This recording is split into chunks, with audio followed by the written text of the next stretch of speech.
invest in, because it ain't real, is it? Until you take something out, it's not real. Yeah, you're right. Exactly. You can do different things. I have a friend that's been sitting a couple of cycles, and he just kept his coins, and he wants to cash out this time. But I said, you're strong, mate. I mean, I cannot do that, I mean, because like he has a lot of ADA as well, And I said, ADA, you could have got like, what was it? $3, I think, something like that. He has a lot. I mean, you could have got that, and then you could have got more coins for it back, He said, no, I'm not worried. You know why? He bought at like a couple of cents, 1 cent or 2 cents, whatever. He bought way in the start. So he's not worried. So he's leaving it, and he's going to make a lot of money this time, because he left it 1 or 2 cycles in there. So yeah. I mean, it's true, isn't it? Like you look at these proper Bitcoin maxes, right? That hold like tens, hundreds of thousands.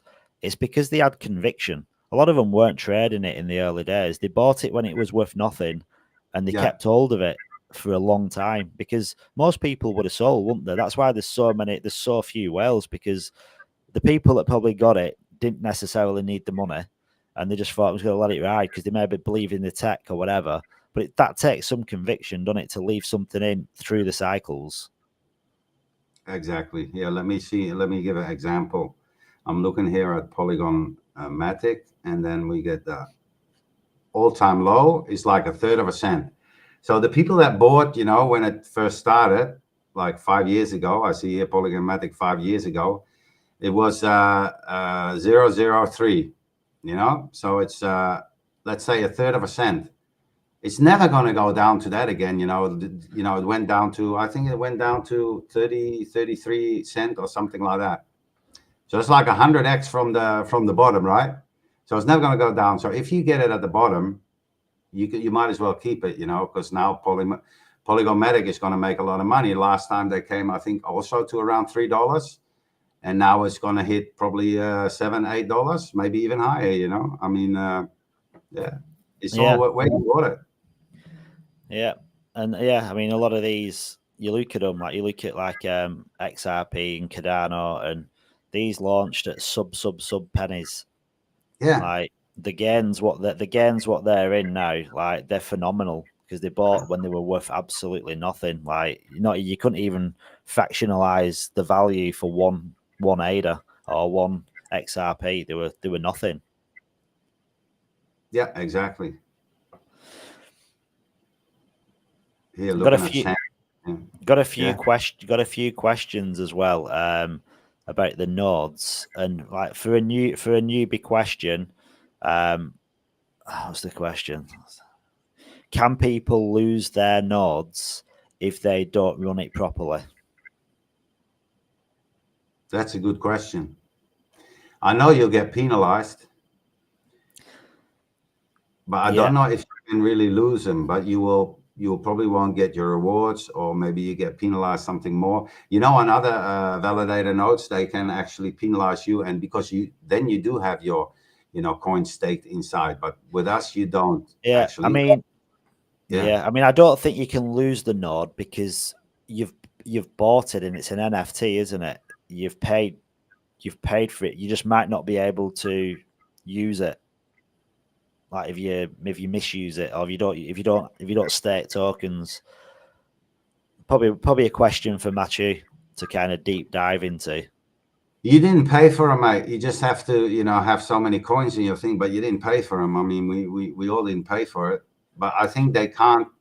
I think you're right. They can't take the node off you. They won't take the node off you. Well, it's an NFT, isn't it? You supply the 25K and you get the NFT of the node, and you can, like you said, you can actually give the node without giving the L1X. You can separate them, can't you? Yeah, okay, but when you're running it, you have real software on your PC or whatever laptop running, so they could, if they wanted to, they could block you, whatever. So they can take steps, but I don't think they're going to do that. But they might take your rewards. You might not get any rewards, or I don't know exactly how they're going to do it.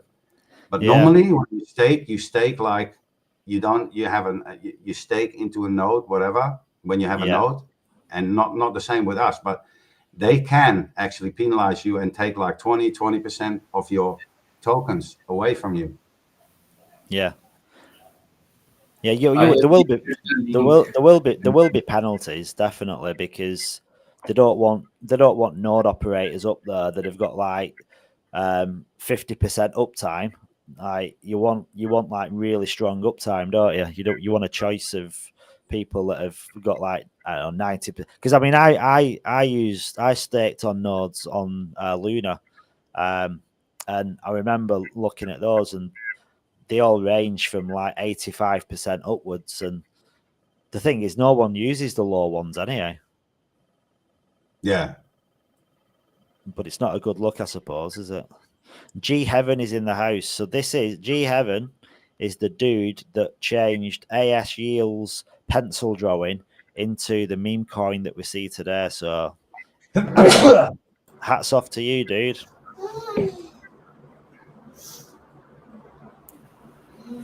I have reshared the link LMFG in the OG and Apex channel. You research the node? Link to the stream.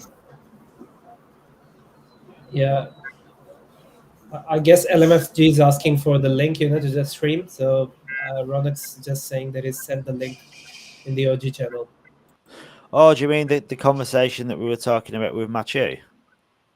Oh. No, I think to the restream, so he can jump on stage. I think LMFG wants to come, maybe. No, he's here. LMFG is on stage. I can't see. I can see behind the overlay. Okay. Oh, right. I'm going to move that. Sorry. I'm going to hide it. You got to get rid of it. That's Oh, better. yeah. He's here. Hey, swipe him away again. Crypto. Yeah, no, we'll cover him up. We don't want to look at him. We've seen enough. All right. How you doing, mate? I'm just joking. Hey, I'm doing great, man. How you guys doing? Hey, Skippy. Skippy.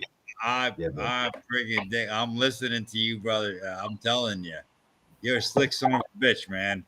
I'm sorry, French, all that. Hey, no, I love it, mate. I'm telling you right now, we're in the beginning of something that's off the wall here, brother. And you got that 100%. Crypto Psycho, you're a fucking animal. You really are. I'm telling you right now. Yeah, you just go on to all of this stuff. How are you guys doing this? How are you keeping up with this? All these different projects, because and I know damn well, and both, well, obviously Skippy's, he's all over the place. He's got 80 coins. Guys, I'm helping friends and family at almost 70 coins right now. We're spread out and got into the worst time. 3 years ago, we were down 80%, and I just kept telling everybody, DCA, and right. And now all of a sudden, some of the projects that are garbage, they're coming back to life. I think what it is because somebody put in a algorithm and say, hey, buy and sell at this. And if their Bitcoin goes up this high, then the robot's just going to automatically buy and sell that. So these things are just snowballing. Skippy, it sounds like you got that shit down, brother. No, this is where it's at, man. I'm telling you. And I'm telling my son, my kids, and all my friends, it's beautiful.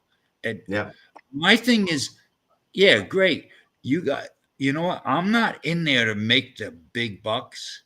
I'm just in there to support this technology. It's just going to make, I mean, I keep saying it, for the people, by the people. I mean, you put your money in the bank, you can get 0.1% interest.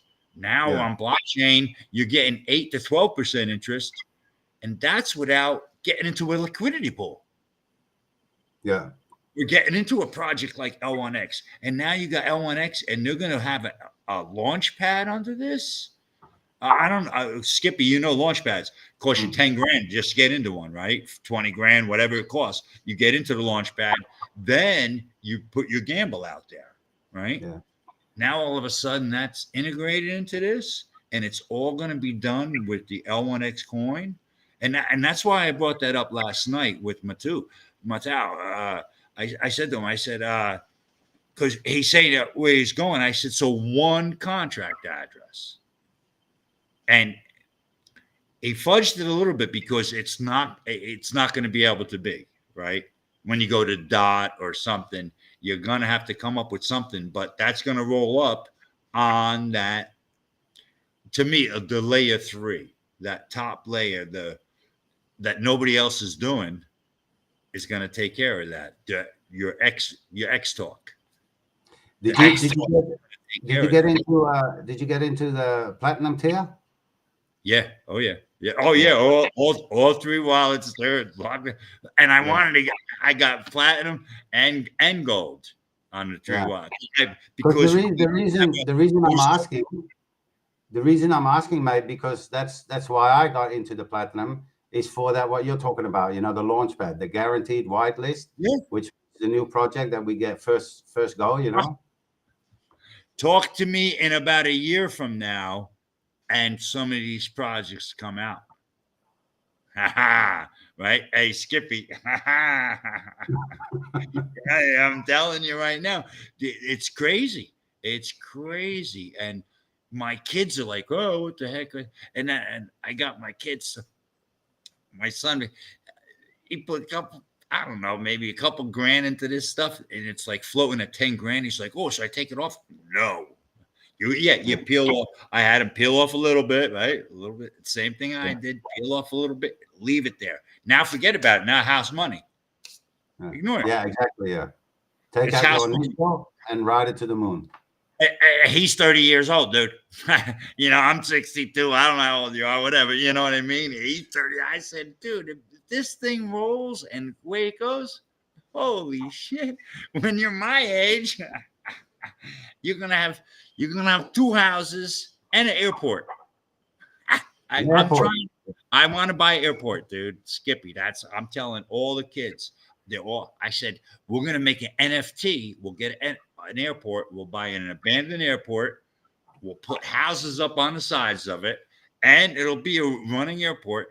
And you put up you get a bunch of chickens, cows, whatever, and you put up a little gas station. You put up a gas station in the front, right? With a liquor license, and behind the gas station, you have 2,000 gallons of diesel, 1,000 gallons of gas. So everybody that lives there, that's all your family and friends. The place is halfway fenced around anyway.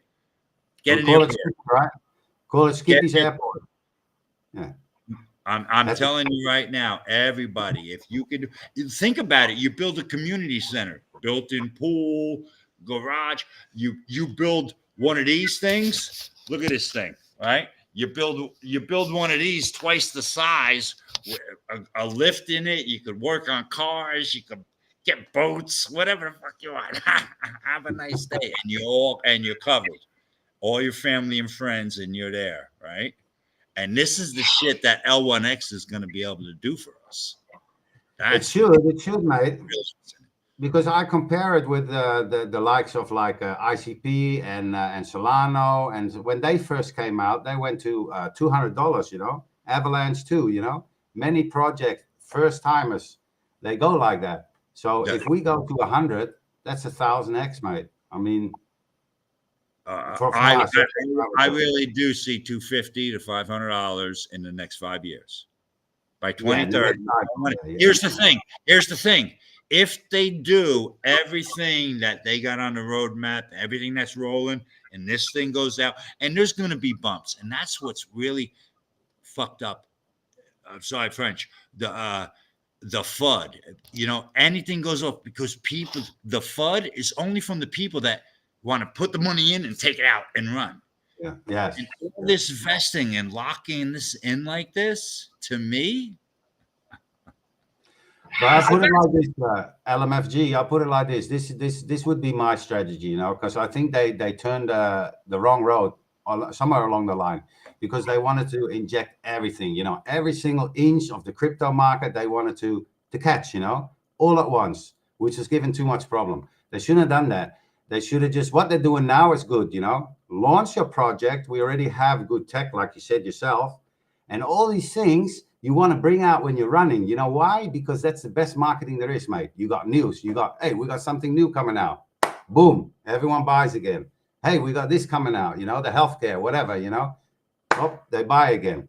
That's the best strategy, mate. You got to do it along the way, but you got to launch. You have a good project. You launch your project, and then you start building, because when you keep building, you look at Chainlink, whatever, you know, they keep building and they're flying. That's what happens. The ecosystem, yeah. The ecosystem starts just to snowball, right? Exactly. Yeah. Exactly. Ecosystem starts. If you bring everything out at once, what are you going to bring us news? You don't have much news anymore. So you have to bring it gradually. You already have something very good, very high above others, and then you start building on top of that.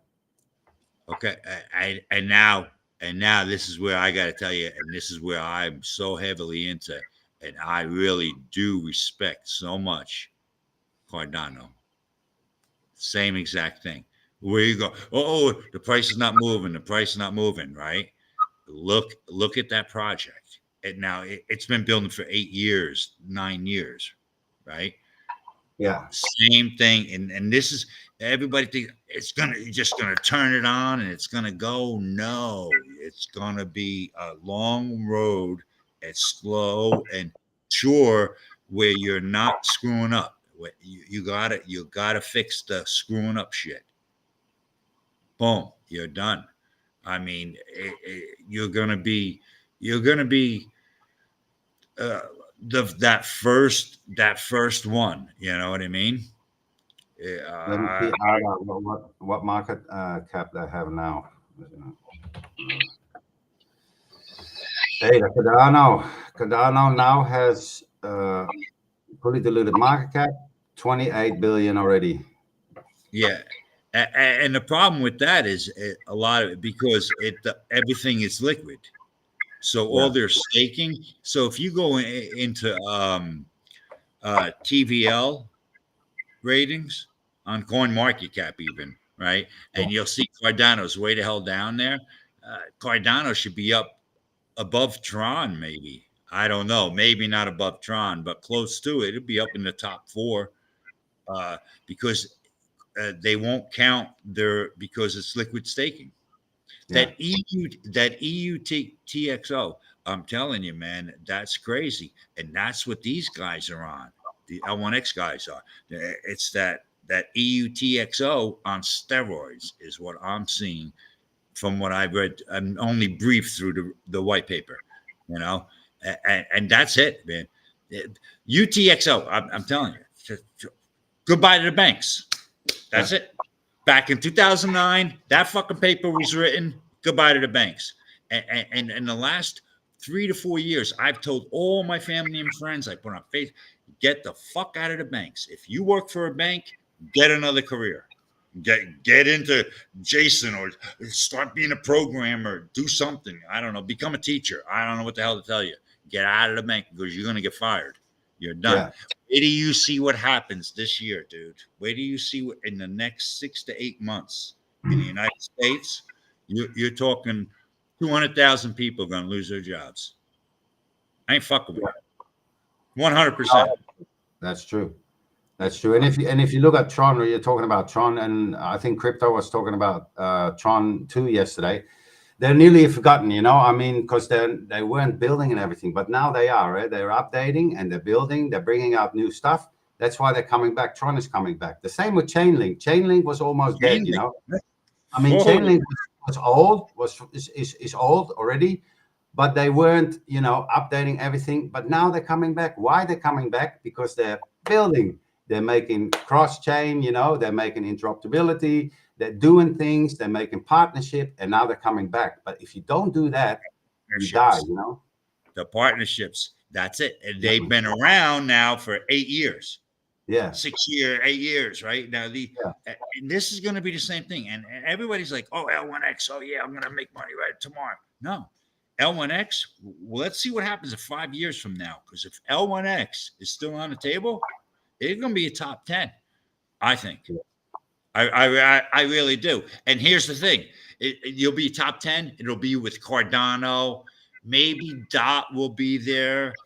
I believe Ethereum and all those layer 2s on Ethereum will be gone.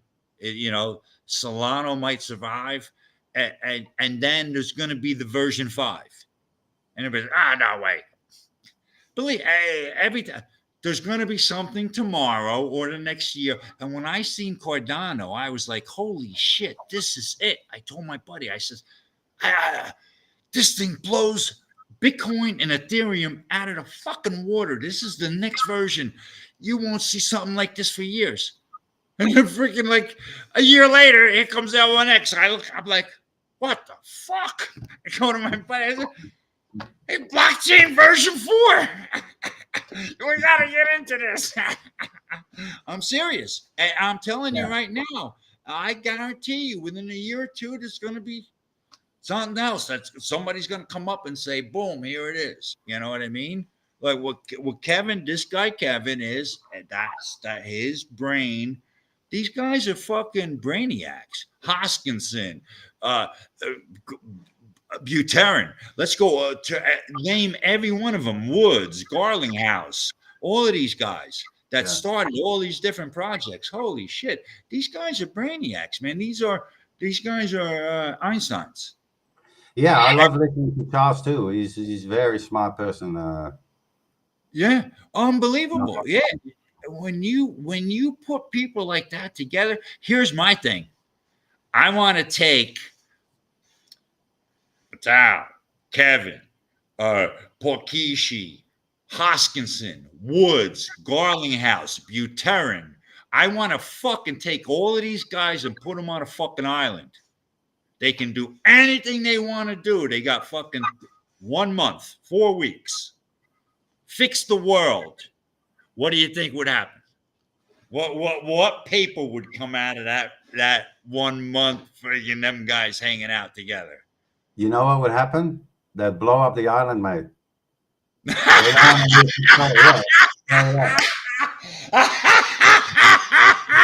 You're so fucking right. Oh, we got him. Get him now. They would not let that happen, mate. Man, where do you live? You got to come over my house. I gotta meet you, man. I'm in the Netherlands, mate. Man, I love you, man. I love you too, mate. They'd blow that island the fuck up. Yeah, they would. They'd be on Epstein Island and they would blow it up, mate.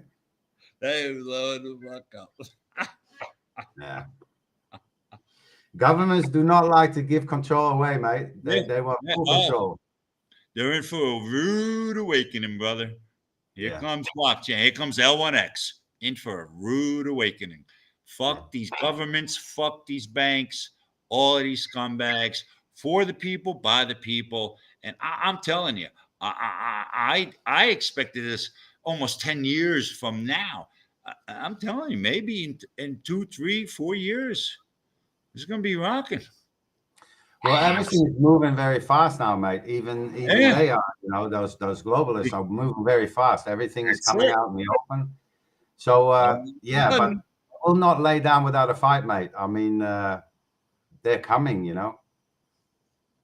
We'll see. We'll see what happens here, man. I don't think they're going to get us, brother. I think this is going to be for the people. We'll get it. I think we got it. I really do. This is beautiful. And then we need a card, eh? We need a credit card, an L1X credit card. Crypto? Yeah. Can you handle that? Crypto Psycho? We can't hear you, mate. Yeah, it's mute. You're muted. Oh man, I've been chiming in every now and then, just adding a bit to the conversation. I didn't realize you couldn't hear me. I've been listening and then just like saying a little bit in between, but obviously everyone else is just hearing you two. Yeah, maybe Yeah. No, I there's don't al- know. I mean, to me, there's al- don't have to. yeah, there's already Next.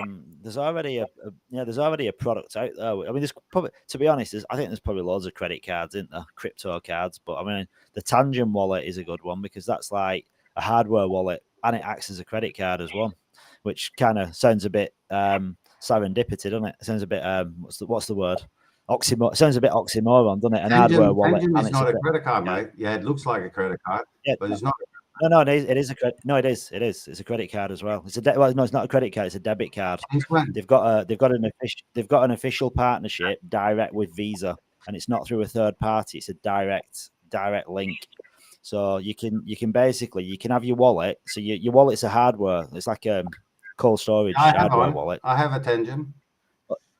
Yeah. It's a debit card. I don't know if they've actually made it go live yet, but just check out the blogs. What they've done is a game changer. It literally, they've got a partnership with Visa Direct, and there's going to be a way where you can move.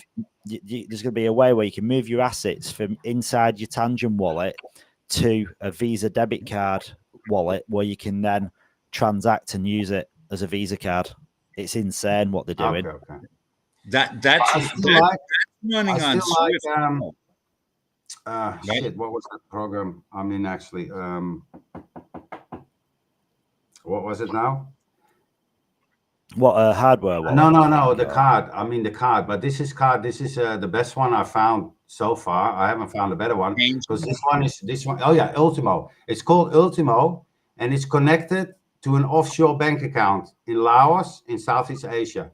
So this means with your credit card, you put your money in the bank and you can use your credit card, your Visa credit card, but you put your crypto in their wallet.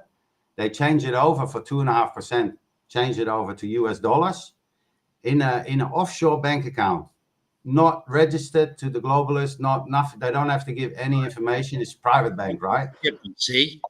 So if you if you have your crypto and you make a shit ton of money, bang it to an exchange, bang it to another wallet, send it into there. Yeah, you send it actually with the Tangent wallet because Tangent is good. I have it too. Yeah, most people use the Tangent wallet to send it to Ultimo, and then they transfer it over in US dollars, and you have an actual bank account, right? An offshore bank account, which is normally only for the rich and greedy, whatever. But the normal people can have that too now, so it's great. Look into it. It's called Ultimo. For the people, by the people. For the people, by the people. That's it, man. Screw these guys. Screw them all. Exactly. Hey guys, I gotta go. It's nearly 8 o'clock in the morning here, so I gotta get some sleep. You guys have a great day. Happy Easter. Yeah.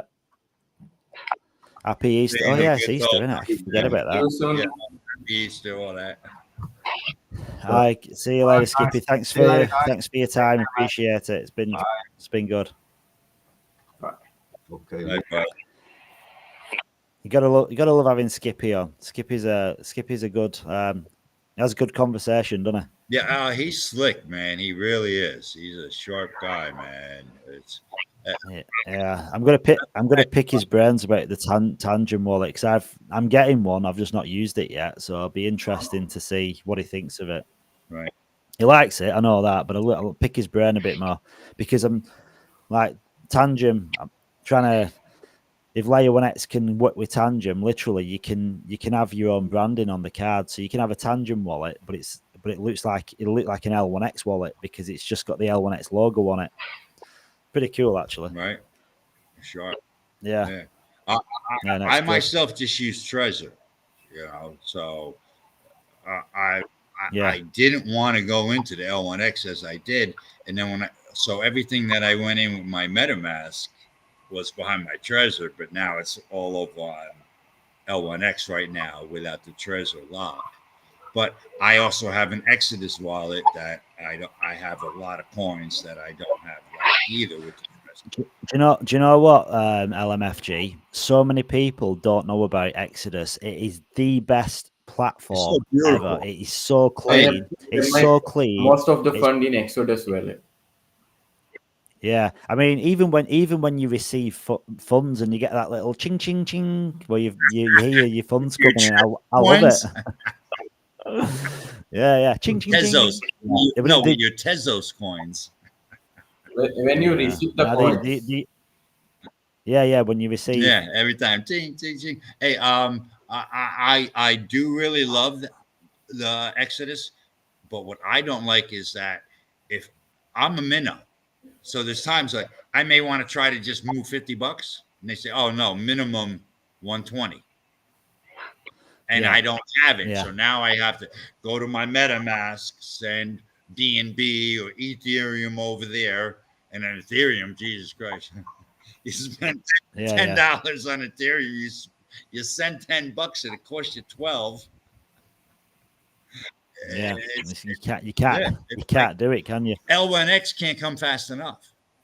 So, Yeah. you know what I'm saying? Exactly. This is what when I'm looking into this and I'm like, holy shit, it's going to change the world, man. L1X is the next generation of anything that's out there right now. It really is. There's one other project I keep saying it, that Paul Swap. Go look at it, and I bet Kevin and that Porkishi, he calls himself, they know each other. I wouldn't doubt it. I'm serious. It's that close, and what they're doing is they're calling it layer 1, 2, and 3, right? And L1X is calling it X-Talk. It's the same thing. So you're at the third layer. You know what I mean? You're already up there, and that's where you're doing all your transactions, and you're using your coin for those transaction fees. So that this no other projects are doing this. Not one. There's not one project out there doing this. So and I'm not 100% into the reading the GitHubs and getting into all that stuff, but just seeing what I'm seeing, man, this is, like I said, the next generation. And once this hits, I believe what's going to happen is going to be a huge expansion of Cardano. And you're going to see a huge influx going into that. And then once that happens, and it's going to be about a year from now, that's when everybody's going to start saying, oh, what's this L1X? They're not going to do it right. It ain't going to be a year down the road. And everybody's going to start, like, oh, I got the latest and greatest. Oh, what's that? And they're going to be looking over their shoulder, looking at L1X, and then going to jump into L1X. That's what I see happening. And I really do see it.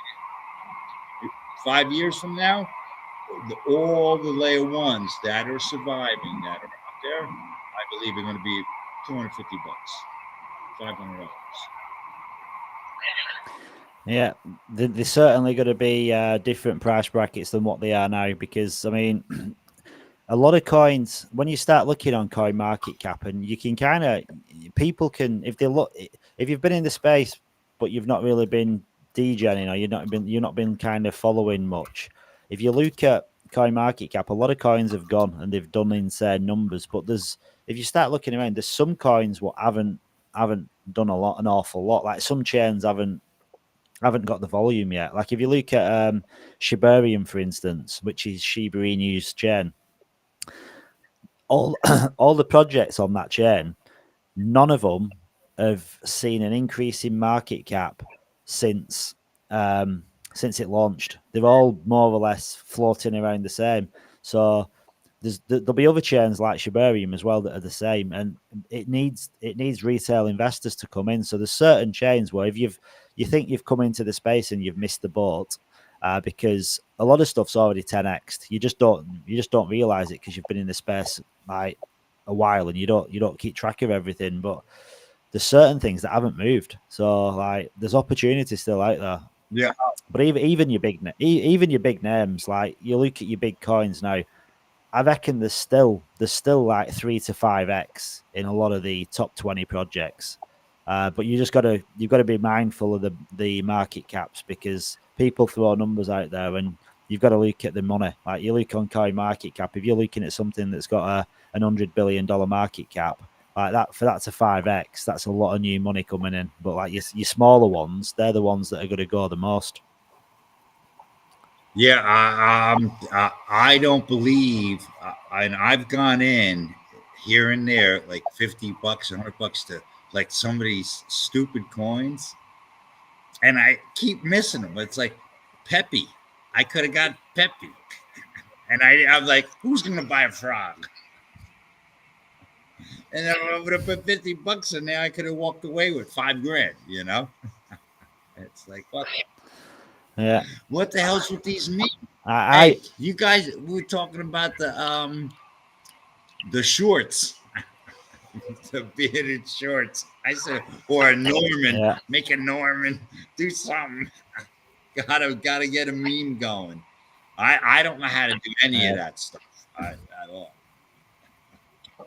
Yeah, now to be honest, the meme coins, like they're a funny thing, memes, because like I think now they had like a, I don't know, like a scammy nature to them, but and there's so many scams in crypto. But the problem is with memes, because there's so many people attracted to them. There's a lot more scams because there's a lot more scams with memes because it's like everyone's aping into them. So that's why more people get rugged or pump and dumps what people get in early and then pump it and then sell and dump on the chart. But for community building, they're insane, because even if you look at Solana, right, you've got all these meme coins on Solana, and 90% of them are either scams or rugs, but it still builds community, and it's the same people. So you end up building this like super community where they just go from one meme to another. So when you get something that pops, you end up with a really strong, I mean, I don't like they call it a culture, but you end up with this really strong culture because it's like it's basically a combination of different communities that are all on the same chain that then come together for something like, I mean, a good example is like Sluff. So Sluff come out of nowhere, and like before you know it, within a couple of weeks, they were on a show with David Gockstein, and they've got like biggest names in the space, and they're all like banging on about how good Sluff is. And I mean, at the end of the day, it's nothing. It's just a meme coin, and the thing that gives it value is the people that are there behind it. I mean, creating a meme, if you've got a community, you've done half the job, because it's that gives it the value. So I think this dog, I honestly think this beard with pants, I think it could really be something, because the L1X community is already behind it. They don't even know about it, half of them, but everyone, I mean, doesn't matter, to be honest, right? Doesn't matter what project launches on L1X. Right. The first project that launches on L1X, everybody's going to ape into it, and everyone's got friends that will ape into it as well. I think you are muted, LMFG. Huh? You are muted. Okay. Nice, I can hear him. You can't hear me? Yeah. Yeah, I can hear you. I can hear you fine. Okay. All right.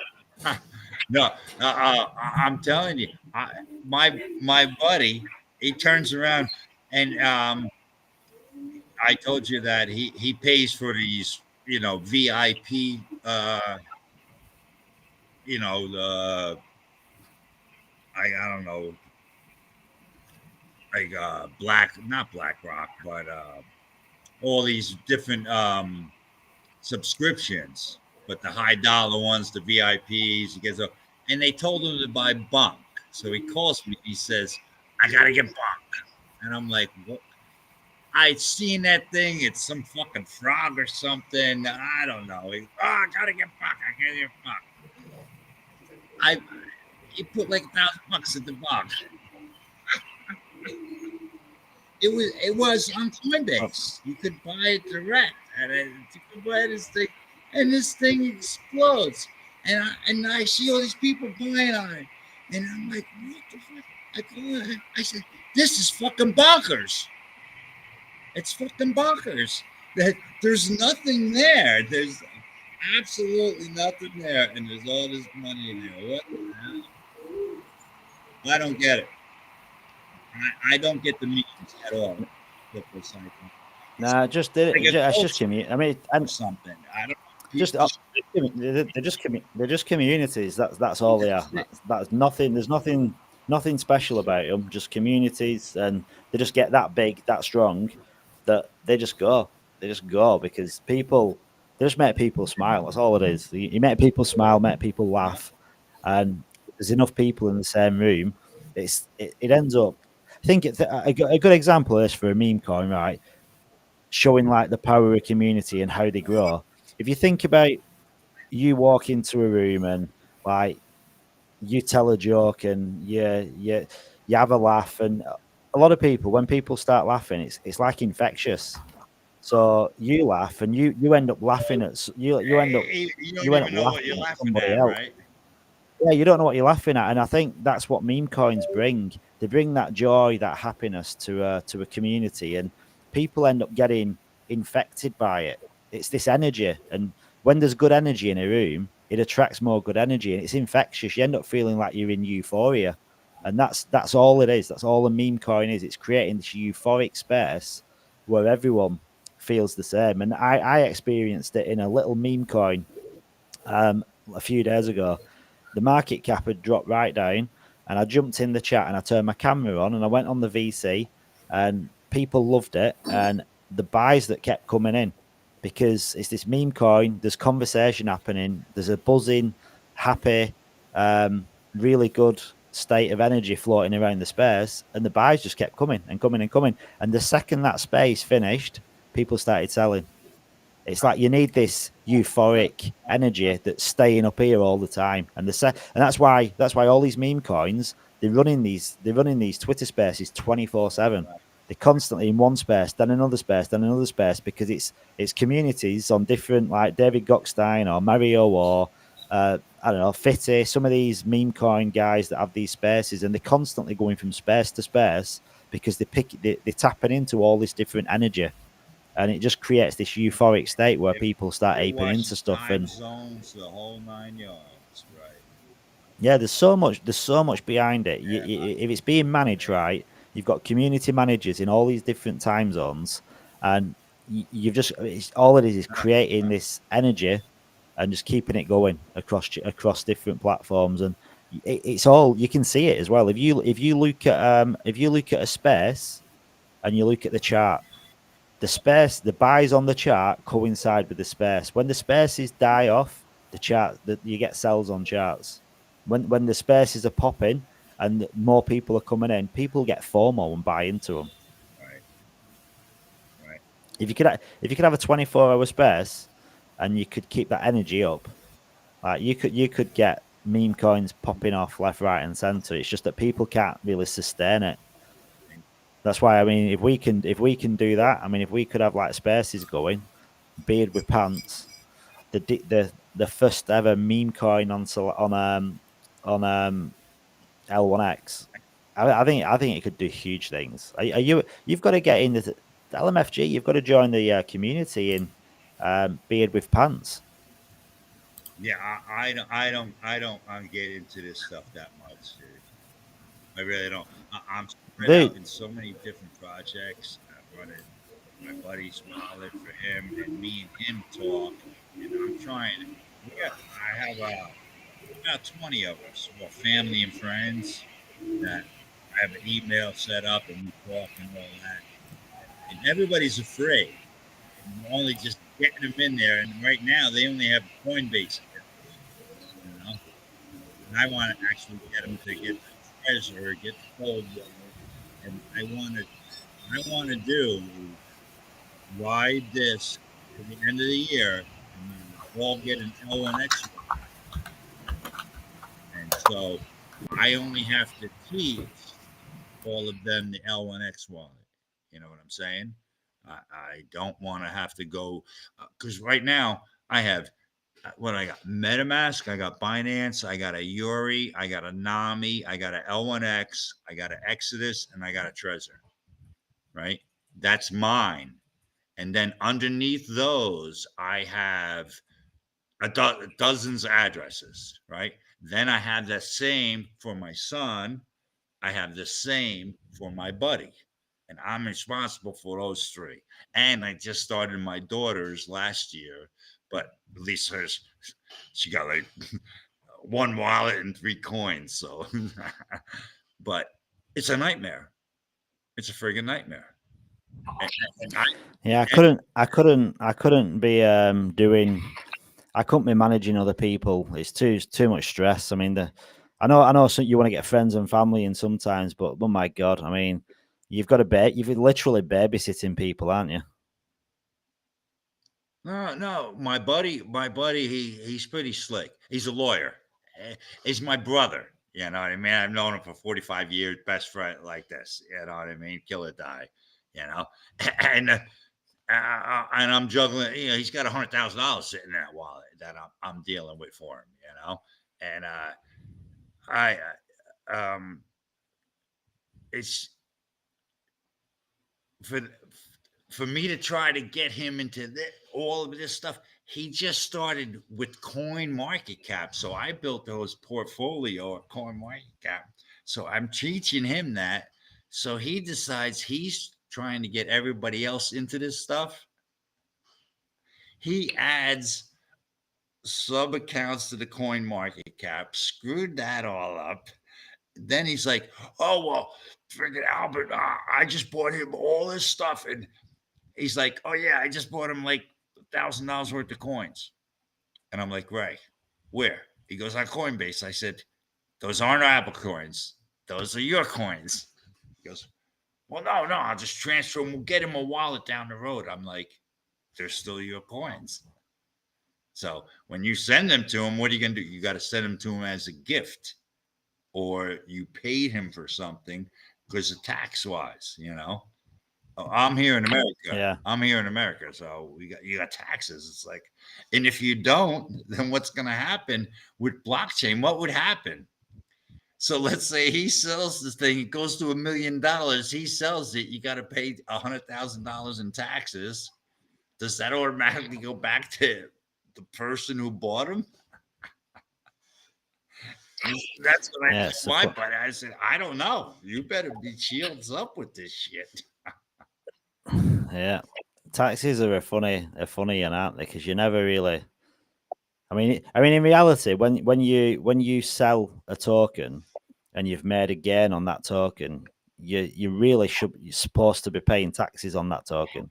But it's a weird one because most people that sell a token and buy another token, they've not really made any gains because they've put it into another token and they don't really put anything to one side with it.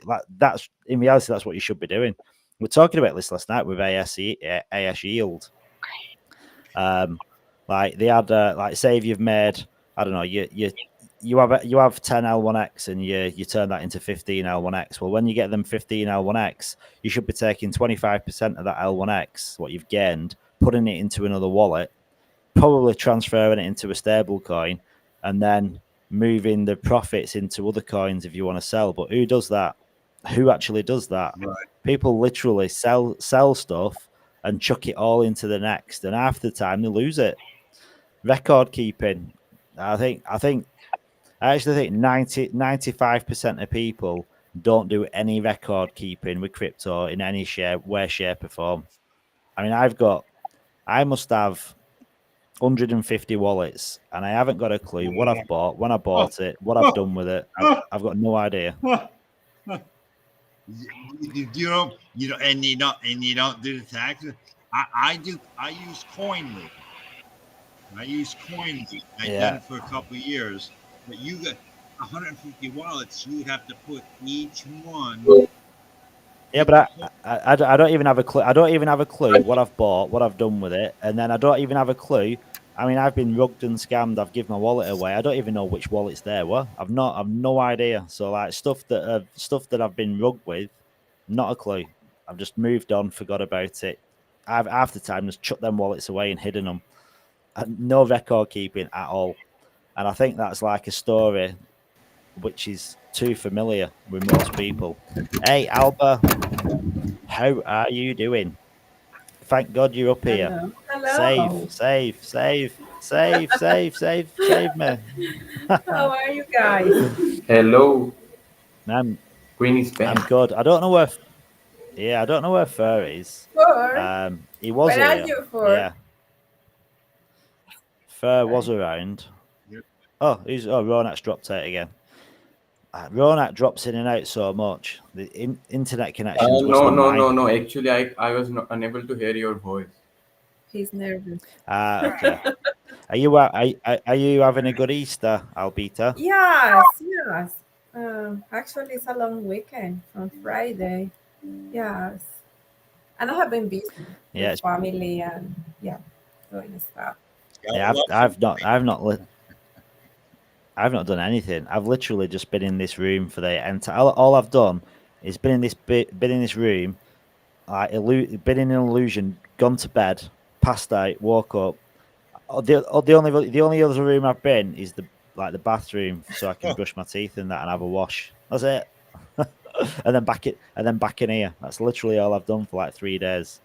Kind of looking forward to tomorrow, going out and getting some fresh air and miss. I can't miss the launch, can I? That'd just be wrong. Yes, I saw you last night. I just woke up again 2:30 and you were online, and then you were calling me like, "Oh, Albita, you want to talk?" And I say, "Oh my God, it's 2:30 in the morning." God. It was listen. It was when I actually shut at 4 o'clock in the morning. I couldn't even think straight, so I said, "I've got to go." But then I connected my Twitter Spaces to my mobile phone, and I went to bed, and I've got my phone on my bed with Twitter Spaces going, and Garrett's talking, and other people are talking, and the next thing I know, it was 10 o'clock in the morning. I literally just passed out. Yeah. I don't even remember going to sleep, so I don't know what happened to that Twitter Space. I think it just ended at some point. I don't know what time though. Yeah, but this is great. You know what you are doing with the community, and the results are just showing up. Like the results for these 3 days. Yeah. This.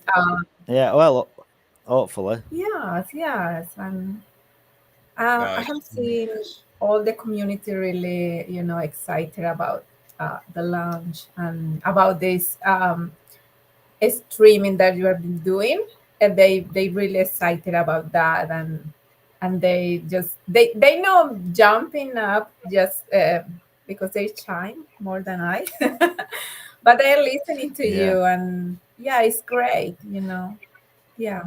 Yeah, a lot of people. I mean, the thing is, there's being shy, but a lot of people don't want to come on camera, do they? And they don't feel comfortable speaking either. I mean, I'm okay because I can talk to myself. Like I don't even need anyone. I don't. If no one were here, I'd still be here talking. I don't know what I'd be talking about. Me too, obviously. Dude. Mark, but have you been all the time like that, or it's just this is a new version of yourself, just talking? Do you know what? Right, I feel like it's like I don't want to say reinvented, but I've never been in this kind of situation before where I've had the opportunity to probably just speak on a public space, like because I've got a group of friends back home, and I don't see them anymore because I live in Australia.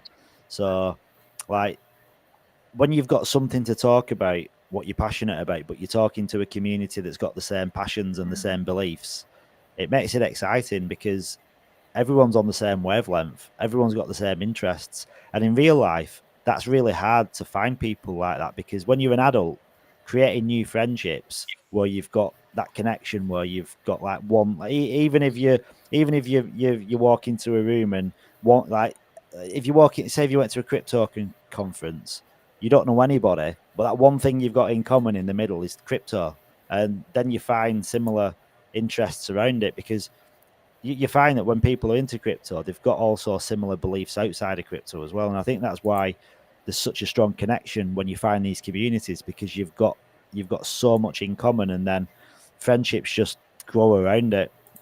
So like when I'm speaking in like places like live in here, and people are listening in, and they're listening in because they've either got an interest in crypto or they've got an interest in L1X. So they're already interested in the conversation before they even know what the conversation's about. So it just makes it easier. I mean, it's different if I win a random room of people and I'm wittering on about crypto, and I don't know, you're in a football stadium and you've got a microphone and I'm having this conversation.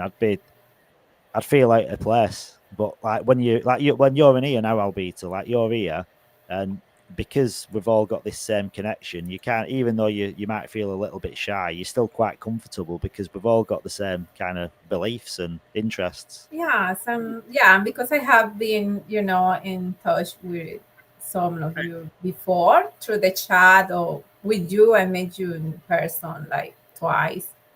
Yeah. Yes, in the Yeah. crypto convention, and we met before. Yeah, that's why I Yeah. feel a bit comfortable, and I know Fur as well. But I have been chatting with Fur, and Fur is, really nice guy. Yeah. There's a Think lot of about that. this. There's a lot Guys, think about this. Roto, Albita, Crypto Psycho. How would we have ever talked or met or texted each other or anything without crypto? Never, right? Yeah, Yeah. that's true. That's This is true. the beginning. The beginning. The beginning. We're gonna make it such a small world for the people, by the people. I keep saying it, and I will always say it. I'll text it. I'll just until I'm dead. I'm gonna for the people, by the people. Blockchain technology, and with a project like this, unbelievable. Like I said, this is the fourth generation. This is the next generation. Wait till you see what happens here. You guys, this is beautiful. It really is. We're being so connected. Where are you guys right now? Right now, it's 2:00 in the morning for me. It's bedtime for you. No, It's too. I don't sleep. No, never. No. I'm in real bad shape. I'm in extreme pain. Okay. At all times because of my back. So when What have you got? What is it? What have you got wrong with your back, LMFG? Is it like sciatica or? Oh, dude. I used to stand 6'6", 225 pounds. Now I'm 6'4" at about 180 pounds. So Have you ever tried? I've had surgeries, but all the surgeries I've had, I've never been fused. I've only went, and actually I had bleeding edge surgery done, and then 8 years after that, I had to go under a knife. I had that done, but I still didn't get fused. And right now, I just went and got a MRI done. Probably this week, I'm going to find out. I'm a candidate. There's another bleeding edge technology called intercept. And they may be able to burn the nerves inside my lower vertebrae. What do you call that?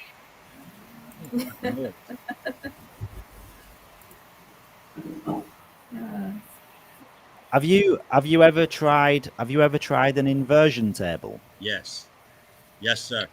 Didn't do anything. No, whoa. I can't do it. As soon as I did, everything started breaking apart in my back, my whole backbone. And then when I went to stand up, I had to go sit in bed for about 2 weeks. I couldn't move. Okay. Because everything broke. It's full arthritis. Yeah. Right. Okay. Yeah. Because I had severe back issues, and I would go into the chiro, the physio, costing me a fortune. I was going 3 times a week. Dude, I went to the chiropractor. That was 35 years ago, and the chiropractor that I went to was a good guy. He said, I can't help you. You're beyond my help. And then when I got into a car accident that actually blew one of my discs out, and I had to get an operation, and I had already had the bleeding edge stuff done 5 years before that. So he was only going to work on one disc. He cut me open, and it was he scheduled 1 hour operation and spent 3 hours on me. Had to cancel 2 other ones, and he totally cleaned everything up.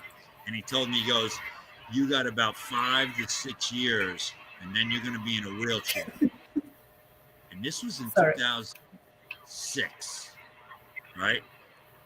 I put a pool in my backyard, got my strength. I bought that motorcycle that you see as my thing. I bought that bike. I was doing great for 2 years. And then I blew my back out again, cleaning the stove for the wife.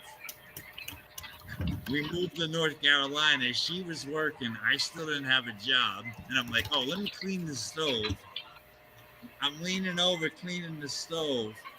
And I took the door off. I cleaned it. I put the door back on. And I see this spot in the corner. I'm like, ah. And instead of taking the door back off, I leaned over to clean it. And all of a sudden, something popped in my back. My son was home. I fell on the floor. He called 911. I got him to pick me up. He picks me up. He starts walking me towards. I said, just get me to my bed. And halfway through there, it pinched me so hard, I passed out. And he dropped me on the couch. And he called 911. I woke up, and he's on the phone with 911, thinking I had a heart attack or something. And I just passed out because of the pain. It's crazy shit, man. You know, dude, you've got some crazy stories. How did you find out about Layer 1X, Emma? Like, what was it that got you into it from the beginning? EMP. Oh yeah. Yeah. So that so a lot of people have like come from EMP then, haven't they? Like or like Dex Finance. And here's the thing: I heard AJ talk, and when I seen him, I see this guy sitting in a friggin' wheelchair, crippled, and talking the way he is. You know what it is? Nobody's understanding this, and I'll go back to when I was the big shot and hiring people, this, that. And I'm serious. I hired a rocket scientist, dude. The guy, he wanted to be a rocket scientist. He wanted to work for this place. It folded.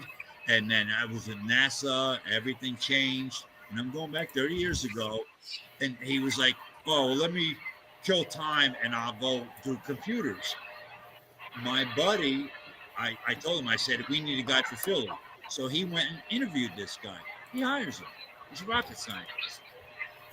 So my buddy says, hey, he's really good. Go check him out. I go down, I interview him. I hire him on the spot. That's what all these guys are. Yeah. That's what Kevin is. That's what Mattel is. That's what Porkishi is. That's what Woods is. That's what Garlinghouse is. That's what all of these guys, all of a sudden, we're seeing all these Einsteins.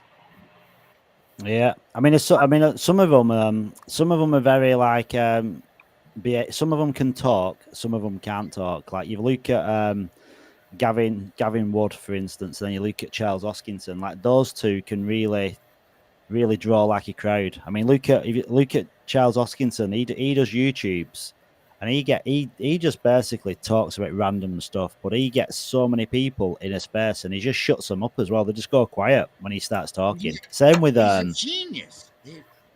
Yeah, same with like if you go on to some of it, like he goes into like spaces with like David Gockstein and Mario, and like when he joins and he starts talking, people just love listening to him. But then you've got like other people that are a bit like I don't know, they've got social issues. But the good thing is with us, like with Kevin, like Kevin's got that technical ability where he's a genius, but he's also, I mean, okay, he's a bit outspoken at times, and he doesn't hold things in, but he's very charismatic in a chat, and he's got like he's really good at articulating himself, and he shows a lot of confidence as well. Right, exactly. That's exactly, dude. I was in a position where I would actually sit in semi-board meetings because they were private companies, and you're a fucking idiot. And I would say that to the CEO. Whoa! And I walk out, and that's it. I'm like, well, fuck you then, right? French, I'm sorry. And I'm getting beep. I'm getting, oh, they're gonna fire you, Lance. I don't care, right? Oh, hey, Lance, here's your papers. You got to go. And I would just walk in to the CFO, Chief Finance Officer. I saved that company so many millions of dollars every year. I Phil, they want to drop kick. Jesus Christ, what'd you do now, Lance? I see someone wants to just join us. V591. Do you want? V, where are you? Hang on, let me find you. Is V in the OG chat? Or He's But this one is another V591. he's two. Yeah, he's in the OG chat as well, I think, isn't he? He just say Sure hi, is. Mermaid. Yeah, if you just go to the OG and Apex, then the link is actually in there to jump up. But I'll drop it in I there. will Hang on, give me a reset the second. link in the Discord channel, like in OG and Apex channel. Yeah, it's in the OG and Apex channel. Let me take Yeah, it. it's there. Yeah. So if you just pin that.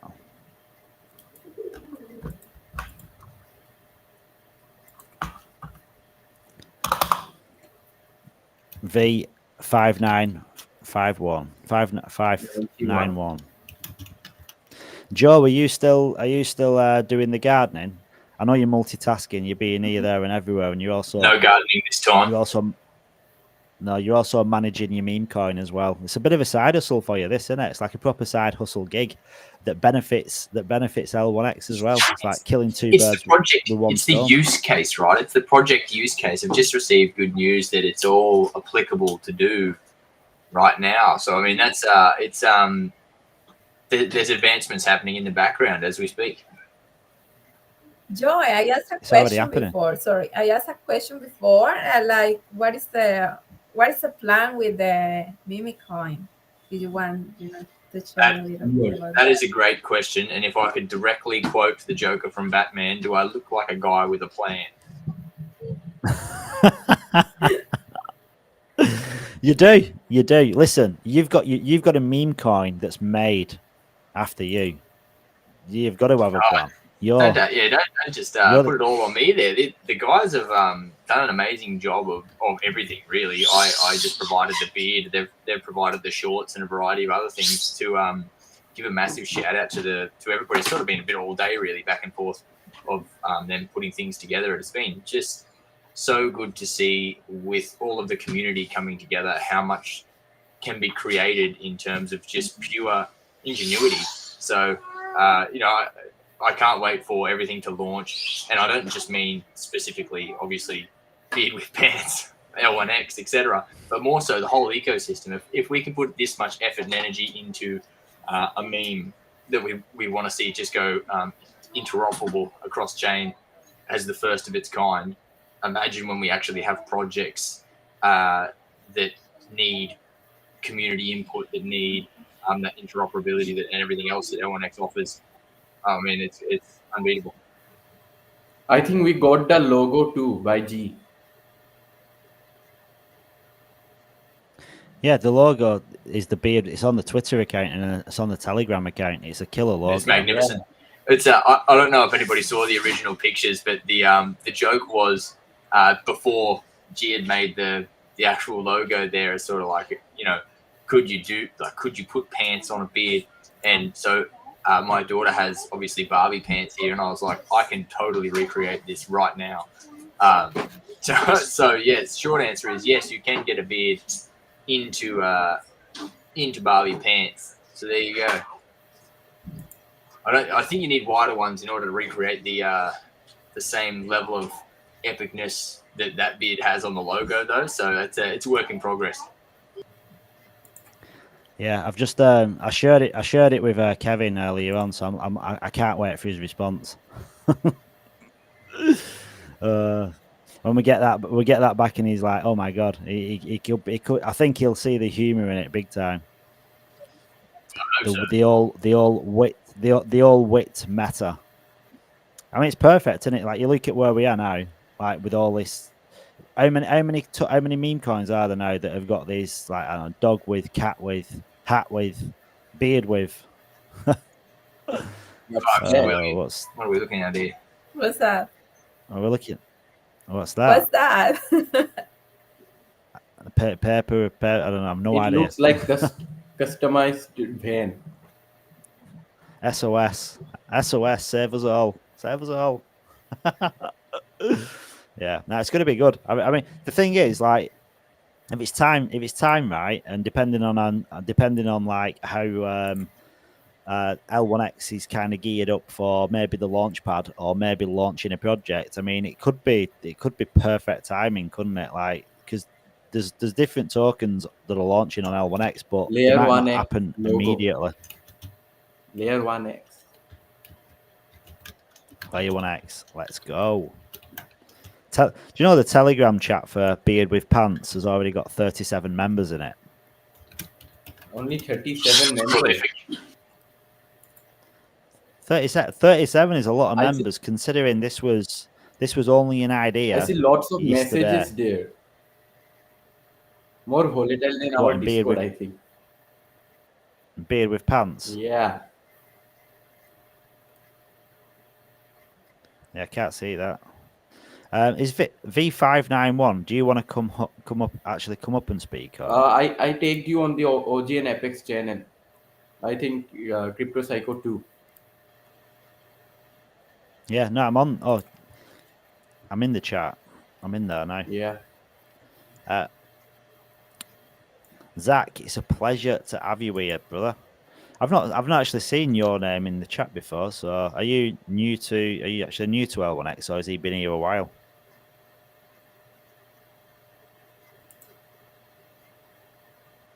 I can't actually. I don't know. Is LMFG doing memes?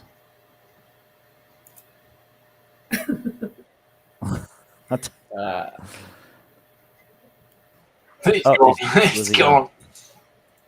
Yeah, his mic is having troubles with the connection probably.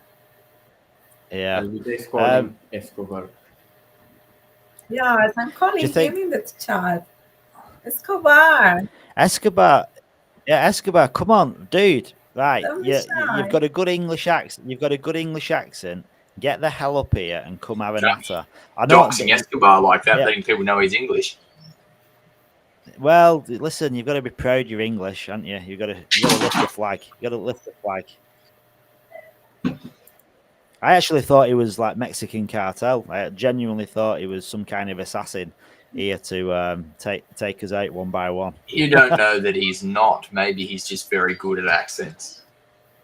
Yeah, and maybe that's why he's never come on and spoken, because I think he had, to be honest, in all fairness, I'm sure I've spoken to him in he has been on the Twitter space because I've spoken to him before, because when I heard him, I'm like, oh my God, you're like not what I thought. Was that before or after you banned him? Yeah, no, that was before. This has got 3 bars on, so if you want to remove somebody, if you want to reply to somebody, you click reply, but then I blocked the guy by accident. Classic stitch up. Classic stitch up. Have you been onto the Node calculator recently, Joe? Recently, no, I haven't been on there myself. Would you like me to go on there now? Yeah. Well, it depends if you're busy. It's just that we went on it earlier, and I was watching while you were on there. But I think they are yeah. updating the calculator today. Yes. Yeah, I think because it's changed from like it's now we're actually in April. I think everything's changed on it, hasn't it? Yeah, they have to update that because the number of the nodes probably yes. Yeah. Have you got your nodes yet, Alba? Yes. Nice. I was lucky to get the ELNs before they sold out, because I didn't realize so many had sold out. Like, now. Nice. yeah. Like you can actually buy an ELN now, but I think if you can't just get one if you've got the tokens, can you? It's something you've got to contribute to. Yeah. And the FVN, I'm kind of getting a bit panicky with the FVN because they've Oh, where? Thank God, it's not changing. Yes.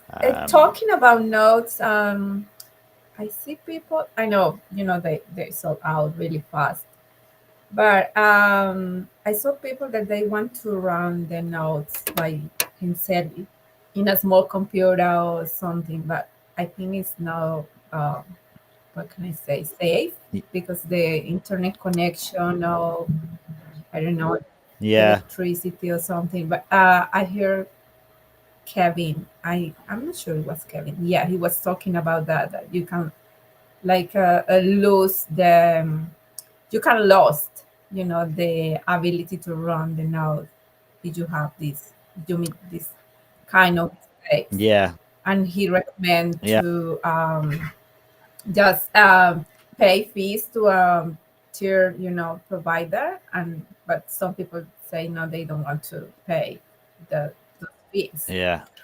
But Yeah, I mean, I suppose it's one of them questions like Skippy, for instance. Skippy, I think he wants to host his own node on his. I mean, he's bought a couple of computers yesterday, I think. So he wants to host because he's got like a really strong internet connection. But like I don't know, for me, I don't know about you, Albert, but like my internet connection here is so hit and miss. Like I get yeah, dropouts same. all the time. I'm forever going to mobile there. Like now I'm Wi-Fi, but this could drop out and I've got to connect to mobile, and it's too much of You a need risk. some of that Elon. I do need some of the Elon. Need some. Well, that doesn't work. Like God, like it got one of the mods, Grover. He's often on Starlink, innit? And you can tell when the satellites are passing over because he just loses connection. I think because I kind of don't look at the cost as a cost, because if you think about it, like if you're getting these rewards in L1X for the node, the man is here, the man, the myth, Fur, the dude behind the super improved Discord. Fur with hat. Oh, lovely Fur with head. Oh, yeah. There you go. That's meme coin number 2. We've got Joe with pants and Fur with hat. Fur with hat. Yeah, we're gonna get to everyone like one by one. Oh, Ah, he's so cute. What is his name, Joe? Now it's Beard with Baby. Oh, we Beard too. with baby. He's so cute.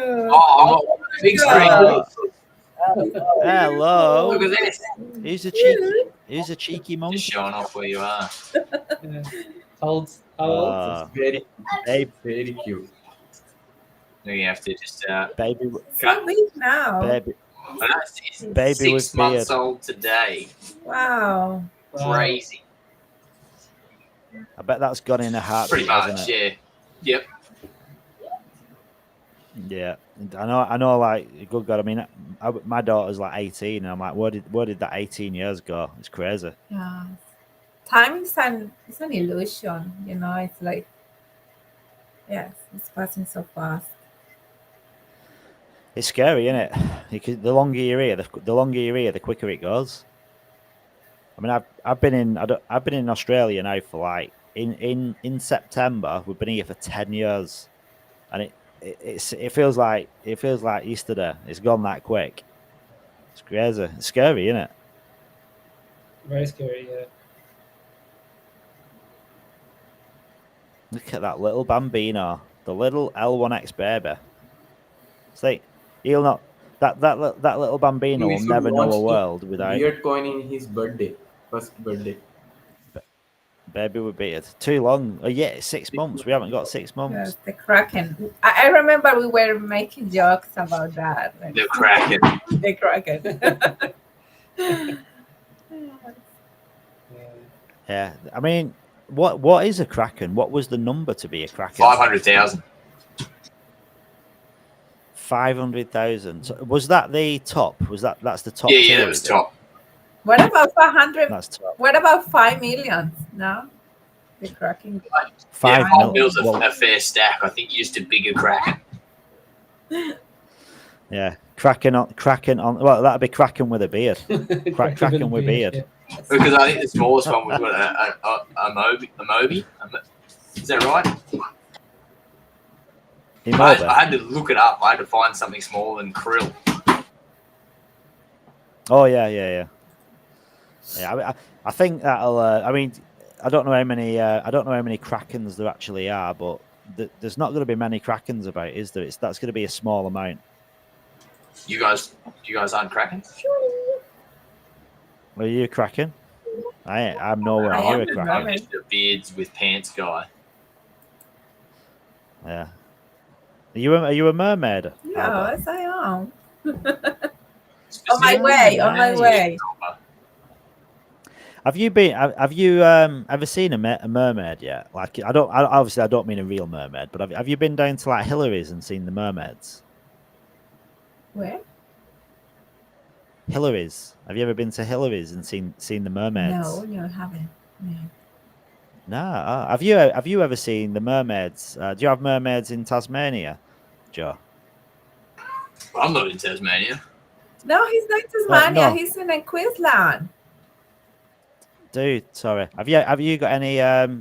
I'm thinking of someone else. Have you got any? Do you see any mermaids at the beaches over there, like in like the tourist hotspots? Do they have any ladies that kind of use the mermaid outfits? No mermaids. No mermaids, no. Nah. We don't have mermaids. No, it's honestly right. There's a place near us. It's not far from you, Albert. It's probably like half an hour. Have you ever been to Hillary's? No. No. So what is that place? well, what it's- is it's that a- place? It's just a marina. There's boats, like a lot of expensive boats. There's bars, shops, cafes, restaurants. But they've got like a little marina, and like in summertime, they have women that dress up in mermaid outfits, and they'll do it around the corner on the beach, and then they'll swim around the cove, and they'll come into the cove where all the children are, and they look like real mermaids. You've got girls with like women with like a bottom half in a mermaid, like the same quality as what you'd get in like a Warner Brothers movie, and all the little children think they're real mermaids, and they'll come up and they're just women, but they just talk to the children and float about in the water. It's like magic. That's nice. Oh. Yeah, it's beautiful to see, and you always see it in summertime. They always come and just like entertain the kids. Hey, we've got Eric in the building. Hello. Hey, what's up, guys? How are you? I'm doing good, thanks. Eric. How are you, Eric? Yeah. I'm good. This is my first. What time is it? What time is it for you? It's almost midnight over here. Are you on the West Coast? Yeah, West Coast, California. Nice. What's your handle in the L1X Discord? I'm just an OG. Yeah. Are you in? My name? It's Eric. It's Eric. Right, okay. No, I'm not familiar, so I'm like who's Eric? I'm trying to think. What tag? What name is this in the Discord chat? Because somebody won the giveaway yesterday, and I didn't know who it was. Because does anyone know who that person was that won? Like what the Discord handle is? Has it been announced yet? Who was the winner? TradeX. The handle for Twitter was TradeX, and you follow him on Twitter, Alba. But I don't know Let who me it was in see. Discord. TradeX. But he's not in Discord. Yeah, Trade. But you follow him on Twitter. So I couldn't find him, so I thought it might have been somebody else. So Eric, how long? What's your L1X story? Like, how did you find L1X? You know what? I found it actually through Joe Perry. Ah, yeah, the influencer. Yeah, but he was he actually talked about it like during the private sale. So that's how I got in. I got in through the private sale. Yeah. Nice. So you were fortunate enough to find that video then back when it was 10 cents. Yeah. So I was like, this sounds pretty cool. I saw the video of them doing the first multi-chain transaction. So I was like, oh man, this is pretty unique, you know? And so after I saw that video, I was like, I'm just gonna throw 10 grand at this. Let's see what happens. Dude, I wished, you know what? I mean, I wished I'd had that same mentality. I wished I'd have had 10 grand to throw at it. I'm like, I mean, I even went to because like I'm fortunate enough to be in Perth, so I went down to the offices when they had like an event and like seeing them all and experienced it all. And I'm like, yeah, do you know what? I'm gonna throw a grand into it. And then I got FOMO and then I put another grand into it. And in reality, I should have sold everything I had and chucked it all into it. Yeah, it's one of those projects where you look back and you're like, oh man, I think I should have done a little more. Yeah.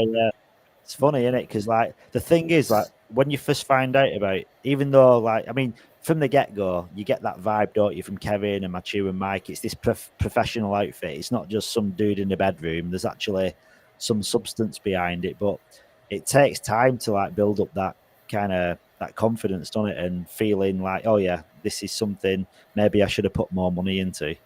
Yeah, I think what's very unique is that honestly it's been going pretty quick. I think for a layer 1, I think how they got up to this point, it's not as long as I would expect. I think we're actually doing pretty good progress. Yeah.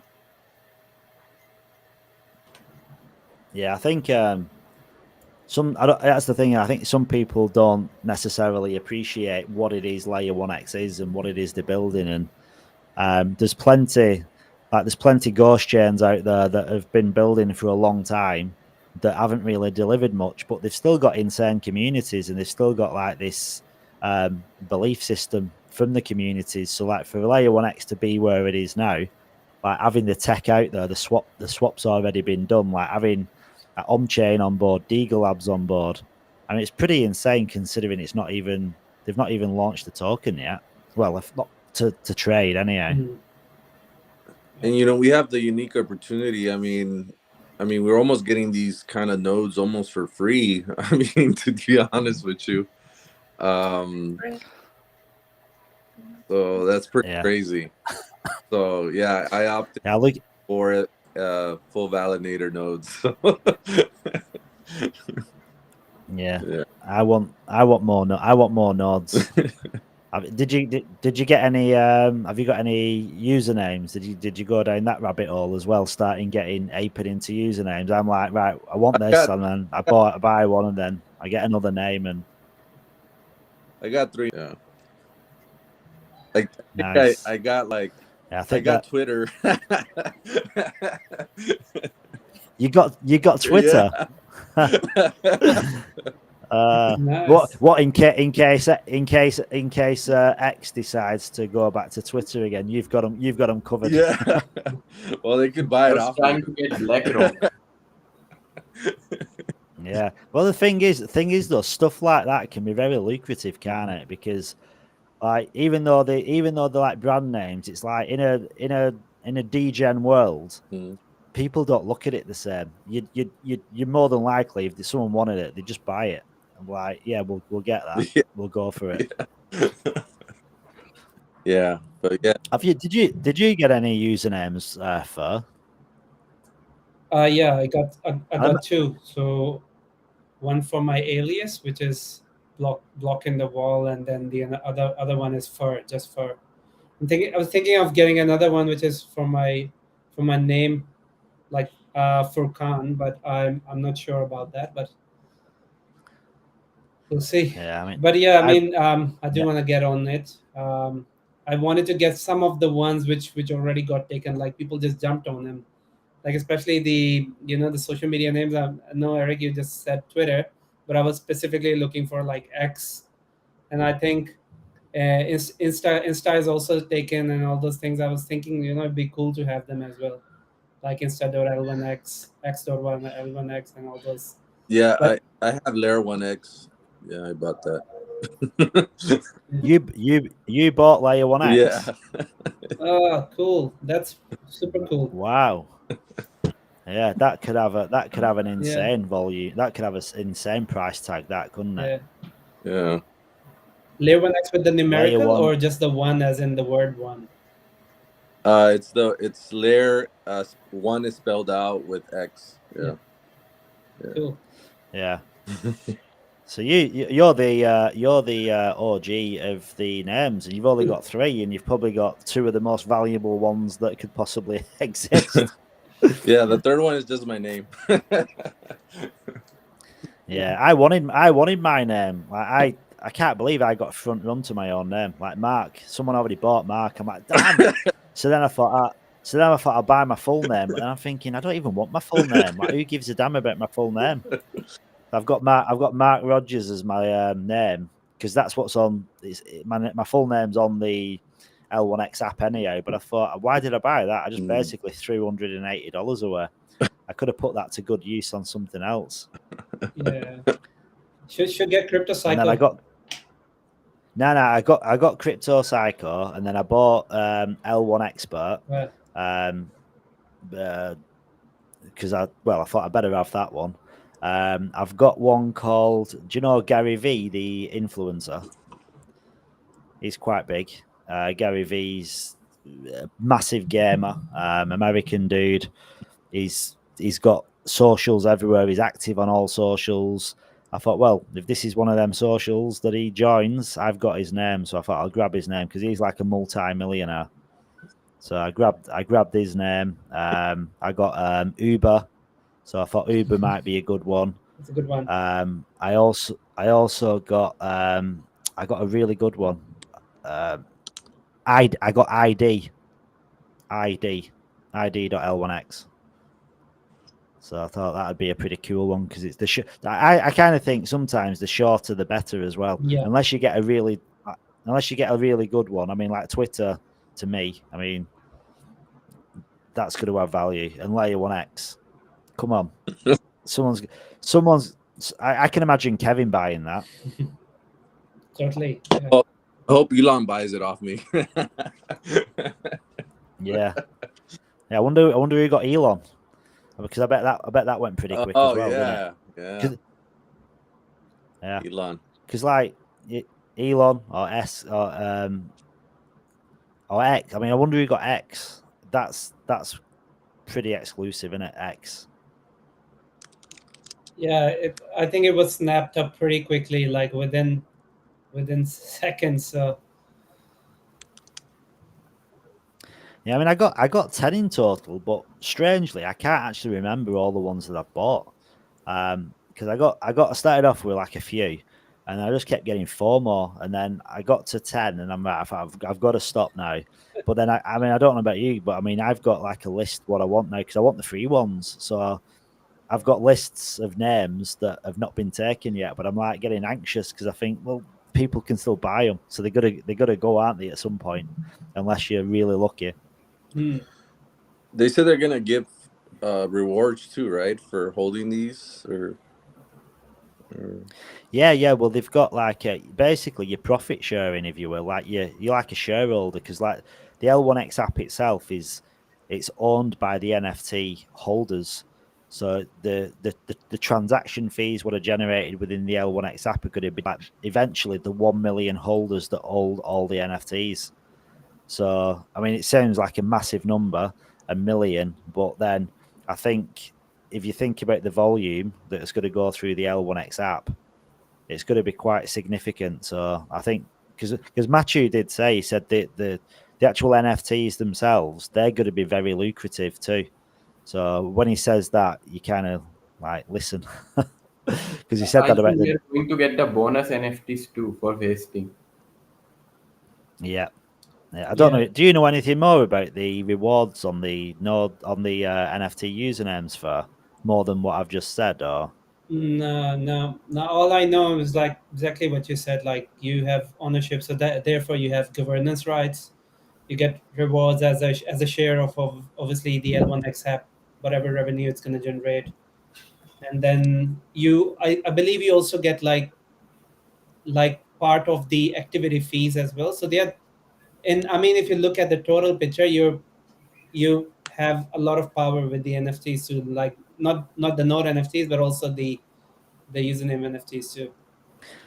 Yeah, that's what's pretty amazing, isn't it? Because I've said before in like live streams or whatever, like layer 1x, Kevin could have easily gone down the route where he just went to one major VC, and after that, it probably had like 5 to 10 VCs on board that had sold out the private sale in a heartbeat, and it would have been a far more exponential launch based on like the marketing that they'd have pushed on the back of it. But the downside to that is we wouldn't all be sat here now because we wouldn't have had that opportunity. So like sometimes you think, okay, well layer 1x when marketing and all this, but like as Kevin said, like resources are stretched as they are, aren't they? So that the marketing, what they're gonna do, it's gonna launch L1X and it's gonna do what it needs to do. But I just think it's going to be a slower process than what it would have been if they'd have had VC backing, because it'd have had major marketing on the back of it.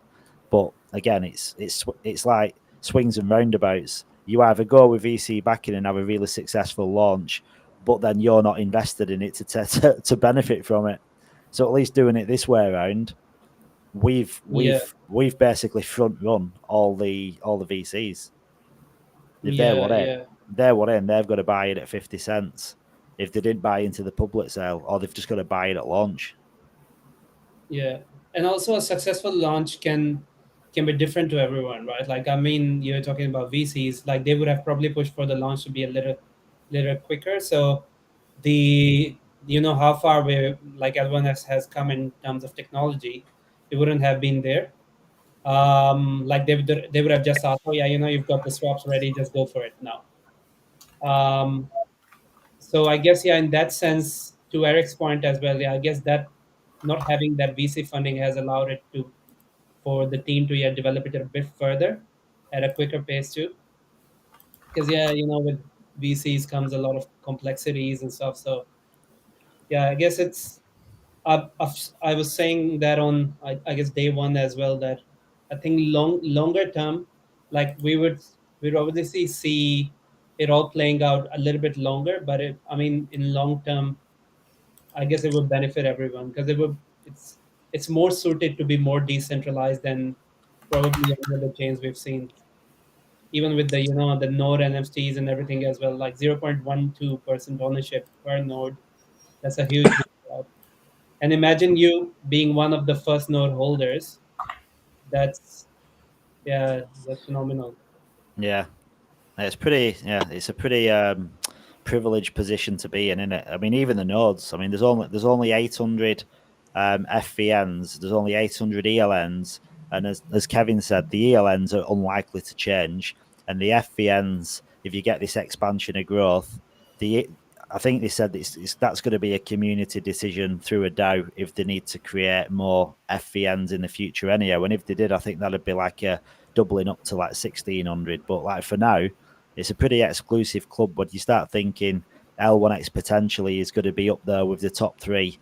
800 is a very, very small number in it to be benefiting from all these rewards what are going to come in from owning a node. Yeah. And I do recall Kevin saying as well, like, we do think that obviously 800 is a big number, but if obviously everything works out the way it's intended to work out, I mean, soon enough, you're going to need more. Yeah. I think we need more now. Yeah, they sold out in 3 days. Has been 3 days.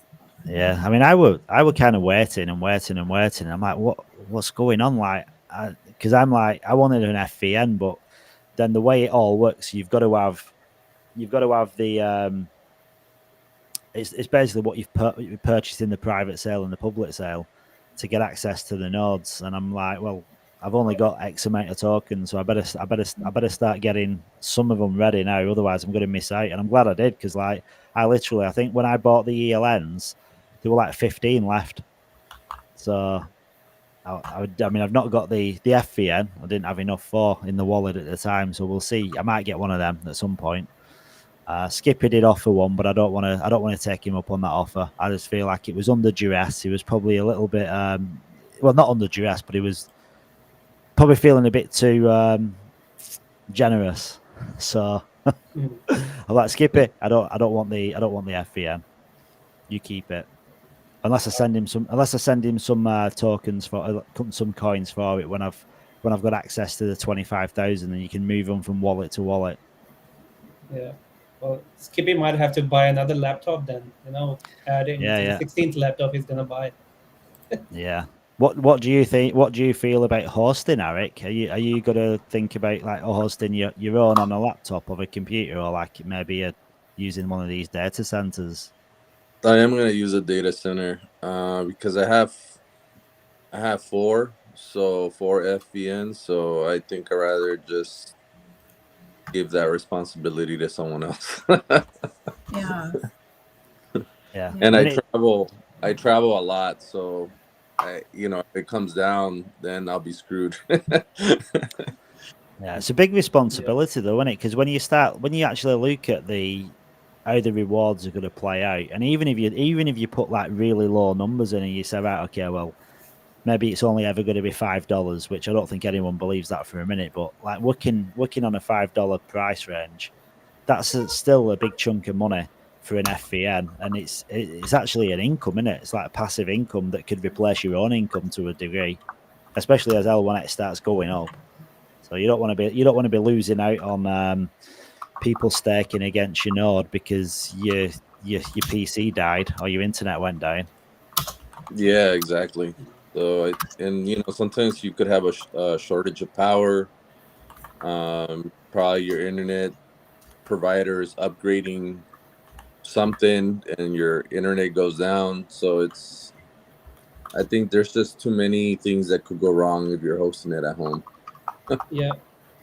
Well, you could go down the VPS route as well, but I mean, that wouldn't really be a very decentralized way of doing it, because you're essentially putting your node somewhere else, right? So, but it's another option. Like I know a lot of people. I know one of the community members, Dharmavir, if you guys remember him, he was saying that internet is pretty bad in India, right? So there's a lot of downtime. But I think, yeah, for those guys, like definitely VPS is the way to go, because they do want to host.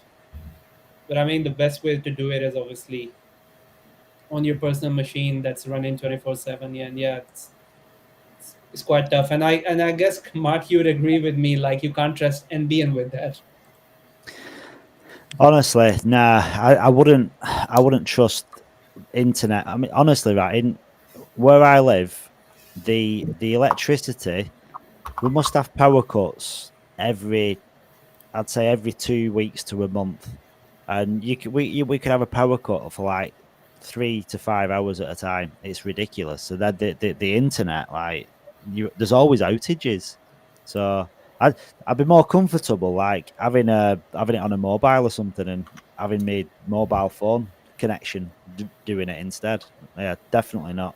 I'm just gonna use like a data center, and I think Mike was talking, and he was having conversations with different like companies, if you will, to possibly not provide the service, but provide a price, like a good price for people. Because like right now, if you're going to approach a data center for one node or 4 nodes or whatever, like you're not really going to negotiate the best possible price. But I think if like say for instance L1X said, right, okay, well we've got 1,600 nodes for our community, like if they come to you, could they get like such a deal? And it's not even centralized when you use a data center to a degree, because these data centers, they're not all in one location anyhow. I mean, look at Amazon AWS, they're all over the world.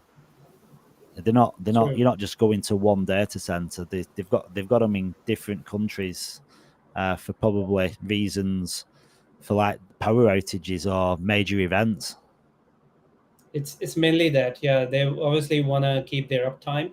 I mean, that's one of the things they sell up front, right? Like, why would anyone want to go to a VPS if it's down all the time? So yeah, that's the thing.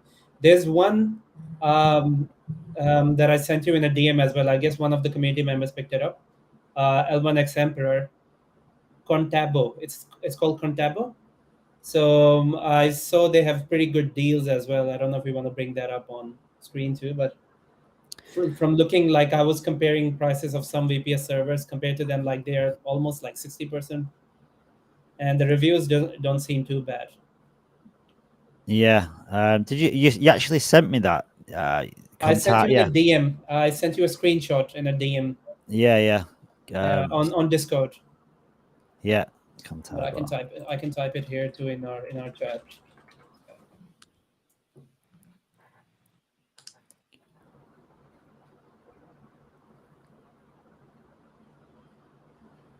There we go. Do you know one thing I forgot to do as well? When I joined the space this morning, when I turned it on, I started doing the tweet for the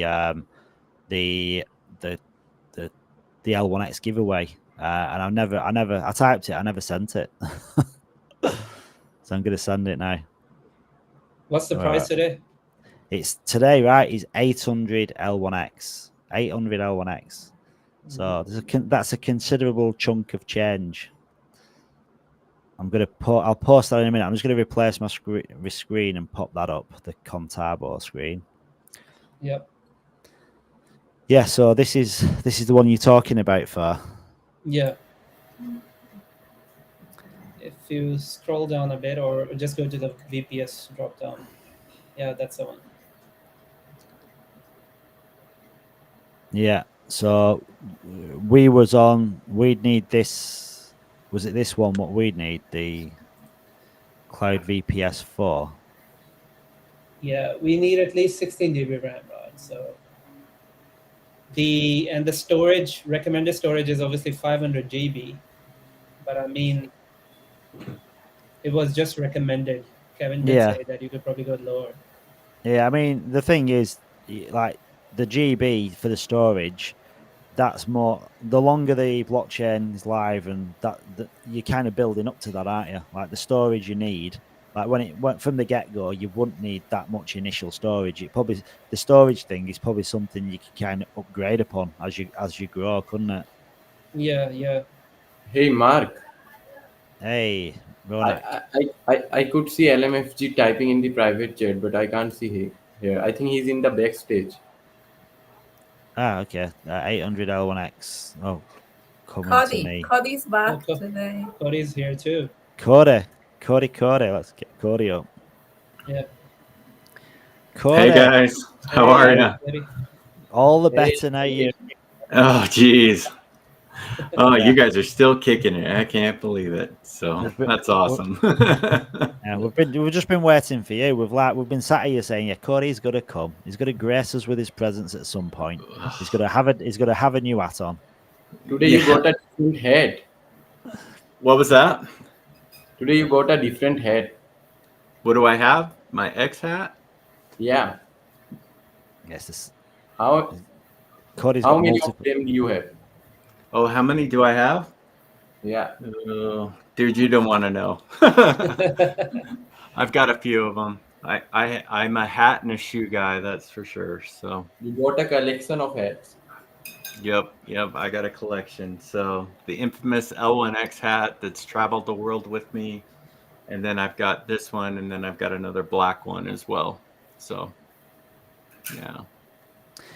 Cody, I'm going to ask you a question. You don't need to answer with like the exact answer, but like, did you manage to scoop up any really good L1X NFT usernames? Like, because we've got Eric's in the chat, and this dude has scooped up Twitter and Layer 1X. You don't have to reveal. Obviously, you might have something that's so lucrative and so good that you just want to keep it quiet. But I was wondering, had you scooped any good ones? Yes, I may have gotten a few good ones out there. I may or may not have picked up a few past client usernames, but I can tell you I got Cryptonaut 22. Got to represent there for sure. So definitely got that one secured. Yeah, I got Crypto Psycho. You've got to buy your social media tag, haven't you? That's just a given. Yep. It's all part of your branding, right? So yeah. But Nah, yeah. So Eric's got Twitter, and you've got the rest of them covered, possibly. Oh no. The one you should really ask is Machu. Rumor has it he's bought a few of them. So yeah.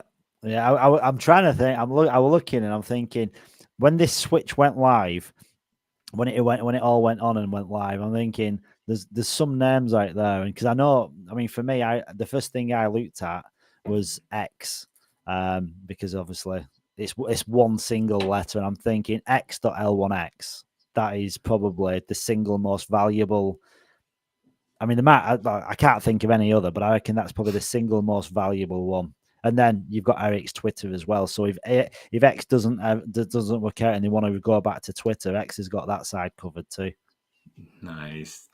Yeah, it'll be interesting to see how those play out here in the next year or so. Yeah, that's for sure. But yeah, I think it's one of them with the usernames. It's like you're buying them because of the income that's going to come through, like the rewards from the transaction fees, but the usernames themselves, it's more of the more network effect L1X gets, the more valuable the usernames will become.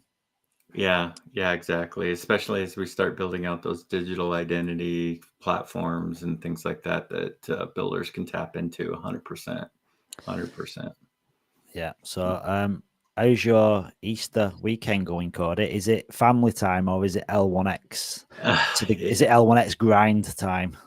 I had a whole bunch of family over for dinner and with all the cousins and stuff, but unfortunately I was glued to this seat on calls with L1X. It's like we're launching something here in the next couple of hours type of thing. So,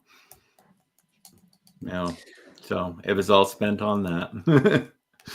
Yeah, it's funny, isn't it? Because I think because L1X has been like most people have probably been here from the beginning or early 2023, like March, April time, and like it's kind of, we've been here for that long. It's been such a long journey. It kind of feels a bit surreal that we're going to be launching tomorrow.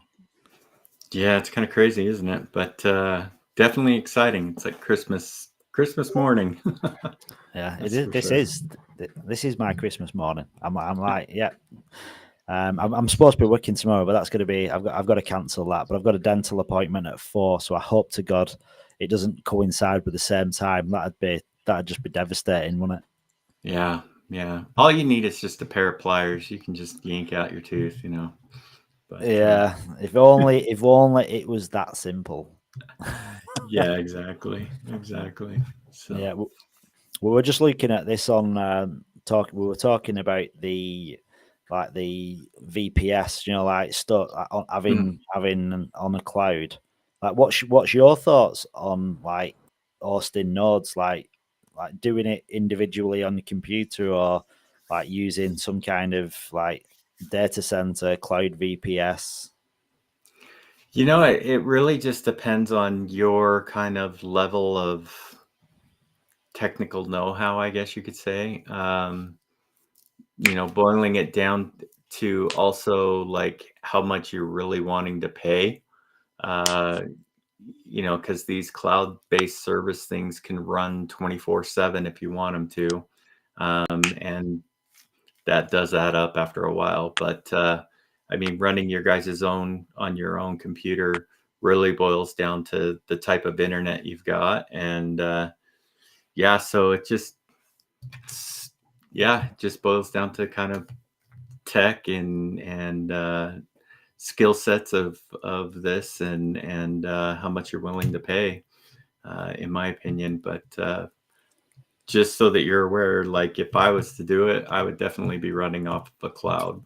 thing. So yeah, I mean that's what I'm doing. I mean, I think it's the thing is like the return on what a node's going to provide at a 50-cent dollar mark is still a nice amount, a nice chunk of change, but as it grows, that becomes a serious income, and if you want to make sure that income is 100% guaranteed, you've got to have the most reliable provider, haven't you? Really, I mean, if that gets to a point where it's bringing in tens of thousands of dollars every month, like you're going to be paying whatever it takes to have maximum uptime. Yep.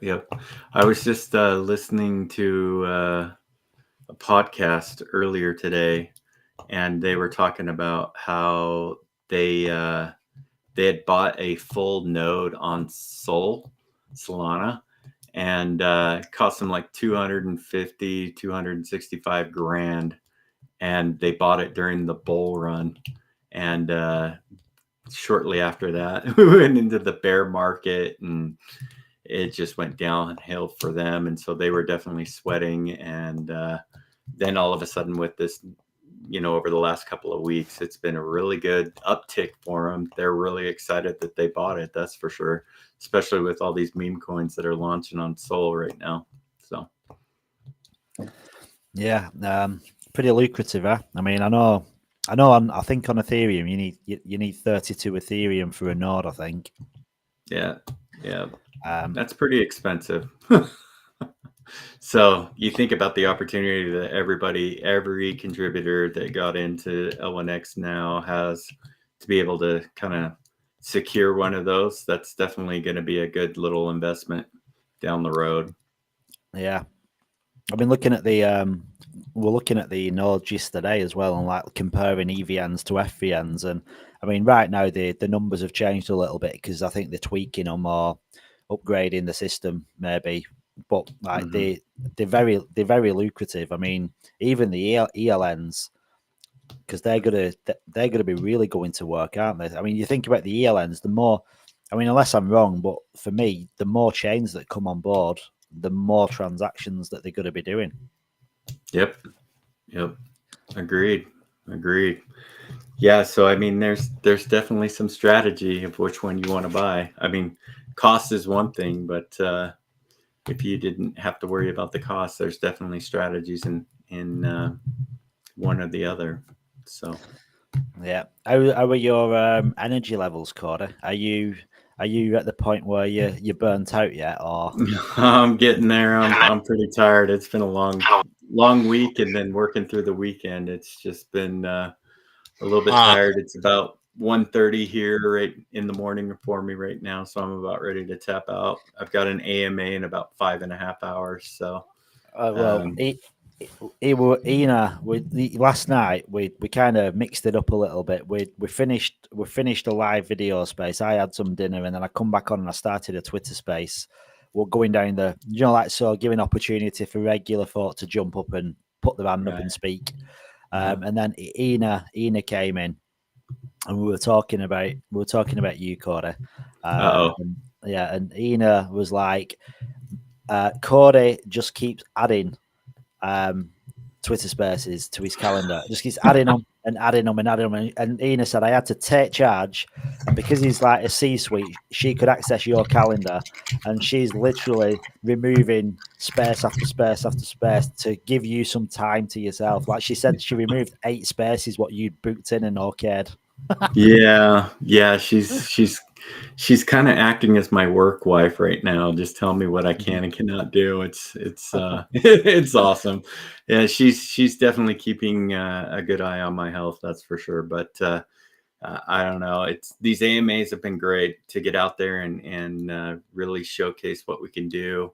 I've mentioned this prior to, but I think last time I was on with you guys, but out of every AMA I do, I at least have 1 to 3 projects DM me directly right after and ask for, how can we get involved?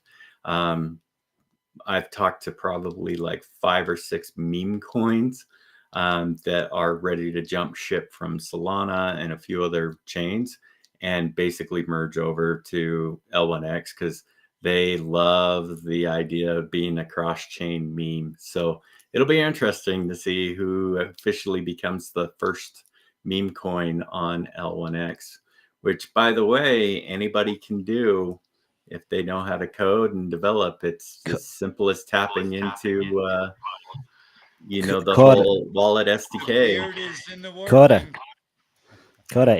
here it is. Yeah, I'm familiar with this. I've already followed if you can't tell. Kryptonaut is on board. Cody, give me a second. Cody, one thing I got to tell you, brother, you're covered. Look at that friggin' hat. Thanks, man. I appreciate it. Love it. Love it. Love you, brother. Rock Yeah, we're kind of talking about the first ever meme coin and like going on the like following the meta of like cat with that, dog with that, bloody beard with that, mustache with that. So you got mustache, you got beard with pants. So it could be a really good meta to go down, couldn't it? If you can get on it quick enough. I mean, depends how quick you can launch. That's the thing. If you could launch this like quickly, and I would like been chatting about it, and because Solana isn't liquidity ready for L1X, it's like beard with pants. It could be like the onboarding mechanism for Solana, because if you did a raise for the actual meme coin in Solana, that could be the LP pool on the balancer pool between L1X and Solana, which could kind of get Solana straight off the bat, like on like basically the first meme. That would be pretty insane, wouldn't it? Yep. Well, another thing that you could do too is you could tap into the balancer pool, have single stake assets, stablecoin asset or blue chip asset to ape in with, have that go directly into the balancer pool, take that receipt token and wrap it with the meme coin to give it instant utility as a reward token so that you'll earn L1X rewards. Damn, you need to come into the chat. We need the brain there power. You go. There's my advisory portion of it. So yeah, that's everything that people don't understand. That's what people don't understand. What you just said, Cody. And it's so hard to grasp, to bring people in and say, "Oh, it's going to do this." They're like, "Huh?" They just don't believe you. All my family and friends. I'm having a hard time. I'm trying, and I'm telling you, once the light bulb goes on with their heads, holy shit! Oh, 100%. I hope they get in before everything explodes. That's all I can say. Agreed. I'm going to have to go back to this timestamp. I don't know, 3 hours 20 minutes. So go back to about 3 hours 15 minutes and snippet this little bit of alpha that you've got, so we can work out how that happens and get it going quick. Because I mean, this is another thing as well, Cody. Like what we were kind of talking about. If you think about it, right, L1X is launching at a 22 million market cap. Imagine, right, if you could launch, it doesn't have to be a meme coin, it could be any coin, but if you can launch a meme coin that launches pretty much exactly the same time as L1X, the growth of L1X fuels the growth of the meme coin. But people will see the meme coin pumping and they'll be aping into the meme coin because it's pumping, but then that'll, at the same time, you're buying L1X because you're buying the meme coin on L1X. So the two would literally be fighting each other because they'd be pumping each other. Yeah. The meme coin would basically be riding the wave of L1X and vice versa. I'm gonna leave it to you, DGen guys, and I'll just walk away. You guys sound like you already have it. So yeah, do you know what? I'll be getting a DM later, and it'll be like, right, that advice is going to cost you 1%. Yeah, 2%. So don't worry. That's beautiful. That intricacy is beautiful. That's great. We hear that, you know what I mean? And that's beautiful because, like I said, it's hard to understand. And then when we hear you, right, you get into this crypto cycle, you're an animal. I'm telling you, this is so amazing what you're doing here with this. I'm understanding everything. You know, And- Cody is the king. The king. yeah, no, and you bringing it all together like this, man. You guys, the whole thing, the whole community is just off the wall, and no technology that's out there today. Yeah. It's you, definitely a team and a community collaboration, that's for sure. So yeah.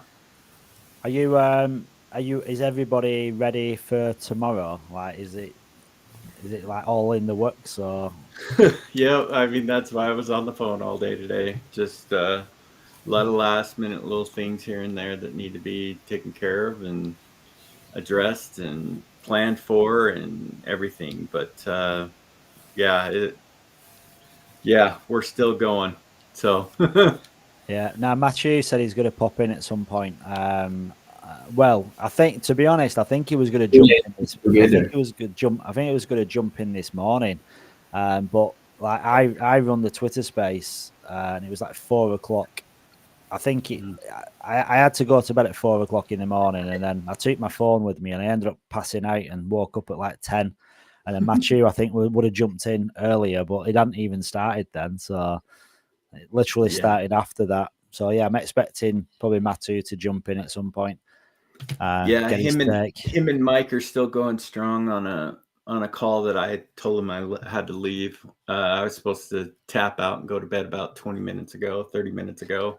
But I saw you guys and I was just like, I got to stop in and say hi to the fam. So, thanks. Good man, Cody. Good man. Yeah, thanks for jumping in. But yeah, you get to bed, dude. It's late for you, and I presume you've probably got an early morning. Yeah, I got to be up by 7. So, hey, if you guys are up, still going at it, there's going to be a great AMA tomorrow with Digga Labs, Elderun, and L1X tomorrow. So, about what? 2, 5.5 hours from now. So. So that right, okay. So I was looking at that and I didn't really get the times. And we're thinking that was going to be after, like during the day after the 9:00, like mainnet, well, the launch kind of party thing. But it's before. So that's tonight. Yeah, for us. Yeah, it's tonight for you guys in Australia. It's way early morning for us in the US. Yeah. So. Yeah. No rest for the wicked, eh? No rest for the wicked. Exactly. So, well, if you guys are still going at it strong tomorrow, afterwards, I'll pop in for another kind of check in and see if you got anything going on that you want to talk about. We'll go from there. Cool. How about that? No worries. Thank you, Cody. All right. Thanks, guys. We don't need no sleep. Have a good sleep, man. Cheers, Cody. Have a good one. Have a good sleep. You guys too. Good night. You as well. Good night. I'm just gonna go off camera for about 2 minutes because I've just got to munch on. I've just got to eat something quick because I've not had anything to eat today at all. My wife's just brought me a bit of food, so I'm just gonna chomp it down, and then I'll be back in like two or 3 minutes. That's love, brother. Yeah. No, that is. She's a good one. She looks after me, so I'll not be more than like 3 minutes anyhow. Take your time to eat, man. No rush. Yeah. No, it's all right. Yeah.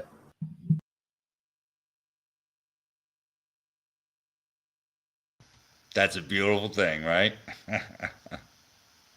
It certainly is very beautiful. Yeah. So how you doing, Fur? All right. Yeah, I'm doing great. I just got my kids around. I don't know if you can hear them in the background, but yeah, that's happening. Always happening. Is there kids? Gotta love it. Enjoy it while they're little. Before you know it. Uh-oh. I have a request, Fur. Can you please show your kids? They're just in the background there. Yeah. Yeah. I want to see their cute faces. Oh, they said they're drawing. They don't want to come on camera. You can see one in the background. Yeah. Tell them I see their hands. Yeah. There you go. In the background, one of them. One of them's going in the crazy in the background. You've basically woken. Yeah, No. there you go. Say hi. Hello. Hi. How you doing? All right. All good. I tell you, That's I a was different type of today enjoyment. my neighbor clearing trees and put up a rope swing and like a little horse. It's from a tire. You cut the tire and you shape it into a horse, and Wow, a rope swing now on the side. that's a good So idea. when it comes over, she got it like it's like having their own little park. Yeah, Cool. that's actually a fabulous idea. I might try that as well.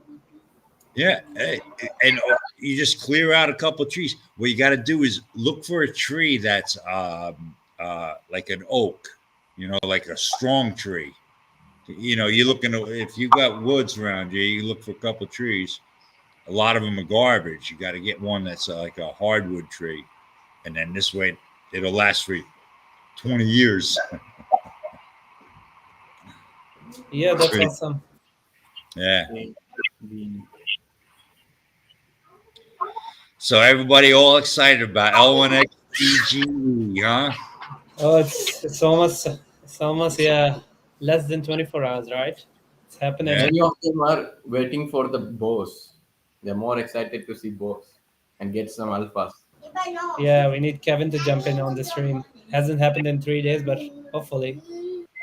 Yeah. And guys, I'm telling you, man, don't expect to just everybody wants to just see everything just take off with money. And no, these projects, the ecosystems, the liquidity that needs to be brought in. Once that starts happening and people start paying attention to this interface, that's what it is. It's a single spot to do everything. Using that one single coin is tremendous, right? You think about that. There's no other projects out there really. The Pulse Swap, there's another one. It's called Pulse Swap. Go look it up. I'm on their Discord and all that stuff, and it's the only two projects that do it. Are looking at doing this. It's beautiful. Yeah. It's beautiful, and we're at the beginning of this. Yeah, it hasn't even launched. Technically, it still hasn't. So yeah, you're right. You're right. No. Not just that. This hasn't launched. No one has gotten into blockchain yet. Only what? Maybe 20% of the world's people are invested or know how to invest into blockchain. Only 20% out of the whole world's population. And that's maybe high. It may only be 18%. Right? Yeah. Once regulations come and this starts turning over, which is going to happen within the next 2 to 5 years, this is going to be a snowball of this technology being grasped faster than the internet ever. It took the internet 20 years. Blockchain is now on 13 years, right? But people really haven't known anything about it until 2015, really, when they started understanding that Fidelity was buying into blockchain. Am I still on there? Exactly. Yeah. I'm still here. I just got to jump off just quickly. We're having a great chat, but I'll be back in a sec. Okay.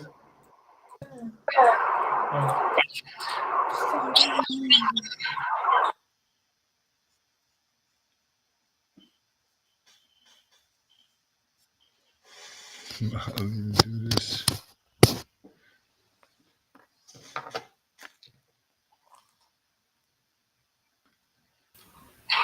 Hey, Alan, that's the logo. Oh, it's a computer. Huh? I see some type of logo when you close your camera. You see a logo? Yeah. I thought What it's is- a custom. What is the logo? It's like computer. I think it's a Restream one logo. Just Yeah. a simple computer, laptop.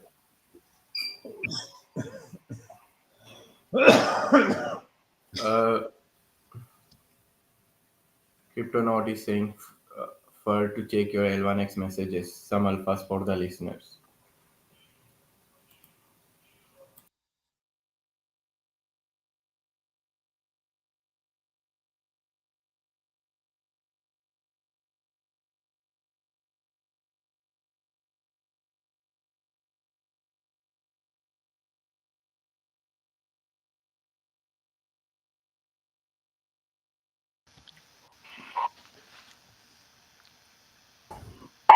Hey guys, I am back. Let's have a look. So I've just Hello, buddy. posted. Hello, my friend. So I've just posted the giveaway. This is a bit late in the day, but we've still got like a good chunk of hours to get back to it. So I'm going to share it far and wide. So if anyone wants to share it, so anyone that's watching this stream, hang on, let me jump to it. I got stuck. Oh my Yeah, I'm just going to replace this screen with this screen. So here, right, everyone go to this tweet. I posted it literally 1 minute ago. If you'll check out my profile, it's pinned to my page. So just like it. In fact, I'll just open it up. So like it, retweet, bootmark it, hashtag all of these. Make sure that you tag all of these people and don't leave anything out, because these tags, these hashtags, they go towards counting towards being in the draw. So then I'll do a draw, which I did last night, and I use Twitter Picker. I'll record the video. I'll also tweet the tweet out that shows the winner using Twitter Picker. So you can see it was done fairly, and you can see all the people that were entered into it as well. So this is And a big also, one. please take David Goxtin. What, sorry? And also, please take the David. You say some name, David Goxtin.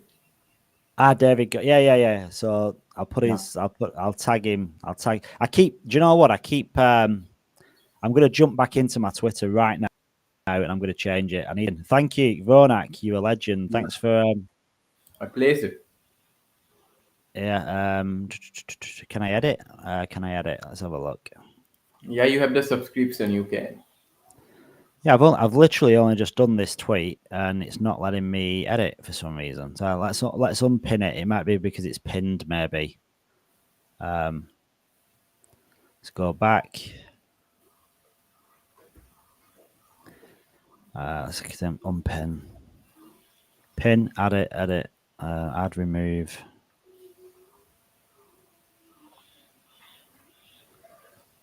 That's odd. Oh, edit. There we go. Beauty. Yeah. This is one thing. Yeah. No, I appreciate you bringing that up, Ronak, because if this can get the attention of Mr. David Goxstein himself, that'd be unreal. So let's get him up, David. And also, it's a request for all the giveaway participators. Please take David Goxtin. Yeah, I'll put.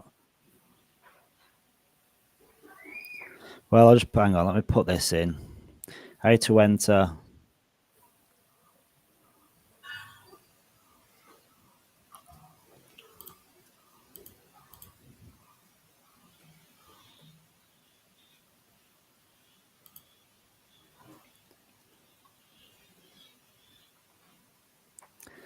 I have to find the original tweet because I can't see it on my phone.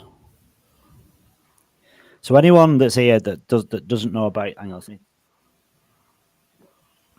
anyone that doesn't know about Layer 1X, right? It's the world's first truly interoperable blockchain. So it can speak any language. It can talk to any chain. So it's got its own virtual machine. That virtual machine allows it to be like a universal translator. So if you imagine, Matthew does a good example. You imagine like a room full of people that don't speak the same language. You might have someone that's Chinese, French, English, Turkish, and they're all trying to speak to each other, but no one can understand. No one can understand anyone.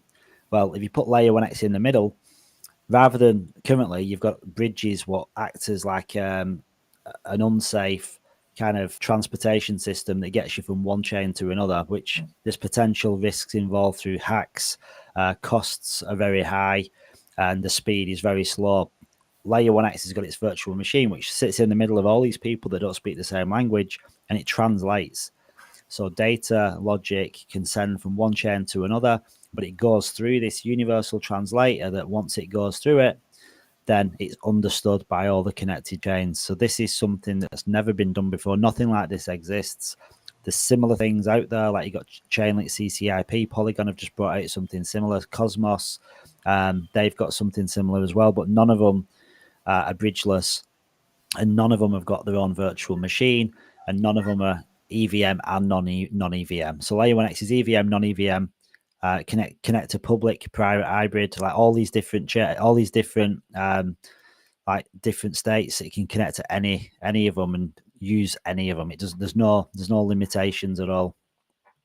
So it's pretty unique to the point where there isn't anything else like it. And the fact that you can now send assets from one chain to another, which is, and this is live now. So you've got like l1xapp.com, and you can send like Ethereum to Binance in roughly 10 to 20 seconds. You can go from like AVAX to Matic, Binance to Matic. Like you can transfer these assets now really, really fast, really, really cheap, and there's no bridge involved. And again, this is something that's never been done before. And when you look at the use cases, like you go down the DeFi rabbit hole, you go down the gaming rabbit hole with NFTs.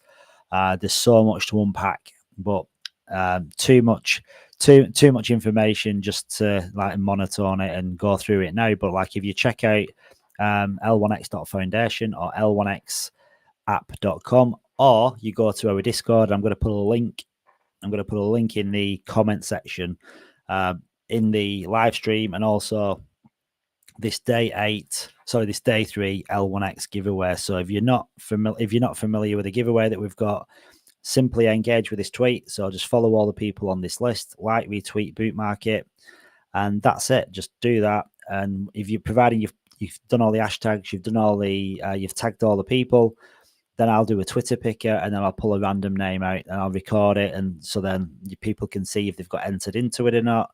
And someone's going to win 800 L1X, which has got a value at today's of $400. And that is not going to be around that price forever, because Layer 1X is launching at a $22 million market cap. And this is a Layer 1 blockchain that is going to unite all blockchains. It's going to make all connected blockchains truly interoperable, where they can speak to each other, where they don't need to use bridges. And when you think of the ramifications of that, right now, all these different blockchains that exist and all these protocols and projects on these blockchains, if they're sending like tokens, coins from one chain to another, unless they use a centralized exchange, they've got to go through bridges. And Layer 1X completely eradicates the use of a bridge. So when people realize that and they test it, they use it, and then they tell their friends about it, or they tell their fellow protocols about it and say, have you checked out Layer 1X yet? Like, you can literally send X amount from A to B without using a bridge. And they'll be like, nah, impossible. Because no one believes it. That's the thing. Nobody believes it, because the tech is that revolutionary. No one thinks it can be done, and it can be done, and it's being done right now. The L1X app is live. And when people come and use it, when people jump in a call or jump in an X-Talk CV space, like with Cody or with Matthew, Mike, Kevin, guess what happens? That translates into like a relationship networking. And a lot of these projects, individuals that have had conversations, meetings, AMAs, live Twitter spaces, they reach out after, and then they reconnect, because they want to know more about the tech. And everyone's got that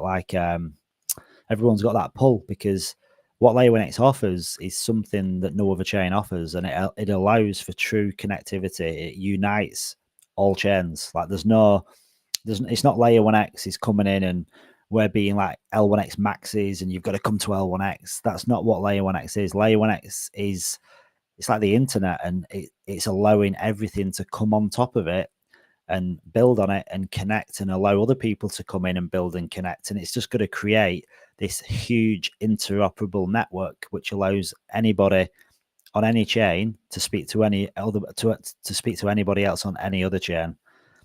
But I don't want to monologue too much. So please check L1X out. Head over to our Discord.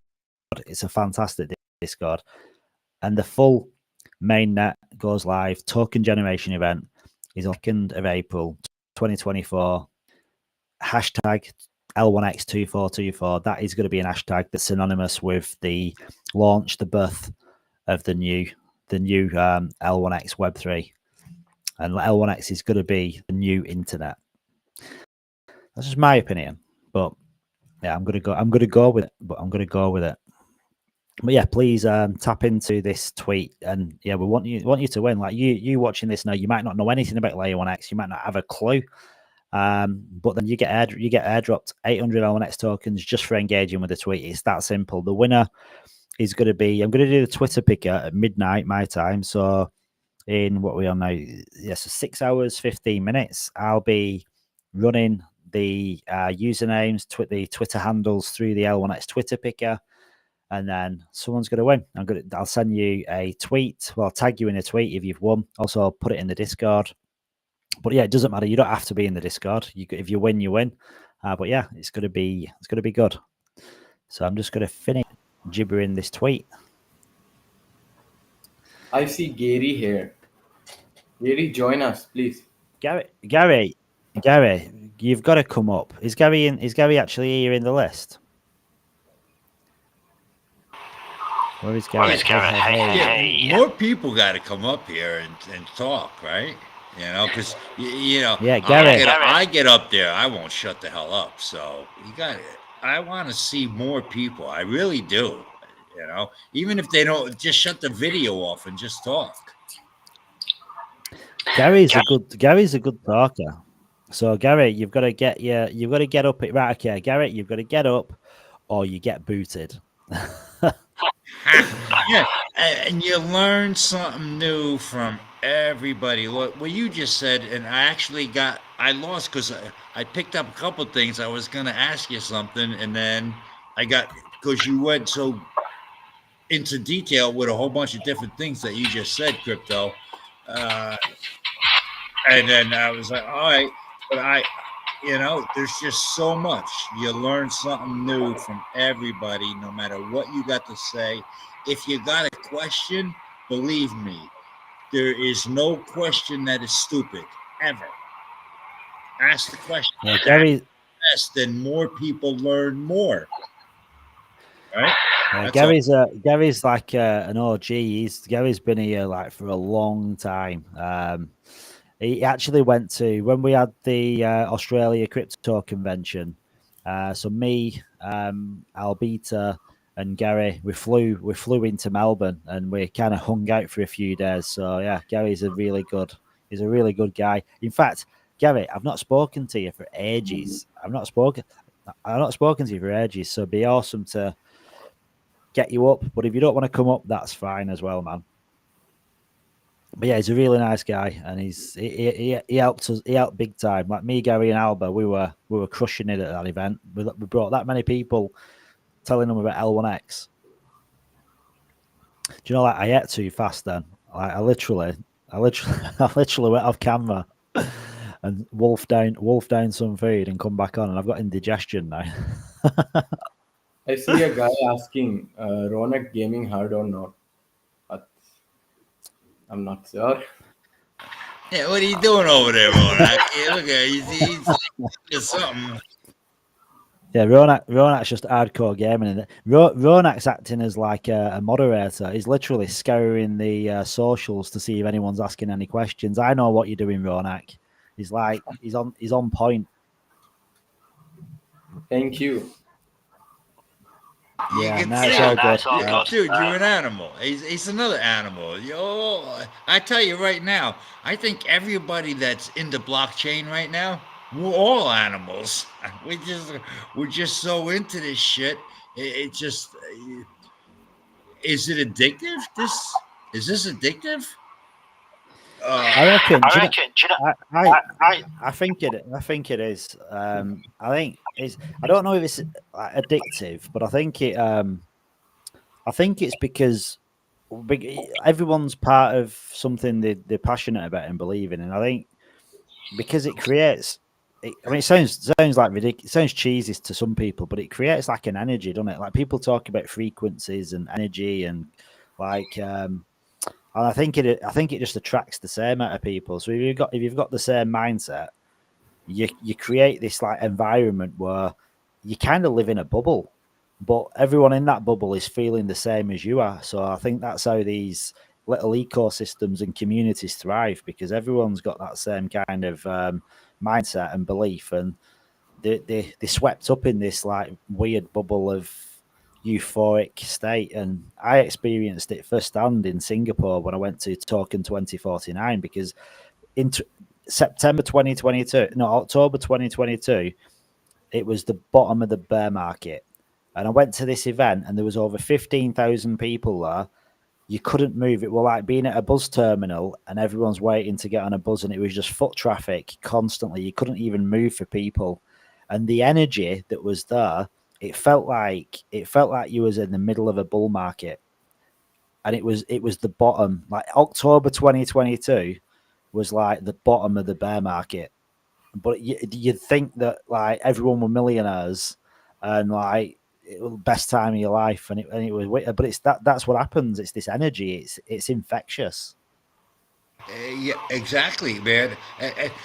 Me, about 4 years ago, it was when I got into this thing, and then me and my buddy's got dollars, and I'm running his wallet for him, and he's dumping in all this, and I'm going in, and we're going in, and we're going in, and then we're down 80% for like a couple of years, and then it started coming, and we're down 80%, and we're like, wow, oh, and we're still going more.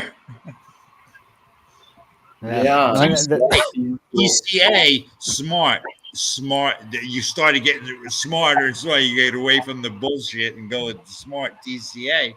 But now, holy shit! I figured, yeah, we're gonna make this much now. I'm not kidding. That's what. How be. CSGO knows me so better. Yeah, CSGO I was playing a lot, so I was gaming hard. I went from mobile games to PC games. Before, my first game was Mario Run. Then I went to Subway Surfers, then COC, then BGMI Free Fire. Then in PC, I went to CSGO, I went to Valorant, and now I'm just playing Web3 games of Gala games also. And Eldron too. I was streaming in YouTube also before. There you go. Hey, did Rona, have you do you know about Altura? Yeah. Do you is that something, because that's from what I'm reading, everything I read about Altura, it's all about the gaming, and now your NFTs can go through any game. I sorry.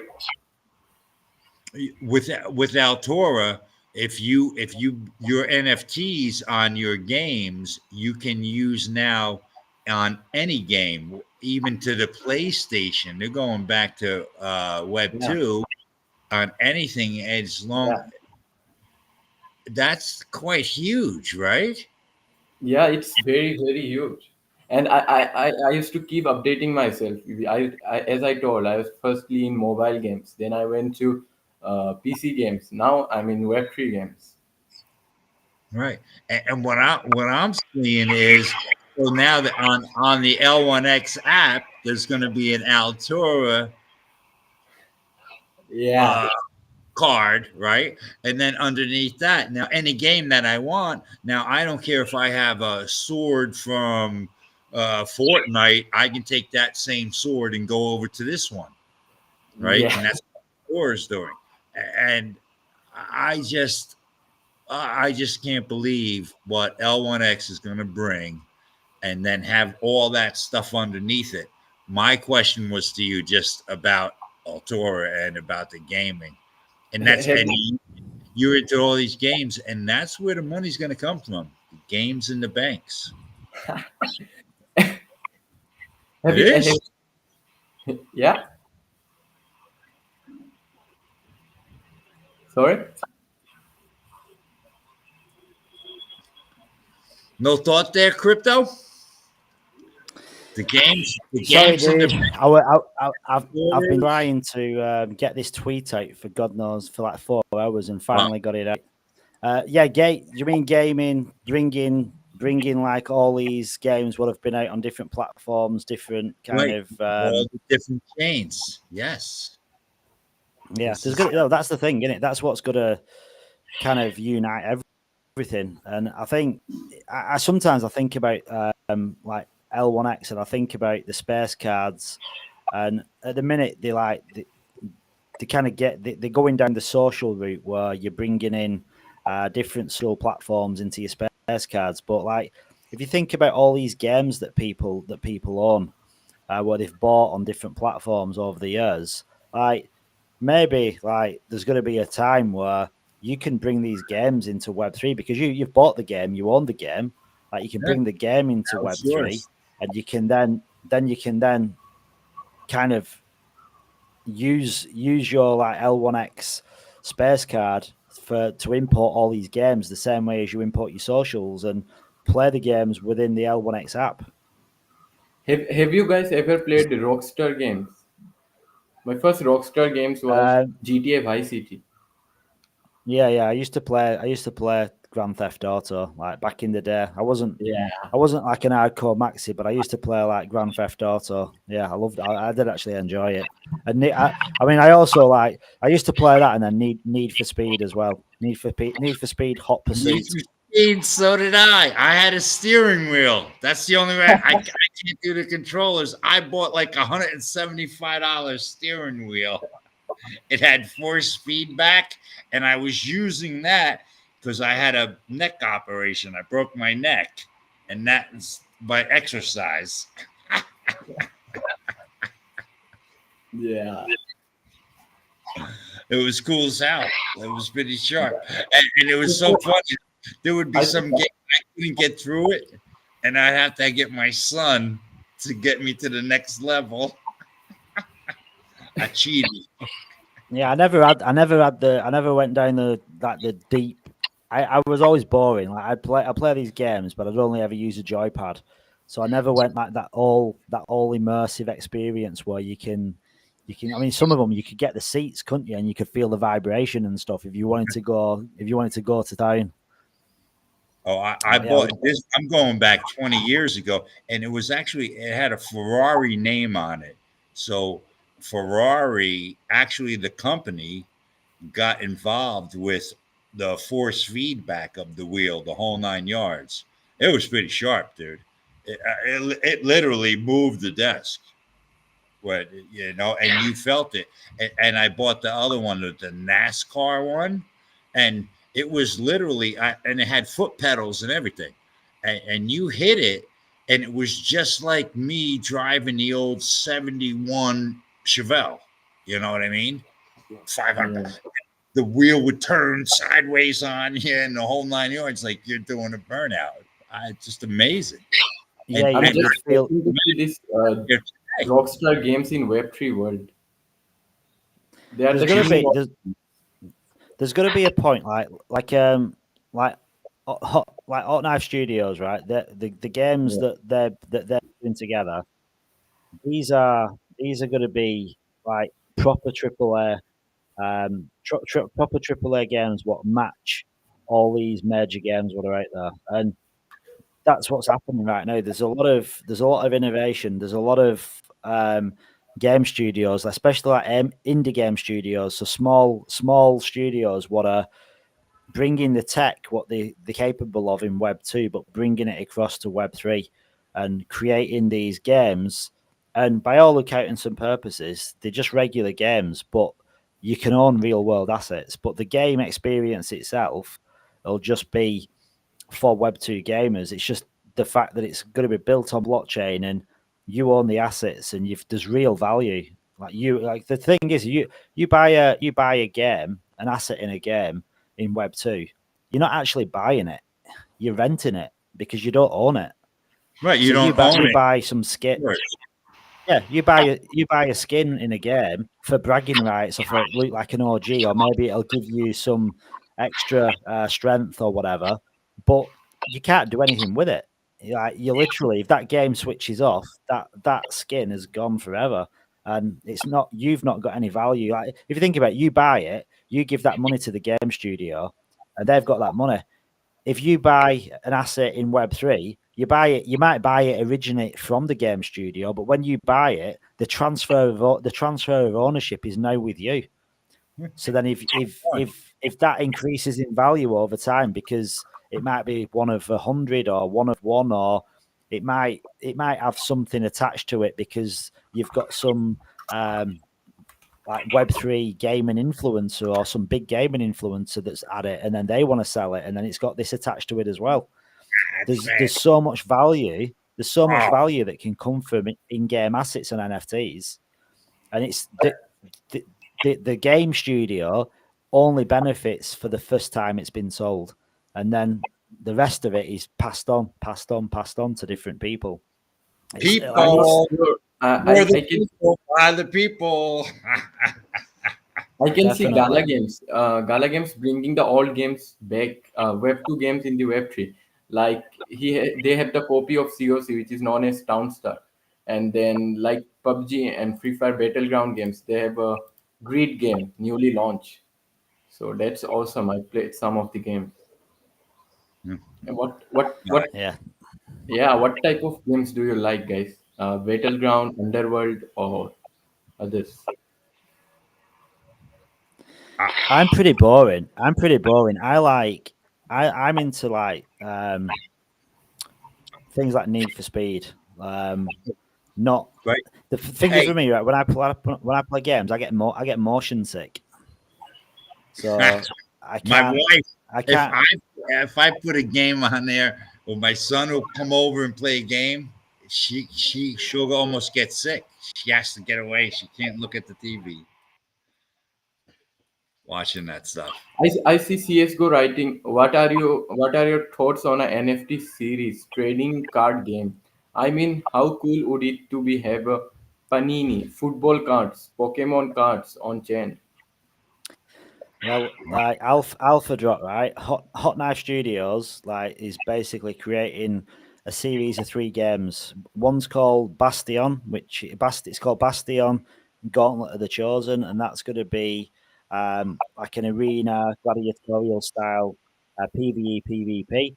Now the second game they're doing is a trading card game, and that one is going to be pretty unique. It's called King of the Table, and it's medieval themed, but it's going to have some like really unique RPG elements to it, to the point where it's not been seen by.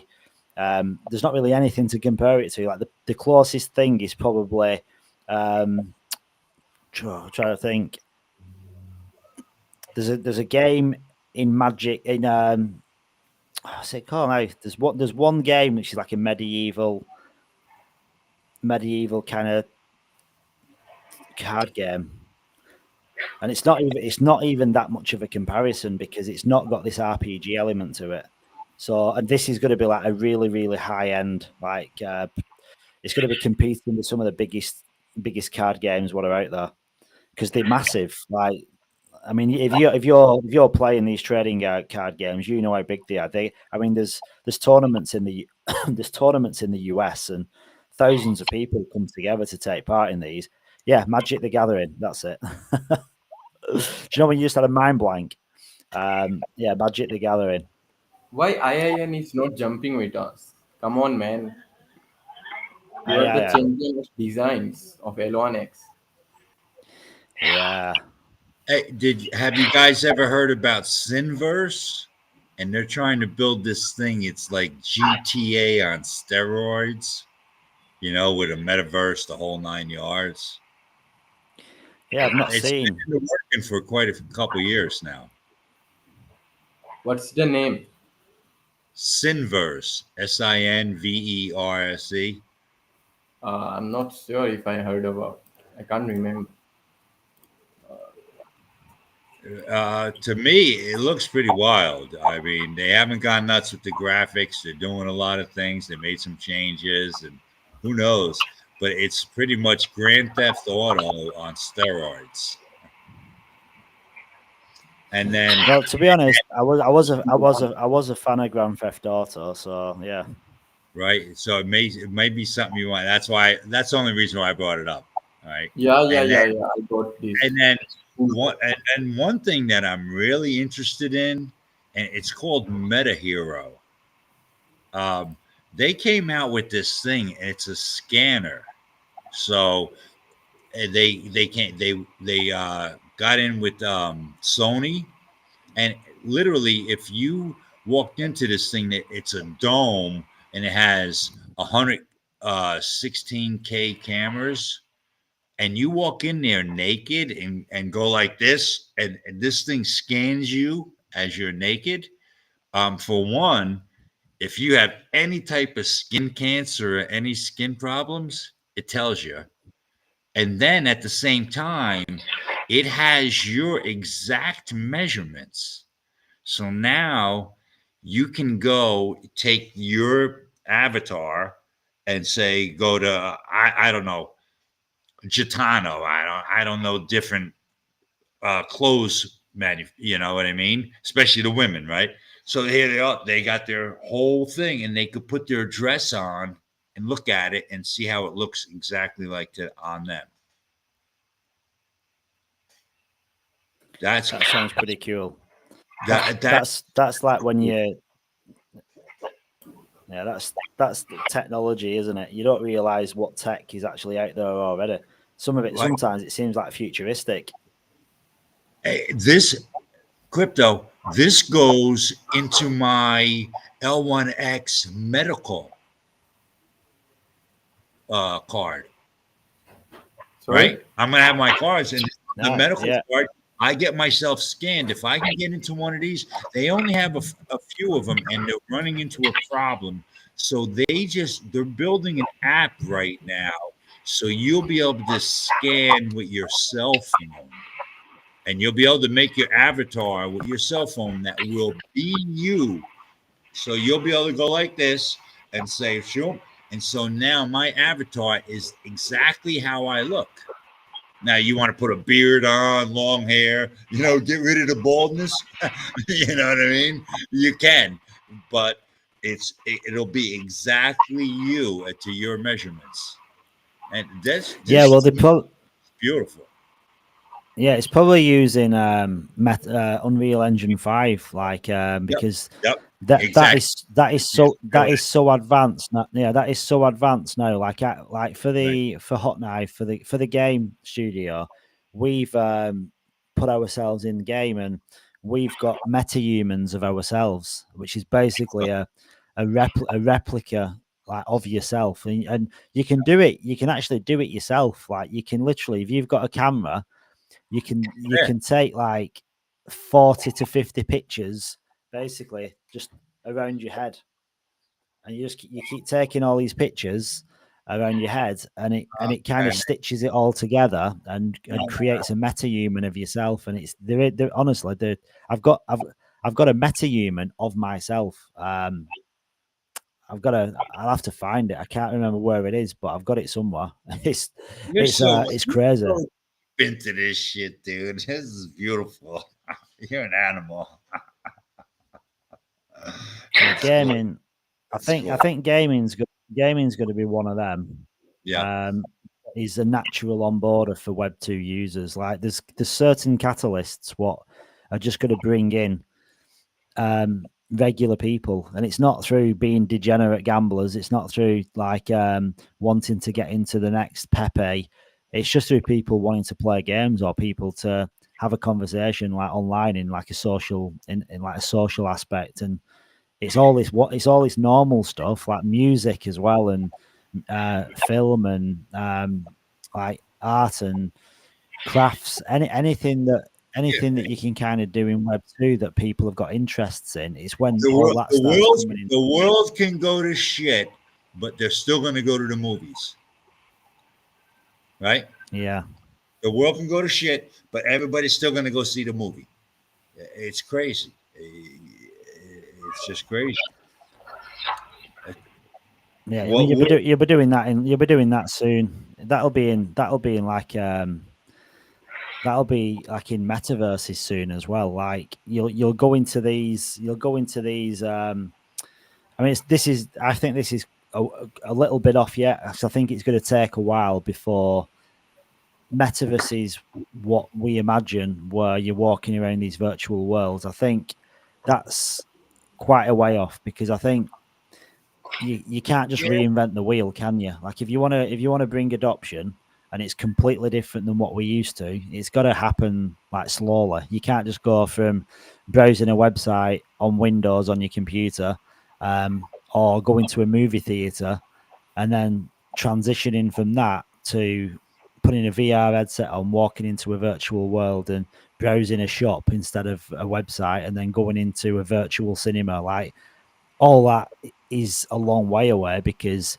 you can't go from A to Z without going through the rest of the alphabet first. You've got to do it in baby steps. Right. Yeah. Just think about L1X having its own film, music collections. Have you ever heard of Eartha? And this was one of the guys what buddy was told to buy into about 2 years ago. I dove into this project and I told them this won't be ready for until 2027 to 2030. And now I've looked into this thing. There's about 8-9 different universities that are building this. And I looked into this. People are buying airports and airplanes, $8,000, $20,000 for a land plot in this Eartha, right? And you can't sell it. There's absolutely zero. You cannot sell anything.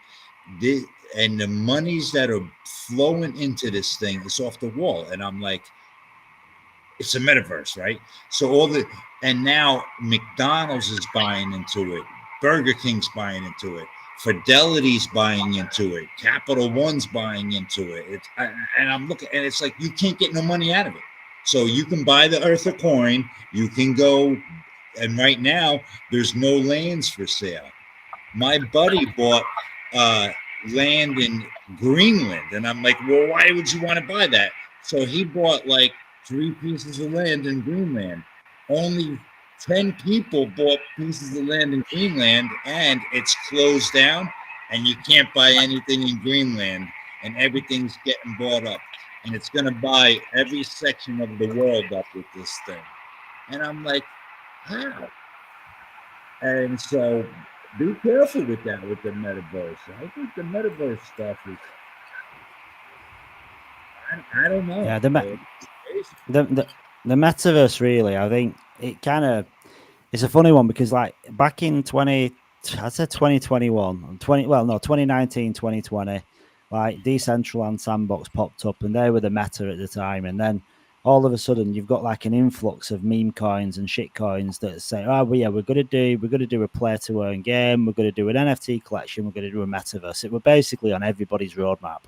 Problem is with a metaverse is like, think a metaverse like Facebook, or think a metaverse like Instagram. Like think of a metaverse like how you've got, if you think about like Twitter, that's a metaverse. Then think of Threads, that's a metaverse. But look what happened with Threads. How many social platforms can you have that really can give 100% engagement all the time? Because you don't need that many. Like people that use Twitter jumped on the bandwagon for Threads, but how long did that last? It lasted about a week or two, and then people are realizing, well, I can't create content on Twitter and on Threads, because I don't want to have 2 platforms saying the same thing. So with metaverses, it's exactly the same thing. There's probably going to be like a handful of metaverses that end up competing for like number 1 spot. Like you got Decentraland, you got Sandbox, but you've got there's loads of them, like TCG World. They're using Unity instead of having it like more like a Minecraft-esque type of graphic. Like TCG World are using Unity for theirs, so the graphics are really, really good. But the thing is, there's only so many people that are going to use these platforms, and there's always one that'll be the alpha. It's like you think of like Apple and Windows. There's probably been umpteen different operating systems, but it's a small group that finally get the adoption. So it's okay having all these metaverses, but in the end, a lot of them are just gimmicks. That's all they are. They're gimmicks for Web3 because it basically sells a project. A lot of developers and a lot of talent that built all these things, and this is all I keep telling everybody and my friends, my 20 people, my family and friends. Consolidation is going to come, and it's going to come fast. You're going to see things squash and fold and consolidate, and that's the best thing. And then you're going to get more power. Think about it. It's just going to get better and better as these consolidate. You're going to see them coming in together. You're going to have how many projects? 20? You think you're going to have what? 20 top layer ones? Well, I mean, there's probably yeah.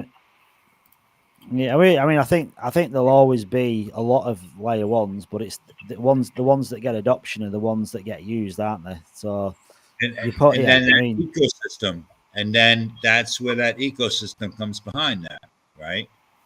And then there's your and so now who's going to be behind that with whether it's a gaming or this that, and I don't really care because I'm just going to have to go click on my L1X wallet, my L1X interface. That's to me my L1X operating system. That's how I'm looking at this.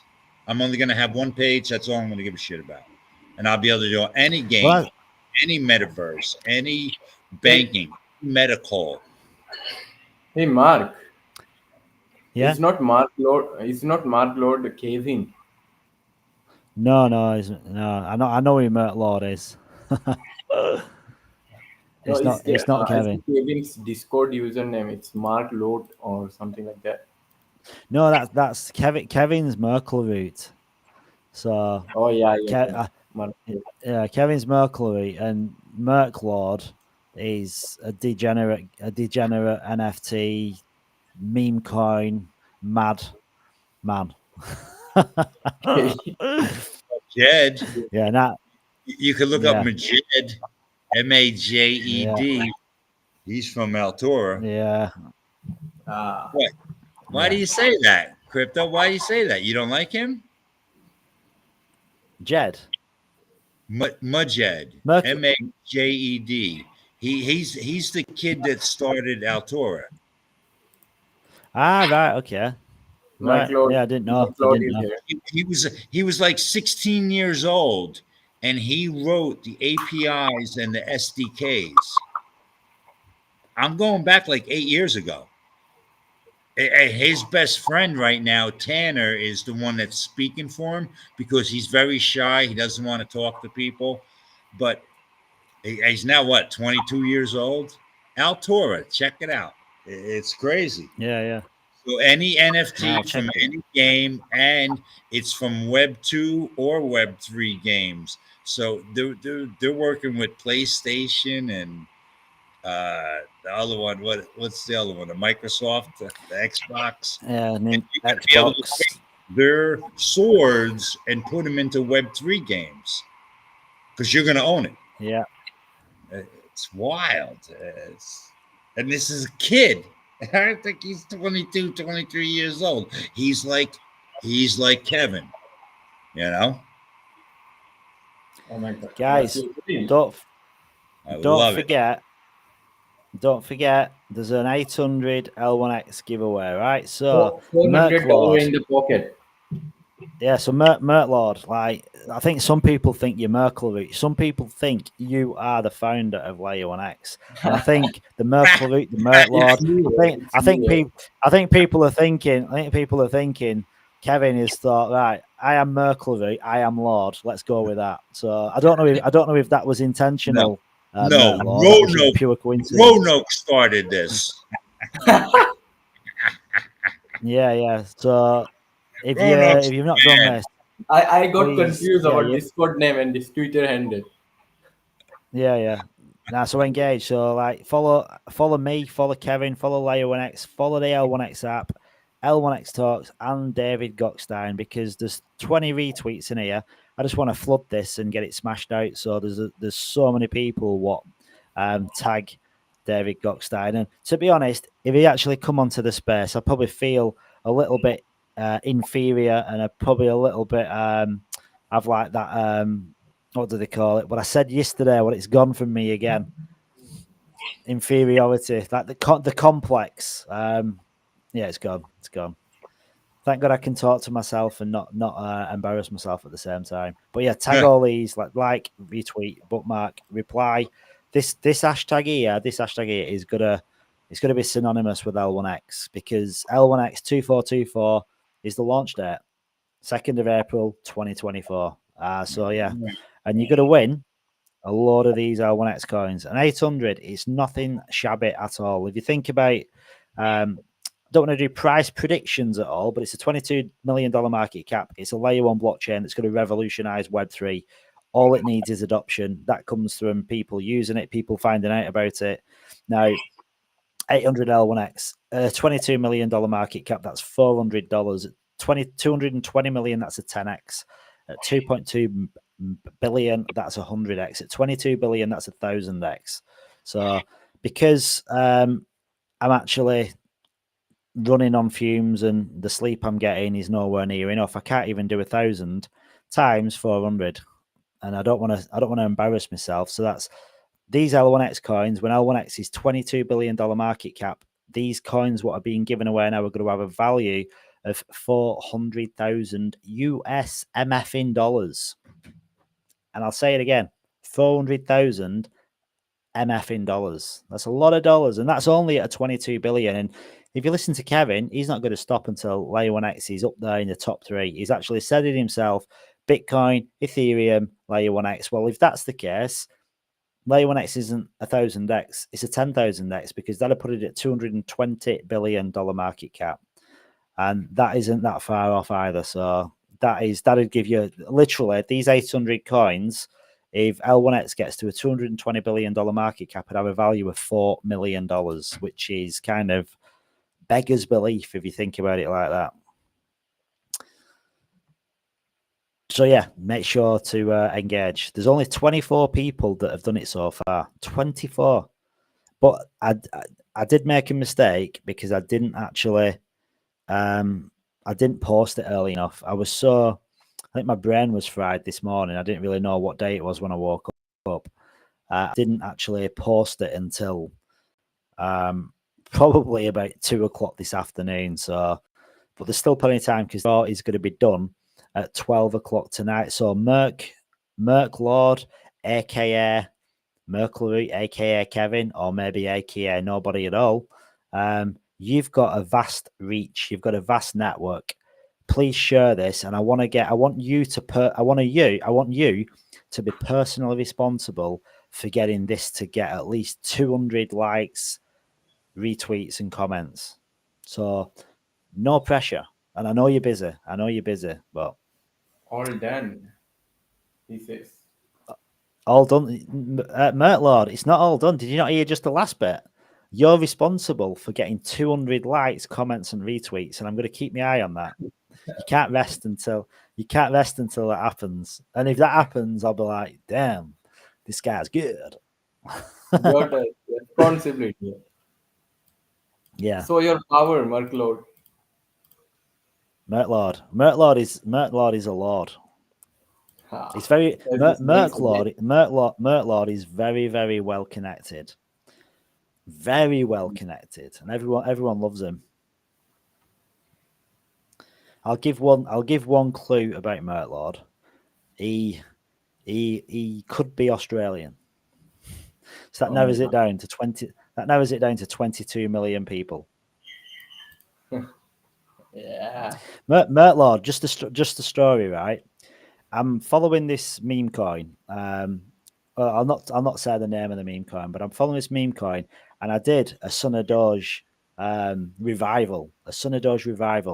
I went into this meme coin about 3 days ago, and it went up. I basically bought in at 50k market cap, and it went up to 1.2 million, and I sold at 1 million.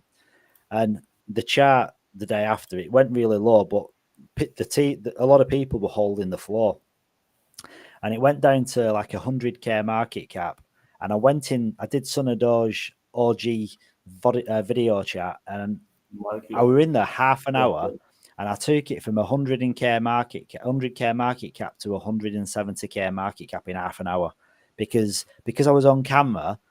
People just kept saying, like, we can't believe you're on camera. We've got this trust. We love it. And people were sending messages, and the buys just kept coming in just through being on camera. And I'm thinking, damn, this has got some kind of positive vibes to it. And I forgot what it's like, because that was like back in 2021. And although the bull run had ended, most people didn't know the bull run had ended, because it were all the degenerates like finding out about it after the party. But yeah, literally pushed it like 60-70% in half an hour. Now, obviously, tiny market cap, but yeah, there's I think there's a lot to be said for being. Yeah, it's not my pretty face, dude. If you think I've got a pretty face, I've got a pretty face, absolutely. I appreciate Mark Lord. I appreciate your work. Tell my wife that. I think I said this in the chat. You probably weren't here, but I said this in the chat the other day. And like, sometimes when I get ready and I'll put all my best clothes on, and like we'll be going out, and I'll say, "How do I look?" And she'll look at me, and it's like, if only we could change your head. I'm like, look, what can I do? So I normally put a hat on and some Ray-Bans, just to accessorize a little bit. But you're kind of limited, can't you? If your wife don't like your head, you've not much going for you. Nah, hey guys, come on. I don't care who you are. Every person has someone that thinks you are the most beautiful person on the earth. And when you find that person, like I did 38 years ago, you'll understand. And there's someone there. Maybe I've not met the right woman then yet. Come on, man! You're a good-looking dude. You're slicker than shit. You're so fun. Listen, I've been see you hanging out at a party. We be partying all night. I'm just like hoping that your wife is not watching the stream. No, she's 100%. 100% It would not. be a very bad day. Yeah, it would be a bad day. No, she's not, because my wife is like embarrassed if she can't watch anything that I do. She can't watch my content, because she's like, sometimes like I'll do a YouTube short, and when I do a YouTube short, I do listen to it back, and she can't even listen. It's like, I can't listen. It's like she gets embarrassed. But listen, when all these investments that we're all in, like when they all pay off, I think it's because like she knows I'm in this Web3 crypto bubble where all you people and everyone I speak to are just coin people, and I'm just being completely rugged by everybody because I'm just in this Ponzi scam bubble. That's what my wife thinks, and I think that's what a lot of people think. If they're not in the space, I think a lot of people have got that same kind of mentality. So, but it'll all change, because like I know what L1X is going to do, and I'm in quite a few other projects that are all going to do well as well. So I think 2024, 2025, it's going to be a pretty good year. L1X year. I'm banking on it. It will be the L1X. It is going to be. It's going to be. It's going to be an L1X year. So I'm just seeing if Merc Lord is living up to his my requirements, and we've not really moved. We're at 26. All right, I held this up before, and I guess you guys can't see it. Yeah.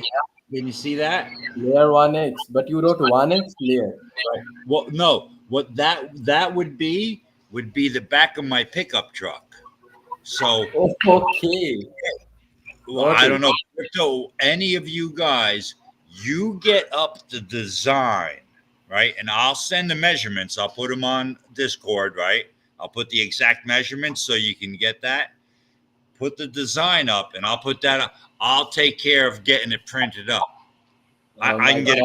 I can get it printed up for free. My what would it be? Friend owns a shop, and then I'll put that What would on it back. be? Yeah, what is that like a vinyl wrap? Yeah. It's just vinyl with all the little. What it is, it puts all little holes in it, and when you put that on your back windshield, you can see outside, but you can't see inside. It blocks all the sun, and then later. And my thing is, Crypto, you look at this, right? But my thing is like up on top, across on the top, whether it's layer 1X, L1X foundation or L1X app, talk to the guys, figure it out, put it all right. And I'll send them, I'll put their measurements on Discord.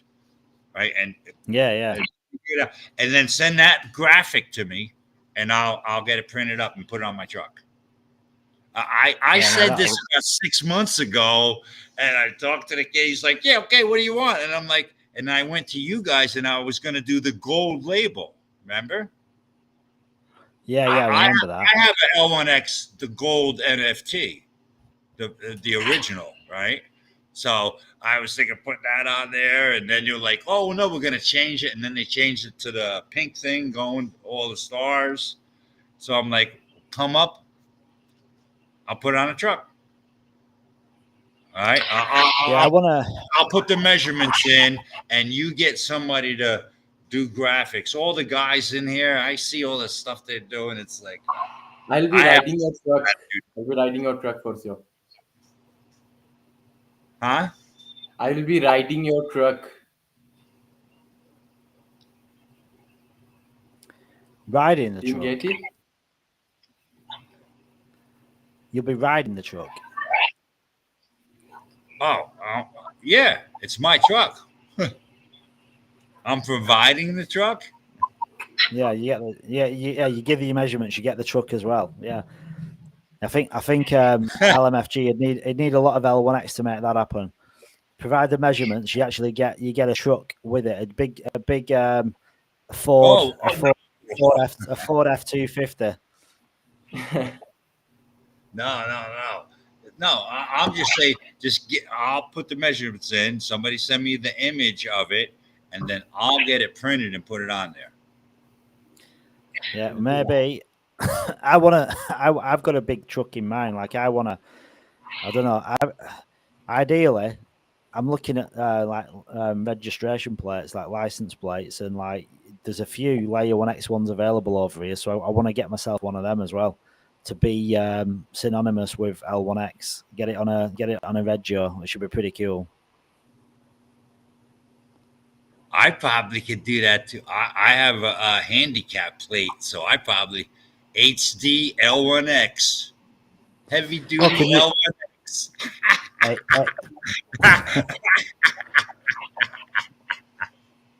Crazy. I'll look into it because hey, believe it or not, I'm ready to change it. My wife's car is, it's under my name, but I never put handicap plates on it. And I'll do it with both of the cars, HD L1X, and I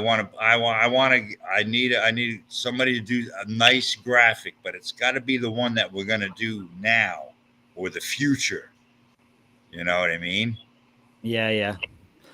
What I'm gonna do, just to give everyone a bit of respite, I'm gonna go, because yesterday we played number 2, episode 1, if you want to call it that, when Kevin's talking about different aspects of layer 1X, and this one is talking about the consensus mechanism. So I thought maybe good idea to play that, let people run through it, and just to educate people, anyone that wants to just follow along and watch it. So we get maybe an hour and a half respite in a day just to kind of chillax and maybe stretch our legs and get some fresh air, be a bit of CO2 in the lungs, bit of UV rays on the skin. So if everyone's good with that, I'll just give this a play. That's a very good idea. Yeah. So just let me know if you can. Just let me know if you can hear it. I'm probably gonna go take a nap myself. It's already like 4:30 in the morning.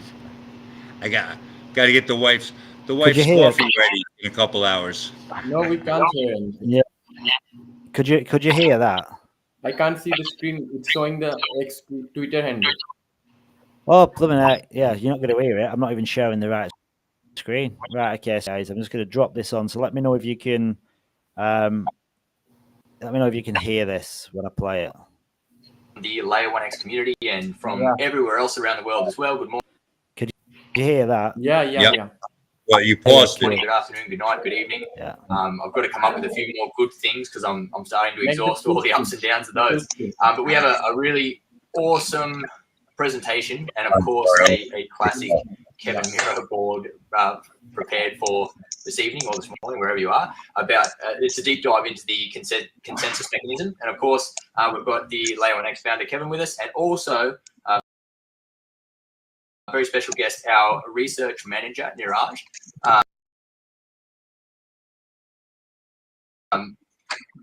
It's awesome to have you here. It's going to be, I suppose, fantastic. Showing the depth of the team that L1X has got behind us as well.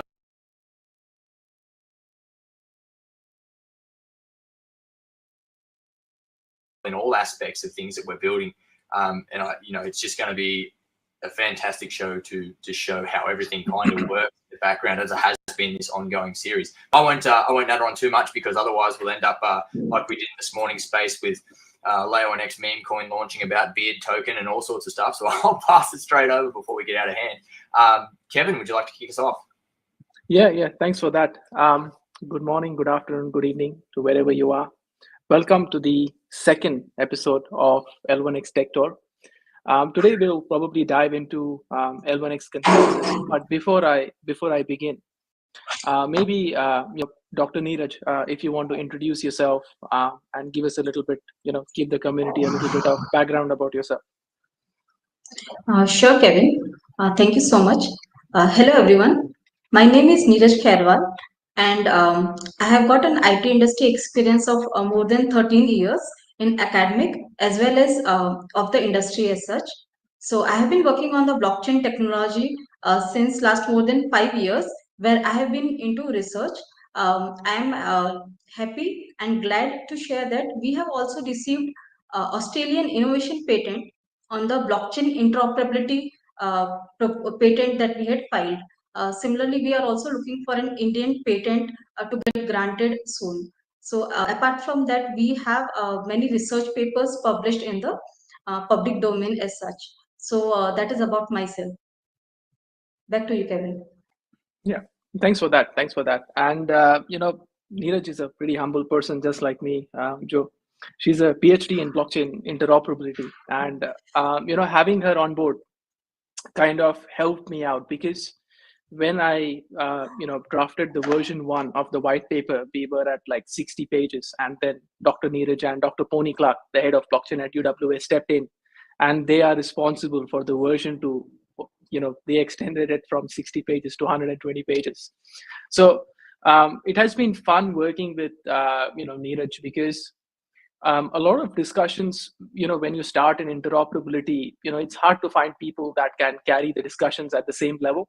And when I, started discussing with Neeraj, and it was a conversation where I was interviewing her and, for the job, and it was supposed to last for like 30 minutes. It lasted for 2 hours because she had already gone through the white paper and was already suggesting what we could do. So that was great. Okay.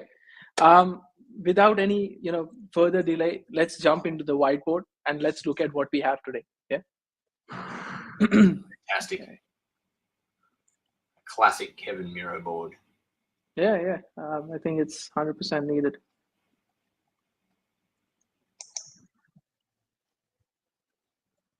I guess I should start, right? No, I can get started. Okay. Yeah, I'll hand it over to you once the consensus comes through. Yeah. Okay, fine. Oh, it's funny why it's not letting me. But anyways, let me share my entire screen. Okay, perfect. All right. So can you guys see my screen, please? Yes, sir. Yes. Awesome. Okay. Okay. So today's topic is basically around, our consensus mechanism. So we are going to go over the proof of X network architecture, the consensus mechanism itself, the network framework as well. So how the nodes are divided, the contracts, or because we have different types of nodes, we have different level of activities that these nodes do, and what does the contracts look like, even the transaction type, the block types. We are going to go through the transaction lifecycle. We're also going to look at the database drivers that we use. We'll have a look at the fee model, and maybe we'll touch a little bit upon the reward structure as well for the nodes, because we are drafting a wiki, so that everyone can look at it at the same place.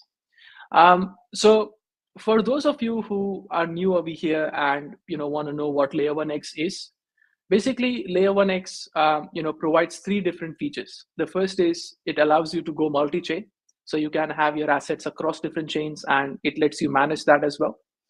It also has a native Oracle system where your information that you want to bring onto the network, you don't have to use a third-party application to do that.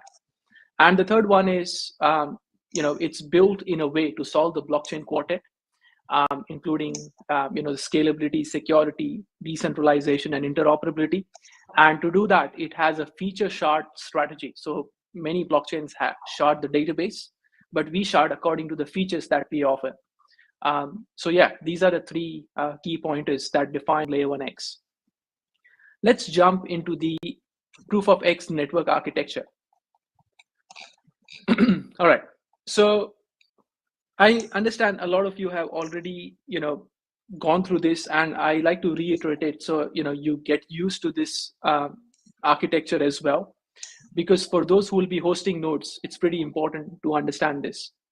So Layer 1x has two different types of nodes, and the reason we do that is because in the blockchain quartet, when you're trying to solve the problem of scalability, security, decentralization, and interoperability, if you think about it, I don't think blockchain scalability currently is a problem.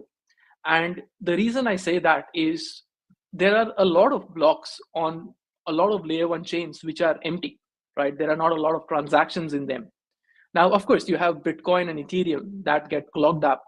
But again, until we don't create a strategy of moving assets, from one position to the other, you are not going to leverage the aspect of scalability anyways. That's like if you're trying to send emails, if emails were not, going to go from Yahoo to Gmail, why would you need, 10 million emails a second, right? You wouldn't need that much. So again, our focus right now is on interoperability and security. And at the same time, we will work on the decentralization and scalability aspect of it. So being able to securely exchange information is the priority. And in order to do that, we have two types of nodes. One is the event listener node, which is over here. And the second type of node is the full validator nodes. Now, the event listener nodes, as the name suggests, is an Oracle system that is the Xtalk node, like we call it. And we have another AMA that we've already done on that. So on this AMA, focusing on the full validator node, the full validator node is again divided into three different parts, right? 3 to 4 different parts. The first one is making sure that the L1x transactions don't have a bottleneck, right? So the full validator node in the first instance focuses only on that. The second one is the type of contracts. So there are certain times where you need to transfer the native coin through the contracts, and this is where two types of clusters, they come together to function accordingly. And we also have the Xtalk and EVM. So the Xtalk specifically understands that if the event listener node is to go and execute a certain piece of software on the full validator node, it has to first interact with the xtalk node, because what we have done is when you want to listen to a certain event from an external source, the xtalk node has a contract called as source chain registry. You will go and say that I want to listen to my address or my contract address X for information Y on place Z. That information is stored in the xtalk nodes. And that is why the event listener exactly sends this information back to the xtalk node to know, okay, once I receive this information, what else do I need to do? Now, many of the chains over there, I think it's Red Belly in Australia as well, where they have forked the EVM infrastructure, solely relying on EVM. But in the VM AMA that we will have, we will see the gaps that we find in EVM and how there can be a problem of scalability over there. But to increase the adoption, we have an L1X EVM instance running with us, meaning although you may go and deploy a contract that does not interact with L1X VM at all, you can just use the L1X EVM. But this is the line of separation where an L1X contract, an xtalk contract, an L1X EVM instance don't need to be kind of tied up to each other. So you can have an xtalk contract talking to a L1X EVM, where you don't want to go and build a contract on L1X VM, so that it provides a way for developers to come and redeploy the same smart contracts they have, but still leveraging the interoperability aspect. So this allows them to quickly spin up a testnet environment, deploy their EVM contracts they have, and with a single xtalk contract allow them to go multi-chain. So we have kept it in this way. It's pretty modular, and we do see that for the next 10 years, this kind of infrastructure will suffice. Now, just quickly touching upon the security points table, there are 5 areas that we have kind of recognized that we need to focus on from the security standpoint. So of course, the public-private key generation algorithm, we have the SEP 256K1 that is even EVM compatible. We have the hashing data to the state. So how the data is hashed from the transaction and the block level onto the state. We also have a global snapshot checkpoint, and I'll come to that later on once we go to the supercluster. The other one is the node-to-node communication. So we have 2 types of networking architecture. So one is JSON RPC and one is gRPC. So gRPC uses something called as protobuf. What it means is it is easier, faster, and more secure to use gRPC when the nodes are trying to communicate with each other. But when a client, you send a transaction from a website to the node, that uses the JSON RPC. And of course, the block proposer verification. Neeraj will go into the POX consensus in depth, but we do have a randomization algorithm and a register where a node selected once will not be selected up to a certain point in time again for a certain epoch level. So this allows us, in terms of the consensus modularity, it allows us a great way of saying, if you don't want to use X, you can use Y and still achieve the same level of security, with us. Now, I understand that there will be a lot of developers looking at this video even right now and in the time to come. So don't freak out. I'm going to show you something, but that's mainly for the developers when we open source the code. So I've also created, I like to call it the hash wire, right? So I've also created a flowchart that shows each and every function, each and every calling that happens from one place to the other. And this flowchart is pretty complicated for everyday people, but this is only to be used when you want to goalize the whole consensus, like you want to deep dive into the code itself. This flowchart will help you to understand how the functions move from one place to the other. But anyways, we'll share this board across, so this will be there as well. Coming to the POX consensus phase, I'll let Neeraj go through this because she's the main person who has written this part of the paper, which has been approved by me, but it'll be best for her to go through this. Sure. Thanks, Kevin. I'll just share my screen.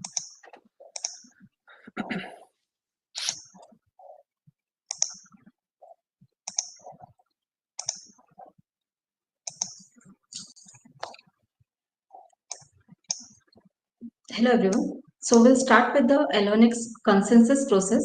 That is nothing but the PX consensus process.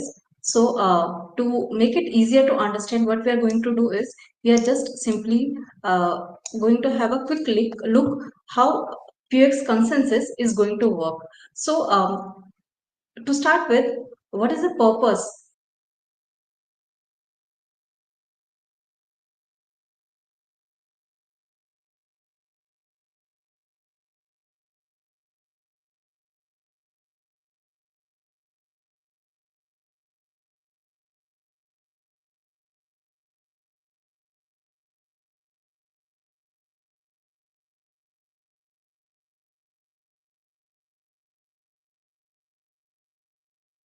Mechanism. So the very basic requirement is to have agreement among all the participants, along with having decentralization, immutability, and security. So how do we ensure that our L1X blockchain network is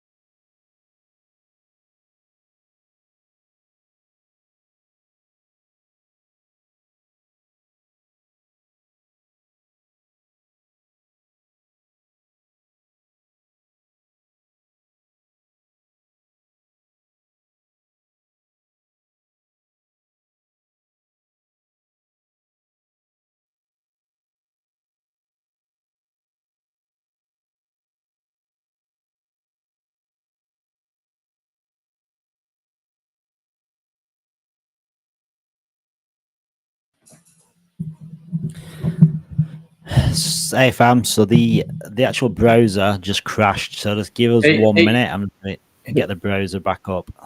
Hey Far, hey Ronak. Yeah, I know the browser's just gone off. I got a stable network, so if I could share the screen, I could No, run it's the same video. yeah.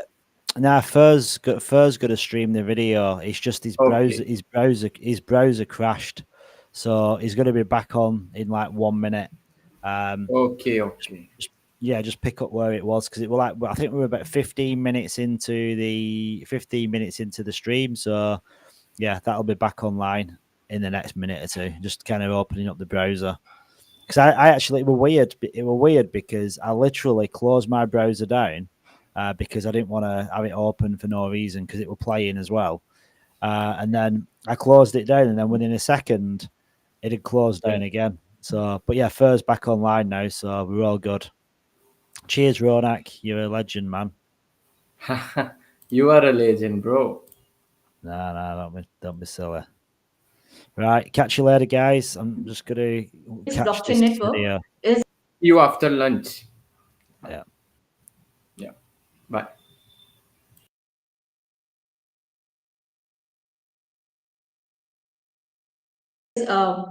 Decentralized apart from having the consensus. So for that purpose, we are going for PX consensus. So PX consensus is actually based on the X score. That is nothing but the X factor, you can say in simple terms, for each validator node. So how is this X score being calculated or determined for any node that is participating in the L1X blockchain network?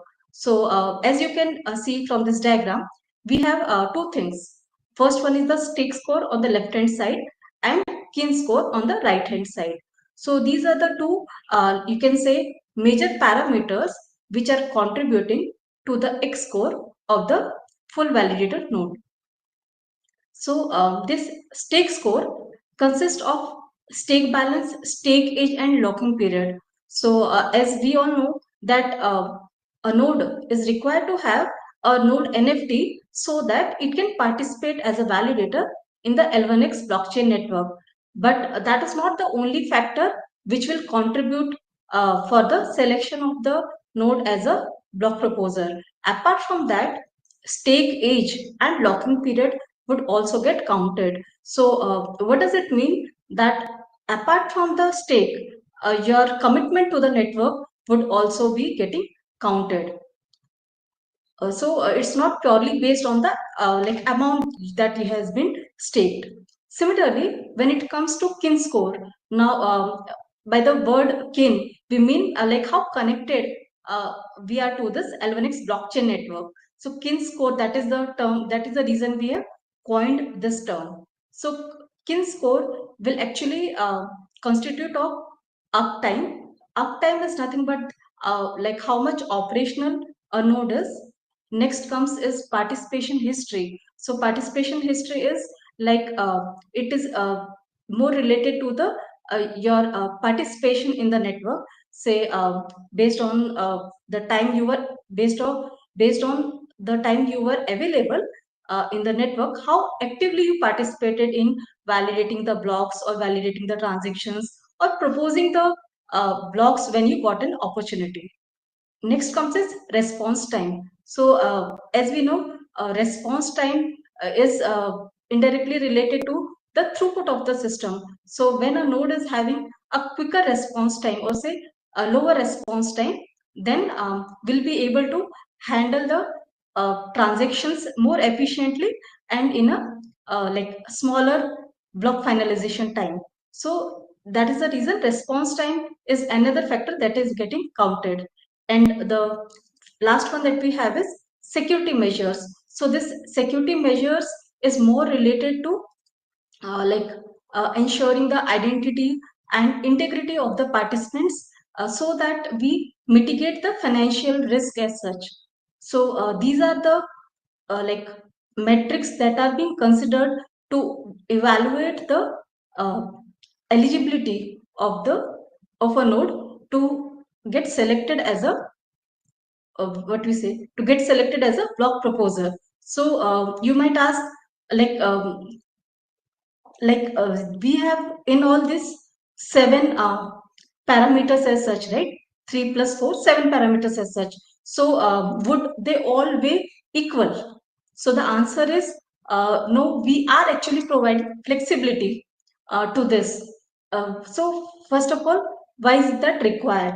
So the very basic reason is at the start, all the nodes would have got the node NFT, and price of that node NFT is same for all the nodes as such, right?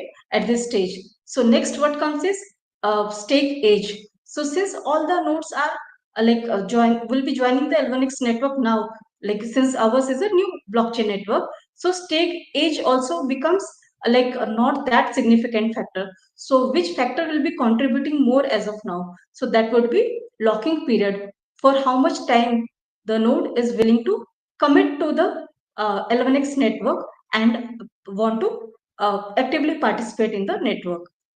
So at this point, locking period should have more weightage as compared to stake balance and stake age. So I'll just move down. So that is the reason we have created this sheet for the weightages for each parameter or each metric as such. So say initial 6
We got a technical error, guys.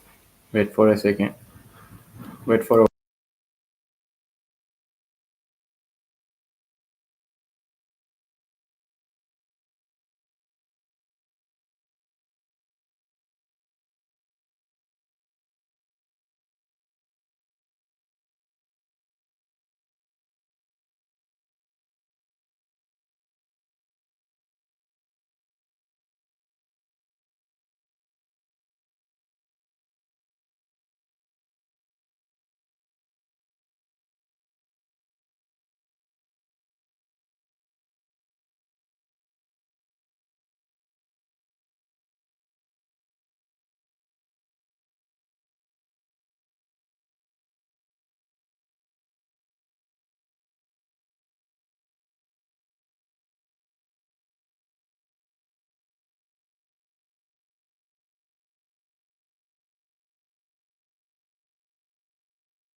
Yeah, we are back, guys.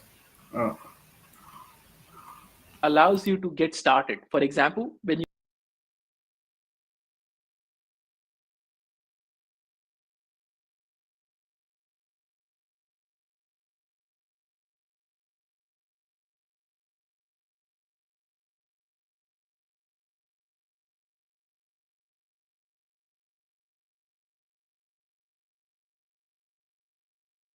for example, I'm trying to send a token, I am trying to update details about an NFT, which is a dynamic NFT.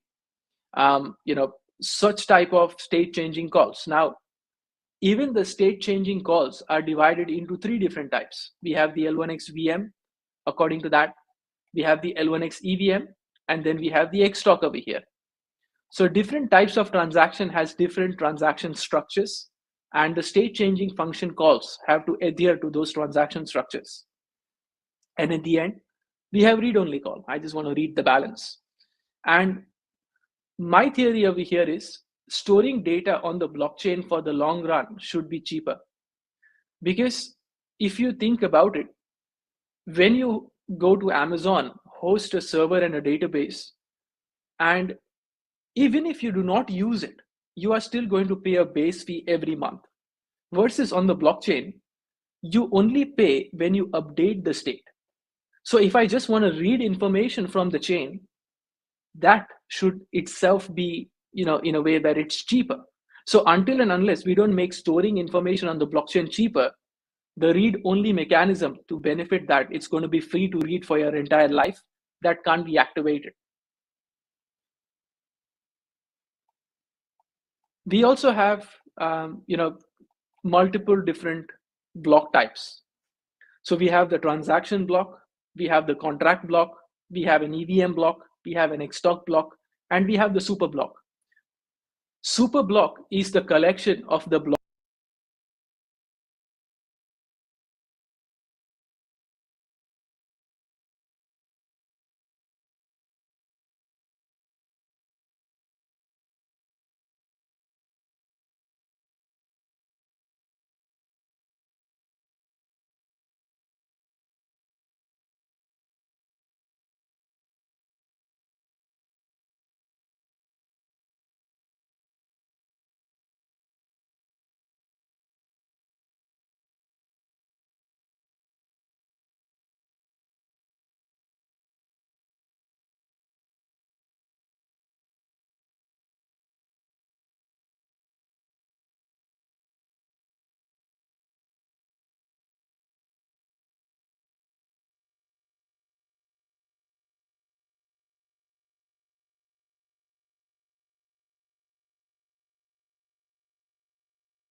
calculation and distribution will be done based on the network dynamics as such. So the L1X blockchain network, who will be listening to the events that have been emitted by the client chains. So what is the role of this listener nodes? So listener nodes will actually initially, as we can notice, will store the events that are coming onto the network. Then they will actually verify the validity of the event that has been transmitted. Okay. Next, they will be actually scheduling these events, and if say any formatting is required for L1X network to understand the event that has been transmitted, that would be done by the listener nodes, and they'll be broadcasting the event to the entire L1X blockchain network.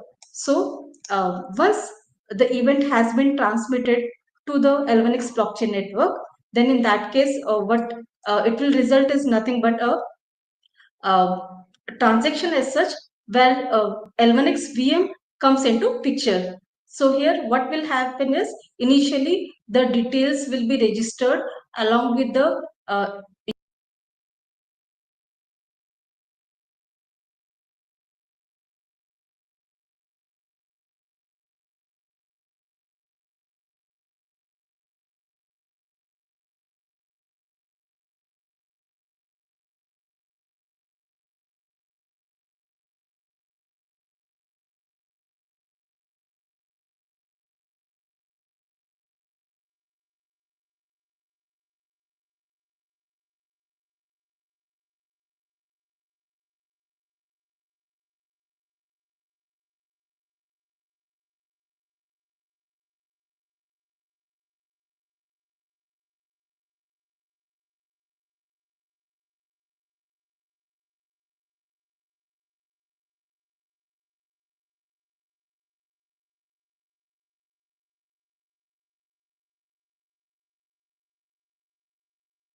L1X, your transaction in L1X blockchain network is actually flowing across like L1X EVM, L1X VM, and our XTOP process as well.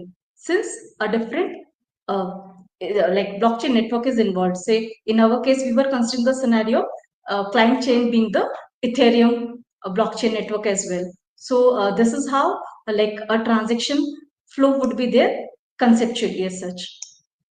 Kevin, would you like to add something to it? No, I think it's good. It kind of allows us to understand the whole flow of the transaction types, and these are like different transaction types being fired up through a cross contract call one by one. So yeah, I think you explained well. Sure. Okay. Thank you. So yes, Yeah. I guess Kevin, you can continue. Yeah. Okay. Going further, one of the other important thing is the database. Now let's understand what is the importance of the database. When we say that the blockchain stores information, right? That's like saying I like eating tasty food, right? But what exact food do you like, right?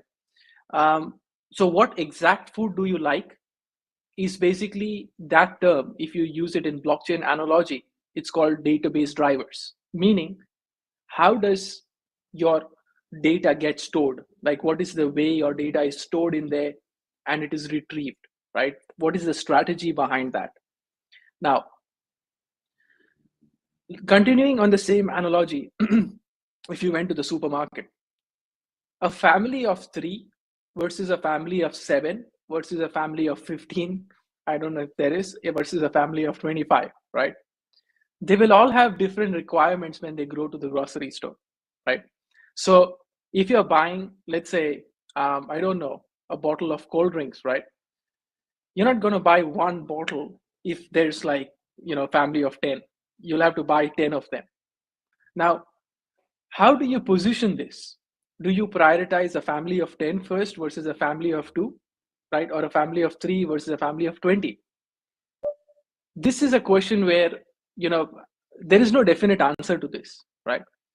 And if we are not providing a way where businesses can leverage this aspect, then whatever we have built, it's going to slow down when the database driver comes into picture. So I'll just share my screen and explain what we have done.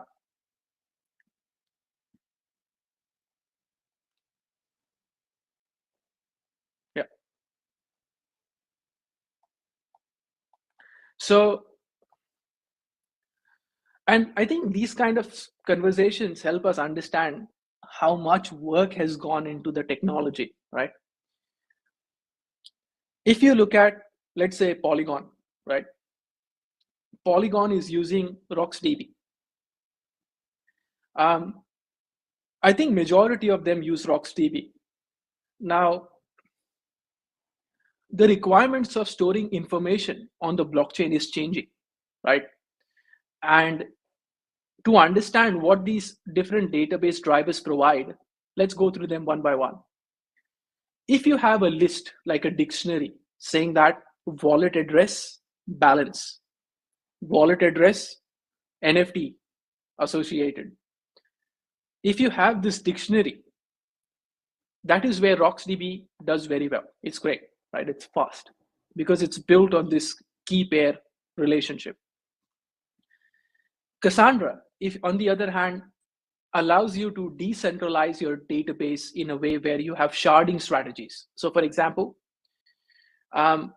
let's say I want to go and create, let's say the government says, okay, let's build on L1X.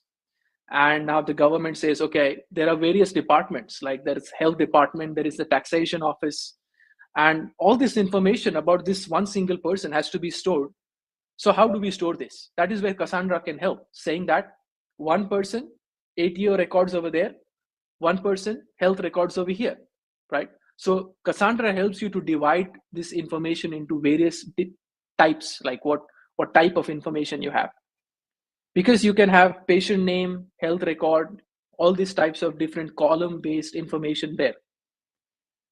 Postgres. Postgres is great where you want atomicity, saying that if I want to do this, but if something fails in between, roll back the whole thing. Now, if you're doing a swap, and let's say the user has done a swap on Ethereum and wants to receive it on the Binance chain, but the Binance chain contract returned an error, transaction dropped.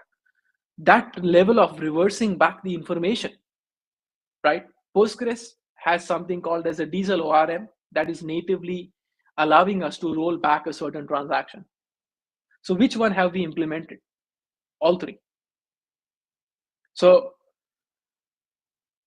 the ability of our nodes right now, we are using Postgres and RocksDB. So in the coming time, when businesses say that I want to use Cassandra because they are using Cassandra natively right now, they are using Postgres, they are using RocksDB, 95% of the business use cases are covered up. So you could come on the blockchain while sharing your data, but still keeping it centralized for you if you don't want to decentralize your information. And you don't have to change your database drivers just because we don't support it. And these database drivers are pretty agnostic, meaning that if there are two nodes running on two different database drivers, it doesn't matter because the consensus layer allows us to unify them and store it into a similar order or a similar state. So in this way, even if businesses are using different types of databases, they can go through the same level of consensus or not. And if someone wants to fetch this information, they can fetch it with a single API. So for developers, it wouldn't really matter how you fetch this information, from the blockchain and how you store it into the blockchain. The contract types that you define, they leverage these type of database natively. So if you say you're going for a contract with a lot of information about a patient, it automatically understands and stores it in a Cassandra database. If it's a register, it stores it in a RocksDB. If it's you require atomicity, where you have got two different type of, so the destination has executed, the event listener again listens and says, okay, even on destination it's done. Now you need to update the state or reverse back. That time Postgres comes in. So our swap right now, they're using, on the version 2 with the balancer pool, they're using Postgres. So this kind of infrastructure allows us the modularity even up to the database driver level. And it's very important because we are trying to service the Web3 space for the next 10, 20, 30, 40 years, right? And these kind of things, like if you build it later on, you got to rejig the whole thing.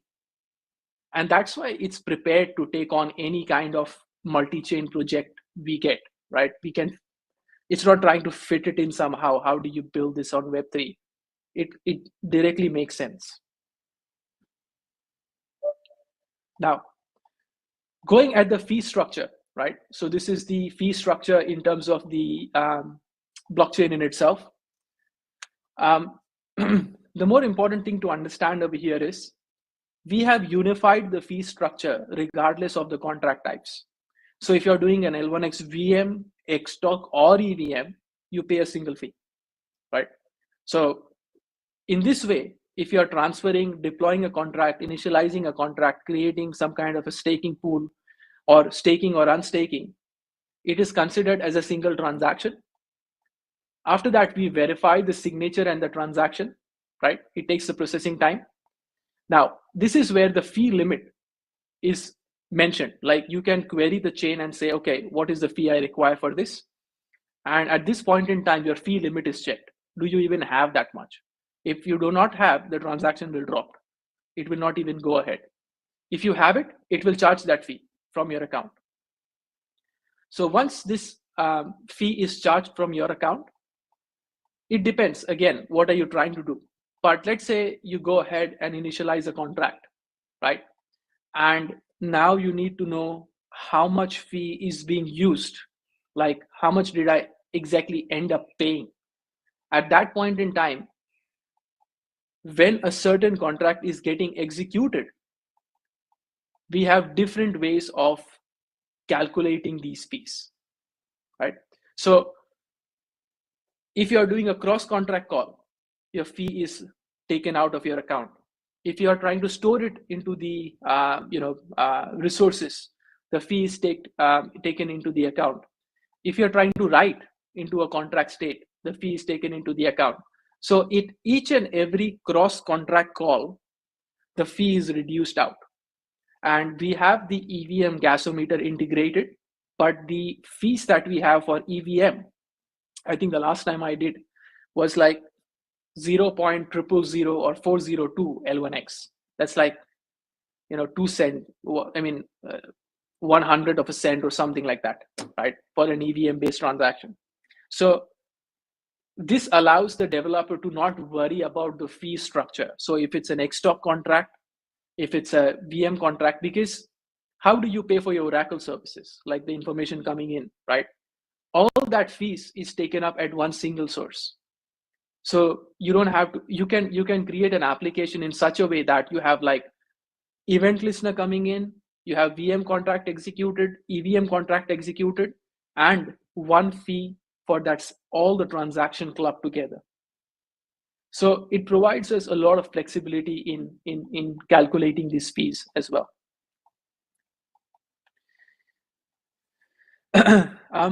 Before we go to the nodes reward, right? I just want to mention that the node rewards is still, we are still making sure that the rewards make sense, but I'm going to show what the rewards look like, right? In an Excel sheet. We have a front end being built where you will be able to calculate by yourself as well, if it makes sense for you, right? Let me share my screen.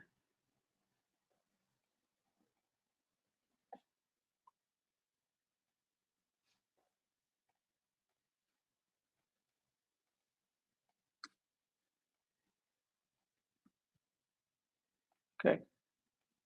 Is my screen visible? Yep. Pretty good. All right, perfect. Now we are still working on it, but today we are going to go through the fee structure or the reward structure of full validator nodes, right? So what we are going to do is every month, we are going to allow a certain number of node NFTs to be activated, right? Now, this can increase, but I don't think it's going to decrease because we need those number of nodes. Initially, for the month of April, we want to target 80 nodes, 80 full validator nodes. So the moment you get your Experts and Node NFT program out by the end of next week, you can go in and you can start registering that, okay, I'm going to host a node. So maybe there are like 800 full validator nodes, but only 30% decide to host, 40% decide to host, right? So considering that we have 80 nodes in this month, the block rewards for that month are going to be 3.33%, right? And that's like a 40% APR. That's huge with the coins trading. Now, if you think there are 80 nodes, we have reduced the number of L1X coins required to host a full validator nodes from 50,000 to 25,000. So made it half, right? And if you look at the total number of coins staked through the node NFT, that would be around 2 million coins with 80 nodes. The rewards that we get on that 2 million coins with 3.33% is around 66,000, right?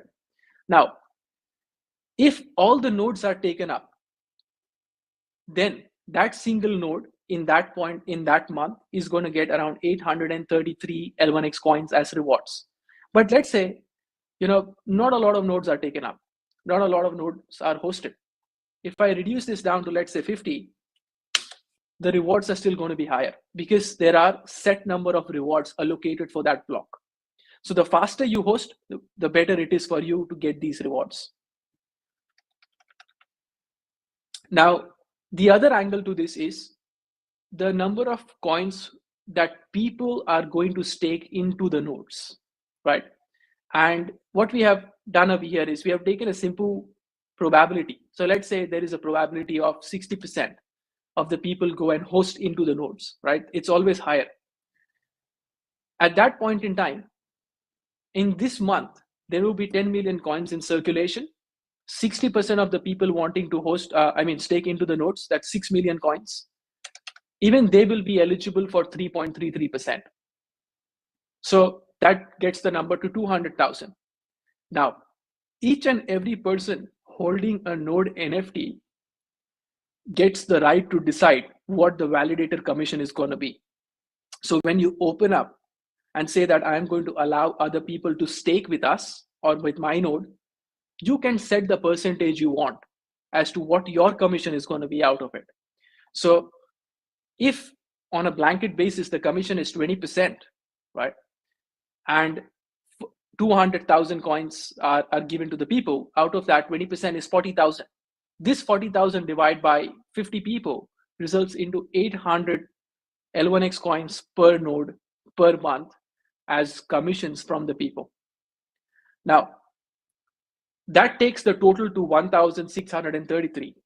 That's like around at 50 cents. That would be, I think, $800, $900 a node. And if you compare it with the other ones, Ethereum, Polkadot, I think the other ones are around 7%, 6%, 12%, 11%, somewhere there, right? Now, the hosting cost and the hardware requirements you're going to have, we have done an analysis and it should not exceed $100 a month. If it exceeds $100 a month, there is something wrong, right? So even with your expense going down to $100 a month with your node hosting cost, you're still going to net out. So for the full validator nodes, the number of L1X coins have been reduced from 50,000 to 25,000.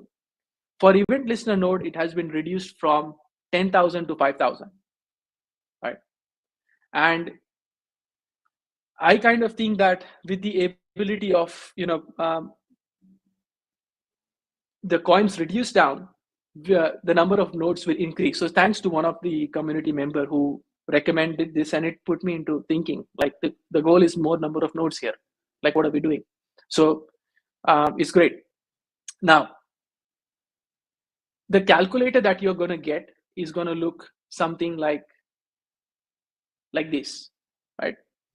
So you'll don't worry about the 500,000 coins, but you're going to get this calculator here where you'll be able to go in and punch in how many nodes you want, the expected L1x price, the probability of L1x staked in circulation, your validator commission.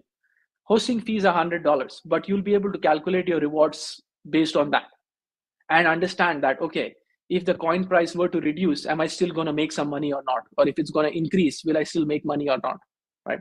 So if you look at this and you go, if the value of L1x coin increases, which it will, you're at a party. But even if it reduces, you're still going to make money.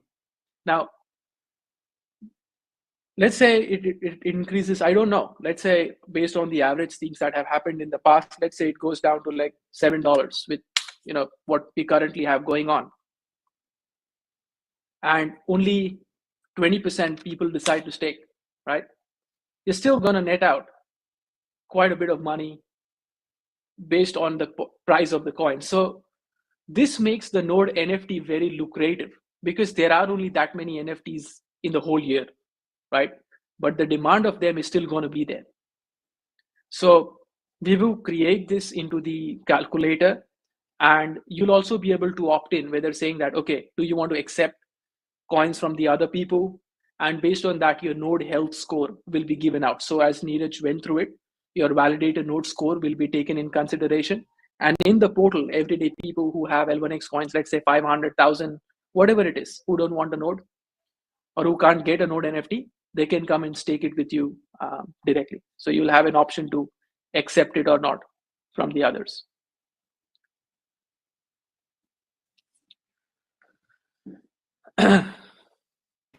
Little bit of sneaky node alpha there. Yeah, it's pretty lucrative because if you go to like stakingrewards.com and you look at the pricing, right? I was playing around with it. I went through Celo blockchain. I went through like many other types of chains. If the price of the coin drops by 15%, this is what I've seen on an average, you make a loss if you factor in the hardware cost, right? So we are trying to make the node hosting lucrative by all the node hosting providers who are everywhere else, right, to come and host with us so that the network is more secure. Yeah. Just I think before we move on, just from PK, he wanted to know, is that $100 for a third party to host? And if not, can we get a third party to host? Yeah. So what's going to happen over here is you can host a node in two different ways. One is you can use your laptop and host a node, right? And the other way is you use a cloud provider. So if you use a cloud provider like Amazon, we'll have detailed instructions for that, and you'll be able to host it with clicks. That's what we want to do. And that's $100 there. On your laptop, I mean, I've got a M3 Max, it's more powerful than the servers. So I could host a node up here, and we have tested it. Node hosted on developer's laptop, not a cloud provider, and it still works. Fantastic. There's one more thing. So with the event listener nodes, what we are aiming to do there is so the event listener nodes are the Xtalk nodes that have to secure the multi-chain environment. And we are going to accept three types of assets on the event listener nodes to be able to stake. The first one is L1x coins. So you can stake with L1x coins. The second one is native coins of other chains like Ethereum, Avalanche, Polygon, BSC. So you can go and start staking those amounts in the nodes directly to earn a reward. And these tokens will be used for cross-chain transfers. So it's securing the node, and it is going to be used for cross-chain transfers at the same time. And the third one is taking the LP tokens from your balancer pool, or even from a single staking pool, and going and depositing in your event listener node. So if you deposited, in the USDC, USDT, or whatever L1X USDC pool, balancer pool, those LP tokens will be used to go and deposit on the event listener node, and you'll be earning a bonus rewards from there as well. But there are only that many people who can host the event listener node. Now there are like 800 event listener nodes that will start accepting native coins, L1X coins, and the receipt token to secure that node infrastructure. Right. And yeah, I think it's important because you need liquidity. So we had to find an innovative way that provides liquidity and secures the network at the same time.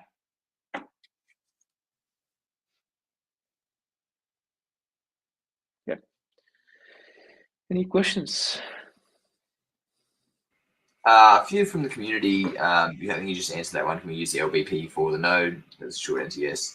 Access to the spreadsheet. Will we provide that? Yeah, I think I would say wait for the calculator itself, right? The reason I don't want to provide the spreadsheet is because if this spreadsheet spreads across and we don't adhere to those numbers, then we'll be liable for it. The numbers are going to be close, or maybe better, right? But wait until next week. It's just a matter of few days.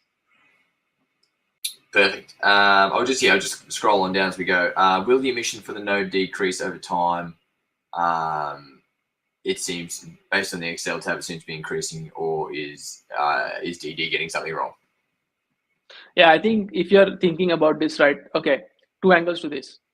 The emissions on the nodes, meaning the rewards that we are going to offer to the nodes over a 12-month period, right? Up to the 12-month period, the bonuses are lucrative because this is the adoption phase. We want people to come in and secure the network, more transactions to come in so that the network is secure.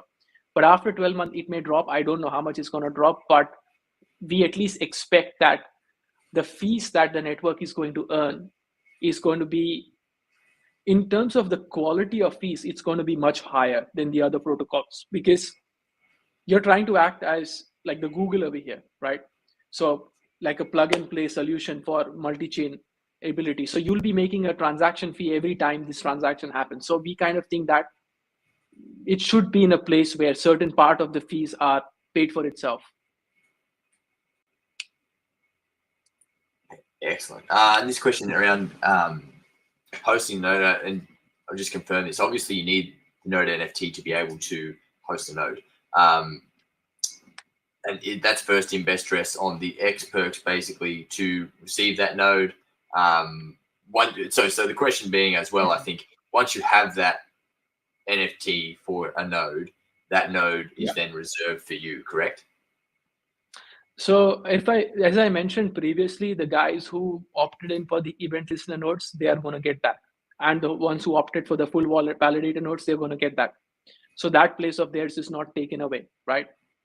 And the sequence is going to be, if there are 80 full validator nodes, who has opted in first? So it's according to the time series. So if you had started first and you went in, even you were not waiting for other people and you went in, I want to reward the people, or the protocol wants to reward the people who came in first and believed in it. So first in, best dressed. Yeah. Yep. Makes sense. Let's see who. So is the liquidity that LBP event provided enough, or will we need more? Look, the reason we extended the liquidity phase is because I think we had 30% completed, 35% completed, and I get it. People are waiting for the TGE. Right now, based on those 4 tokens, if the liquidity is let's say $600,000 in there, $700,000 in there, we can multiply the trading volume of that by at least a factor of 10. So initially for us right now, it's good, but the idea is that when the node sales happen, we want to take that amount and put it in the liquidity. Excellent. Nice to see new faces and who's working in the background. Could we go more in depth what Norman Lips does? Couldn't find anything about him on LinkedIn. Yeah, of course. So when I started Layer 1x, I had this crazy idea, and Norman Lip at that time, he's always been a constant supporter of whatever I do. And at that point in time, he saw that, this, like he believes in me more than the technology. And without a single piece of paper, because I couldn't even put it into paper what I had in mind, right? This is like in very early days. He invested money to get this started. And he has been, a passive investor, but without him, I wouldn't even be able to start this up. Like, I had the money, but I think I needed, someone else to push that angle as well, so that we get introduced to more people to invest the money. And he was the person to start the whole investment thing into L1X. He's the OG. Yeah, he's a great guy. He's the one responsible to support me along the journey. Awesome. And I see Sleazy's got some classic questions because he wants to update his Sleazy timestamps. Last I heard, mobile validation will come after TGE. How much later? And will Wallet SDK be available for mobile before that? Will it include simple API calls? Yeah. So the super cluster right now is a registry, as I mentioned. Right now it's hosted on the nodes, but in the coming time, even the mobile devices will be able to host these super or block headers into them. So I would say our goal right now is to stabilize like the network in a way that nodes can go up and running. There are no syncing issues, block level issues. Once that passes through, probably let's say give it a few more weeks, and then the mobile devices will start, because the mobile wallet SDK is ready for iOS and Android. But it's like the tech is, at a place where it's much more ready than the adoption. You see what I'm saying? So I have to slow down the tech a little bit and let the adoption flow so that we go hand in hand. It's not too much for the market to consume. Makes sense. One more from Sleazy. Kevin, you mentioned before that there are some optimizations for BTC transactions possible. Is that like a roll up? And can we compete with the Lightning Network? Optimizations for the BTC transactions. Yeah. So at this point in time, this month, we are planning to integrate, when I say integrate, meaning like, allow the feature of Solana. In the next month, we do want BTC. But again, I think that the introduction of BTC, we will finish the technology. But what at the background, what we are also working on is we are speaking to someone who is a leader in lending and borrowing. So how does a multi-chain lending and borrowing protocol look like? Like lend on one and borrow on the other. And then the Bitcoin can be held as a collateral, right? So we can integrate Bitcoin into the swaps, but it would be great to have the showcase of Bitcoin as a feature rather than just show that it works. So that's the only difference there. But if that does not go through, then we will definitely have Bitcoin as in the swapping feature, and it will be faster. Because I mean, if you're thinking about utilizing Bitcoin as a cluster, then you can store your Bitcoin with us, us meaning the smart contracts, and then use the Bitcoin to trade, which is minted on L1X, and you can always go back and forth as you wanted. Excellent. And one from DD, could you go more in depth how bullish WASM to eBPF is and what exactly it does for the average user? Okay, I was going to have a VM-based AMA, but, as this has come up, our head of VM is the ex-head of Samsung research for Knox security. So he's a pretty, out there guy. And this idea of a dual compilation, like why are we compiling the code twice? He didn't get it. Like, what is the purpose of this, right? But as I see it, when you compile your code into WebAssembly, which is WASM, WebAssembly can be executed on the browser, right? And my vision over here is that I think blockchain applications and its adoption should be also browser-based. Meaning, if I needed to execute a smart contract into a WebAssembly format, can I execute it on a browser directly? And that's a crazy idea because nothing like that exists until now. Because you're thinking smart contract should be executed on the node. Why is it getting executed on the browser? And the reason I say that is when the zero knowledge proof that allows your browser to connect to your node allows this interaction between both of them, the load from the node can be taken away, but the security of the node can still be maintained on the browser. Because right now blockchains are only as secure as what you send to them. But what about how you are generating the data, first of all, before sending it to the chain? So that angle of how you are generating that data is where WebAssembly code can be executed. But the eBPF, on the other hand, will make it faster for the nodes to execute. Like, they are quick in execution, right? It's a register-based system. Because if you look at your Android device, up to a certain version, it was slow because it's stack-based. That is, your WASM is stack-based. After a certain version, it went faster because it was register-based, right? Now, if you can create this environment where even the interaction of the node and the browser, they interact with each other, you have a dedicated ID on your browser and the node talking to each other. Like, banking applications are so secure. I mean, it's only as secure as someone reaching out, right? But anyways, that would really help to take that adoption at the next level. So the user, if his browser is hacked or something like that happens, then it does not necessarily affect the chain. That's what I mean. So browser-based security for the user. So it's more on the security level, and things will be faster, right? So you don't have to send to the node, wait for its execution, come back. You can execute it here and send to the node with a proof.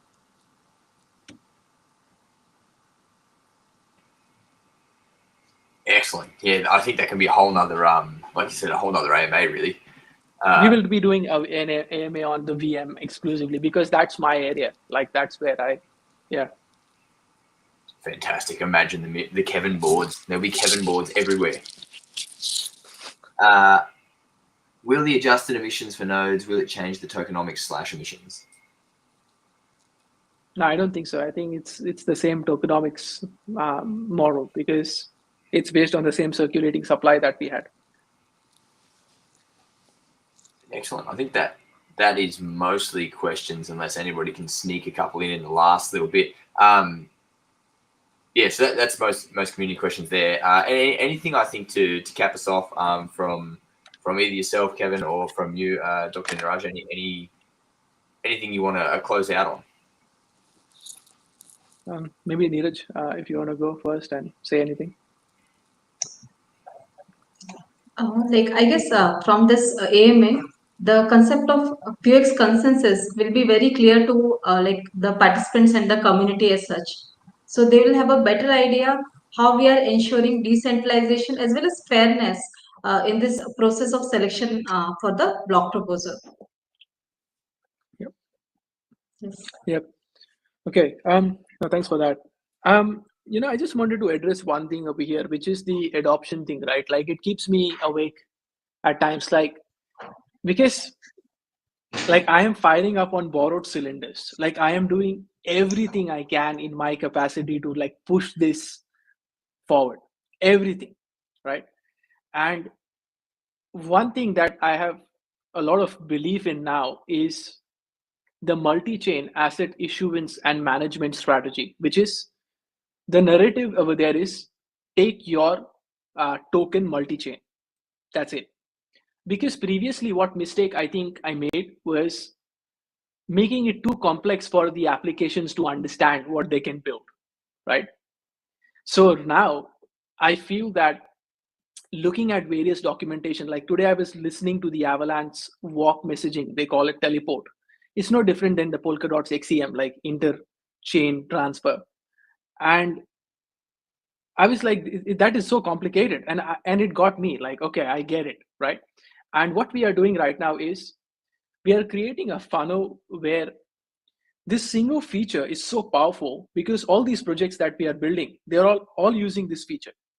We are creating a funnel. Chief is preparing a end-to-end scope doc on that, where we'll be reaching out to all, like if there are 10,000 projects, we reach out to 10,000 projects with these features. Like, because I feel at least 20%, 30% of the projects need this. So take that one feature, there will be 2-page developer docs created on that, on how to use it, development videos on that, and just go hardcore into that feature. So once we start getting these applications building with us with that specific feature, which is so powerful in itself, it's like integrating Chainlink, bridges, having multiple networks. It's so powerful, right? And you can't even do that anywhere else. That's why we have not seen that yet. So that's where we are focusing on. And I just want to tell the community that I understand that the adoption that we are having may not be at par with what Polkadot is, maybe what Solana is. But also at the same time, I want to mention over here that this is that moment of getting in, right? Which is, this is like, the phase where you're going to create value in the protocol. And having those kind of features and that scale, where I am not afraid of getting on an AMA with any of these layer 1 founders and going head to head and discussing on any of the blockchain components. I am open to that, right? Anyone in Web3. But having these features and pushing them at the applications, we have the research in terms of the use cases. I think that's going to drive the adoption, right? And we are going to pick that one and we are going to go hard with it. So the adoption will happen. The value will increase, and the technology is there as we have seen it. Absolutely, I think that's it. Everybody, you're at the party where all the food's out, but nobody's got here yet. It's almost the best time to be here. Yeah. One last question from DD. Runway time for nodes is still 5 years, correct?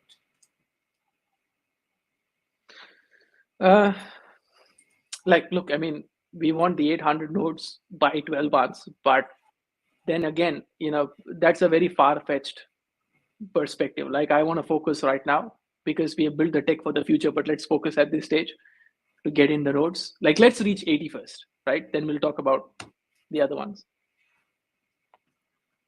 Fair. And that's I think that's an excellent place to close out. And it's been a very, very in-depth overview, I suppose you would say, of the consensus mechanism. And once again, massive thanks to Kevin for giving us the Kevin boards. And once again, a massive thanks also to Dr. Niraj for being here. And if I can, her first time on a space like this as well. So massive thanks. I know it's always hard to jump up for the first time as well. So absolutely crushed it and gave us a really good overview of all the, what the back end looks like, which for us in the front end, not seeing any of that. Like I said, we're at the party, but we don't understand all the work that went into getting the party started. So we're here. And next week, we'll have another AMA on Xperts and node sales. We just dedicate 2 hours to that. And the L1X app version 2 is updated. And the L1X app version 1 that you see, l1xapp.com, is going to be updated with the version 2 features. So space cards, updated portfolio, Xperts, node sales, the updated balancer pool. Each and everything will be in the version 2 with the updated navigation. With the wizard, ticketing system has been created. So now you don't have to go to Discord and create tickets. You can go to your account section and write a ticket, and we'll get that and we'll solve it as well. And we are also thinking about introducing a live support feature where one of us will come on live and help you do it if there is a lot of problems. So the version 2 is jam-packed with a lot of features. And I can't wait until this is released to the people next week.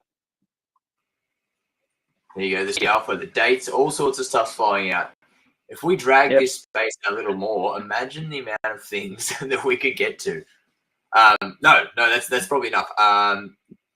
No, once again, huge thanks to everybody. A huge thanks, obviously, to the community and everybody that tunes in. On it at the moment, a 2 per week basis to our updates and our lives. It's been such a good cadence, I think, and so good for everybody to see how everything's working. We're really charging into, obviously, the proper mainnet launch, TGE, etc. So once again, huge thanks for everybody for being here. We'll close this out and we'll see you all on the very next one. Thanks for coming, everyone. Thanks, guys. Thank you.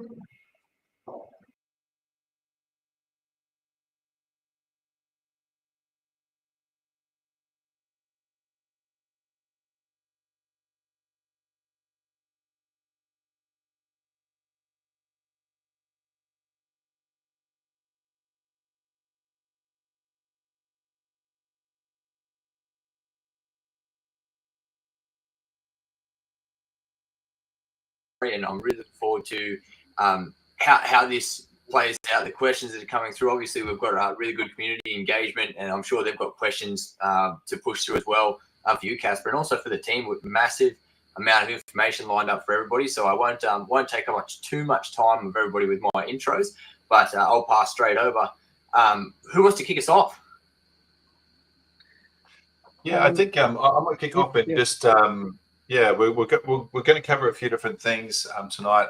Predominantly, it's great to have Caspar here from Red Curry. And I know some of you guys already know a little bit about Red Curry. They're doing something really interesting, but we thought we might use tonight to dive a little bit deeper into how they are using the technology, hear from what's happening with Red Curry, what's going on, what's some of the interesting information, where they're at. And then towards the end, then we'll cover a little bit about the experts and the nodes as well. We're going to touch on those tonight because we want to do a full deep dive of all the details next week, but we will touch on those tonight as well. But look, welcome, Caspar. Thank you. Good to have you here. Yeah, thanks for having me. It's a pleasure to be here. For those who don't already know, Caspar, can you tell us a little bit about Red Curry? What are you guys doing? How long have you been building for? What the problem is that you're solving? Sure. Yeah. So we see the world as a concurrent private currency world, and it's not a new concept, quite an old one actually, but we see it now realizing more and more. And our mission in that world is to enable basically universal access to reliable money and ensuring that we have a stable store of value for everybody. So everybody being underbanked and banked. And how we achieve that is to building a new digital asset class. Basically, it is designed to protect your wealth, and it's as easy to use as Bitcoin. So how we do that is we're building a stable digital asset that's backed by commercial real estate. So basically, in essence, and simplifying this a lot, is that we take commercial real estate and use that as a collateral to issue tokens, which are then fungible, easy to use as any other cryptocurrency that people are used to now already. But at the same time, what is different from all these other products that we see on the market is that it is extremely stable. And that is backed by a lot of data from commercial real estate, prime commercial real estate in Europe, and especially looking at the real value of that real estate, not perhaps some ETF or market values that also fluctuate, but we can get into that if need be later. So you go, Bon. Yeah. Yeah. So, Caspar, what you've really described there is actually quite fascinating. And I know we've had a number of chats already, but just touching on that, really what you're describing is, it sounds like that what you're describing there is effectively money that's resistant to inflation. Is that correct? Yeah, absolutely. Actually, if you look at our investment strategy into those collateral, which is commercial real estate, that investment strategy is quite simple. it is to minimize the volatility of these underlying assets and then to outperform inflation. And the way we do that is that we look at only cash flow proven real estate. And in commercial real estate, the cash flow comes obviously from rental yield, and rental yield itself has, in commercial real estate, has always outperformed inflation. As a matter of fact, as the inflation goes up, so does the rental income. And that allows us to outperform inflation while minimizing any volatility that you would otherwise have in these, high volatility times on the market. But that is the core concept. You're spot on that the reason why people would use Redcurry is to go to a safe haven, right? So in times of high volatility on the markets, and sometimes they're accompanied by high inflation, where will you be? Which asset class are you going to invest into? So Redcurry is designed exactly for that, so that you can hedge against inflation and stay in a low volatility asset class, but at the same time that is accessible. It's democratic. It's you don't need to be a Wall Street wolf to use this. You can be a mom and pop shop, or you can be a Wall Street wolf if you want to. So anybody can actually buy it and get access to prime real estate and exposure actually to prime real estate in Europe. Right, and that actually sounds like traditionally it's very difficult to get into things like commercial real estate simply because of properties are bought and sold with loans from big banks or financial institutions. So this effectively, what you're describing, enables people to get in literally at almost any time into a piece of commercial, either a piece of commercial real estate or an ETF equivalent or some form of fund. Is that correct? Right. So the way we structured Redcurry legally is that it is a non-security. So you use it as you would use any other currency. It's a fungible asset, meaning that you're not investing into any specific real estate. And then what that allows you to do, it doesn't require you to be an investor. So if you would, a lot of projects do this, they digitalize real estate or they digitalize existing asset classes. But then again, you need to be an investor. But if you have 2 kids, 9-to-5 job, you love your job, you don't have time to be an investor. So the Redcurry is designed for people to buy as a currency, but then being sure that it's actually backed by something that is cash flow proven and that is stable. So in a way, you can look at it that it behaves like money, like any other currency would, but it's actually backed by real estate. In this example, we could switch real estate with any other asset class and the concept would still work the same way.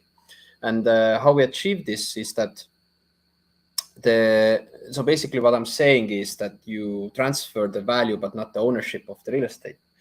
And how we achieve that is that our foundation purchases that commercial real estate and then renounces it. So the foundation itself is renounced. So what happens is that as nobody is owning the real estate, there is no UBO, right? There is nobody who can pull the rug. Then the token itself, Redcurry itself, becomes, in a way, the ultimate beneficiary.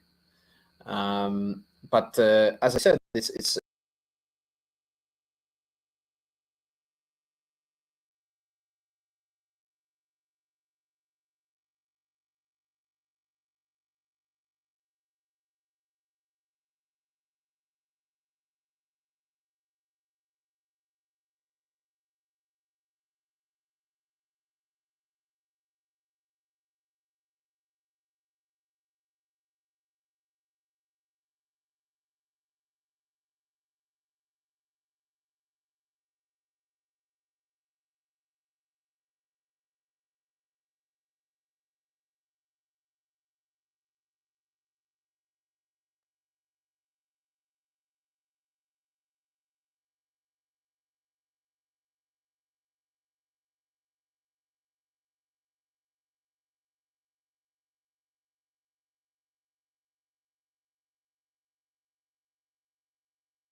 Hey, hey, hey, hey, hey.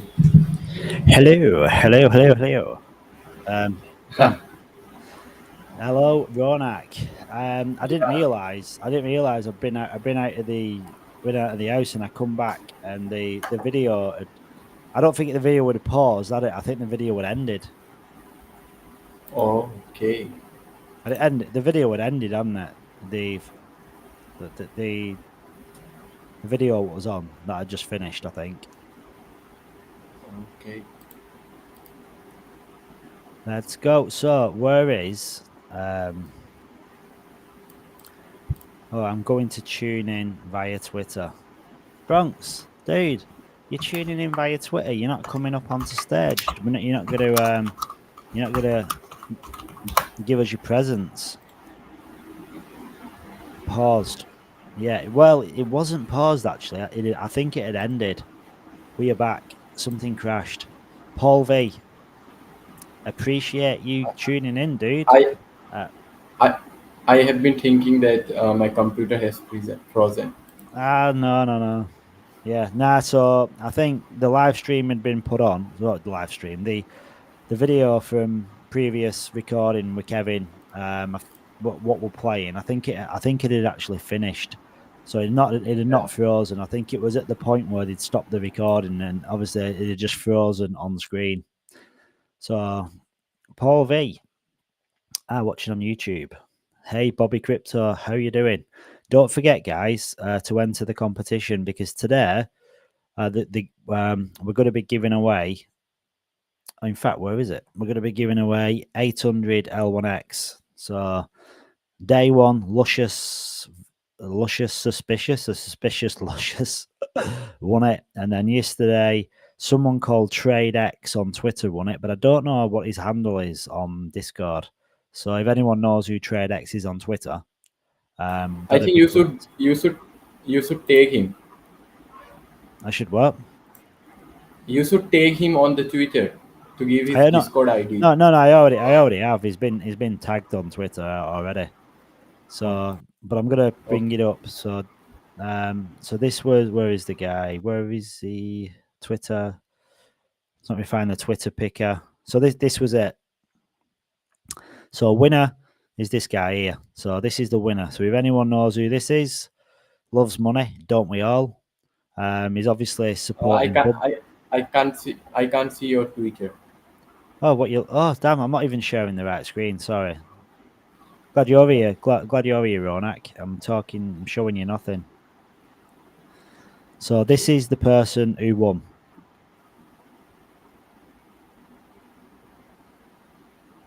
So trader J TradeX. So this was the Twitter picker that picked him. Congrats, fam! You just won 600. Oh, he knows he's won. He knows he's won because he's actually liked it. So. Ask him for his Discord ID.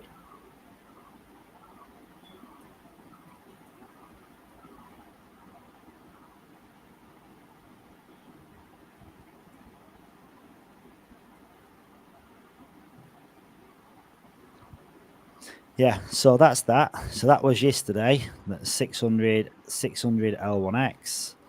And then today is this one. This is the big one. This is 800 L1X with $400. So what do you need to do for this one? So you need to follow me, Kevin, Layer1X, L1X app, L1XX Talks, David Gockstein.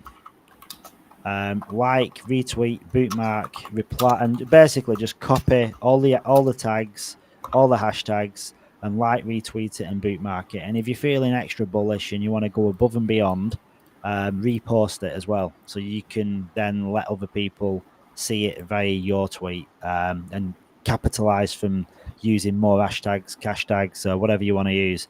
And also as well, like, repost this out to the live video, because that'd be pretty cool to just get some more eyes on the live video too.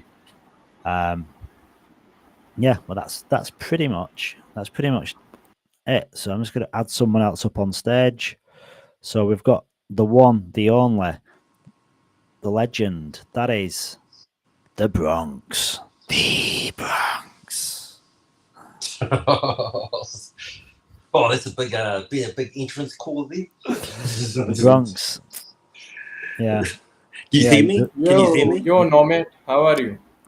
Bro, we can hear you. Hey guys, yeah, man. I've been it's been, you guys had a big few days. You've been smashing it out, man. It's been pretty damn busy. So we've done like Twitter video. We've done these live videos. We've done Twitter Spaces, and then we're back to the videos. So yeah, we've been banging. We've had a few people in. We've had like Joe's been in a few times. Fur's been in. Cody's popped in a couple of times. Yeah. So we've had Matthew's been in. Kevin's not graced us with his presence yet, but he'll be all hands on. Yeah, man. He'll be. They rushed off the feet, and then Ina's been in as well on the Twitter Spaces. So we've done well. Like we've not had Mike, but I'd imagine Mike's super busy as well. So I'm not expecting Mike or Matthew really or Kevin, because they've got a lot going on, aren't they? They are stretched. Yeah, I bet. Yeah, I've been out of action, man. I've been crooked, but these night and day pools, I think they've done their job now. I'm coming good. No, that's good. Nothing like being under the weather, is there? No. There's been a bit of a COVID going around where I am, so I don't know. Well, basically a flu going around. Yeah, nah, that's not good. I tell you what, it's been a weird 3 days, because I've never really spent so much time talking. And like, I mean, I talk a lot, but I've never spent so much time talking to myself as well. No, I tuned in and seen you playing some games and that. No, you're handling it well. Whenever I did sort of check in on Twitter. Yeah. Nice. Yeah, sometimes it goes a little bit quiet, but then like jumping on, just going through Twitter, like we've done a few like playing the videos as well. So when just to give a break, like play the consensus mechanism or the nodes or whatever, so people can just catch up on that too. Because I know some people thought it was live or possibly live. Shit, like damn, we're missing an AMA. We're missing them. Yeah, no, good idea. Hey, Mark, I have a question. How are you going to join today's AMA? Am I going to join today's AMA? Yeah. Well, yeah, I want to. The thing is, right, I mean, this sounds ridiculous, but I want to run this live right up until live. I want to run it. I want to run it to the live at 9 o'clock. But the problem I've got, it's 7 o'clock in the evening, so that's 14 hours into the live, and then the live starts, and like it's like, do I want to miss the live? It's a Twitter space. I think you can join this through your mobile itself. Yeah. Because last night I went. Yeah, I mean, I could have it on in bed, just like there. In fact, last night we were doing a Twitter space, and we carried on the Twitter space. We just kept it going, and I got to 4 o'clock in the morning, and I actually felt like I was going to be sick. I was so tired, so I disconnected from the computer, and I jumped on my phone, and I went to bed, and I've got my phone in bed, and Garrett was in there, and AS Finance, and next thing I know, it was 10 o'clock in the morning. I just passed out with my phone next to me. And I didn't have a clue what day it was, what time it was. I didn't even know where I was when I woke up, because I'm bed hopping. I'm jumping between the bed with the wife and then the bed in the spare room. So I woke up and I didn't even know where I was. When I woke up, I was just wondering if Crypto Psycho is doing the stream or not. Yeah, is it live? Is it not? Where is it? What's happening? And then Matthew messaged me this morning, and he's like, "What's the link for the space?" And he messaged at 8 o'clock, and I'd only been asleep for like 3.5 hours, so I didn't even know. So okay, we back in a sec. Oh, that's cool. Yeah. There's already people asking in the Beard with Pants Telegram, what are the tokenomics? Oh, that is so funny. What are the tokenomics? Like literally, them the tokenomics. Yeah. What are the tokenomics? Like no one knows yet. I don't know if you're in this stream listening to this, but that has not been. I got a Twitter thread which is pinned in my Twitter handle, and there is all tokenomics in that thread. What are the tokenomics? I'd say we don't know yet, but we will soon. At some point, we will soon. It's going to be exciting, actually. Crypto Walker, do you know much about this meme coin? Have you had time to digest anything from it, or are you still? Are you fresh? You don't know anything about it? Because I fell asleep to a black and white drawing, what had been driven by AS Finance, pencil and paper, and then I woke up to G Heaven, who created this masterpiece.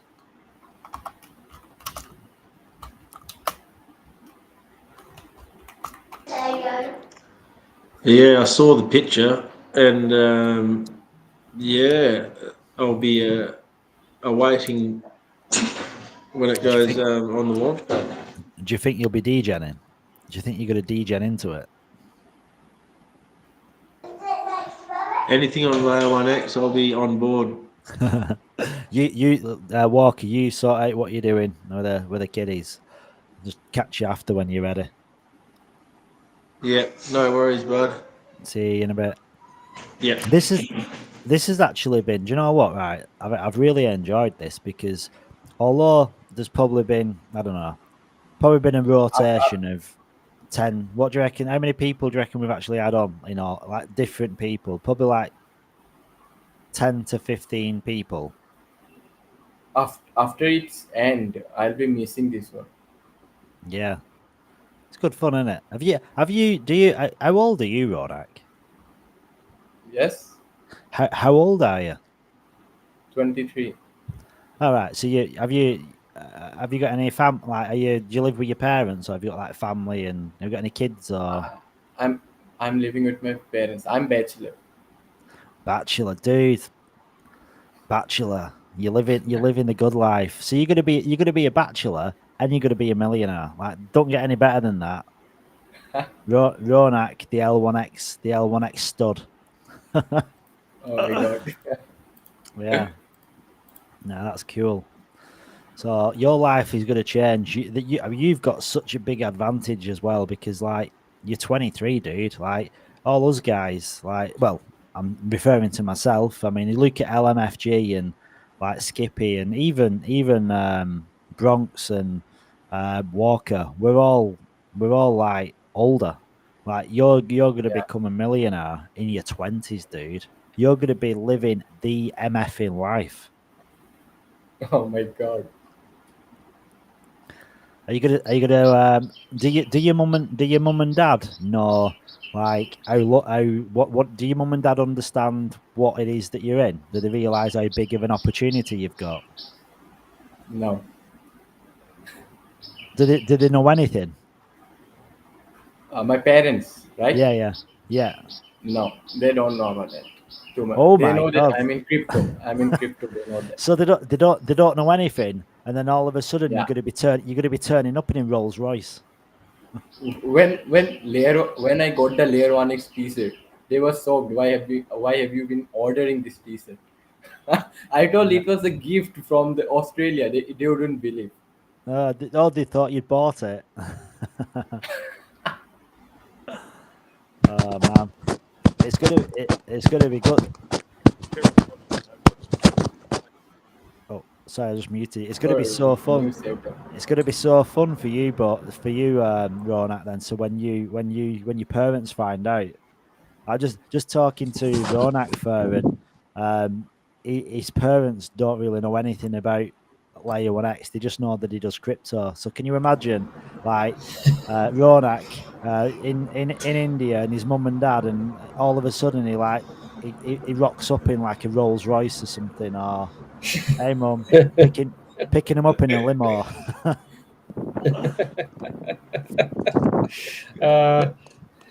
That's I think that's a relatable situation for most of us, right? Like even you were mentioning, like your wife says, coin, coin people. So it's like I Yeah. guess it's a how do I put it in words? I think it's a degen dilemma, right?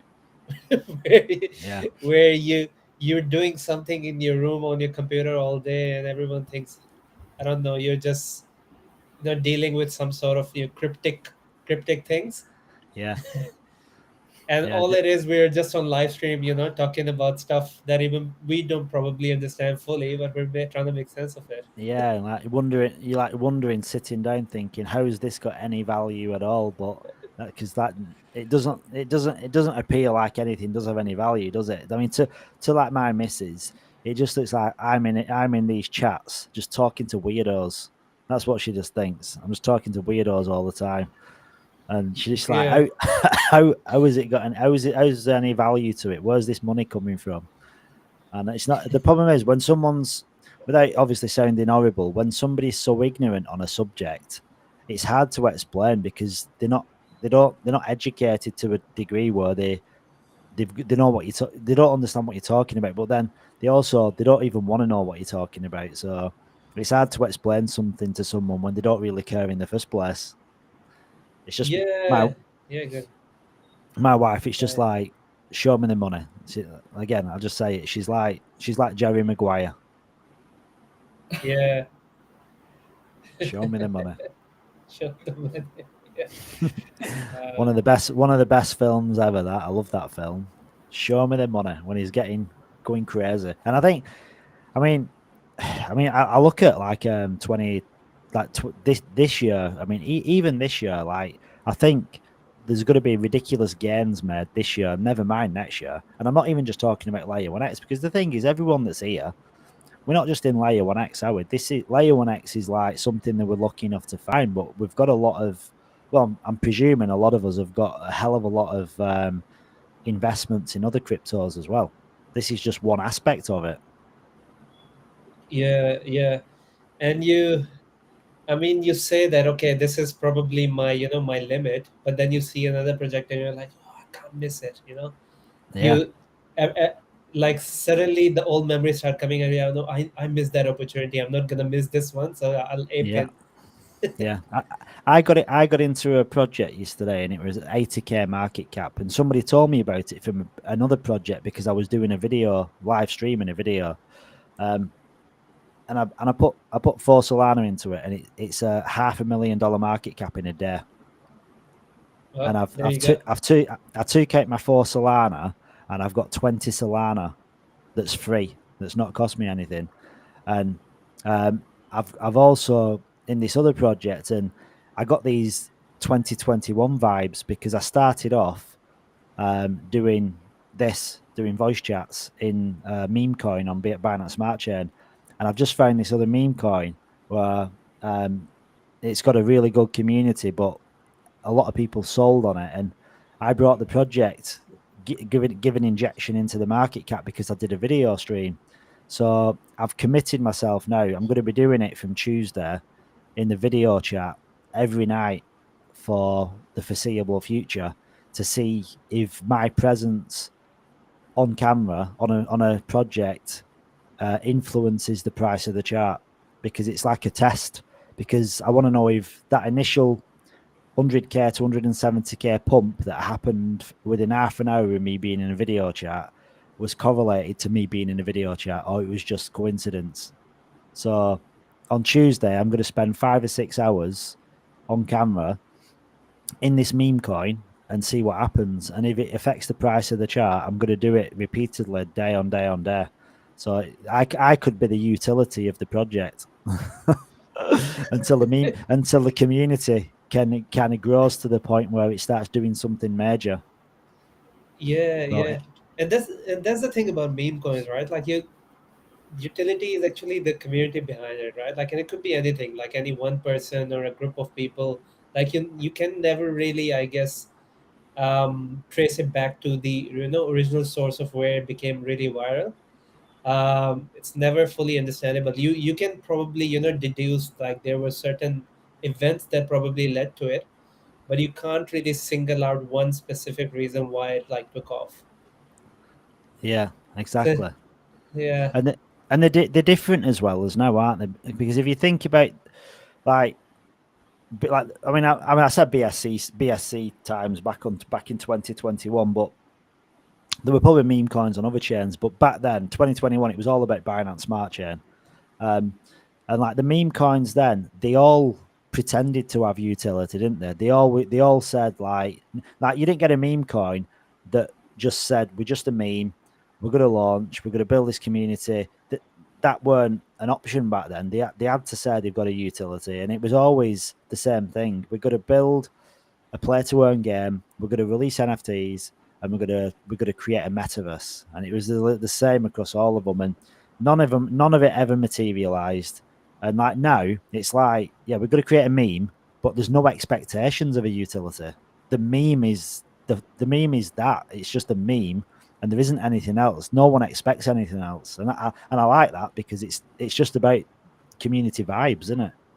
Yeah, 100%. And I mean, Dogecoin started on the same wavelength as well, right? I know it turned into something different along the way, but I mean, at the beginning of the project, there was nothing attached to it. It was it was just a dog, and that was it. But I mean, yeah, that's how it grew, and a lot of people didn't manage, like I guess, didn't sell it at the height it was. One of my friends was there, when it went from, he could have made like 100K from it, but he didn't sell it. He was like, no, I'm gonna hodl it, and then it dropped. But I mean, he wasn't pissed about it because he was like, I know I wasn't gonna make anything out of it, and I still did make something out of it, right? So it was like all good vibes still there. Yeah, I think a lot of people got into because I looked through an old wallet. I looked through an old wallet that I once had, and it had Dogecoin in it, and I sold it. And if I'd have kept it, that Dogecoin I didn't even have a lot. It was worth nothing when I had it, probably about $20, and it would have, if I'd have kept it, it was $30,000 because I had it very very early, but I didn't do anything with it, and I just sold it. I thought I don't need this, and I got rid of it. So. You have those incidents too. I had a similar incident with SHIB. So I had a lot of SHIB, right? I still have a lot of SHIB. But when it started really peaking towards the beginning, when it launched, I mean, I bought it really low at a really low price, and then it was going up. I couldn't find the key of the wallet which I had it in, because I have like tons of wallets that I ended up making. And then I missed the wave, and then it started dipping back down, and I was like, man. And I eventually found it, but I lost the opportunity. That's sad. That's sad, isn't it? Yeah, I never really got into Shiba Inu, and the thing is, what's annoying, I was into crypto back then. I was actually into crypto. I got into crypto in 2018, but then I bought in after the bull run and then got wrecked. But think of the opportunity. If I'd have stayed in 2018, there'd have probably been so much opportunity, like on certain coins. But again, it's knowing about them, isn't it? Like, it seems obvious now, thinking, I wish they'd got into SHIB. But when SHIB launched, Black L1X, no one knows about it, did it? It's like, at the time when it's got no value, there's no hype. It's like people that say, I wish they'd got into Bitcoin. Well, no one cared back then. It weren't worth anything. Yeah. When SHIB launched, it had no value, did it? It was like nothing. No. I mean, I still look back and say, why did I sell my 2 BTC for $20? But when I was just a student back then, and for me it was a matter of going out and getting one-time lunch, and that's why I sold it. Yeah. And I mean, if I hadn't gone out to lunch that day, I probably would have had a lot more money. But I mean, missed opportunities and all, we can ponder on, but everything's a learned lesson. So yeah. You are an OG of crypto world. Sorry. Which year you first get into the crypto? So I bought into Bitcoin like in the very early onset. So like 20. When I'm saying like 2 Bitcoins for $20, it was like really early. It was like I believe it was late 2013 or something. Yeah, I mean that's like because after 2015 its price started going up, and then has been going up since. Like I know every year we've been hitting at, especially apart from the last 2 years when there was obviously a bear market. But I mean it was around that time, and I was using the old bloody Bitcoin wallet, what it's called, Bitcoin Core, right? Which I still hate, and I still have it, but I mean I've got nothing in it. But yeah, I used to use that, and then I didn't really dabble in crypto much for the remaining years until Ethereum really started hitting, and I started like seeing a lot of the advertisements around Ethereum when advertisements were still allowed. So I used to see these advertisements. ETH is going to be the next Bitcoin. ETH is never happened. Like never it happened, but I mean, like it did really take off. But I never like bought into it. That's what I'm trying to say. Missed that opportunity. So I think that's what really got me into crypto. The curiosity, missed opportunities, and other stuff.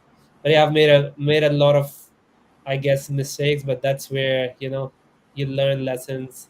Not everyone has the same path. A lot of my friends did get lucky with Bitcoin, and they had nothing to do with crypto. Like I know You heard about the story that a person forgot his hardware wallet password. Oh man, I've seen like people around me doing that.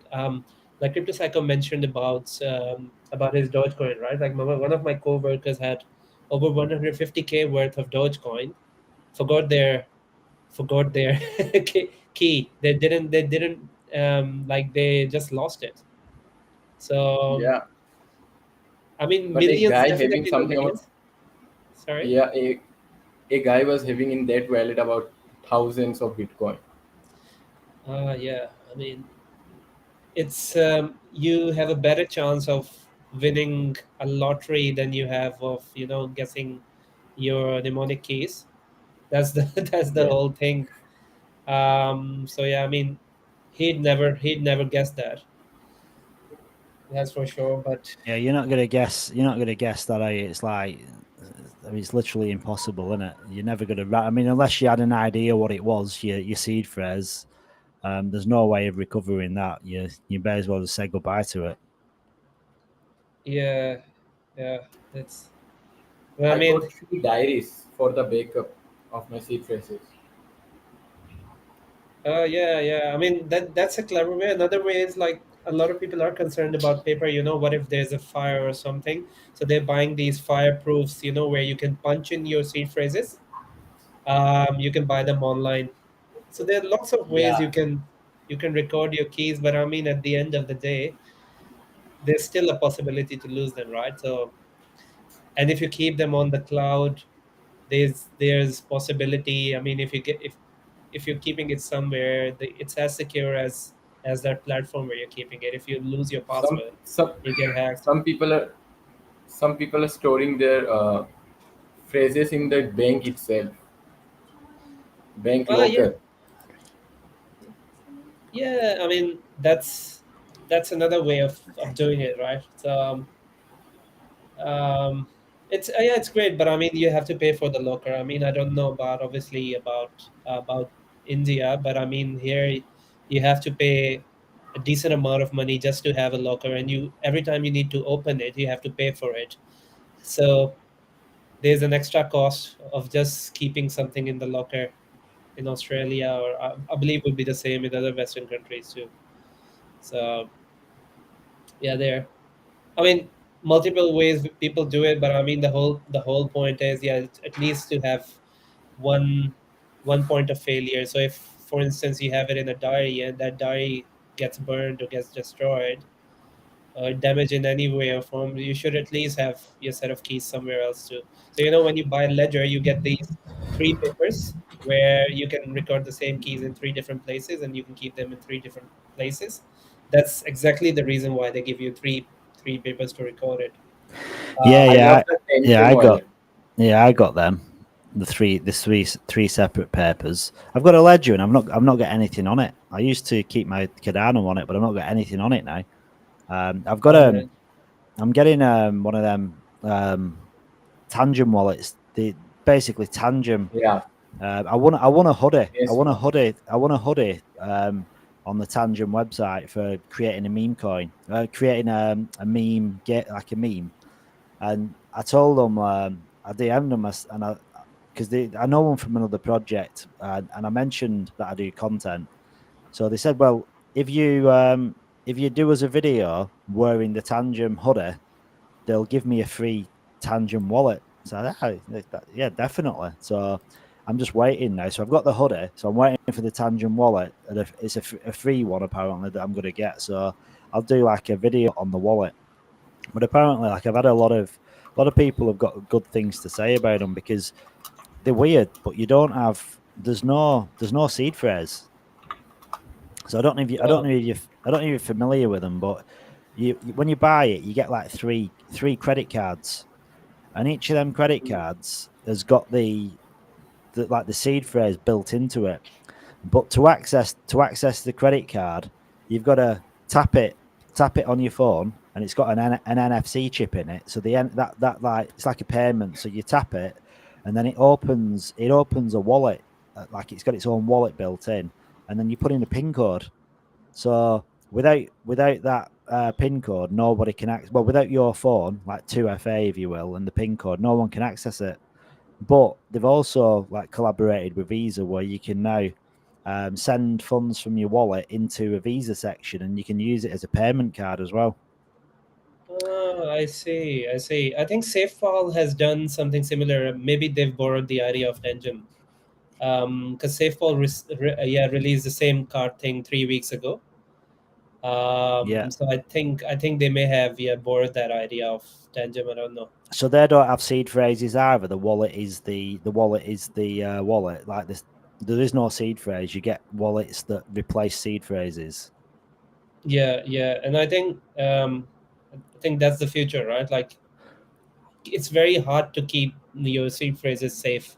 So you need to, if something like a hardware, essentially at the end of the day, it's a 2FA, right? Like you just need to protect from like a malicious actor from getting in. Yeah, definitely. Yeah. So I've got some alpha to share that Cody was previously saying in the chat. I don't know if I should just shell it out. Oh, alpha.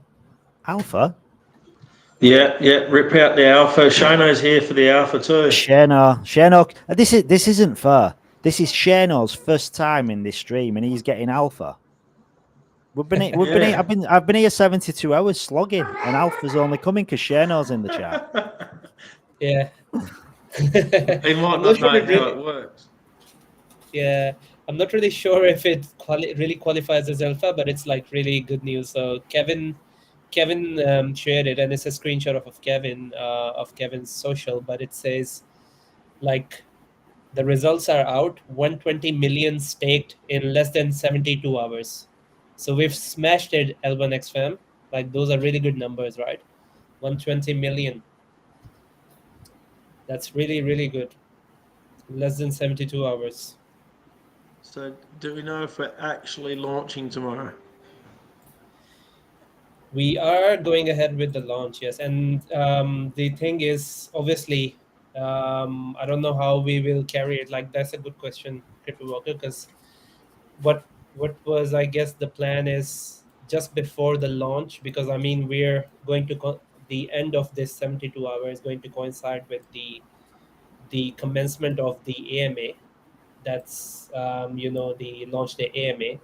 So I believe someone from the team should be jumping in towards the conclusion of this marathon, and then we'll do a slower transition into the AMA itself. So yeah, all is well so far. I mean, we haven't heard otherwise, so I obviously wouldn't say so, but yeah, we so far we haven't heard anything otherwise, so we're good to go. Ah, sweet. Cheers. Yeah. But as far as I know, like more info would be shared obviously during that AMA, and we've been told that that's as far as we know. I mean, So we are as aware as you guys are. So everything's even a suspense for us. So we'll find out together.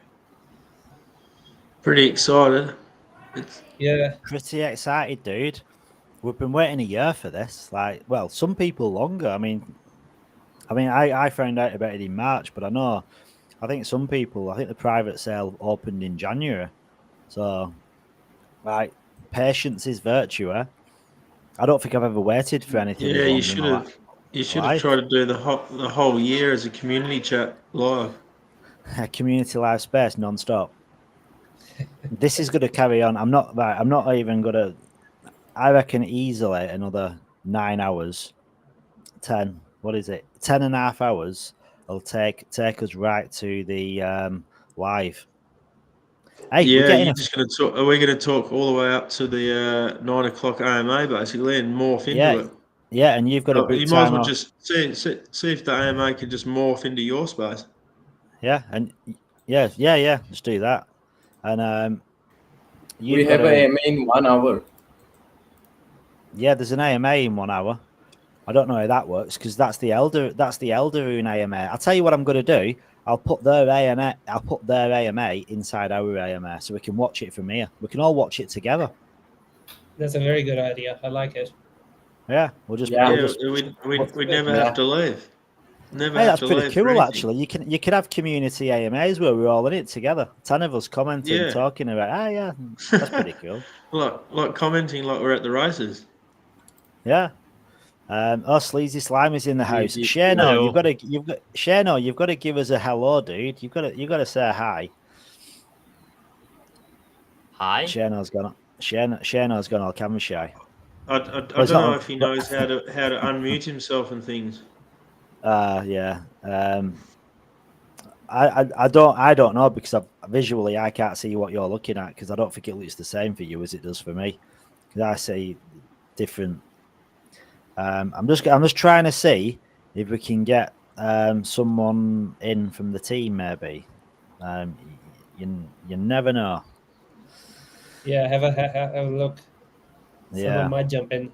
Hey, Sleazy, how are you? So did I miss any alpha? We shared some good news like around the results from staking. So there's 120 million staked in less than 72 hours. So Kevin actually posted it. Someone took a screenshot from Twitter. his socials. Yeah.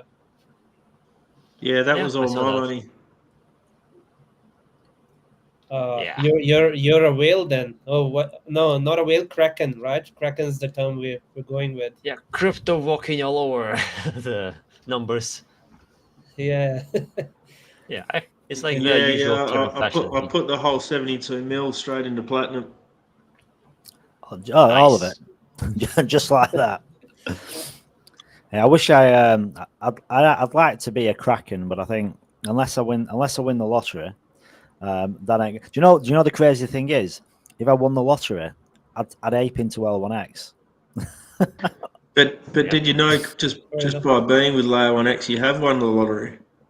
Yeah, but like it's like it's a funny it's like an oxymoron, isn't it? You become a millionaire, but then would you still do the lottery? I mean, I'd be straight into L1X. I'd still be a DJ. I'd be DJing into everything. You just got to be careful with how much you spend. I think you wouldn't have to buy set for life because you'd be the passive income could be set for life. Yeah, I reckon. I'm just trying to see. One of the problems I have with lotteries is that a lot of the times you actually seen who you are. So you get nice people knocking on your door being like, oh, I have a cousin who is in a hospital. I could use some money. That kind of stuff. So yeah, it might be a bad thing all in all if you win the lottery and you don't have any private then you just limits. let the dogs out that bark with bees. Kevin's good at flexing, isn't he? Did anyone else find that video? Hit and run. Yeah, where'd he get his crazy goggles? They're the Apple iVision Pros, aren't they? They're like them VR goggles. He's like the agent off the Matrix. He can see everything. It's it's a mixed reality headset, so you can actually see through, but you can do both, like VR or MR with it. Yeah. I mean, do you know what though? Like, I mean, I'm not gay at all. Not, but like you can have a bromance with Kevin, can't you? Like if I was on VC with them on, I'd look like a tool. Kevin actually looks good. I'd be like, what the hell have you got? What the hell have you got on your head? You got to tell Shano if he doesn't come on board, he loses all his nodes and he gets kicked off. Shano, yeah, or he gets a penalty. Yeah, you're not allowed to have any nodes if you don't come up. I mean, there's no camera on, so you're not you don't need to stress about being on camera. That's for sure. I've never tried those types of goggles. Well, I guess you just see stuff in front of you, like extended reality. Yeah, but or like virtual reality. You can see reality as well, but you've got that. But you basically you can pinch your fingers and move stuff about like with your hands in front of you. Like, but them are really expensive. I mean, basically they're like prototypes, aren't they? It's Apple's first release. I mean, they've got like a separate battery pack. They've got the wire.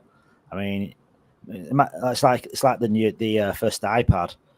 If you look at the first iPad to like where we are now, What about the old tape player with the headphones riding to school back in the day?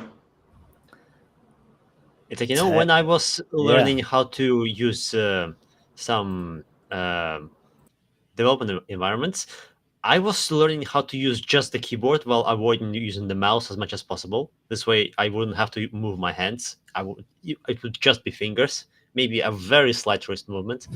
And now we go to the point where you actually are meant to be doing this with the hands. That's funny. Like we've come full circle. Yeah, a lot of these like VR, MR, XR technologies are often thought to be like gimmicky as well, but the point is they're not really made for retail, right? Like for everyday user. Yep. Yeah, I used to actually work for a company which was the top XR company here in Australia, and I used to work with the Queensland government as well for the under the XR hub. So I saw a lot of the stuff that happened like behind the scenes, mining companies using them for training, like training oil riggers, all of the things, excavator drivers and all of, I mean, it's the thing that's going behind the scenes, like with simulators and stuff, just using VR, XR. It's amazing, and we don't get to see that much as normal users, which is unfortunate. But I mean, the whole point is that those softwares can't be released commercially, right? Like, I mean, by commercially, I mean not into the as to be consumable by a normal day user, because it wouldn't make sense for those companies to release them. And often the products that are being developed are under NDAs as well. So for instance, if a mining company has developer training, they don't want others to see it. So I mean, it always stays indoors. But I can tell you, like, I have few videos as well I can probably share in the chat where I'm like driving train driver simulators. So and it's actually being used to replace actual training, because the whole point of training, like if you're sending users, you need to do shortlisting, right? Like, how do you determine if someone's fit to be a train driver? You can't put them on the field first, because that might be too dangerous. So you put them in simulators first and do a first check from there. And it's realistic as well, because everything, the environments are realistic and everything. And then you're determining if they're good enough to go. So I mean, I used to do a lot of that testing, and I found out like a lot of how to drive trains and stuff as well. So I don't know if there's ever will be a situation. I hope not, but I know how to brake a train and how long it actually takes to come to a stop as well. Like, it takes almost 500 meters, right? So that's why The L1X train. the L1X train. Oh, we don't want that to stop, right? We want it to keep going. Yeah, but I was watching watching a program yesterday, and it was showing remote operations, and not necessarily for training, but for actually real world use. Like it were crane driving, and they ended up using like remote crane driving. So you had some guy remotely with basically a setup like you and Kevin, like 1,500 screens, and just operating a crane on a site without having a driver. Like the driver was just a remote driver. Pretty insane, really. Is the train operator something like it goes by itself, but you are there just in case of emergencies, like it's with planes, like they have autopilot? I don't know. Like this was just replacing someone's job, so a bit of a shame for the guy on the ground. But it's technology, yeah. And like if you think about, like a lot of this stuff is going to be built on blockchains as well, isn't it? Like that's the thing. Like you think about where blockchain tech's going, and it can come in from so many different places. Has everyone just dropped out? Did the connection go off? Well, I wouldn't be surprised. No, I'm here.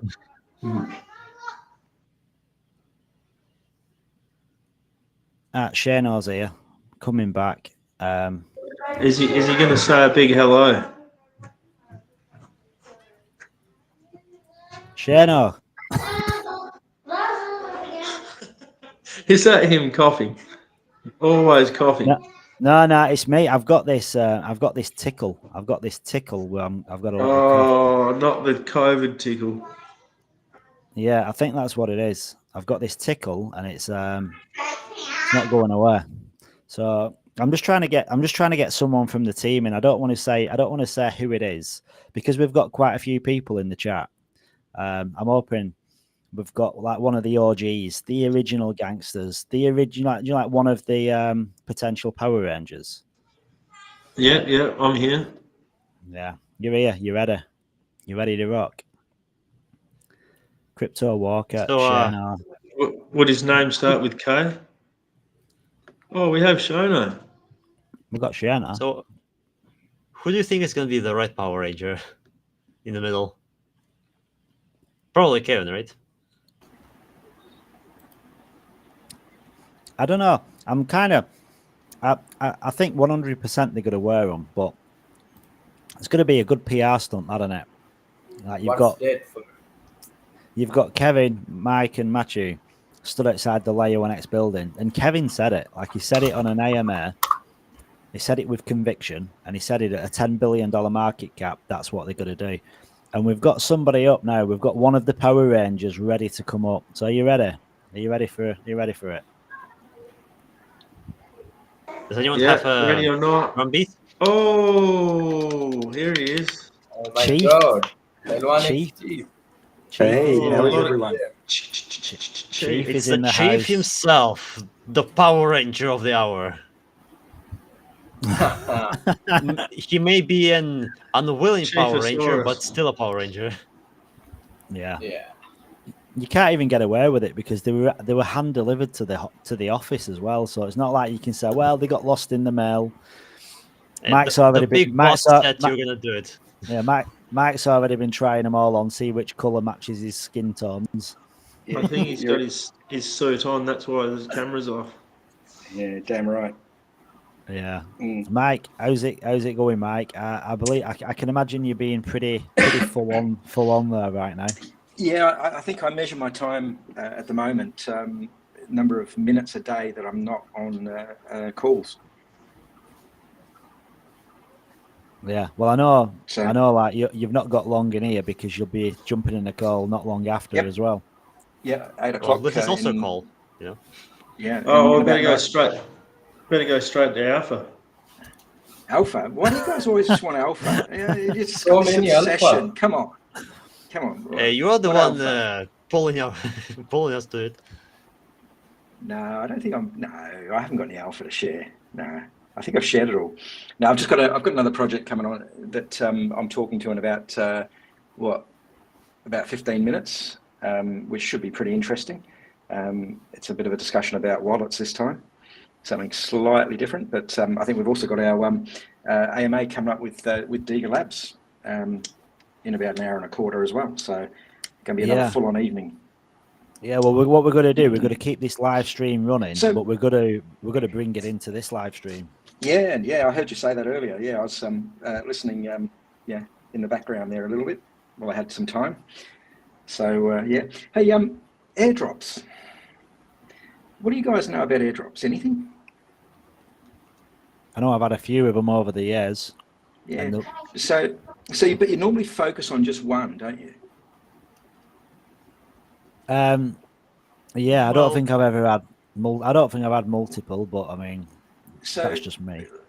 I'd say what's the core capability of Layer1X? Okay, it's interoperability. It's making sure we're connecting chains. What if we then took that up another level and said, okay, so it's not just an L1X airdrop. What if it's a project airdrop as well? So 2 airdrops in one. That'd be pretty special, wouldn't it? So are you talking about now? Are you talking about like for the launch pad? Yeah, I was going to ask the same. Maybe, but what if 2 wasn't enough? What about if we had a 3-way airdrop from L1X and some others as well? An interoperable airdrop, eh? Now you're hitting the nail on the head there, mate. Yeah. It will be pretty cool. Like farming airdrop from whatever layer 1 you want.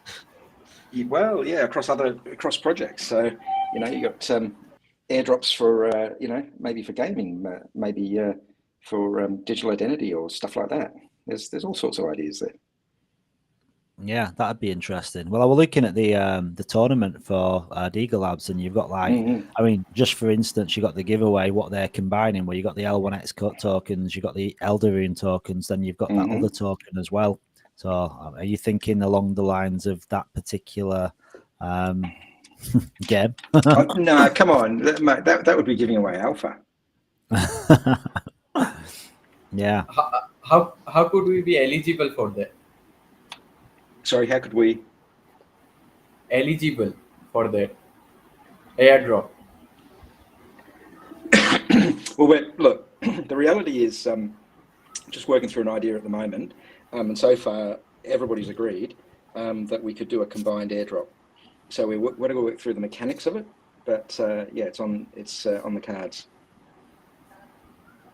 Yeah, I thought it's like vesting period, like platinum. If you're in platinum, you're getting this. Yeah, well, it'll involve doing multiple actions across different projects as well as L1X, but combining those together to give you, an enhanced airdrop. There is a question from Nomad. Is there any deadline for vesting into experts and joining the Alpha Club? We still have a number of people who haven't been able to, so we're trying to help sort them out at the moment. And there's still quite a lot of people. Look, we've got a lot of users in L1X that are actually very new to crypto. So, our objective is to make sure that we look after everyone. As I'm sure we're not going to satisfy 100%, but we want to get as high as we can. Yeah.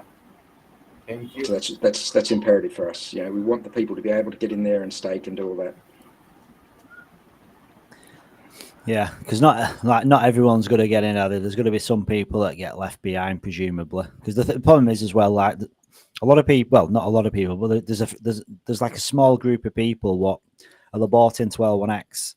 Could have been a year ago or 6 months ago, but then for one reason or another, just completely forget about it or get busy with life and not realise they bought into to start with. Yeah, well, maybe, but it could also be that they just don't quite understand what they're doing, because if you think about it, most people who've come into L1X, well, a huge number of them have done so without understanding how crypto works. And if you go back to your early days, what the hell is, what is staking? What does that mean? So you've then got to translate that back across to them about, what is staking? What's the difference between you're buying a token or a coin? how do I go about installing a wallet? Why do I need a wallet? What does that do? So you've got a lot of education to do there with the community, and that takes a while. And there's a lot of people who are not on Discord that actually hold L1X. Yeah. So. Yeah, it's I think, like, if you think about like most people that buy into any project, they're either a degen or they deal in crypto, don't they? They've got a wallet, they've used Coinbase, or they've got a MetaMask, maybe they haven't, but they've generally delved into crypto at some point. True, but ultimately people have to get started, and to be honest, a lot of people get started in crypto with memes. Why? Because it's easy. It's generally cheap. They can get in, and they don't care if they put in $100 and they lose it on those memes. They don't mind. But when it's something of significance that actually is bringing huge capability, like we are, they like the sound of what they're hearing about the capabilities and what we're bringing to the market. You know, being able to tokenize a piece of commercial real estate, or you know, bring it into games. But they go, well, I don't understand how that works.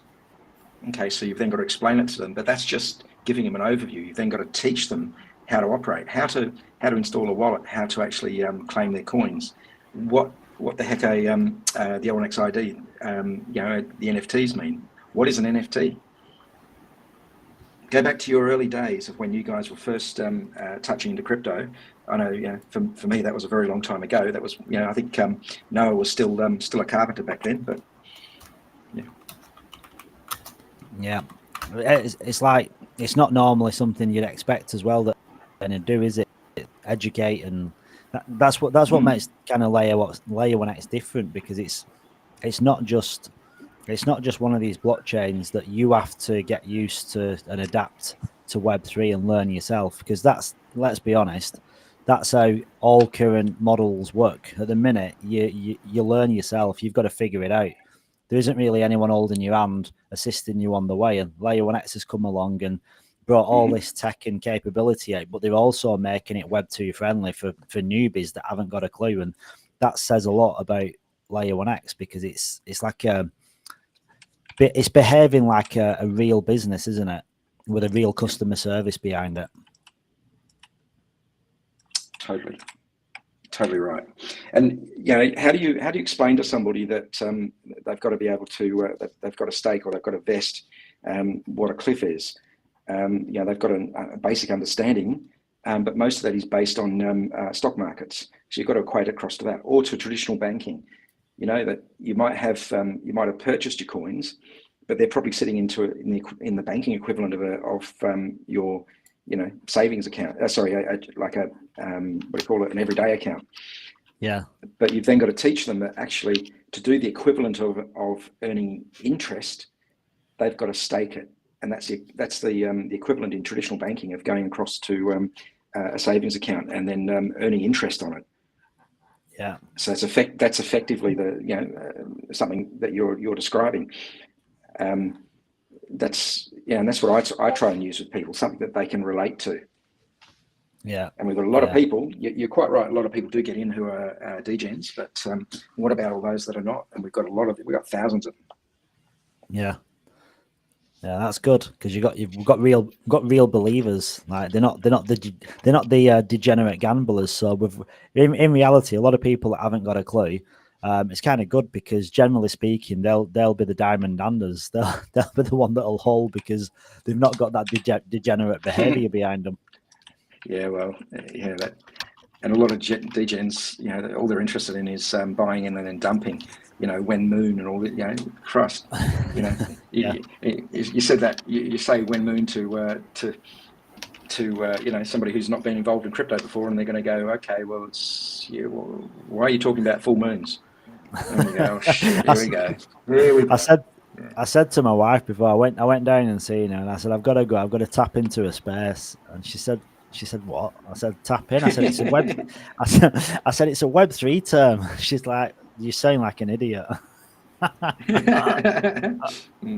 But it's something that I picked up recently. I never used to say it, but it's kind of, you learn the lingo, don't you? Like what works and what doesn't, and you end up kind of jumping onto the bandwagon and saying that you talk the same language because it's what everyone else talks. Yep. And I didn't. When I said it, I didn't even think about it. It was only when I thought about it. It's like I've got to tap in. Yeah, tapping into X. Yeah, tapping into X. Yeah, no, Mike, Matthew jumped in earlier on, Yeah, and he told me. he was telling us Yeah.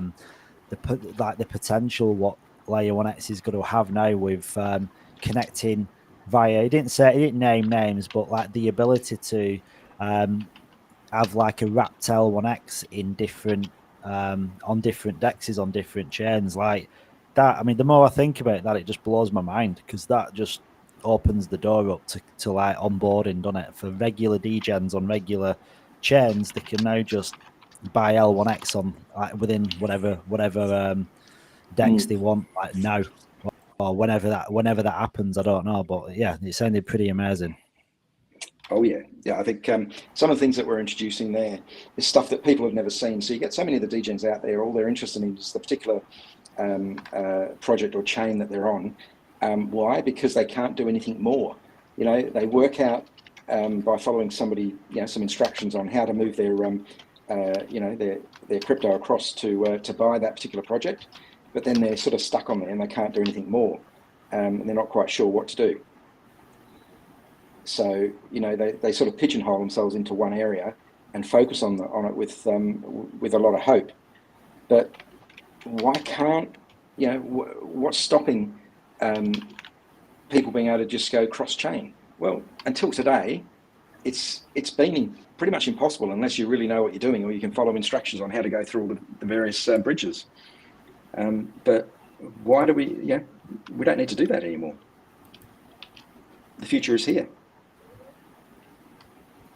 Yeah, totally agree.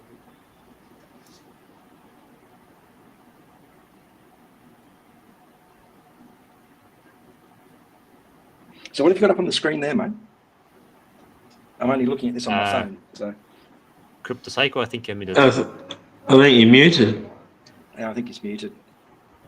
Yeah, I can see the mouth moving, but sorry, I'm talking away. No, I said it's going to be a very different world in like the next 6 or 9 months because you're going to get so many people that are coming in and being a degenerate or being just a standard person that's getting in. It's going to be so easy because they're not going to think about being an ETH maxi or being a Solana maxi because it won't.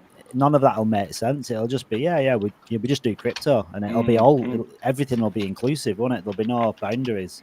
Yep. And what if L1X can actually start forming part of the infrastructure layer for a city? A city? Was that going to be your city? Yeah, I don't think I need a city. I think for me, it's more so an island. I know Crypto Psycho wants to come and have a look. Yeah, infrastructure on the island.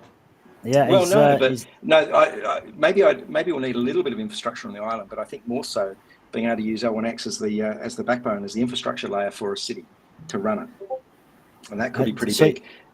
So are you kind of hinting you might be in talks with countries or cities or something already? Mate, for somebody that hasn't slept for how long now, I think you're pretty switched on.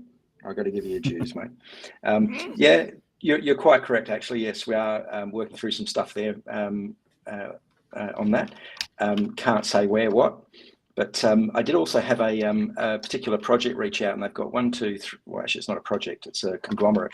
1, 2, 3, 4, 5, 6, 7 different projects on there. All want to jump on. Jeez, and that's a conglomerate. That's a conglomerate of like investors, then. No, well, yeah, there's investors on there, but these are the actual projects themselves, all saying this is what we can do and what we can bring across to L1X. So, like, when we talk about the city, is it like traffic lights, metro, police? Well, like, what's the? Well, what if it was the ID? I'm going to have to jump off in about 2 minutes, guys. But what if it was the ID? So for residents, but also for visitors like tourists. But it was also more than that because it also enabled your wallet to be to be used for public transport. Or you know, people want to come in and pay for things using crypto. So pay for your holiday with crypto, pay for your transportation, pay for your food. And what if all those the businesses in the city were able to support it? That'd be pretty. So this is like an all-in-one payment solution for country specific, more than for payments. city specific. Memberships, It's more than payments. Everything. Anything. You know, it could be a library card. You know, and I Yeah. think Osman for OnChain, he hinted at, well, you could do a library card, you could do transport, you could do literally anything. But you know people what can also hold their crypto in there to be able to make payments. So I can imagine this being really relevant. I mean, this might sound futuristic, but I can imagine this being really relevant in a futuristic city. And I'm thinking like, there's one in Dubai, there's one in Abu Dhabi, and I think it's called Nemo, or it's like it's called mate, the line. I'm going to have to jump off now, mate. So I'm going to ignore your question. It's all good. It's all good. You get Okay. into your next meeting, and yeah, thanks for Absolutely. jumping in, Mike. It's been a pleasure. No problem. Cheers. See you later. Cheers, bud. Right. Good day. I tell you what, I was that gonna say, sounded pretty interesting, didn't it? it's like I was thinking about recently I was in Vienna, and what they do there is for the public transportation, you buy electronically like a ticket. Then there are no stations that check whether you have a ticket. Instead, what they do is they have police officers in plain clothes, and they can at some point come up and ask you for it. So you don't know which one of them is the officer. So there is no barrier to entry, but there's also hidden checks. So I could think maybe that is something that could work like this, because if someone comes up to you and like to make sure that you're not here while not paying for the service, you would just show your LNX ID, and that could work, I guess, as well.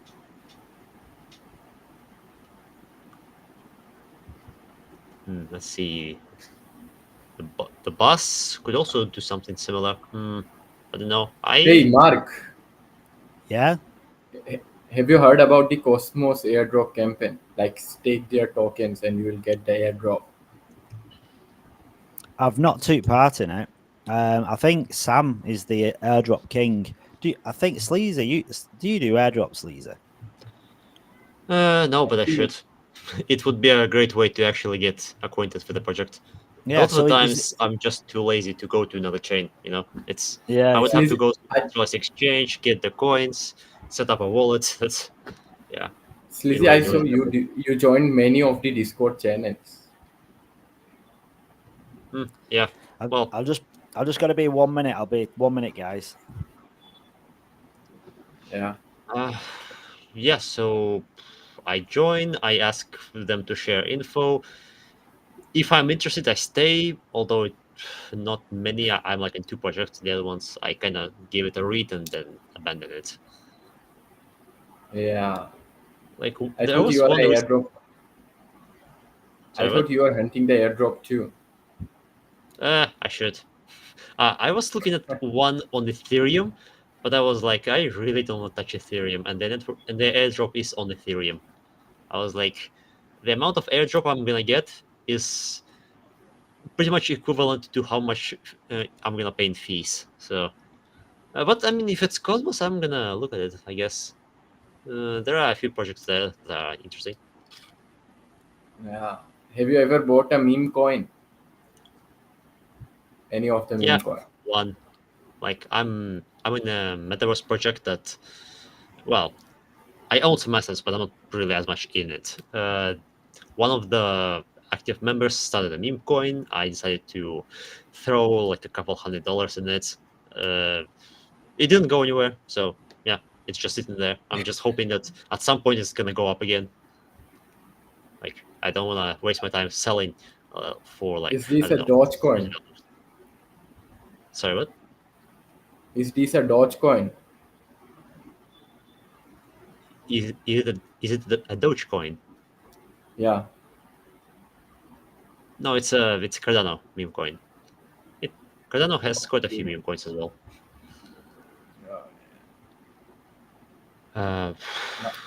Nowadays, so Solana's meme coins are trending. Yeah, it's actually a funny relationship because the meme communities on Cardano, well, Cardano is actually the kind of community that likes to bash Solana a lot. I'm not quite sure why, but they got some beef with Solana, I guess. And they are the meme coins on Cardano trying to compete with meme coins on Solana, and it's becoming a heated discussion between them.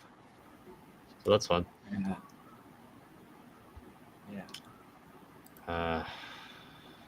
I've been wondering what's going to happen with our airdrop, because I don't think we've had much news. Like, They we have a know about- launch pad. Yeah, I mean, I'm not sure. Yeah, please continue. Yeah, I was thinking about the node airdrop because I remember there was a daily node airdrop, but I don't think I've heard anything about it. So I guess that's just gonna come later, because it was meant to be from like a few days ago and daily. But well. Well,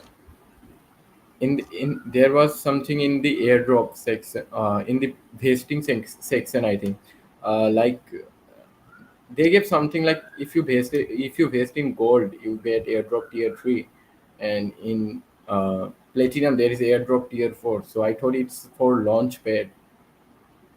Do you have any info? No, I don't think I've heard that. Let's see.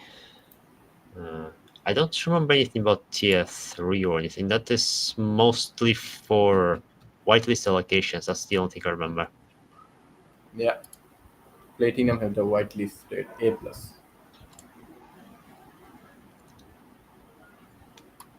Have you vested all the tokens in platinum? Yeah, essentially, yeah, pretty much all of them in platinum.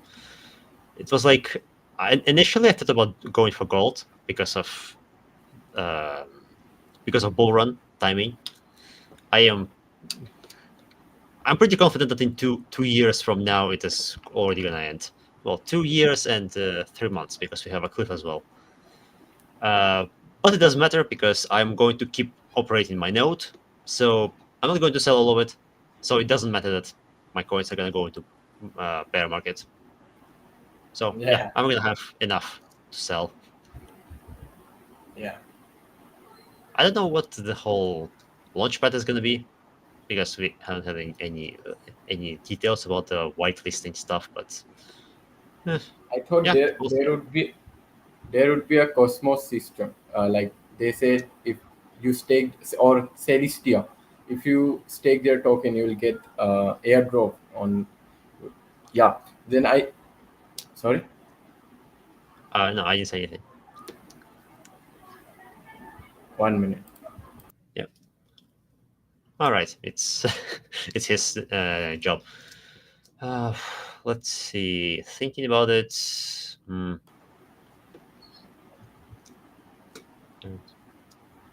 Yeah. So I was saying that I thought that we'll get the same thing. Like if we vested in platinum, we'll be getting other launch pads airdrop for vesting.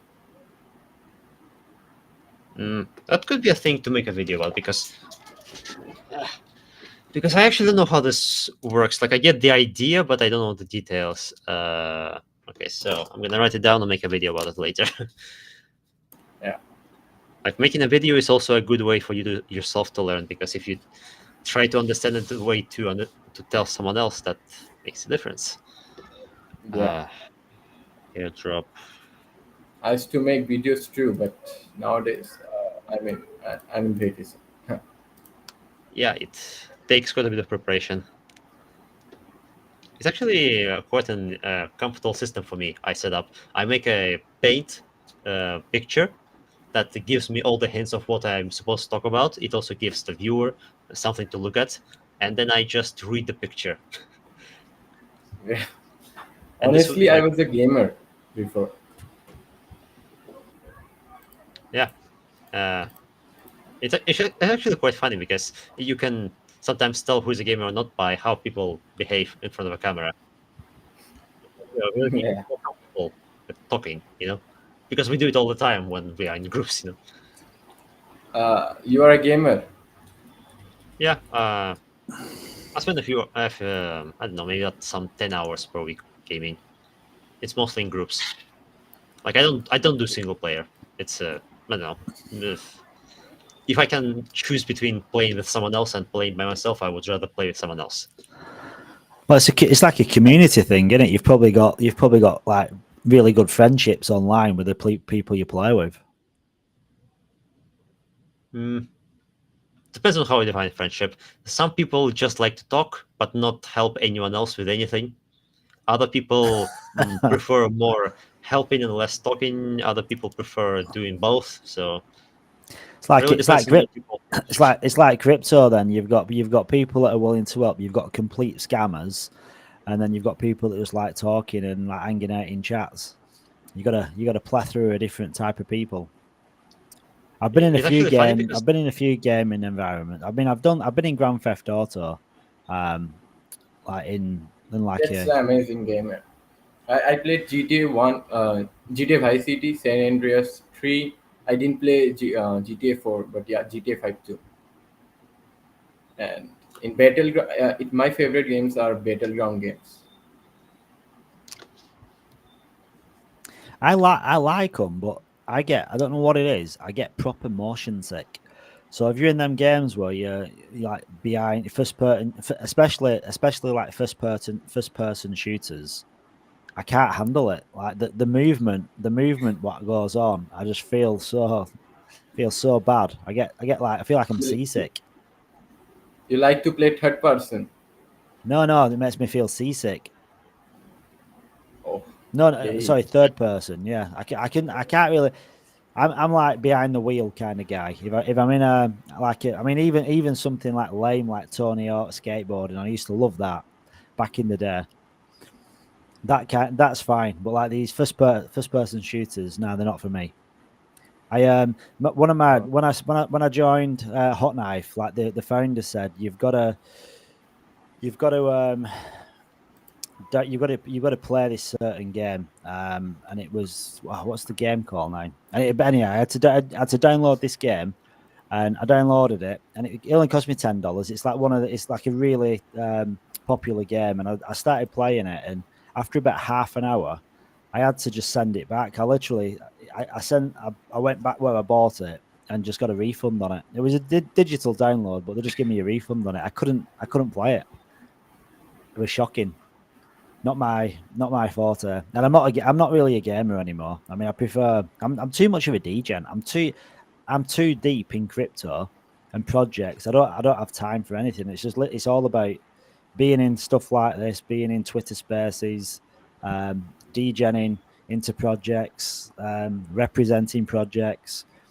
Like I don't have like free time for much else. I don't know if that's. Have you ever played Minecraft? Have you ever played Minecraft?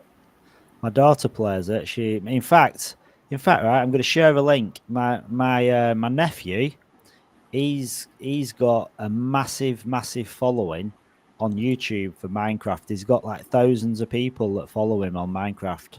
So I'm gonna share it. I'm gonna actually share his link. I'm gonna do a bit of shilling. Let me find it.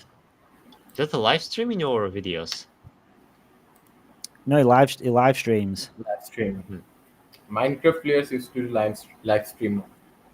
But he's got a ridiculous following. Like he started off when he was like 16, and he's 20. I think he's 21 now, and he's got thousands and thousands of people, and he's got so many subs.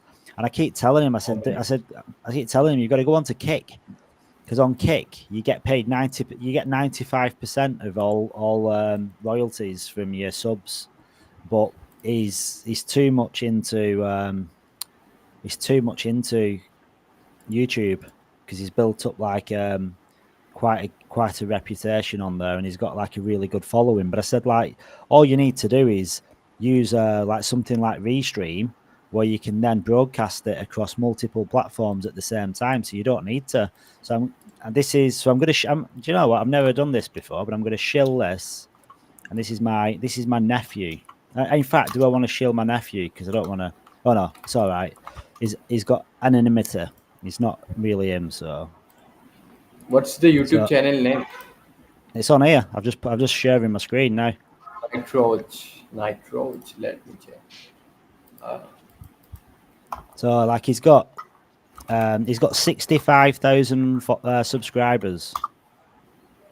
Ah, my God. I tried my best to get subscribers from gaming, but that never comes. Yeah, that's a lot of work. Like you gotta be consistently streaming, Oh my like God. every week, I- several times a week for years to build up something like that. Yeah, he's put a lot of time, effort, and energy into building this up. And I mean, if you look at like his views, like his watches, like some of them popular videos, they've got like 250,000 views. But like his daily views have got between 5 and 15,000.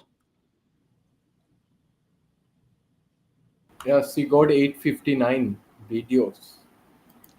Yeah. Impressive. Yeah, he's a good lad. He's a good lad. It's like my nephew. I mean, I'm a YouTube influencer, which I don't like using. If I am, it's on such a small scale. But like my nephew's a proper gaming YouTuber. But if he went on to Kick, like he'd earn 95% from every single person that subscribed to him. I think YouTube pays you next to nothing. Twitch pays you next to nothing.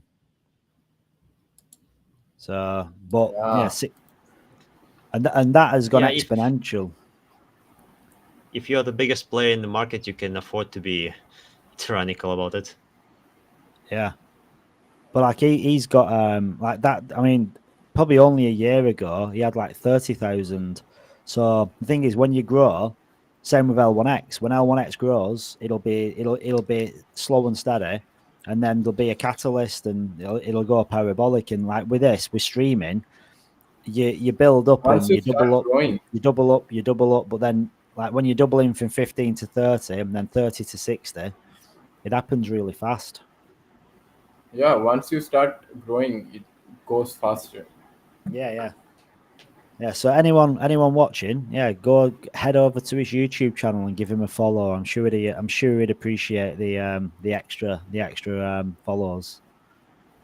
I'm not saying to subscribe and pay, because that I don't know what that costs, but that's something different.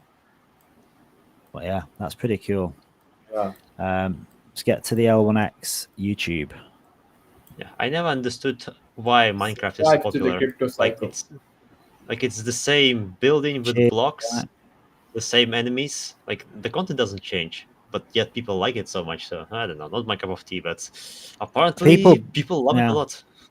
I think people build worlds in it and stuff, don't they? And people buy, like, I don't know, they like making stuff, and it's like I mean, think about it. It's like similar to Sims, really, isn't it? To a degree, but Sims is more Unity, more real life looking, but same kind of thing. You're just creating stuff, and because my daughter loves Minecraft and she still plays Sims. Like my daughter's 18 now, and she still plays Sims. She might still play Minecraft, to be honest, but yeah, she grew up on it. And these are like Minecraft. You didn't even pay for that. But like my daughter buys Sims, and she's like buying skins and stuff, and like you say a lot of time in here, like people, the amount of money that is spent on skins and in-game assets, or what? Not in-game skins. They're in-game assets with no value, but what regular games, you're buying all these skins and you're just throwing money away, really, aren't you? Because you don't own them. You've got them in that game, but you can't take them with you. Web3 games are just opposite. You get money for the ASICs. Well, something like the thing is, right, if you've got, I mean, I know a couple of friends that have got into games early, like certain Web3 games, and they've got in early and they've bought these assets, and as that game gets popular, them assets just have been increasing in value over time, and it's a bit like they go up and down in value depending on popularity and stuff, but you could literally buy. You could have it as like some kind of like income generator, where you just go into all these games early on when they first launch, and just invest and just buy a load of skins on the off chance that these games pop off and get the network effect. And because you don't know, do you? You never know what games are going to get that kind of community behind them. You can have a really good game that's got really bad law. Well, I won't say a really good game, but you could get someone coming in buying assets in a game that looks good, but it's got like the worst storyline. It's got no lore behind it. But then you don't know that, do you, until you start playing. That's what determines what games are successful or not. It's when you get a good the storytelling's good, the world building's good, there's a lore around it, and that's what gives the in-game assets value. So you could just like people going in ape into meme coins. You could just go and ape into every game and just buy all the assets in game and just hold them. And some games will flop and not be worth anything, but you could be sat on some serious value in like, I don't know, a year or two if them games pop off and become super popular and you're sat on all these assets. Seems kind of crazy when you think about it, because you're buying a virtual skin, aren't you? But they can have real value. Yeah.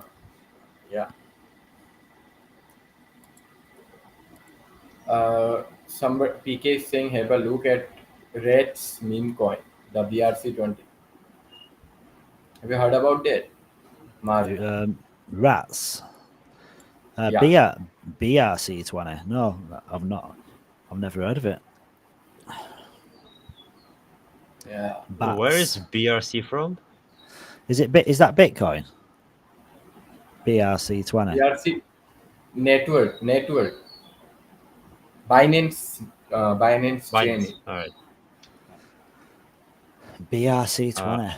Never heard of it. Yeah, well, I don't really know how meme coin culture works, so I'm gonna avoid it for now. Like maybe in the future, but at the moment I don't think I have the knowledge necessary for this. BRC20 is a network, BNB chain. Yeah.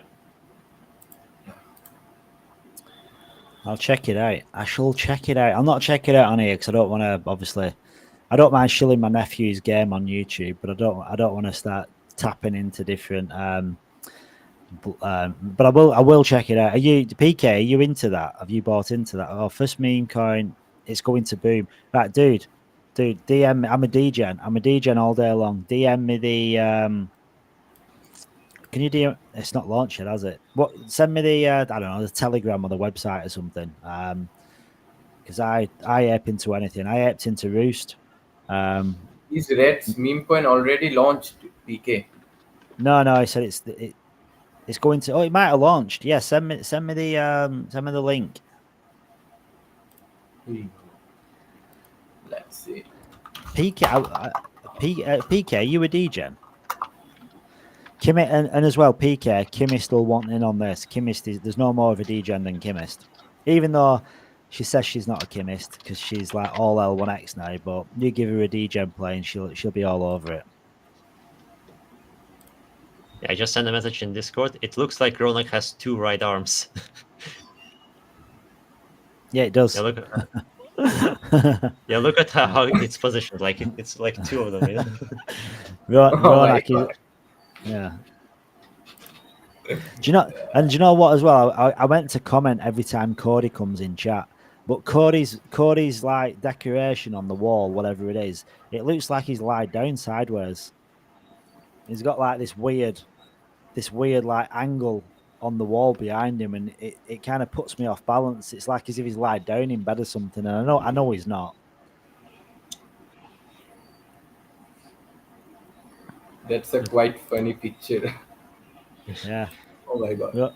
Ronak with 3 arms. Ronak, is that like blue and white wallpaper behind you? Is that like floral wallpaper, or is that? Aren't those curtains? It's not a wallpaper. Oh, the curtains. Okay. Yeah, window curtain. Yeah. Is it cool there? Is it cool there at the minute, or is it hot? Sorry? It's hot here. It's hot. Have you heard the bell? Is that dinner time? No, no. No, it's not a dinner time. It's the way of worshipping the god in India. Worshipping in our religion. worshipping the god. You're doing the bell. Yeah. When your worshipping is finished, they do the bell. Are you missing out? Should you be worshipping now? No. I'm not that type of worshipping guy, honestly. I'm not that type of worshipping guy. Wait, so you have I holy believe cow in God. and holy goat as well. Are you degenning as well, Sleazy Slimer? Are you looking at meme coins now? Yeah, no, I don't think I have what it takes at the moment to go into meme coins. Like, I don't understand the culture. Like, I would need to put in some hours to actually study this, you know? Let me tell you, Sleazy Slimy, right? No one understands the culture. There is no culture. The culture is just BS. It's what people say to make people come in to say, oh yeah, this has got culture. It's all a load of nonsense. It's just a group of people getting together, FOMOing everybody else to get in and buy and pump the bag so they can get out. That's the culture. But Yeah, the thing I is, everyone just goes along with it. Everyone just says, yeah, it's for the culture. But it's just everyone says the same thing because it's just basically pumping the bag. Culture, you get culture in like games. Like if you're, I don't know, you're playing. Like if you're in World of Warcraft, you've got this. You could say like the community around there have built a culture. I'd imagine because that's real, isn't it? It's for the culture. Well, looking at my other MMO game, it's not so much. You get culture in small groups, but you don't get culture for the whole game, I would say. Yeah. What's your favorite game? Do you play Fortnite? I play Final Fantasy 14. Oh my god! Do you know I used to play Final Fantasy? I used to play Final Fantasy when I was little, when I was younger. Like really, it's a popular series. A long time ago. I like to play Valorant. Not heard of that. What's it called? Paloran. Valorant, yeah. Valorant. It's a battleground game. Oh right, okay. Not Valorant. I've not done that one. It's a pretty new game. Yeah. It has some elements. Well, it's mostly a shooter game, but it has some fantasy elements. Let's say some like special abilities. Like you get one guy who can create a wall, the other guy who can teleport, make smokes. Yeah. There's a girl who can ride with the wind, but that's mostly a shooter. Yeah. My favorite one is the teleport guy. I like it. There's one creepy guy as well who like talks in very low voice and like, he looks like a grim reaper. I think you're talking about that teleport guy. I don't know, maybe. Like I played Valorant for like one day. It's a quite big game, 30 GB, but not like GTA games. I have played the RDR2 also, Red Redemption 2 of Rockstar. Like it looks like you took Counter-Strike and then added some what's called some League elements, League of Legends elements. Not too much, but yeah, pretty much. Yeah. Because like you also had to defuse the bomb there. Although it's not called the bomb, it's called the spike, I think. Spike.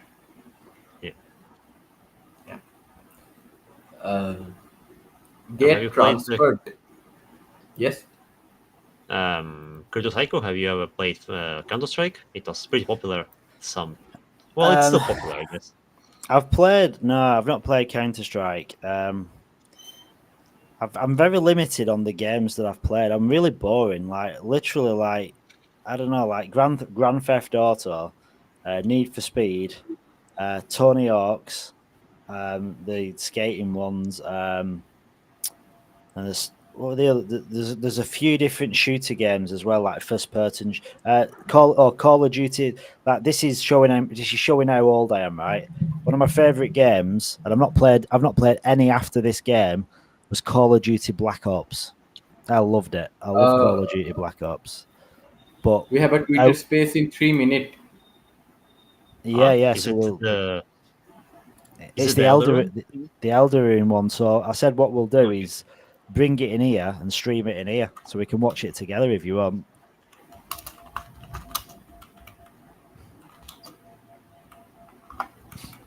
It's a launch day party, AMA.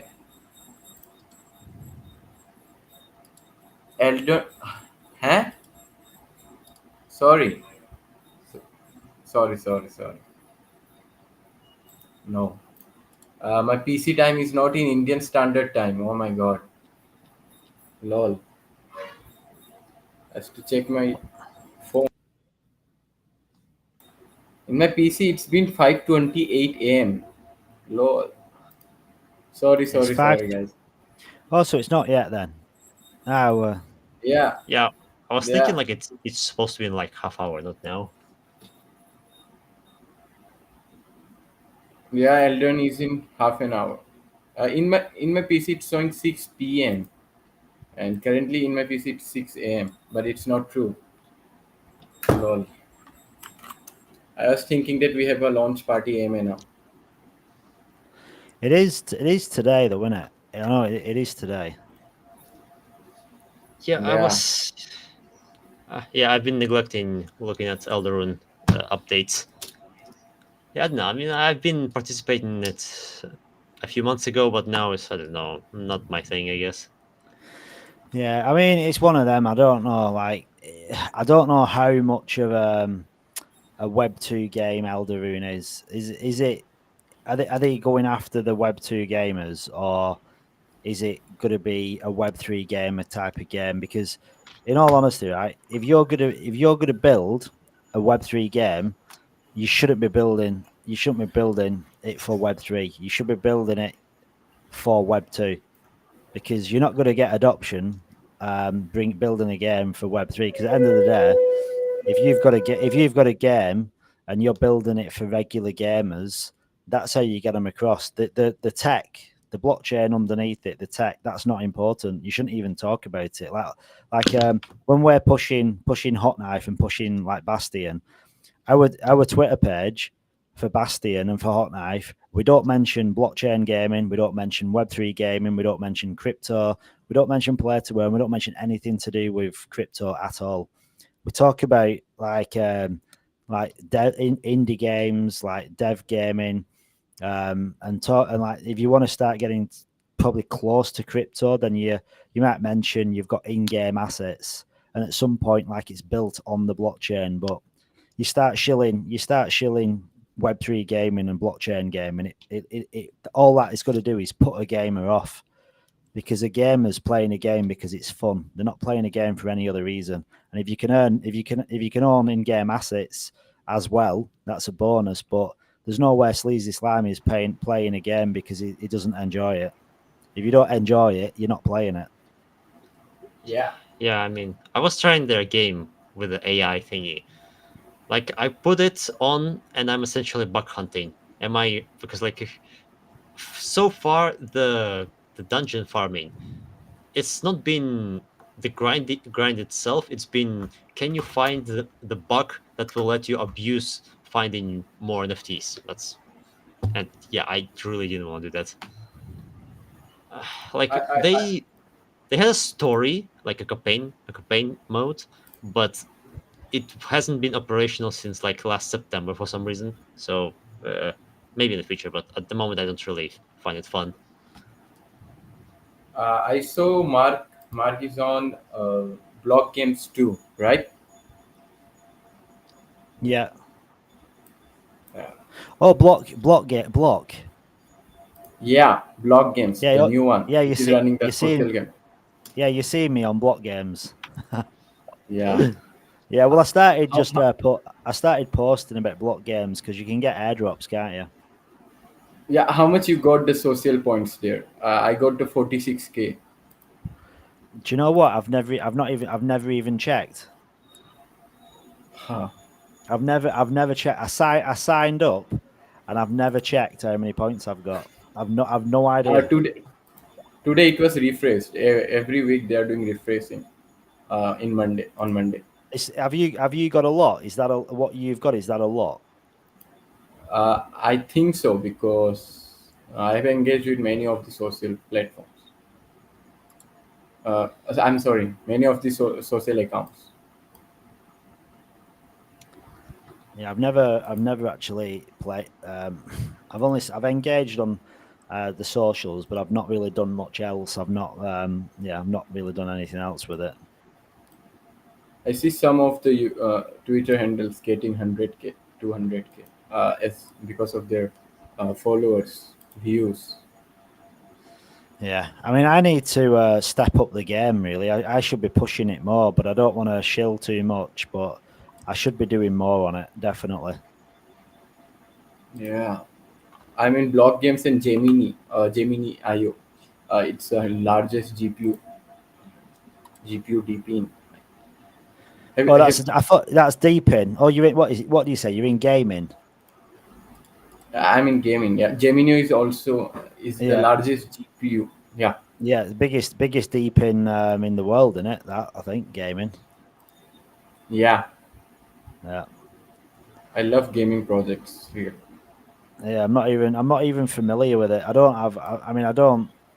I should give more time, to be honest, but I don't really give enough time to check anything out. So I kind of joined Block just for the sake of just for the same of joining it, but only really done a little bit of engagement like with different Block accounts, but I've done some posts, just nothing major.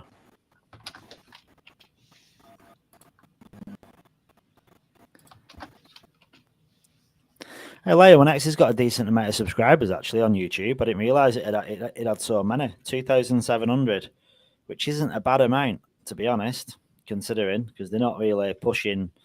I mean, they're getting the content out there, aren't they? But considering it's a blockchain. Yeah, I hope we get our first dApp soon from a partner. I guess that's going to be, well, I don't know what L1X is going to do, but maybe it's going to be an on-chain. That would be good. We could start leveraging the ID thingy. You guys heard about Neon Heroes? No. Making the same game as Valorant, as we have been discussing. Let's see. Neon as the cats, or neon as the light? Neon cats. Okay. Yeah. The shooter game, but like Valorant, they have the ability. Is it a Web3 game or Web2? There's only one game, Neon Heroes. Yeah, but is it Web3? Sorry? Is it Web3? Yeah. Oh, okay, I'm looking at the graphics. It's pretty impressive. Like, yeah, it looks pretty good, and the cat theme is also great. Oh yeah, I'll look at it. Worth diving into it. Look at that, you've got Sleazy Slimy's interest. Yeah, I mean, there aren't many games that are interesting, but this There's one going actually looks airdrop. something good. There's going airdrop. The much you play their game, you get the points. Yeah. I have not played actually till now. Because like I said, I'm in one of the project which is a metaverse game, but the thing is there's nothing to do there at the moment. So yeah. Like you can just run around and that's it. What game is that, Sleazy Slimer? It's on Cardano, it's called Chronocopias. So oh yeah, I've seen Cornucopia. I've seen that. I think I've played something similar to that. Yeah, so I don't know right, they released a footage. Well, one of them is a racing game. They actually made a pretty decent anti-gravity racing game. I'm not though myself much into racing games. Like I would play it sometimes, but I'm not much. But I wouldn't degen into it. And they have a PvP, which apparently only the OGs currently have the access to. I'm not an OG, unfortunately, so I have nothing to do at the moment until they release more stuff. Oh, so is the OG kind of like beta testing and stuff in early access? Yep, I wasn't there from the beginning, so yeah. Like you can become an OG, but for them to become an OG, you gotta like spend several hours a day chatting there. So yeah, I wasn't willing to do that. Although I do that in L1X, so yeah. Yeah, same. So yeah, I just wait for more stuff there to happen.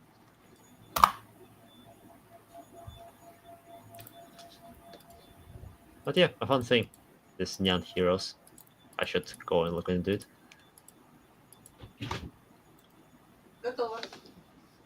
Right, well, I'm gonna go away for a bit. You should do. And come back for the lunch. No worries. Catch you later, man. Cheers, worries. Lisa. See ya. Yeah, I'll Bye. just- I'm sharing the airdrop campaign link here of Neon Heroes. Play and earn, enjoy and earn. I like this type of airdrops.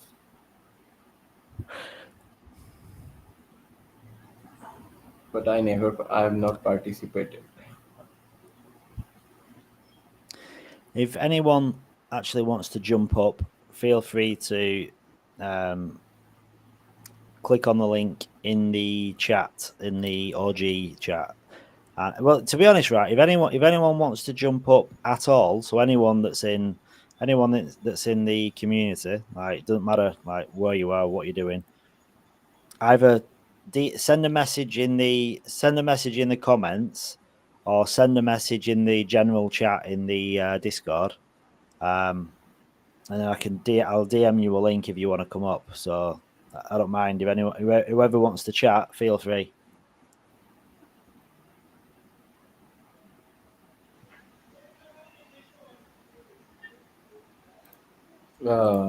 Yeah. Hello. Hey, Hello, Crypto Walker. hello, Crypto Walker. Thanks for seeing you There you here go. on such a beautiful day. What are you doing, Crypto There Walker? you go, mate. How you going? Kids are still not sleeping. They're just running on chocolate still. Yeah, I like that. Good old chocolate.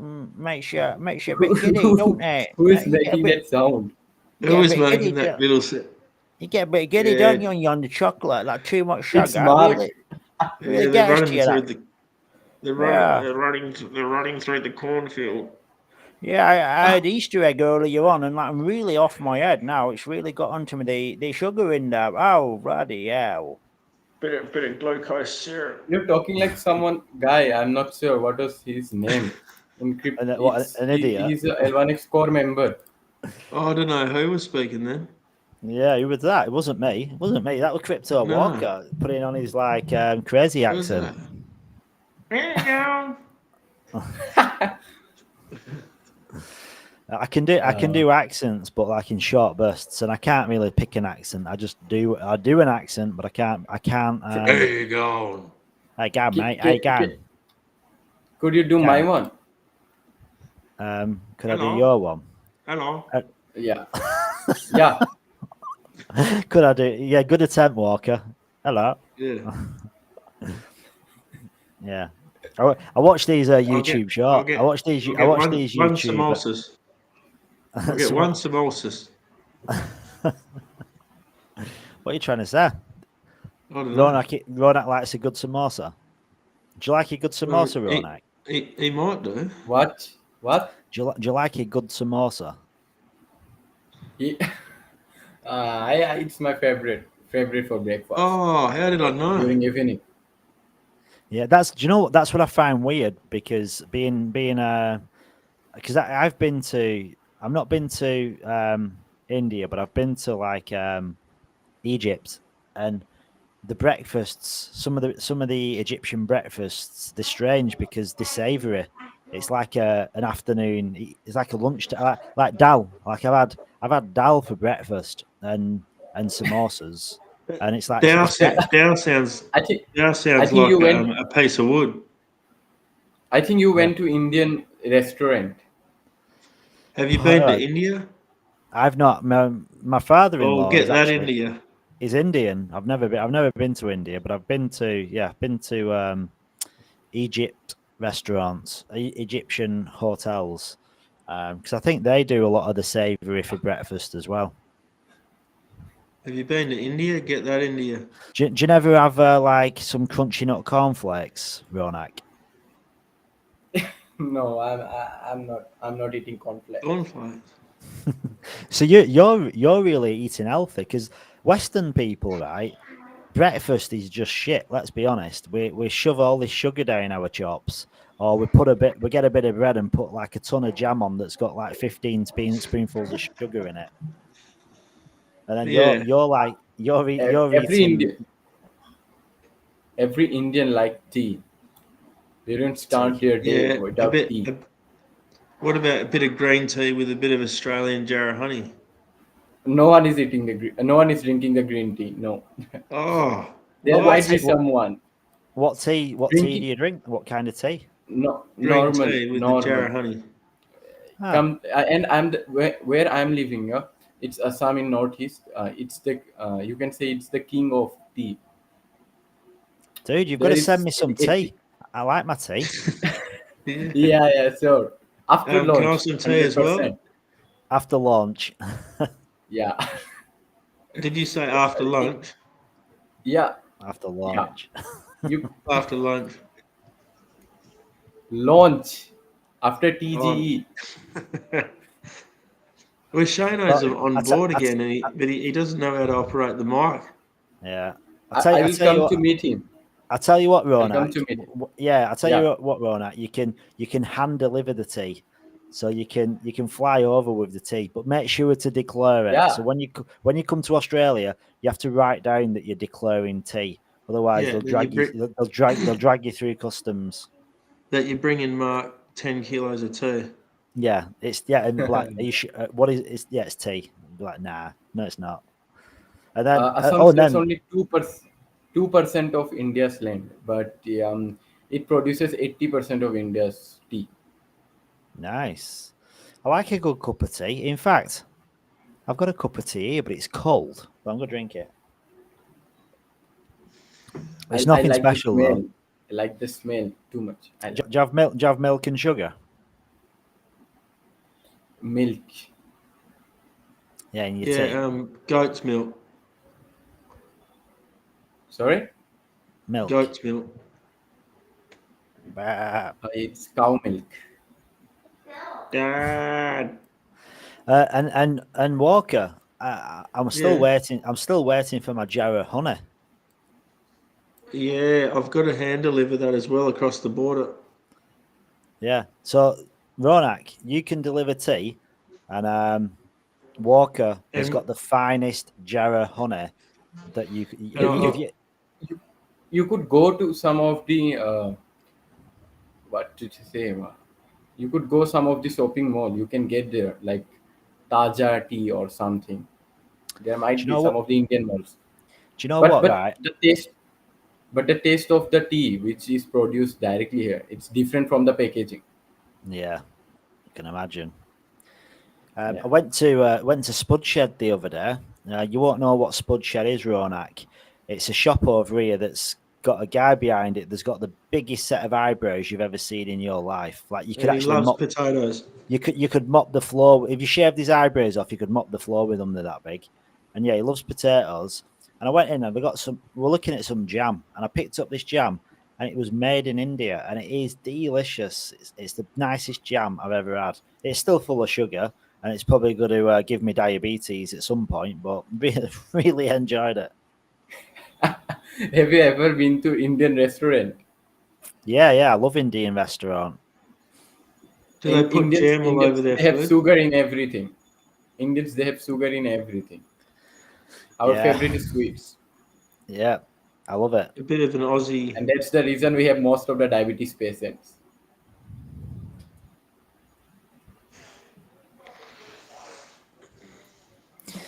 I love it.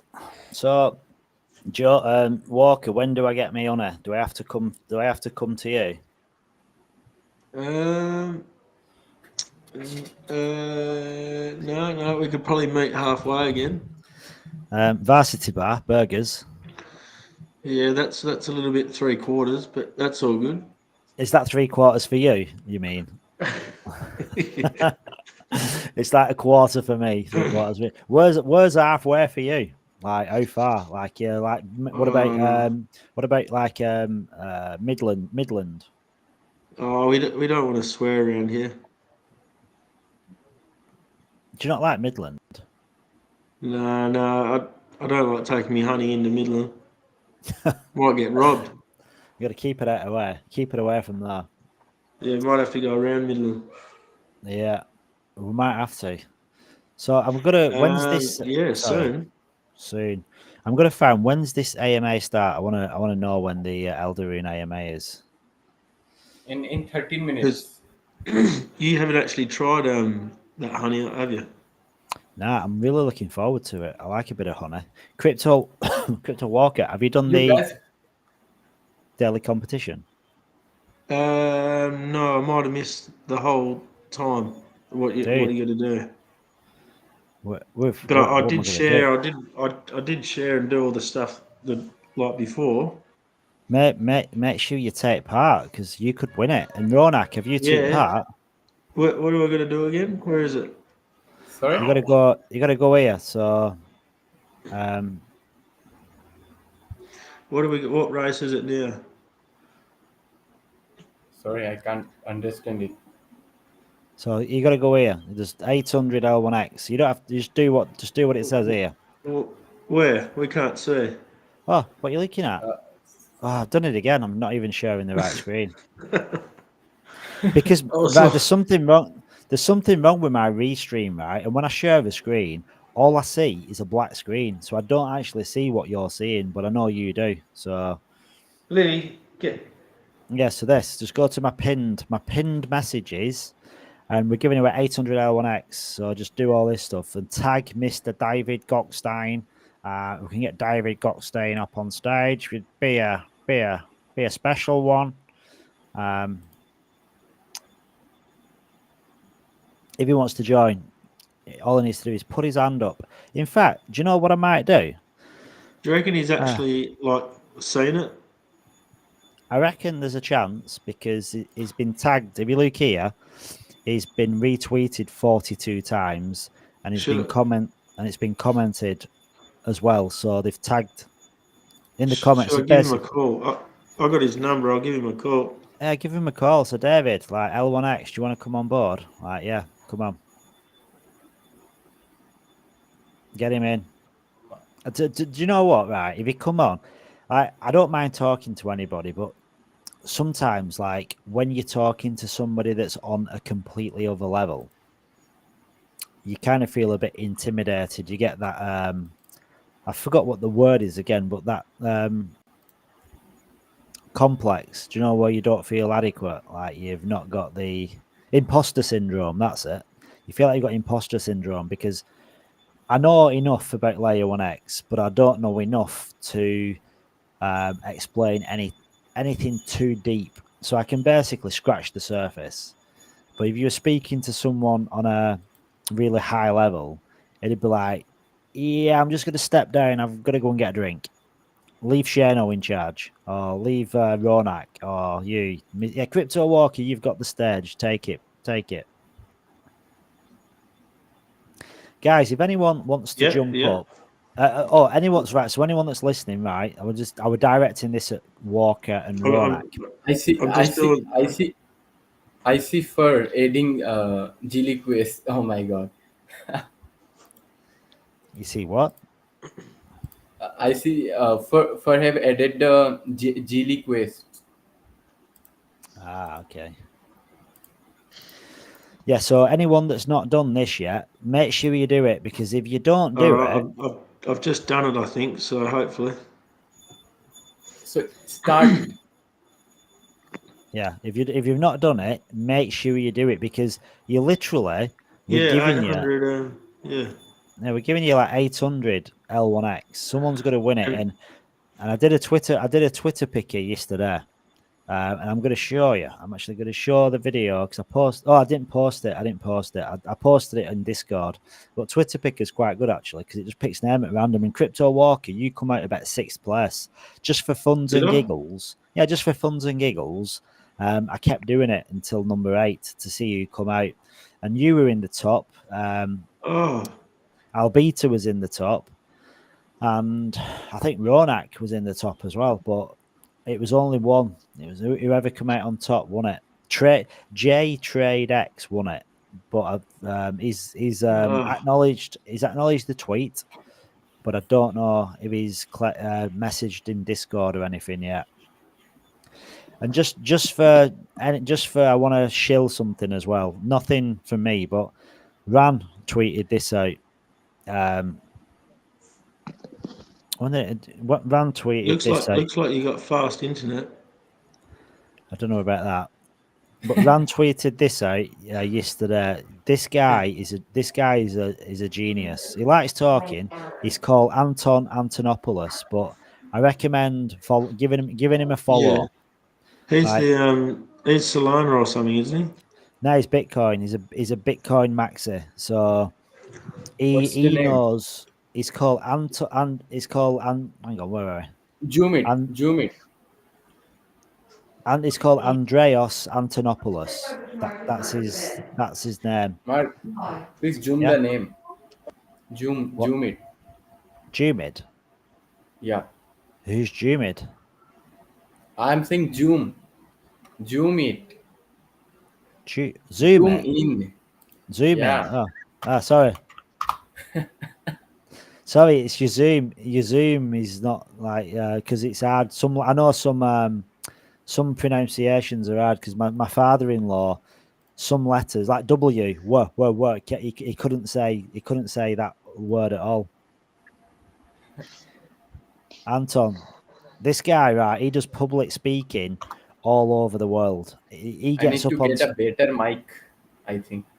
Yeah, he goes up on stage, and he gives blockchain and Bitcoin speeches, literally all over, and he's a joy to listen to. If you listen to him, if you want to know anything about Bitcoin, this guy explains it in a simple way to understand. So yeah, give him a follow. I've been watching this guy since 2018, and look, you've got AJ Brockman. He gives him a follow too, and 143 other people follow him too, which is pretty cool. And I just want to do a shameless plug as well. I want to do a shameless plug because this is like pretty big for me. So Shaitoshi Kasame, the mastermind behind Shiba, we actually follow each other. He follows me. How crazy is that? Because I do the odd SHIB video, and do you know what? Right, I've been asked. This is how busy I am. I've been asked to do an article on a video for the SHIB magazine, which is the official magazine for Shiba Inu, and they've asked me to do a video on whatever I want for the video for the magazine.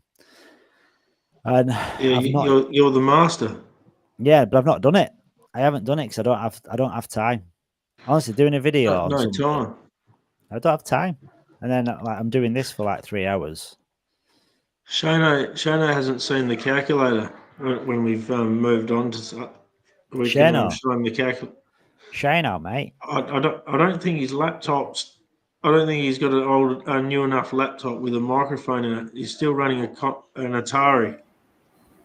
Dude, he's on an Atari. Right, I'm going to change his name. Shano. Yeah, can you? What shall I call him? Shano. The clone. The clone. Yeah.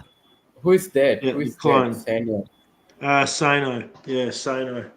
That's his Indian name, Sano. Hey, can you guys hear me?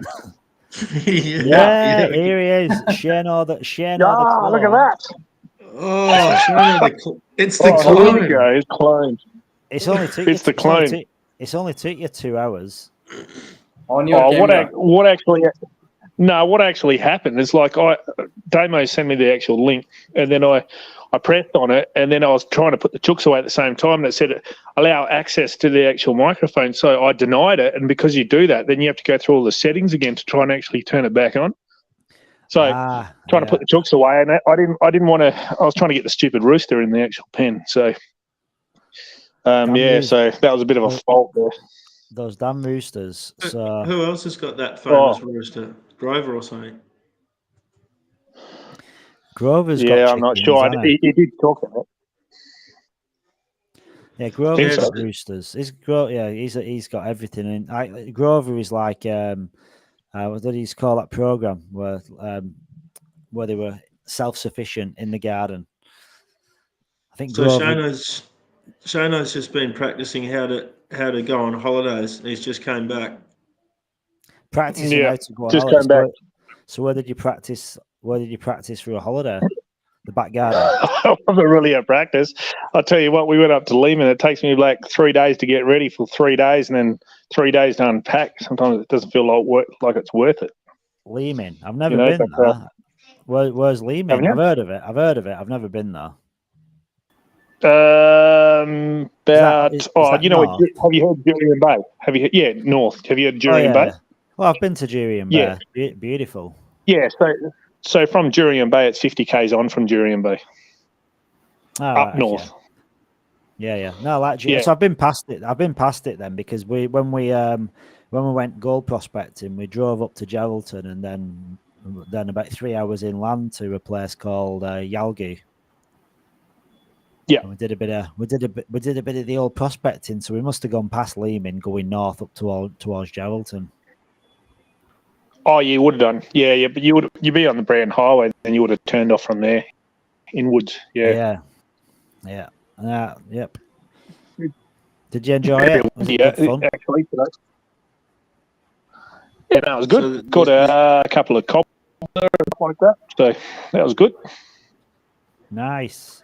So the Shano hasn't been. He needs updated how long you've been on the chat for now. He needs an update of what he's missed. Well, I mean, this is like the hot topic, isn't it? It's all about the nodes, but the nodes have the calculator's gone a bit skew with. So did it go a bit crazy? Yeah. So the calculator wasn't what it is, right? Since it's changed, because we're now in April, the calculator, obviously April's gone now, so we're in May. So if you notice down here, the node purchase is 160 because that didn't make a difference, did it? Didn't make a difference. But what's odd is the amount of FVNs now doesn't reflect on the rewards. So like when you put one FVN, for instance, and you say you put $5 for an FVN, calculate it up. One isn't working on there for some reason, but let's try one again on here. Not working there. Let's go back to the first day. So try one again. So look, you get full validator node, and you've got see the rewards. Bit closer. Yeah, I'm on a mobile. I can't even see it. Oh, look at that! Hang on. Jeez, you might need your telescope. Hang on, let me change the screen. 13,498 L1X. Yeah, so that oh, hang on, I've not got the right pricing. Good God, I had $5. So $5. Let's reward. Right, okay. So you've got 13,500 at $67. What were we doing it on yesterday? It's hard to see. It's a bit blurry. What amount though were we doing it on? Were we doing it at $10? I think it was $5. Oh, hang on. Let's do 10. Ooh. So $10. It's coming up at 134K. That's just for one. Geez, that's a lot. Full validator. Yeah, I'm okay with that. Yeah, that's. How much is it a day? As more nodes. If more nodes get actually added. Yeah, but one thing that weren't actually adding up though is watch what happens. Watch what happens up here. Like you got 13,000 L1X, 134K, but then if I add. Hey, Mark. Yeah. I think Twitter Space is already started. Oh, the Twitter Space. All right. Are you sure? Is it? Yeah. Yeah, I could see in Geely. Right, give me a sec. I'll bring it up. Alaya 1X not in it then?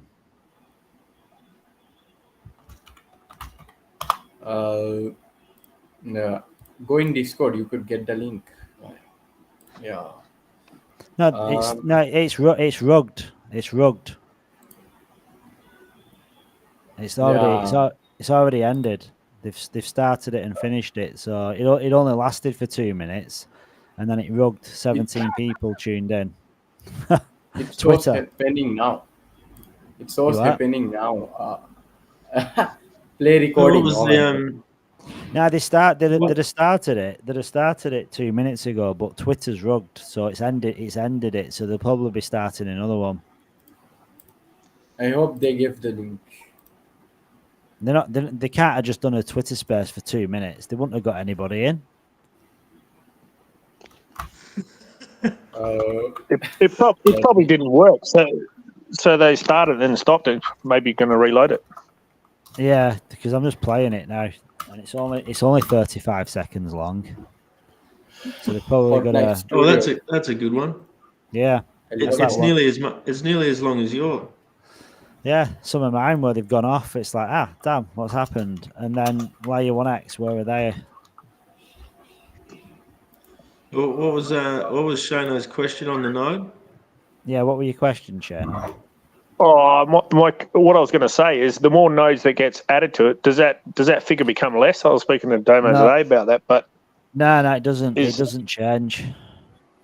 And what about if your internet's really lousy compared to someone who's got real high speed internet? I mean, obviously, we're going to run. If you've got a provider, if you just got the hoster, that's fine. But if someone's hosting their own, is that going to change for them? I think the rewards won't change unless you kind of are really bad at providing like reliability, because Kevin said that if you're hosting a node but you keep dropping out, then they could penalize you and maybe take some coins off you, like give you remove percentage of your reward. So yeah, but I just want to change this. So 13,498 135k at one full validator node. But look what happens when you change it to 2. Oh, it's working now. Oh, they must have fixed it. Because earlier, yeah. Fixed it for Shano. I have a question about this network speed. When I take the fiber recharge, it shows 100 Mbps, but when I check in network speed checker, it shows about 5 Mbps speed. So will it work? Sorry, how many megapascals was that? Megapascals. We're not talking about the weather. No. I was talking about the network speed. Oh, sorry, man. In plane, when I take the recharge plane, it shows 100 Mbps speed, but in real they give about 2 Mbps speed or 3 Mbps speed. Yeah, well, that'll not be any good. I'll just be handballing it to a third party for sure. I need to get the 5 GB speed net. Oh my god, no. My Atari won't be able to run a node. It's a terrible. Right, okay, we've got the live stream. Are we ready? Let's go straight into it. I've got the link. I mean, you're better off. I mean, if you can go into it. What was the quick event node? Yeah, what was it actually? What were you going to show us with the 2 event list nodes? I couldn't see it. No, it weren't working. It was coming up with an error message, but now it's working. No, it was coming up with. It was only increasing by a small percentage, but now it's doubling up again. So I think it's right. Yeah, I'll do it for you, Shona. I'll with you. And I'm going to be joined today by Chief or Mike. He's coming in as well. Hey, Mark. Is the new link started? Yeah, playing in the chat. Okay, I think I'm on. Could you please share the link? I think Mike will Mike join put it in from the the chat. Avalanche I'll put it official in the account? chat. I'm here. No, Yes. okay. Yeah, great. Hello, Mike. How are you? Good to hear Yeah, from you. I'm doing great. What about you? Welcome. Oh, fantastic! Right, Absolutely link, flat out. I'm jumping out of one call straight the onto a link phone is call in straight the into link's the in the AMA. chat So now. it's been a pretty busy day. Hey Shano, you get 70,000 Great, US for great. 2 Busy day event is good day. listeners. Yeah. Oh yes. Yeah, it's What? Monday. Every Monday is busy. But if 70,000 you're in crypto, yeah, you know, 7 For 2 days events. is Monday. Two event listeners. You know. Yeah, 24/7. Yep. Yeah. Should have bought another one. So glad to having you guys in here in our space. I sorry for the first you know, mistakenly I closed the first space link. We So were who's hosting planning this, to Eldron? you know, host by Lucy, but I think he's unavailable right now. I have And just welcome, muted the guys, site. and let's I have wait just a muted couple the of site. minutes for people, and after that we can start. Sounds good. Yeah. Okay, so it doesn't yet, I guess.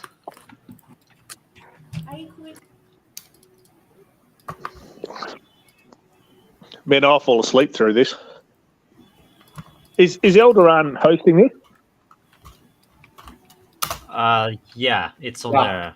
their X I think account. It's on while there, we're eh? waiting, I might actually just let everybody know that we've got one of our another guest sitting in the audience at the moment, and he's been running a 72-hour effectively a Spaces.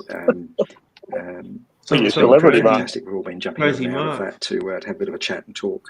How they keep going for 72 hours is beyond me. I think I might probably crash way before then. But it's been really good that our community and people are getting right behind everything that Laonex is doing, and especially our projects like you guys with Eldorium and Diga Labs.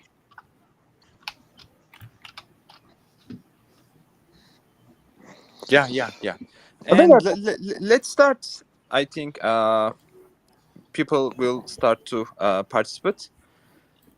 And yeah, hello guys together. Mike and Matthew is our guest, and we will talk about Layer 1x. And as you know, Layer 1x is one of our exclusive partner, and the future of blockchain, I can say the interoperability is almost here for 8 different chains, and I'm really excited to see all the futures of Layer 1x. But yeah, let's start, guys. Could you please start by giving an intro about yourselves? Yeah, with pleasure, Ken. Look, Laonex, look, we're pretty unique out there, and there's nobody in the world can actually achieve what we've been able to achieve. But and that's a pretty bold statement to make. But effectively, so we're a layer 1 blockchain, and for those that don't understand, it means that we're an infrastructure layer. We are there to connect other chains and other projects and coins, tokens, whatever they might be. So we're here to unite. But quite simply, we enable connectivity between previously incompatible chains, enabling the seamless exchange of tokens, coins, NFTs, and really importantly, logic, to be able to send logic cross-chain with those smart contracts. And that empowers collaboration with smart contracts cross-chain. And all of this is achieved without a bridge. So we don't bridge assets. So we remove a lot of those problems that are associated with bridges out there now. So at the moment, we're currently in mainnet beta, and we've got our full mainnet is absolutely imminent. And I could be referring to tomorrow, but we'll touch on that a little bit later on. So we're currently onboarding projects, and we've been working with Diga Labs for a little while now, and it's been an exciting journey that we've had with you guys. The level of passion that Diga and the whole team has brought across to us has been absolutely it's infectious. We love it, and we love catching up with you guys and talking about our capabilities. But we've also got a number of other things that we're working on with other projects over in, let's say, in Turkey. We've got on-chain and we've got real-world asset projects such as Red Curry. And with things like on-chain, we're looking at providing digital identity to users. But I think our focus tonight is really going to be on the gaming. But as a little bit of background, where did it all start? So it started probably about 2.5 years ago. Our founder, Kevin Catino, was working on a number of blockchain projects at the University of Western Australia, which is one of the top 100 universities in the world. And with the help of some of the researchers there, Kevin was working through some of the problems that he saw with those particular projects he was building.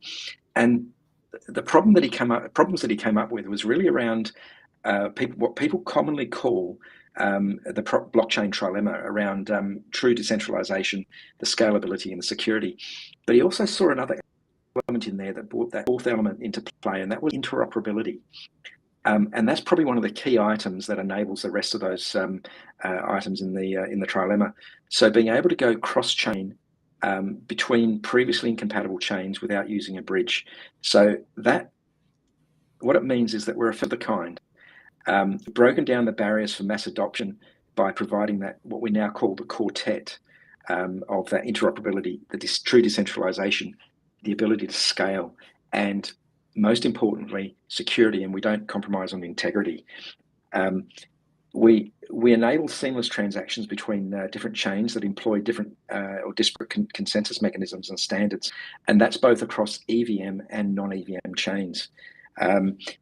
We're also working on a number of other things around things like being able to use L1X as a universal gas fee to save paying for your gas fees on other chains, in whether you need to hold ETH or you need to hold Sol, anything really that we want to be able for users to be able to use the L1X coin as that common gas token. So we're working through that at the moment. So talking about the capabilities again, going around the ability to transfer things like, as I said, tokens or NFTs and that logic. And what do we mean by logic? So it could be parameters. So let's just say a user wants to put in place a set of parameters around a trade. So you've got an NFT and you might want to be able to transact that cross-chain to a certain number of marketplaces. You can do that by defining the logic around that transaction. You want it to go to 3 different marketplaces at the same time. You want to also play it in a game. All sorts of things in there that we're introducing. And just to give you a little bit of an idea, we're already connected across to Ethereum, BSC, Avalanche, Polygon, Solana, non-EVM, Arbitrum, and Optimism. And very, very soon we'll be introducing, and Fantom. I forgot Fantom. Matthew will shoot me for that one. Introducing Bitcoin. So yeah, that's probably I've probably gone over on a little bit about it, but there's a lot for people to take on. Yeah, there are lots of things you forget to mention, I believe, and yeah, absolutely, yeah, yeah. And so, what do you think about our relationship, Diglabs and Layer 1X? Oh, and it's the best. Yeah. Yes, please. Yeah. Look, when we first got introduced to Cross2, and we've been talking and working closely with you guys since that very first introduction. I think, as I mentioned before, it's been infectious, and that's a good thing, because what it means is that the excitement and the enthusiasm that the Diglabs team of with games like Eldaroon that you've brought to the table, being able to talk about the concepts around introducing arcade style games across into our wallet, which I haven't even mentioned. Yes, you're right, I did miss things. Those sort of things are actually going to be the critical items to enable mass adoption of L1X and Diga.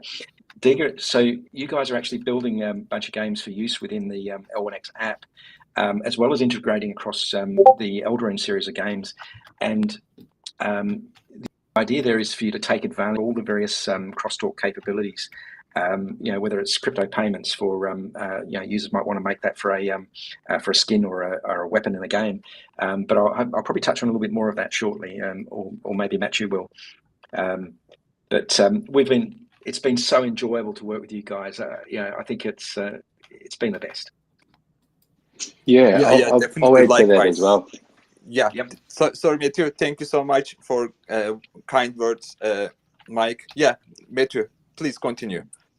Yeah, I'll just add something on, and especially for all the existing Eldaroon community members, and Mike will attest to this as well. Like the guys at Diga Labs, like John, Lucy, all the guys, we've talked to pretty much everyone. they're extremely passionate about what they do. Right? They want to build amazing games, and they're extremely passionate about their community as well, the user. Right? It's been a pleasure to work with them because of their passion for their craft, but also their passion to build something that people want to play. And I think that's a testament. And I think it's important to say that, because often as a community member, sometimes you don't hear it from the outside from other projects working with Elderun, but I mean with any project. But I just wanted to say that it was a great experience, and I think that the community is really lucky to have you guys building what you're building, and especially with the work ethic and the passion you have behind it. Yeah. Thanks so much. Thanks so much, Mike. I think you will say something. Oh, quite possibly, yeah. Look, Matthew actually hit the nail on the head. It's not just about the people, the project itself and the project team. It is about the community. And I've got to take my hat off to the entire citizens of Turkey, because they're probably one of the largest adopters of crypto in the world. Why? Because they've seen it as something that will help define their financial future. They also, and it's not just about their financial future, it's about enjoying life. And gaming is about enjoying things that online and interacting with other people. And when you do that, you build out a passionate community, because they see the passion of the developers. And that's what we see with you guys as well. We've got the passion there, but when we see it coming from another team, and we combine those together, it really opens up what we can achieve. And the end user, the players of the games, are the ones that are going to benefit. Yeah. That's great. That's great. And so we are, as Elderun, we are integrating our 4 games into Layer 1x, and with all of our smart contracts.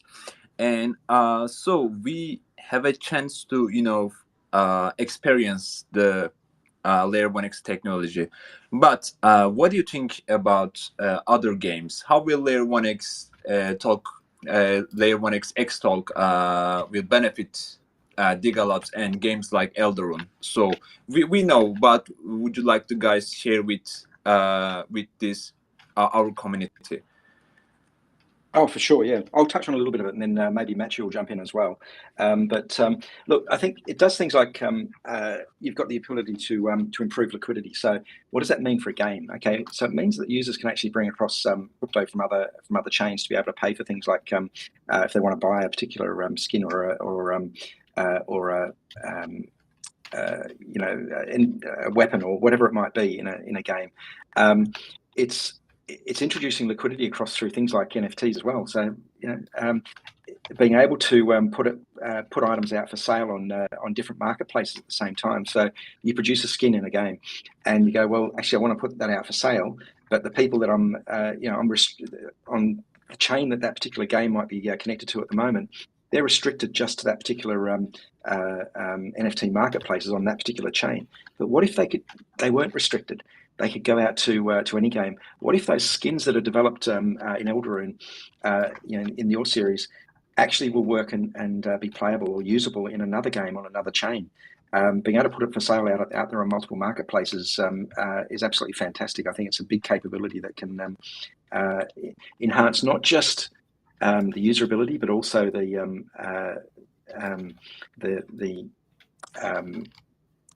God, I'm sorry, I've lost myself there. It enhances the capabilities that developers have. So, and it could be a skin developer all the way through to a particular game developer. Being able to launch those solutions into a single app, onto the L1X app itself, that's where it comes into its fore. And imagine some of those games increasing the user base into the tens of thousands, into the millions. That could be quite huge. Yeah. This is really revolutionary. And so I have another question actually.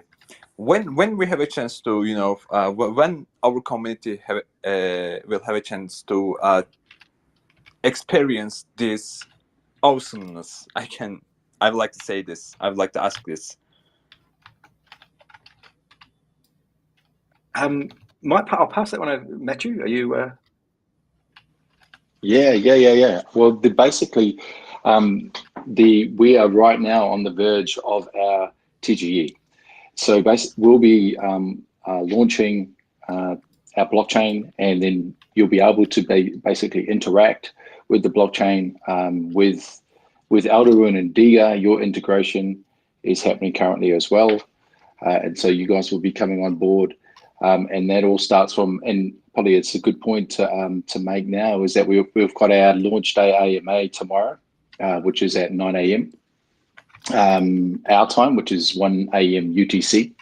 But yeah, please join us for that. But yeah, we'll be kicking off and launching, and yeah, looking forward to all the projects that are coming on board. And I'll just add to that as well that one of the things that you're asking for about the benefit for not just for Diga but also other games.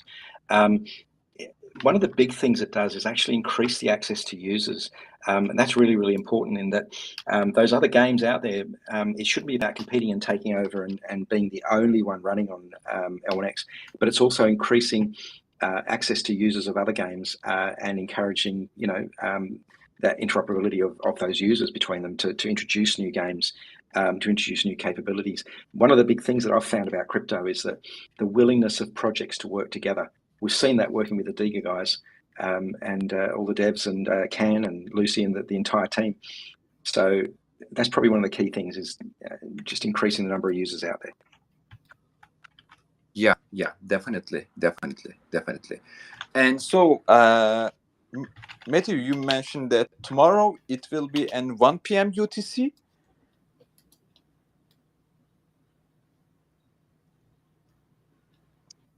Oh, 1 a.m. UTC. Oh. Well, that's our AMA. That's our launch day AMA that we'll be hosting tomorrow on Twitter at 1 a.m. UTC. Yeah, great. So, is there any alpha you guys like to share with our team, and what's coming about Layer 1X?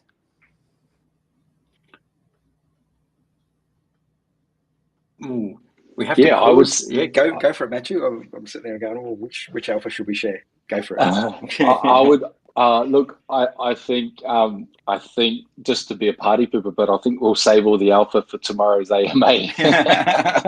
And so, look, I'll add a little one in there. As I said before, I just got off another call before this one, and it was actually a project based over in the US. And I'm not going to give too much away, but they're actually looking at launching not just one token, but tokens across all sorts of corporations over there. And so this AMA is probably focused on Diga and the Alderun series, but they're looking at pushing out tokens and coins. Tokens for corporations, I should say. And one they introduced to me was an extremely well-known brand of alcohol. How the heck do you tokenize alcohol? But they've got an idea in there, and really what we're going to see is it could well be that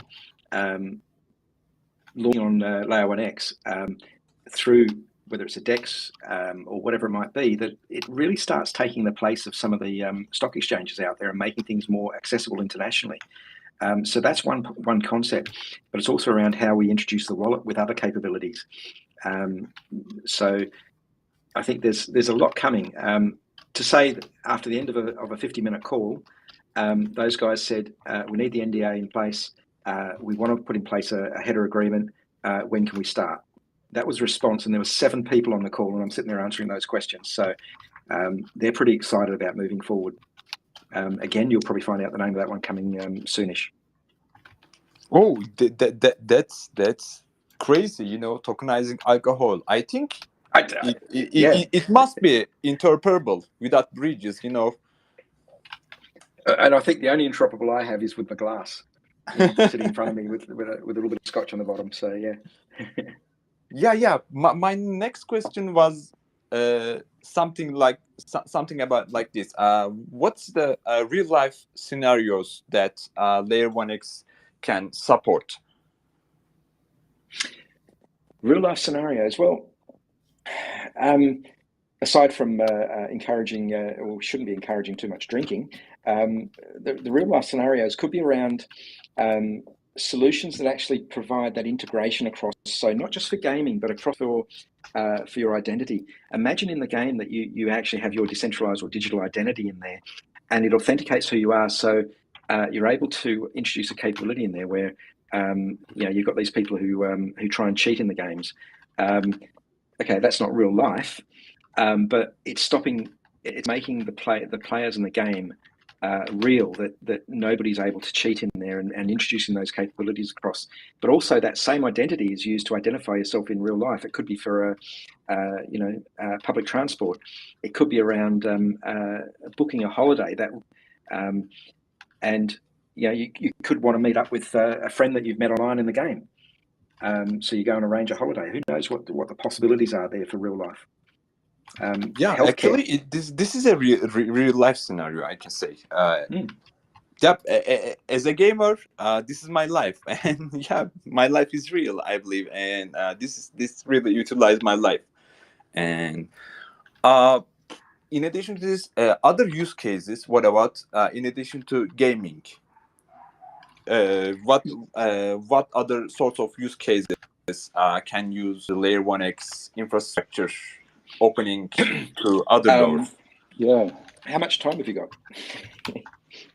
I would say I have 1.5 hours, and I'm ready to listen. And Brilliant. I would say, look, imagine what the Layer 1x technology does. Imagine whatever you can do on one chain, you can now do it across multiple chains. So let's stick with gaming. So the possibilities that creates for gaming is, let's say Alderun would like to issue an NFT on another chain to attract users from other chains, right, to play their games. They can do that. You can issue the NFT on other chains. When players come into the Alderun game, they can verify the ownership of the NFT cross-chain, and then they can enter the game. And so now you're not limiting access to the game by the chain it's on. Right now it's connected to multiple chains. And what else you can do with that is, the potential for that is huge. Imagine someone built because NFTs, you can also make these NFTs compatible in other games. So imagine you could bring a Solana NFT onto Layer 1x, you could bring an Ethereum NFT, you could bring a BNB NFT, you could bring NFTs from all over the place, and you could maybe start to create these tournaments, right, where it could be, let's call it chain games, right?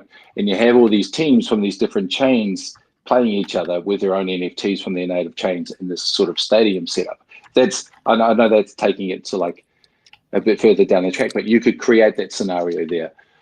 You could, as a project, you could have the ability to purchase Alderun NFTs on any chain. You could, Alderun could consolidate its liquidity onto L1X and then issue tokens, the Elder token on chain, on other chains without having to move the liquidity to that chain. So now the liquidity stays on L1X and you can issue tokens anywhere, because the smart contracts talk back to where the liquidity is and manage it. And so there's so many different things that you could do. Imagine, how Axie brought out the kind of scholarship thing where you could lend out your NFT to someone else to play for you. It was like a lease agreement, right, where they were lending it out and someone else could play for you and earn for you and share in rewards. Well, you could have a fractionalized version of that where this NFT is owned by multiple different people on multiple different chains. And so you could sell the ownership of that NFT on any chain, because the ownership could lie on any chain and be recognized on any chain, because the technology communicates across chain with each other. Exactly what you can do on one chain, you can do on multiple chains with this technology. So just think that whatever you can do on one, you can now do on many. And so, and the difference between that scenario and what exists in blockchain today is that you have these islands, right? That's why people are, if I want to cross an island, across from island to island, I've got to use a bridge, and bridges are risky. There are a lot of hacks, like almost half the amount of hacks in crypto come from crypto bridges. But when you connect them all up, and now there's one ecosystem that you can flow freely in between, it's getting very much a lot closer to an internet experience of what we can experience today. So because at the moment if you're on the internet today, and if I compare that to how if I took blockchain and how it would look on the internet, it'd be like this. If I wanted to send, I had to log into my Gmail account to send people an email who are on Gmail, and I could only send emails to people that are on Gmail. I would have to log out of that Gmail account and then log into my Outlook account to send emails to people that were on Outlook. That's the kind of experience that we have in blockchain today. And where we want to take it is to the experience that you have with the internet today, which is seamless, borderless. Yeah, so you guys are building transport a gate, a transport gate, and without bridges, and do you know Diablo? If you guys play Diablo, that there are places that you can, I forgot the name. You can move different places just with a click, and so that's great. And you support bridgeless interoperability for NFTs. What about tokens? For example, once we integrate it with Layer 1x as Eldarune, what will happen to Elda tokens? I believe it will also be interoperable between chains, right? Correct. So what the L1x technology allows you to do, it has a multi-chain asset management and issuance, meaning that it can manage an asset across multiple chains, meaning liquidity. So the Elder token will have liquidity to it, right? And so you can manage that liquidity in this asset management. Now that liquidity could be fragmented and you could pull it into one, but it's much more efficient by having it on L1x. Once it's on L1x, that liquidity then acts as a value source for when you issue tokens. Well, when you issue tokens, it's the value of the token is determined by its underlying asset, right? In this case, it's the liquidity. And so now Eldarune will be able to, from that liquidity source, issue Elder tokens on any chain we're connected to, and use that liquidity source to have a consistent value for token across multiple chains.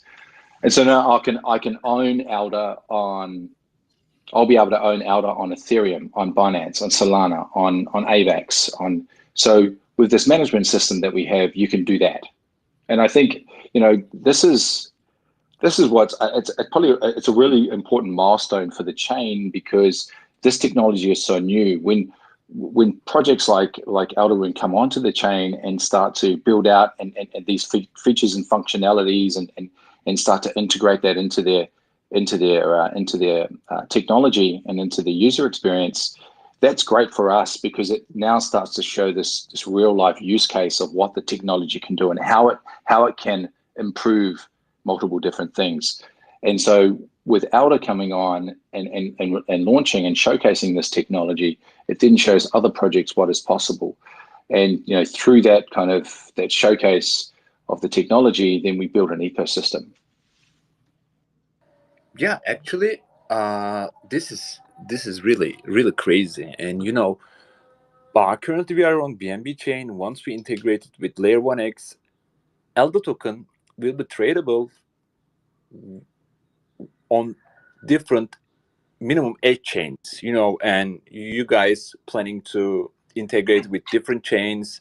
And this is crazy. This is really, really, really revolutionary, I believe. And yeah, this is really crazy. And I think, Ken, it's also good to highlight to users that whilst we're integrated across with those 8 chains at the moment, we are obviously adding Bitcoin. Imagine being able to pay for some Eldarune or Diga tokens using Bitcoin. I mean, is that possible today? No. But what about other chains that are coming on? We've got a number of chains that we're looking at about onboarding them into Layer 1x network. And really, for an EVM-based chain, it really only takes us probably a few hours worth of actual work, then some testing, so that the testing can take a little while. and that's all with the EVMs. So the actual coding work isn't that great, isn't that long at all. For non-EVMs, it does take a little bit longer, but that means that we're starting to unite all those chains and bringing that capability across to give you access to users on all those other chains as well, and for people to go cross-chain. Yeah, and that's actually an important point, because with the Xtalk technology, when we add a chain, then if you're using the technology, that chain automatically becomes an option for you. You don't have to reconfigure anything like you would with a bridge, right? So with bridges, you have they're point-to-point systems, and so whereas you've got to, I've got to take this particular bridge to get from A chain to B chain, but to get to C chain, I've got to take another bridge, and then I've got to take. So there's all these separate, and so every time a chain gets integrated into a bridge system, you've got to build a bridge. Whereas this technology, once you're connected to Xtalk, you're automatically being connected to every chain that we add. Yeah, this is really interesting for our community, for blockchain community actually. And EVM, you guys said EVM integration is easy, and 90% of the blockchain crypto community is using EVM chains, and basically once you launch, you will directly reach those 90% of the community, and this is crazy. And I have and also, right, also for that, and if the crowd moves, right, so at the moment 90% of your target audience are on EVM chains. Now if that crowd moves to other chains, you can now move with them, right? Because as we connect more and more chains, it doesn't matter where the narrative is, or where the liquidity is, or where the users are. You have connection through to them. You'll have access to them through the technology. So right now it could be all on EVM chains. In the future it could be on somewhere else, but rest assured that's fine. You'll still have connection through to it. Yeah, as a project.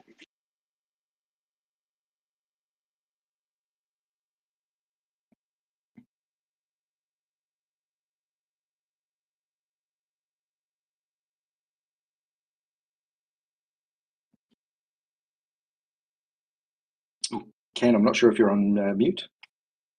Oh yeah. I think I said something I shouldn't say, but I will repeat it. It's like an avalanche, but it will be better than the avalanche.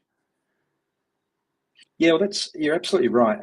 You want to have there's a lot of smart people out there who've been developing in blockchain. We don't want to take away from their efforts. What we want to do is enhance that to introduce the capabilities that nobody's been able to, because with a lot of the EVM chains, or all of the EVM chains, they're really forks. So they've really, putting it simply to the audience, they've copied the EVM code and they're reusing it. But what they haven't done is they're using it for maybe a different use case, but they've not enhanced it. They've not looked at the problems associated with that, with that particular chain, which is things like the interoperability and the decentralization, and they're just going with it. People use bridges because there's no other option, so therefore they accept the risk of going across chain using bridges. Again, there's nothing better. There's nothing that solves that problem until now, and we've really done that, and that's what we're doing with introducing other chains as well. Yeah, exactly. And I would just yes, I would add as well, like there's going to be things built on other chains like Avalanche, like Ethereum, like Solana, that will be better than potentially something on L1X, potentially, right?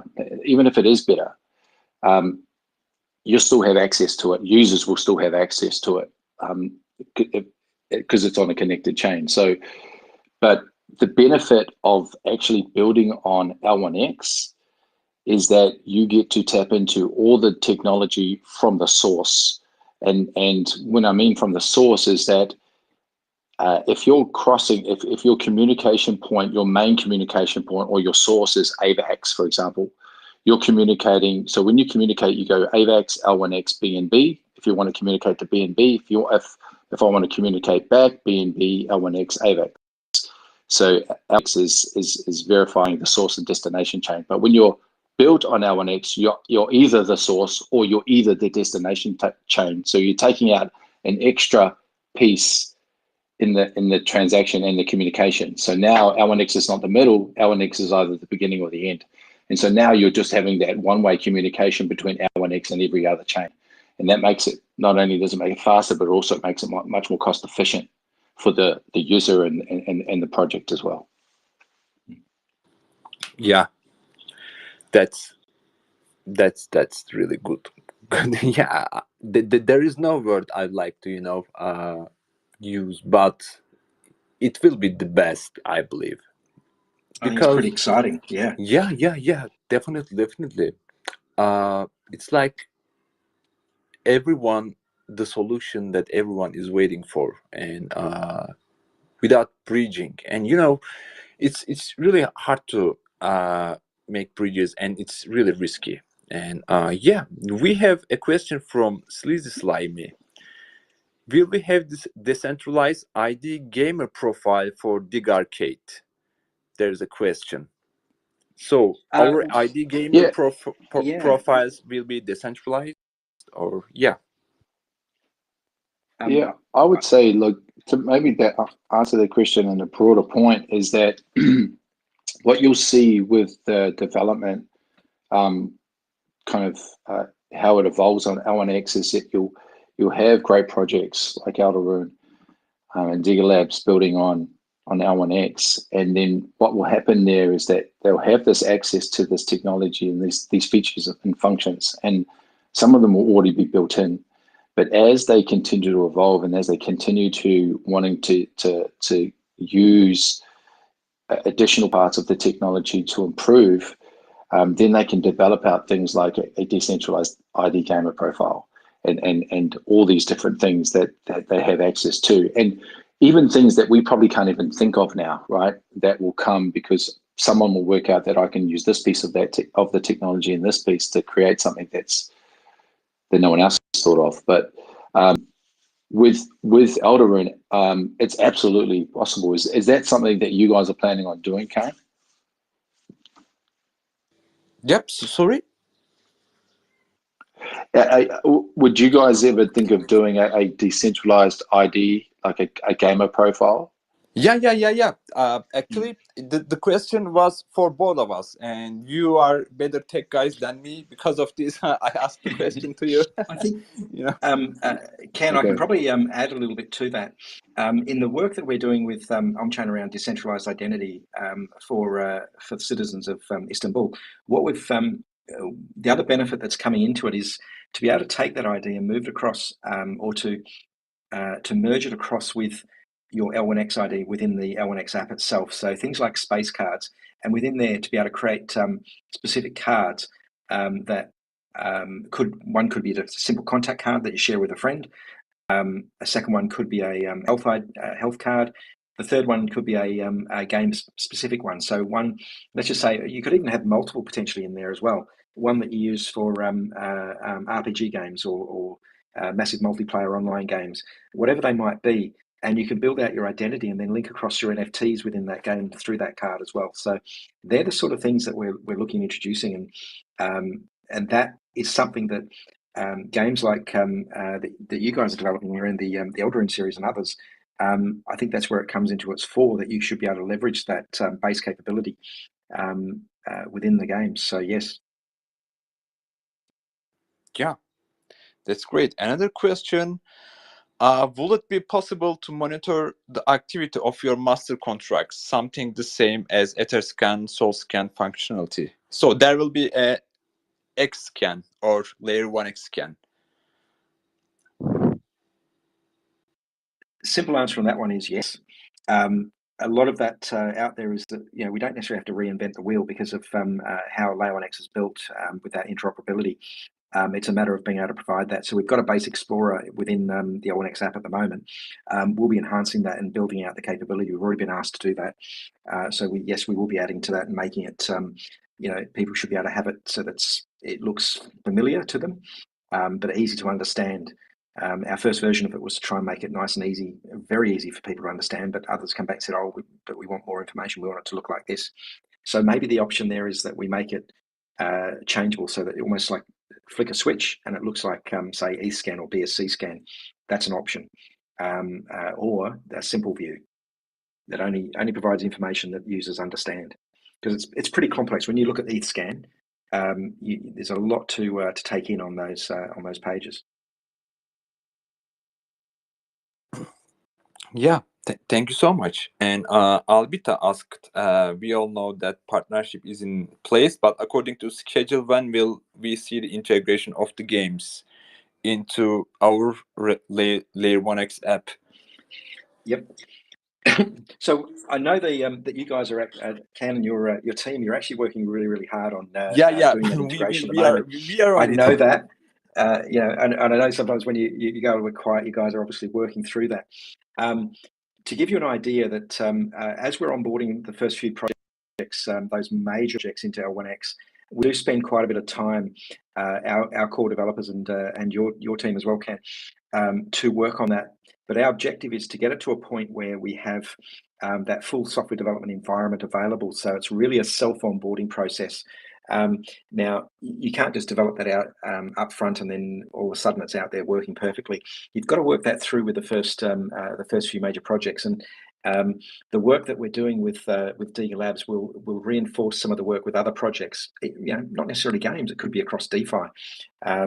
It could be across NFTs. But what we'll also do is we also assess the capabilities of some of these other projects, and it could be around tokenizing a physical asset with an NFT. Let's just say a jersey from a game manufacturer, to then incorporate that across as an NFT into the game itself. So, you might want to award a player with a winner with that special jersey that you've got, and they want to be able to authenticate that using NFTs, and they can then display that in the game. In moving forward, that they've earned that NFT itself.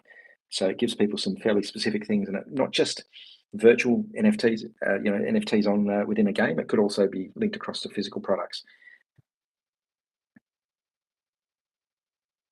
Yeah, we are really excited about it and waiting for the integration. Our development team is working hard, and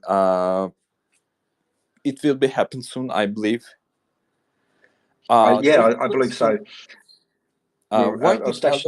Yes, please. Sorry. Continue. Yeah, I was actually Matthew and I were talking with Kevin before, and I know there's a number of things that we're working through at the moment. And it's not that sometimes there's a problem. It's about understanding, because there's a lot of capability that comes from Layer 1X, and let's just say even a simple smart contract. They're actually they're not simple. There's a lot of complex work goes in the background. But what if you needed a multi-sig for that? So your developers need to understand how that works, how to invoke it, what parameters they can provide for it, and we work that through. And what we do from all that work with you is we then document that about the questions that come back, because we will get those same questions from others, and that will in the future make life a lot easier, so that you're also in the future, your team will know when they go into a game that they can just incorporate those features as they move forward with the next game. Yeah. And there's a question from Chaos77. Why did Alderun choose to collaborate with Layer 1X? And the answer is really easy for technology and for the team. And Layer 1X team were working really hard to achieve this revolutionary solution, and the interoperability solution blows my mind every time. Every time I think about interoperability without bridges from EVM to non-EVM, my mind is blowing up. And this is this is the most easy question I received. And there's one question. Seems like interoperability between games in Eldorun ecosystem is a reality. Players can use items from one game in another game. Are the Eldorun team working with other game development studios to scale this interoperability? Actually, we are not working with other game studios right now, but we are working with Layer 1x to make these NFTs interoperable between chains. And I think this is much more important to integrating with other. Yes, please. Totally, yeah. Look, I can probably add a little bit to that. Look, I had a question from a particular project that was looking at building on us. And for any of those out there that are a little bit tech, you look at the token standards, for an ERC20 or a 721 or an 1155 in the NFT side of things. But what about things like ERC404, which is a hybrid type? Now, somebody asked me that question. I went, yeah, I think we can do that, because basically it's just a payload. So it doesn't matter if somebody introduces a new standard out there. And it could be that what we help define with Eldorun is a standard associated with those NFTs. So like a skin, so that the skin is not necessarily, so it works within the Eldorun, in your games. But what it can also do is that by meeting a certain, whether it's parameters or criteria, that particular skin or the weapon can be used across in another game. So it's creating those compatibility standards. That's probably the key. And then as we come across more and more gaming projects out there, and there will be, and I just hope that they're as passionate and enjoyable to work with as Can and the team, that we'll be able to take those standards across to the other project, so that those NFTs are interoperable, whether it's a skin or a weapon or whatever it might be, a character. Yeah, definitely. And I'd like to add this again. I think it's better to being fully interoperable between chains and your own games. And with this way, you can reach more users. But for the collaboration side, you can integrate with other games. But in our ecosystem, this is really hard for this, and we are focusing interoperability between games. And once we integrate with a game and an NFT of a game, we need to integrate it for different games, and we need to apply this NFTs system into our ecosystem. And our NFT ecosystem pretty big, and we have 24 different smart contracts, and it's really complex when you check on the backend side. And I like to answer at a couple of things about it. Yeah, thank you so much, Matthew and Mike, for all your questions. Answers. Sorry. I might just add a little bit else in there as well. And it's really around the utility. I know Matthew did cover on a little bit earlier, but it's using that diverse utility across the platforms. As we described, or I described in the beginning, around that logic, being able to take that logic and define a deeper layers of data and information about NFTs within the game that makes it more interoperable. So, there's so many capabilities in there that we need to explore and work on. So it's not just the fact that we're integrating Eldorun; it's about building out the future, the ideas, the capabilities that you guys might come up with an idea that okay, you want to be able to take a standard for a sword, but enhance that within one game, but modify its usage and its power and its impact in a different game. So there's all sorts of things in there that the Layer 1x technology can introduce around that logic or the parameters.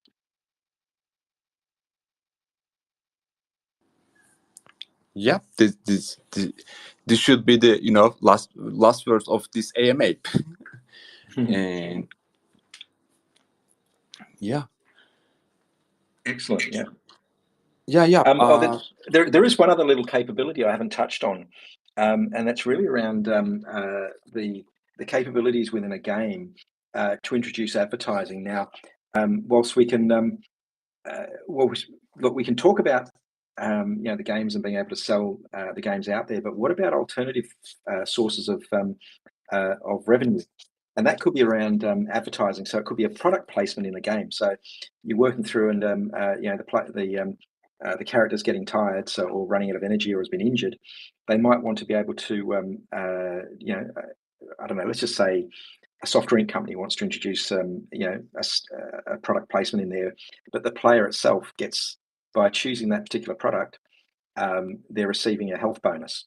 But also, what if we took it to the other level? And I may have mentioned this previously, or we've had discussions about it, Ken, and that's around creating a mini game within the game. So you might have to perform a certain, like a breakout from the main game to play a little side quest. And that side quest is actually an advertisement. And the user can earn additional rewards for taking time out to play that particular advert. And it becomes playable and enjoyable for them. And the advertiser gets to promote their product at the same time. And what advertisers do, they pay for things, and it's a big industry. This is also pretty good, and you are talking about integrating advertising into all games in the layer 1x, and or the games that like to integrate this solution. And you guys also developing like Google Ads like solution for games and for the developers who develops Yeah, on and it's layer 1x. correct. The objective there is that, and this is not something that's available right this minute, but something that we're working through the concepts around those for the advertising, and linking in the other platforms out there, and not really to. Yes, we could link in the likes of Google, but sometimes you want to be able to recreate that, but also to help monetize users to monetize their own data instead of giving it away to the likes of Google. You should be able to own that and earn from that themselves, rather than just giving all the benefit across to those big corporations like Google. Yeah. There are hundreds of different, companies like Google, and using, GDN and etc. Display ads, and this could be pretty sick. And think about it, will be on a metaverse, and you can create Times Square in a metaverse, and everything on every building there are different ads, and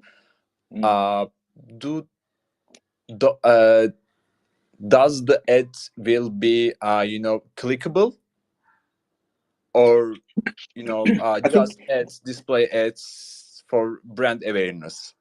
No, I think it's going to be a combination. So it could be something very simple like like a billboard. Yes, that can be in there. But then, as I mentioned before, where those products become, it could be some biscuits from a biscuit company, and the user comes across those biscuits. They see it. They get that quick little ad flash up in their on their screen as they consume and restore their health. Or that, as I said before, about playing it. So you could be playing that ad to earn rewards. It could be to earn health, or it could be to actually earn rewards towards products. And maybe I'll describe it probably a simple way, where maybe it's a driving game, and a user loves Ferrari or some other brand. And if they keep playing using that particular type of car, they could earn rewards, which could earn them a physical product like a cap or something else in there. I understand. This is also, so you guys like preparing the Web3 technology for real life, and with the Layer 1x app, you are guys planning to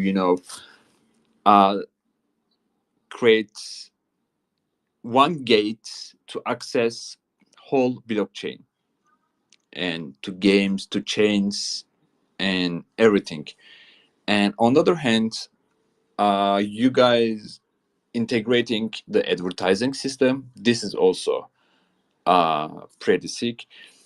And what else left you guys like to, you know, integrate from real life scenarios? Because there's nothing left, I believe. And I think there's still a lot left to do. You know, being able to tokenize things like property. So you know, it could be around maybe it's a metaverse property, or maybe it's a real property, a commercial a shopping center where users maybe they can earn rewards from a game that actually gives them access to physical products in a shopping center, or you tokenize the shopping center itself. That the concepts are limitless. How much can we do? I believe we can't build it all ourselves, and we're not going to try. But what we want to do is we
No, no, no, no, no. No one fell asleep. I think we got some error. Hey, Crypto Walker, could you hear me? Crypto Walker.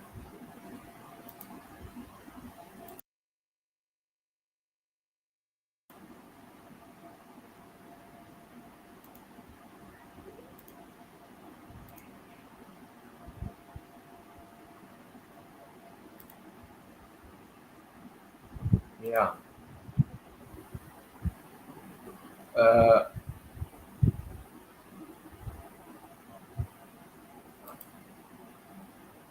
is Crypto Psycho sharing the screen? Matt, we can't hear anything. You are sharing the different screen, I think. You are not on the AMA. If you could hear me, Crypto Psycho.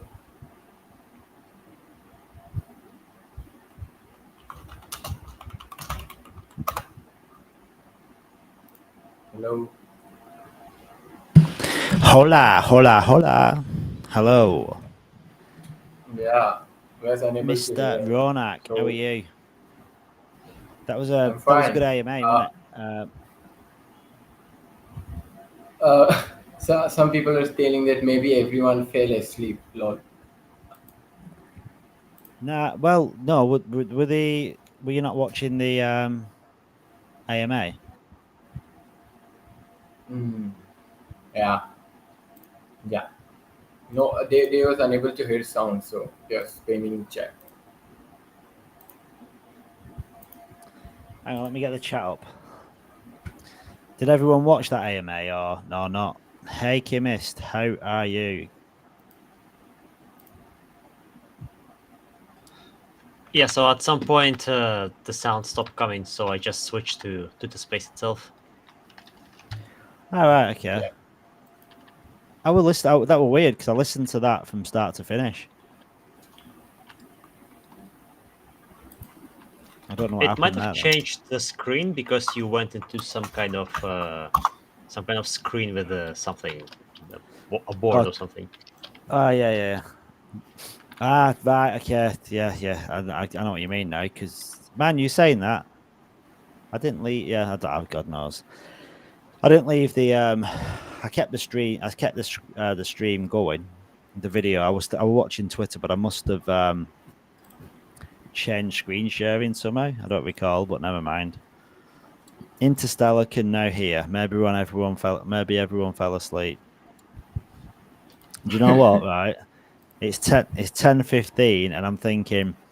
I've told my wife. I said I'm up now until launch, and she's like, "What time's launch?" I said 9 o'clock tomorrow morning. She's like, "You got to be kidding me!" I said, "No." I said, "I'm staying awake." That's it. I'm doing an all nighter, so I'm gonna start on the coffee in a bit, extra thick, tablespoons, get the caffeine intake in, and get things going. And Chemist is enjoying herself. Chemist is enjoying herself. L1Xing. Are we having the launch during AMA? Tomorrow's AMA.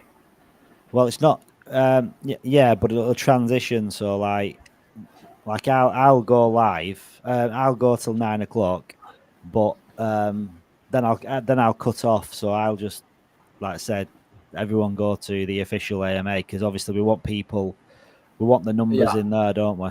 Like we want people You said showing you had to work support. tomorrow, so And right?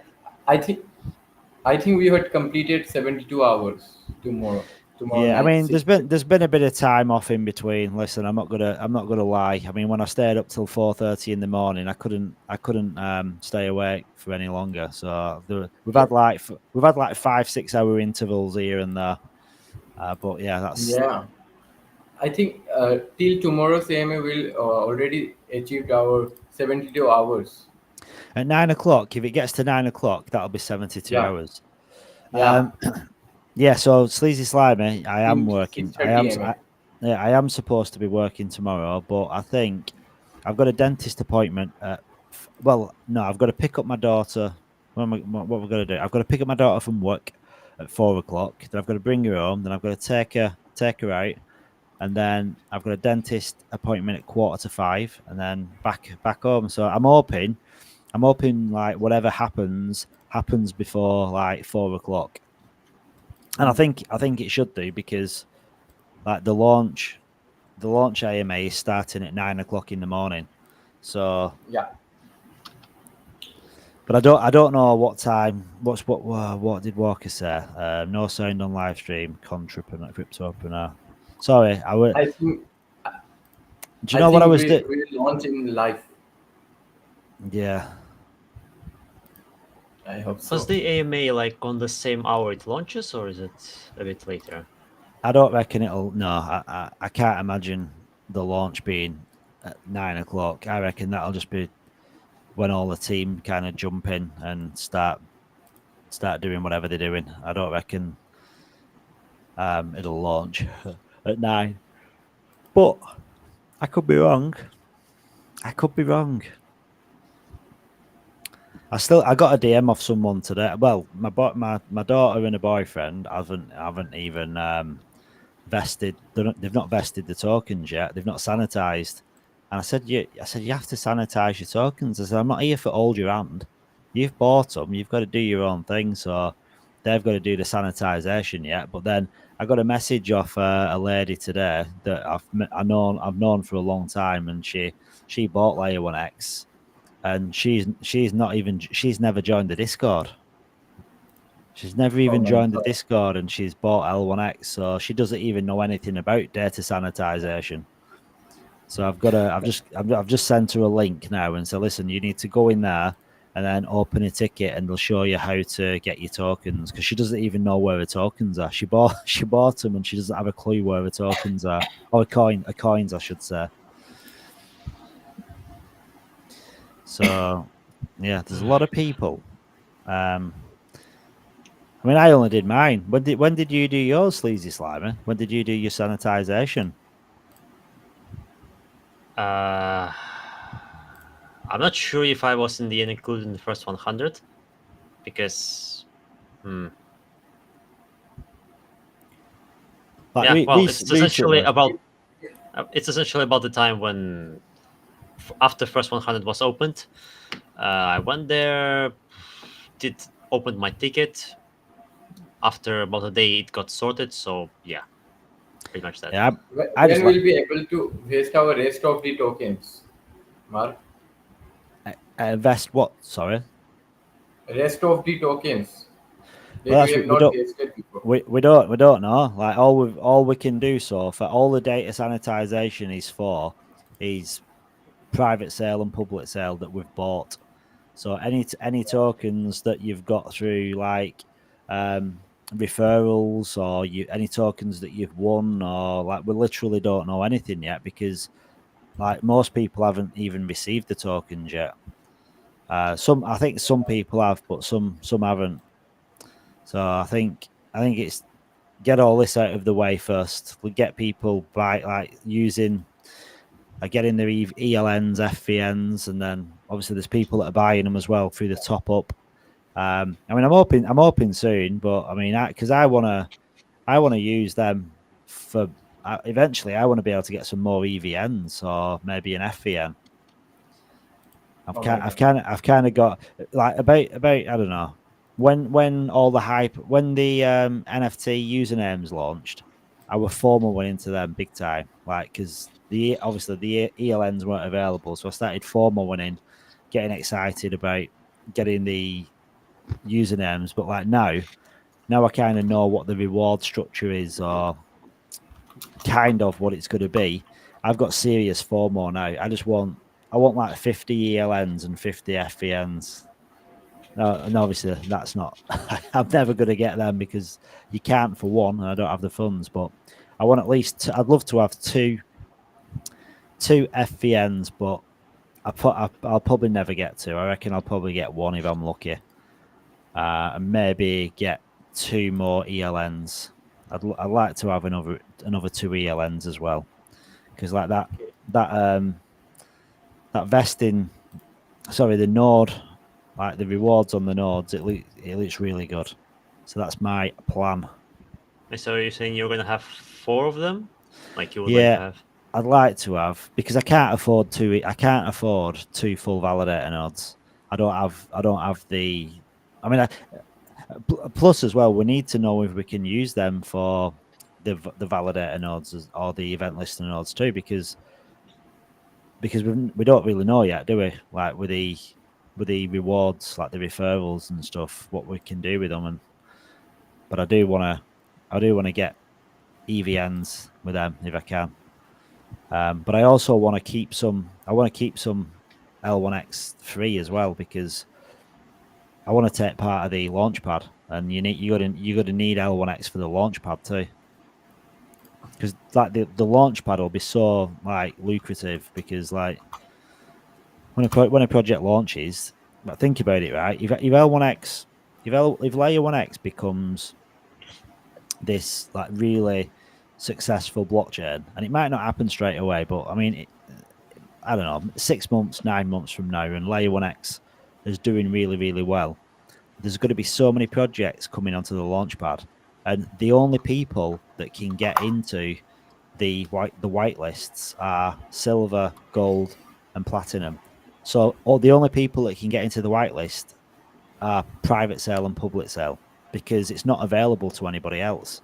So there's only us that are here now that can really get the cream of the crop, because everyone else that wants to get into the private sale, I don't even know if they can do. It's just going to be us, and then everyone else will be able to buy it at launch. So we'll be basically front running everyone else to get into these projects, because we've got the special access. And even if you've got silver, it depends on how much interest there are in the projects that are launching. I think most people will probably want to get into most of them, but like if you're in silver, you'll have a chance of getting in, and the same with the gold. But if you're in platinum, you've got a guarantee, and I think the amount that you'll be able to buy is probably related to the amount of L1X you've actually got in that platinum tier staked. But yeah, that's going to be lucrative. I don't know if anyone's used launchpads before, and I don't mean like Pink Sale. I mean like your proper like MakerDAO, which is probably, I think MakerDAO is the biggest launchpad in the world for crypto. But like typically to get into them, you need to own the token, and that token then gives you rights to the launchpad. So like having layer 1X, it's like an added feature. Yeah, I haven't participated in airdrops, but I remember something about you gotta own the native coin of the network plus the token of the launchpad itself, and then you do something to buy it, something like that. Yeah, I mean, they're normally pretty straightforward. I mean, pretty much like I don't know, paired network, for instance. Like you own the token, and they have tiers. So some of them will have like 10 tiers, and you'll get like lotteries. Then you'll get guaranteed spots, and then you'll get like certain maybe like a certain allocation. Then the more tokens you've got, you'll get a bigger allocation, and yeah. So the ones that hold the most, and they normally as well have to stake them. That's one of the conditions. So if you buy into a launchpad token, to take part in the launchpad, you've got to stake the tokens, and for basically every month that your tokens are staked, you get allocation to projects that launch. And if you unstake them tokens, you don't get any access to the launchpad. So it's a way of getting you to hold the token without selling it. That's pretty much what layer 1X are doing, which is pretty. Yeah, I remember Kevin said something about all the projects he's spoken to, he has like 95% success rate. So yeah, I guess we got a lot of arsenal to go with. Yeah, I think Kevin, when he gets in a meeting with somebody, is pretty well. It's convincing, articulate, and it makes it easier, doesn't it? If you've got a good product, you don't really need to sell it, do you?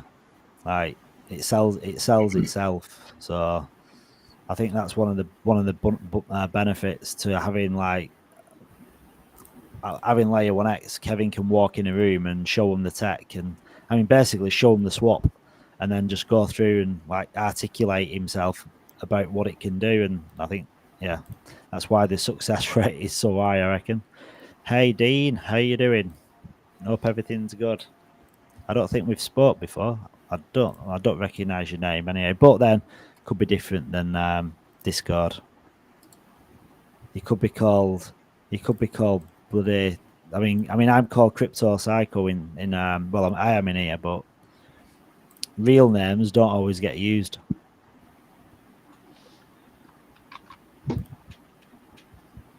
Yeah, especially since mine is difficult for everyone to pronounce, unless you speak Russian. Do you have like do you like it for your name, Sleazy Slimy? Do you have like an English name as well, or No. like an English pronounced like a short name for your name? The short name is just taking away the last two letters. That's all. So it's not that short. No. No. Mine is a very easy name because it's literally one syllable. You don't even need to think about it. Yeah, also quite international. Like it's easy for everyone to pronounce. Yeah. So, hey, we've got 14 people watching in YouTube. I like the YouTube statistics because they're like live followers because they don't drop off. If they disappear, the count goes down. So they don't like if 12 people were watching it, it'd go down. With Twitter Spaces, I've not figured out. How many in my Twitter space 108 people are watching. In your Twitter Space, that's really good. Means the live stream, yeah. I think yours is 627, right? Yeah. I'm trying to but I'm also streaming like on Kick as well. So Kick is like a crypto Web3 gaming kind of platform. So I'm streaming in there, but it doesn't actually show.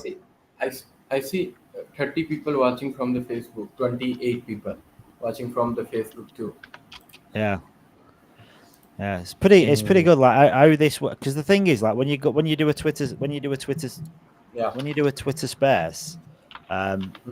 you can see all the people that are in the space, and like with this, you can't see everybody that's in this. You can't see the IDs of the people that are in the space, but there's a lot more people watching than when you do just a Twitter space, unless you really blow up and you got someone infamous into the space. Yeah. But you don't always know. We are having almost 630 plus 108. Yeah, we are having 738 people in X space in Twitter. And what's your in YouTube? How many views are there in YouTube? 628. Live. Well, it does. The thing is with Twitter, it doesn't. In YouTube.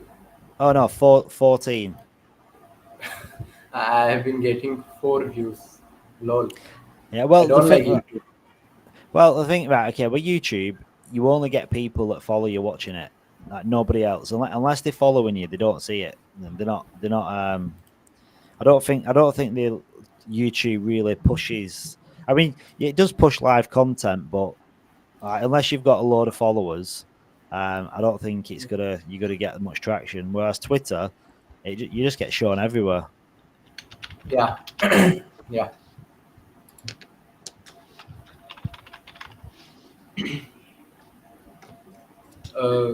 Yeah. Yeah, we don't have currently many chaos going, except maybe Xdocs and I guess Cody going on different Twitter spaces. So I guess that's for now just our existing community. Yeah, I mean the thing is with KOLs as well, like they're showing it in front of like their audience, but it's unlikely that they'll like funnel through into our Discord and that. You might get the odd one here and there, but like a lot of KOLs that like push projects, they'll just buy in at launch. Most people, what you got to remember as well, like with crypto, like we have these communities where like we hang out but in reality, in a bull run, not many people care about being in a Discord or a Telegram. They just buy a token and just sit on it and then sell it. Or most people don't bother looking like doing research. I mean, I never used to do. I was literally just ape into anything. Someone would say, "Oh, you want to buy this? Okay, I'll buy it." I used to watch crypto banter. You want to buy this this new project? It's going to do well. And I bought Mango Markets because of crypto banter. I bought Radium because of crypto banter. And at the time, you think, I'm getting a good deal here. But literally, you're just pumping the bags. The second they open their mouth and tell you to buy something, they've already bought it.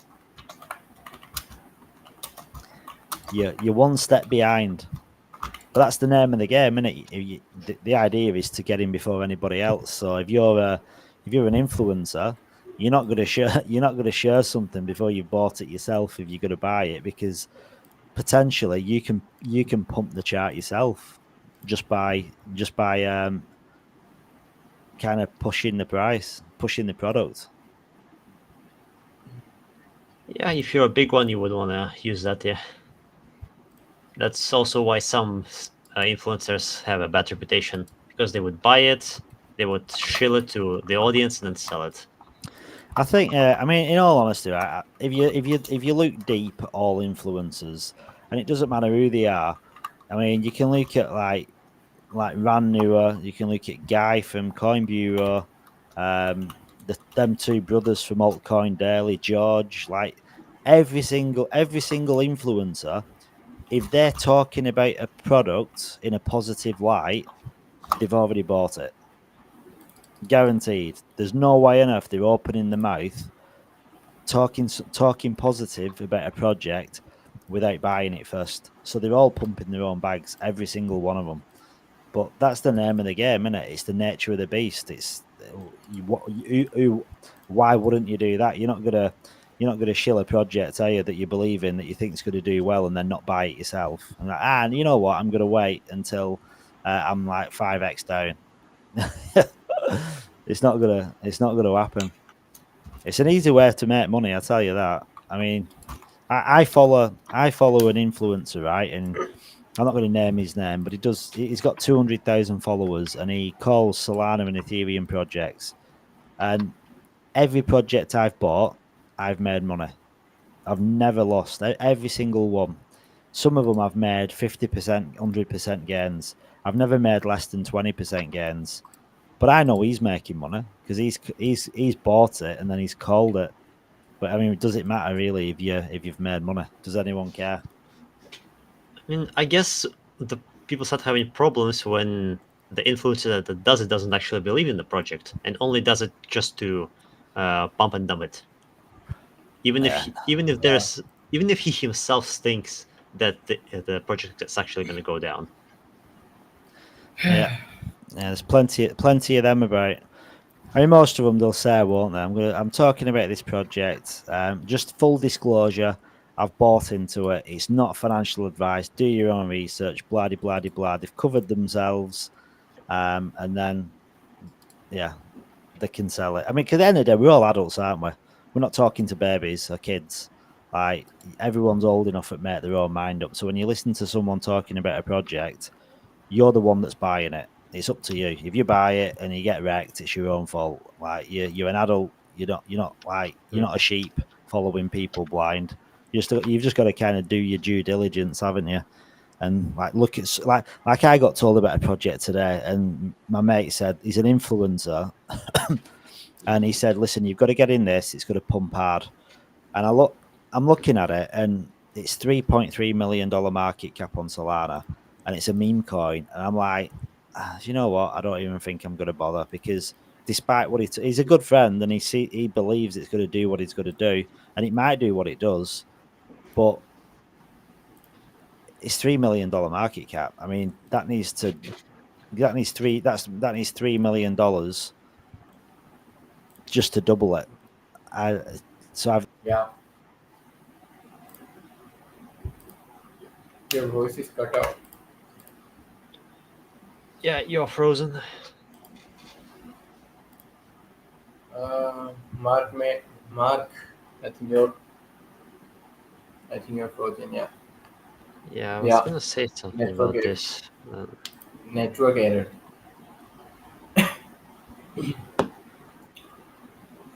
I don't like this network type of things. It's very bad.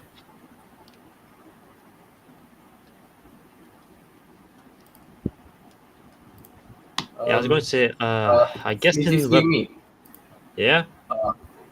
Have you been streaming? Streaming No. on YouTube? Twitter? Never tried it.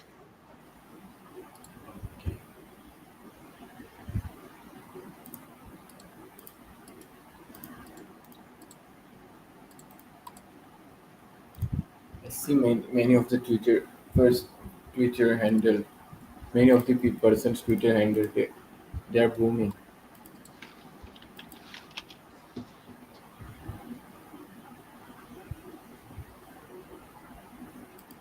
Literally, they are having thousands of views in Twitter, live views.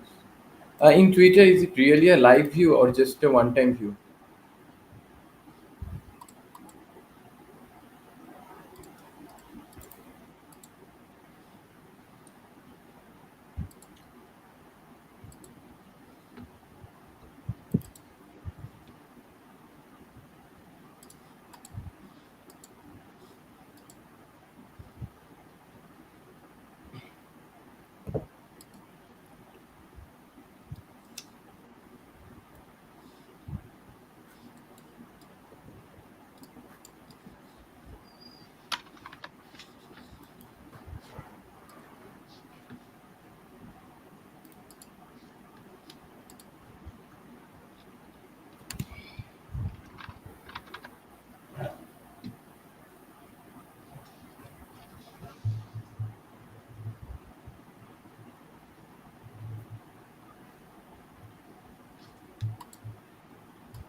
It's different, yeah.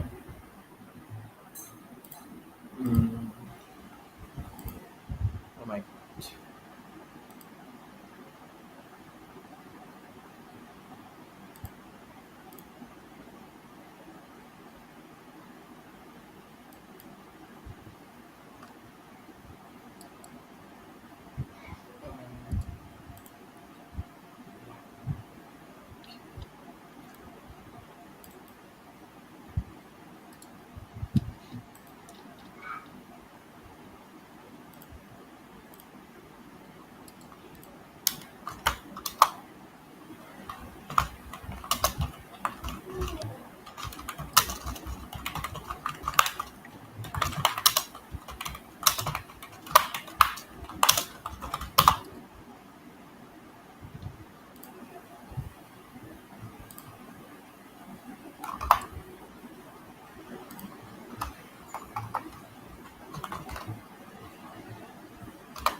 Sleezy Slimy.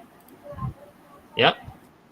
Are you doing any type of DMs or engaging with the community?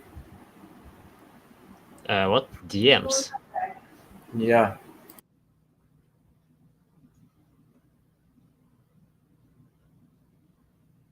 As in, am I talking to someone or? Yeah. I see you are typing from that time, so I thought you were engaging with someone or the community. No, not at the moment. Yeah. But I'll be baking 1 minute. Wait. Yep.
Do you know the one thing that I'm going to do when L1X launches, and we've actually got a ton of dollar bills, I'm going to get myself an internet provider, the best internet engineer, and I'm going to get them to come and rip all the wires out in my house and relay new wires, relay new connections, hardwire my internet supply, and have the fastest possible connection, because I can't put up with this anymore.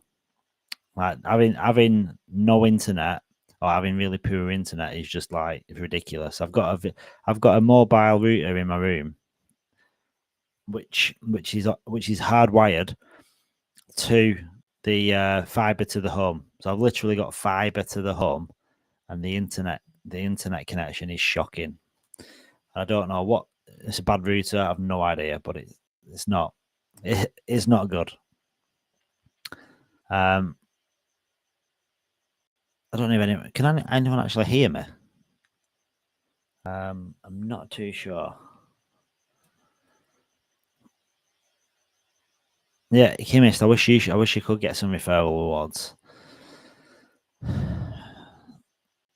especially with the amount of money you've got in them LBB contributions. So I'm just going to check if this is still streaming on my stream account on my Twitter.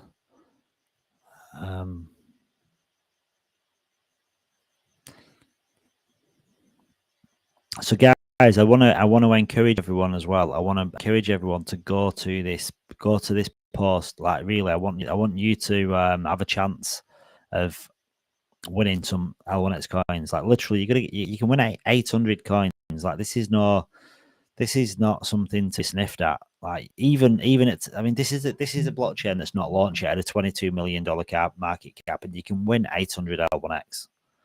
Like, you can just win them 800 L1X. All you've got to do is engage with a tweet. That's it. You just liking, retweeting, boot market, reply with those hashtags. That's all you need to do, and follow those people. So follow me, Kevin, Layer1X, Layer1X app, Layer1X, and good old David Gockstein. That's it. That's all you need to do.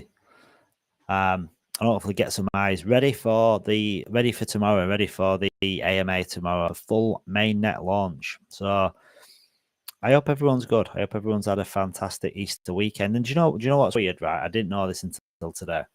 Like, if you're in the UK, if you're in Australia, like, Easter is like a relaxing holiday. You finish work on a Thursday. You don't go back into work until Tuesday. In the US, Easter's a joke. It's not even a holiday. Like, you get Easter Sunday. That's it. There's no Good Friday. There's no Easter Monday. It's just Easter Sunday. That's it. So you don't get any time off at all. They can stick there. If that were me, I'd boycott Easter. There'd be no Easter eggs because you don't get anything for it. Holidays aren't good. I don't think holidays are too good in America. I mean, to be honest, I kind of wish I'd gone to work, because finishing work on Thursday, and I'm not getting it. I'm not getting any sleep tonight. Oh, I don't think I am. And I'm supposed to be back at work tomorrow, but I can't work tomorrow because of the launch. But I've got the dentist. I'll be so tired tomorrow. I'll probably just end up passing out at some point tomorrow, I reckon.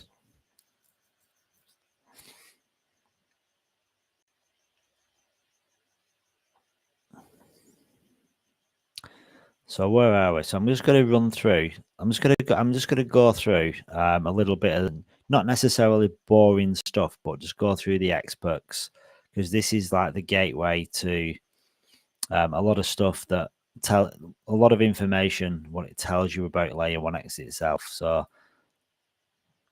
this might be a little bit boring, but there's a couple of different key points that are worth looking at. So you've got this technology, which is called Xtalk or Crosstalk.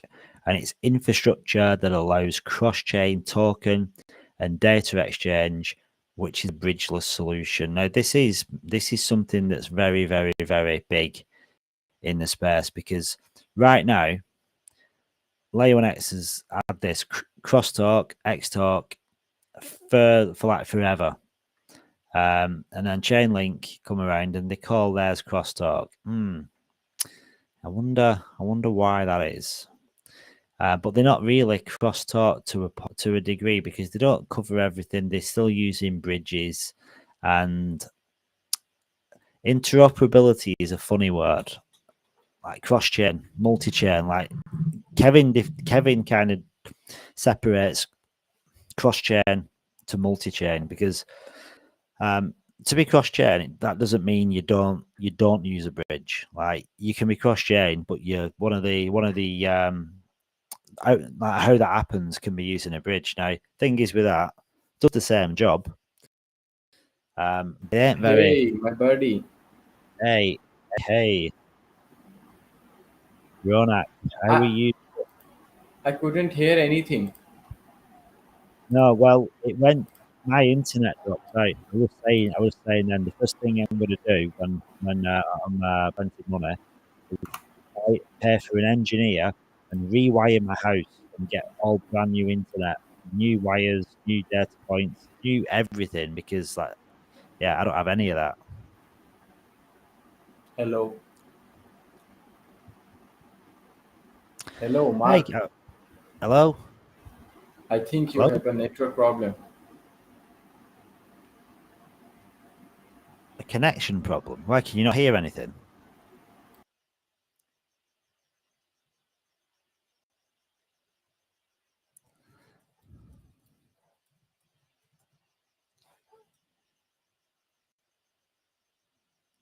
Am I audible now? Hey, Ronak. Yeah, I was saying that you have a network problem, I think. An echo problem? Echo. You was disconnected that time. You was frozen. No, but can you hear me now? Yeah, absolutely. I could hear you. Oh, no, I was saying I had no internet. My internet went off. Oh, yeah. So I need to basically, when I've got money, I need to pay for an engineer to come and get. You already got the money, I think. You are a DJ in meme coins. No, yeah, but I've not made it. I mean, I have made some money in meme coins, but I've not made a lot of money yet. So I need an engineer to come and fix my internet. I need new internet. I need new wires. I want new everything. I want everything to work. It's so annoying. It's so annoying. You will need a new home also, I think. Yeah, I mean, we've got fiber optic. We've got fiber optic. New home, new car. Yeah, well, new car, yeah. new home, new setup. Yeah, absolutely. Hey, have you seen the chat? We've got the first message from Kick. Fox Warrior Gaming. Yeah. Awesome. Fox Warrior Gaming. I appreciate you, guys. I appreciate you showing the love. Because I didn't actually know. I haven't checked Kick to see what the stream is doing, to see if it works. So to have you in, to have someone in and leave a comment, at least I know Kick's working, because I've never actually checked. I know it's streaming to Kick, but I've never actually checked to see what it looks like. And Albita says, sleep a bit tonight and be ready and fresh for tomorrow. Yeah, but Albita, the plan was to go all the way through till 9 o'clock in the morning.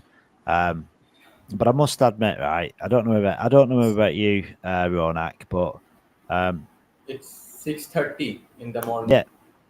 Yeah. Have you been awake all night? Have you not slept? Me, I slept yesterday because there was no stream. I got a good sleep. Did you sleep when I slept then? Oh, you didn't. Oh, you didn't come in the Twitter space. Yeah. Yeah. I forgot. My network was getting issue. Whenever you make me the speaker, I got disconnected. Yeah. Because you kept jumping up, but then you kept jumping back down again, and you wouldn't stay up. I remember now. Yeah. So Albita, I mean, I might have a sleep. It depends. I mean, I kind of want to take it right through to 9 o'clock in the morning, because it gets quite busy later on. Like AS Field jumps in, G Heaven jumps in, Garrett jumps in, because the US Who's have a that bit guy? of time. Who's that guy? Dion, Brian, Dini, B176. Oh my God, so long name with the numericals. Where you looking? Yeah, just upon you, there is one guy in the stream, Dean Brian, Dini 176. Oh You yeah, couldn't Dean. see him? Yeah, Dean, are you there? Can you speak? Or I wonder, because I was wondering who that was in the OG chat. You know him? No, he must be in the OG chat, but he might have a different. The thing is, Yeah. he might have a different name. You see, in the. I'm just hoping that it's not the boss. It's not the boss. I don't think he'd call himself Dean. And the other guy that was in Merc. Can you hear me? Hi. Hey, Dean, please open the mic. Chemist, how are you? Kratos, hope everything's good. I see Kim is always chatting here. Really cool dude. Chemist is good. Chemist is one of my best friends in the entire Web3 space. I've known Chemist for like it seems like forever, but I think it was like sometime in 2021, and I could probably go back if you went on to history on some of the projects we've been in. Is he neighbor? Is he your neighbor? No. He's a she, and she's in she's Sorry, been in wait. He's a she's a he. I got your no, name. she. Chemist is a she. C. Okay. She, a female, a woman. Chemist is a woman. Yeah. I got it. Yeah. Well, it'd be. I mean, I think Sleazy Slime is gone. I was speaking to. Well, Mike popped in before. I don't know if you were here when Mike was in. He was having a chat about some things, and then I don't know if Matthew's going to have chance to jump in, because I know I spoke to him earlier on, and he only got home at like 8 o'clock. There we go, mermaid. Yeah. Hi, mermaid. Albita is a mermaid. Queen of mermaid. Yeah. Albita needs to go to. I can't believe Albita. You've not heard of Hillary's either. Like Hillary's Boat Harbour. It's the premier location on the west coast. It's about 15 minutes drive north of Scarborough.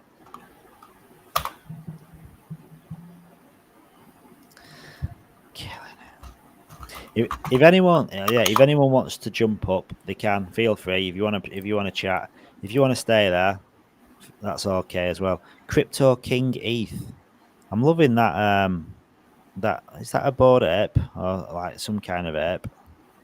NFT holders, NFT collectors. Yeah, I love an NFT. I've got quite a lot of NFTs.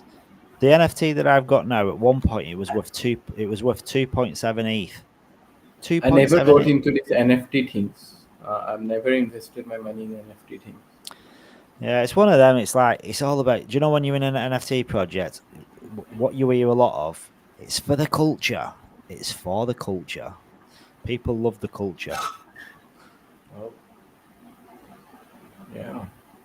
But NFTs are like really, they to be honest, they're good because they create really strong communities. So when you have a good NFT project, and typically if you're launching an NFT project, a lot of these guys they'll start a Discord up, and that Discord could be going for like 6 months before they even get going. I mean, I've been in some Discords where like you need special invites just to get into them, like early access for NFT projects, and then when you get into them, you basically shill. You work hard to get recognition as like a good standing community member, and then you might get added as a moderator, or you might get an OG badge or a mod badge, and it's all about like hierarchy, and yeah, people work the way up, and you might get privileges then where you might get like a whitelist or exclusive like access to the launch of the NFT maybe 10 minutes before everybody else. A mate of mine did that, and yeah, they got allocation to the top 200 tier NFTs and got to buy before everyone else. And I think the one I was in took about, I think it was before it went live, it was about 12 months to the mint date from creating the Telegram, and they built they're very good at community building to the point where you can't even see the chat in Discord because it's just ding ding ding ding ding. You gotta go on slow mode. Have you booked a good amount of profit from any of the NFTs? Well, the first one, I mean, if I'd have only bought one, I would have, because I minted my AKCB for 0.08 ETH, which at the time was around, I think, about $180 when I minted, and it's never gone before 0.25 ETH. So a lot of them, if you get to mint an NFT, you can generally make decent money on it if it's the right collection. And it's kind of it's like NFTs are like a clique. You've got a group of people. They kind of all connect, bit like Polkadot and Parachains. Like you've got NFT communities, and they all kind of know each other, and all the founders know each other. Very close. Yeah. Dean's dropped out without speaking, without even saying hello. I think he is shy. To be honest, he probably, in all honesty, he probably jumped up thinking he was just joining. I'm not joining sure Telegram, Twitter. What's bad showing your face. I don't think there is anyone ugly than me. Listen, beauty is in the eye of the beholder. So yeah, like people will see something beautiful in somebody. I mean, a lot of. Do you know what? My daughter watches this. I don't know what it's called. I don't know, like a reality TV show, and it's like they've got these people in pods, and they get to know each other in these pods, but they can't see each other. So you get into know people without seeing them. So maybe grow feelings for somebody without seeing them, and then they meet. So, but I think visually, I think it helps. Yeah, I totally agree. I appreciate your words. They've got it good, you know. I mean, do you have like Tinder and that in India? What? Do you have like Tinder, like dating apps in India? Tinder? Yeah. No, I'm not sure. I'm not using that. I think there might be. Yeah, I'm thinking like that could be one of the use cases for space cards. So you could like literally have space cards. Have space cards. It's there. Tinder is there, but I've never used. You sign up to it. Sign up to it. It's like window shopping for a date. I've never used it. I downloaded it once. I'm like, everyone's used it, and I've been married for so long, and I thought, do you know what? I'm going to download it, and I have it on my phone, and I actually enjoyed it. I was like swiping left, swiping right, swiping up. Obviously, I didn't pursue it any further than that, but it's good fun.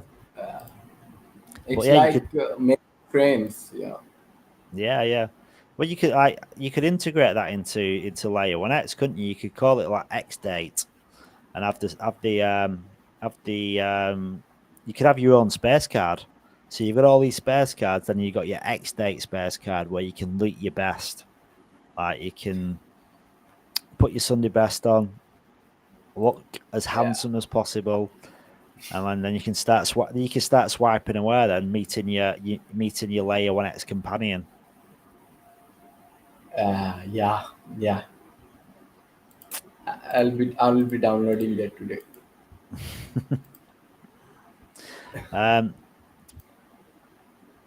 I thought I should messages. Yeah. I see some of the people not asking about the time of launch. Honestly, we are not sure about the launch. Yeah. There's no official announcement. I think we are going to get a live launch. No, just a prediction. Yeah, well, I think if it was live, yeah, I mean, I reckon if you got to launch, you got to launch live, aren't you? Yeah, because they are the name of the AMA is Launch Day Party AMA.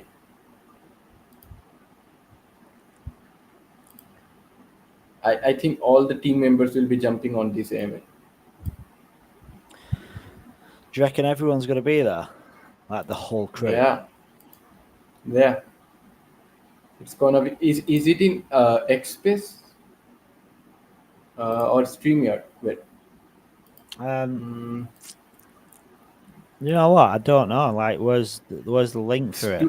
It's Twitter Space. It's a Twitter Space. Yeah. Yeah. Yeah. No, that's good. I mean, it's a funny one, isn't it? Because I like this because you've got a visual, you've got something to look at. You can screen share, you can talk about something like on camera if you want to do, and you don't have to. You don't have to go full on blown chatting 24/7. You can play stuff and show like Kevin's videos. I mean, I'm gonna do one in a minute anyhow, or maybe not just quite yet, but in a little bit. So I'm just gonna flick back to here, and then I'm gonna jump up to. Sorry. Have you got the today's winner? Have you got today's winner? Well, they've not. But it's not what. It's not yet though. Like I'll do it in an hour. So in fact, I'll share my screen. I'll go back to this just to give everyone a heads up what they need to do, and then I'm going to jump across. Finger crossed. Yeah. I'm gonna do one of Kevin's videos in a little bit. Not right now, but in a little bit. But for now, I mean, I've shared this a few times. But guys, make sure you enter this. No, not that. That's old. Where's the new one? Yeah, make sure you enter this. So there's been a good. So far, we've had like 55 people do it. So just to give you a heads up, day one there was about 35. Yesterday there was 53. Today there's 55. So you've got a 1 in 55 chance of winning. Now, if you're clever about it, and you've got more than one Twitter account, it's much better than lottery. Got a higher chances of winning. Yeah, but if you've got more than one Twitter account, go to town, fill your boots. Go and comment and retweet. I'm going to retweet it myself, just so you never know, I might win myself. Crazy. I'm only joking. I won't do it myself. But make sure you do it. You have 8 Twitter accounts, right? Yeah, I've got 7 or 8. One of them I got banned. The thing is, right, you've got to be careful when you've got a lot of Twitter accounts, because if you comment and like and tweet, if I did this and you do it too much on the same posts, you get flagged, so you can get your account banned. So you've got to be careful. Yeah. But I won't win myself. Like when I do this, I'm going to do a live Twitter picker, and if anyone watched the video, I actually recorded the Twitter picker in and I posted it into Discord. so people could see.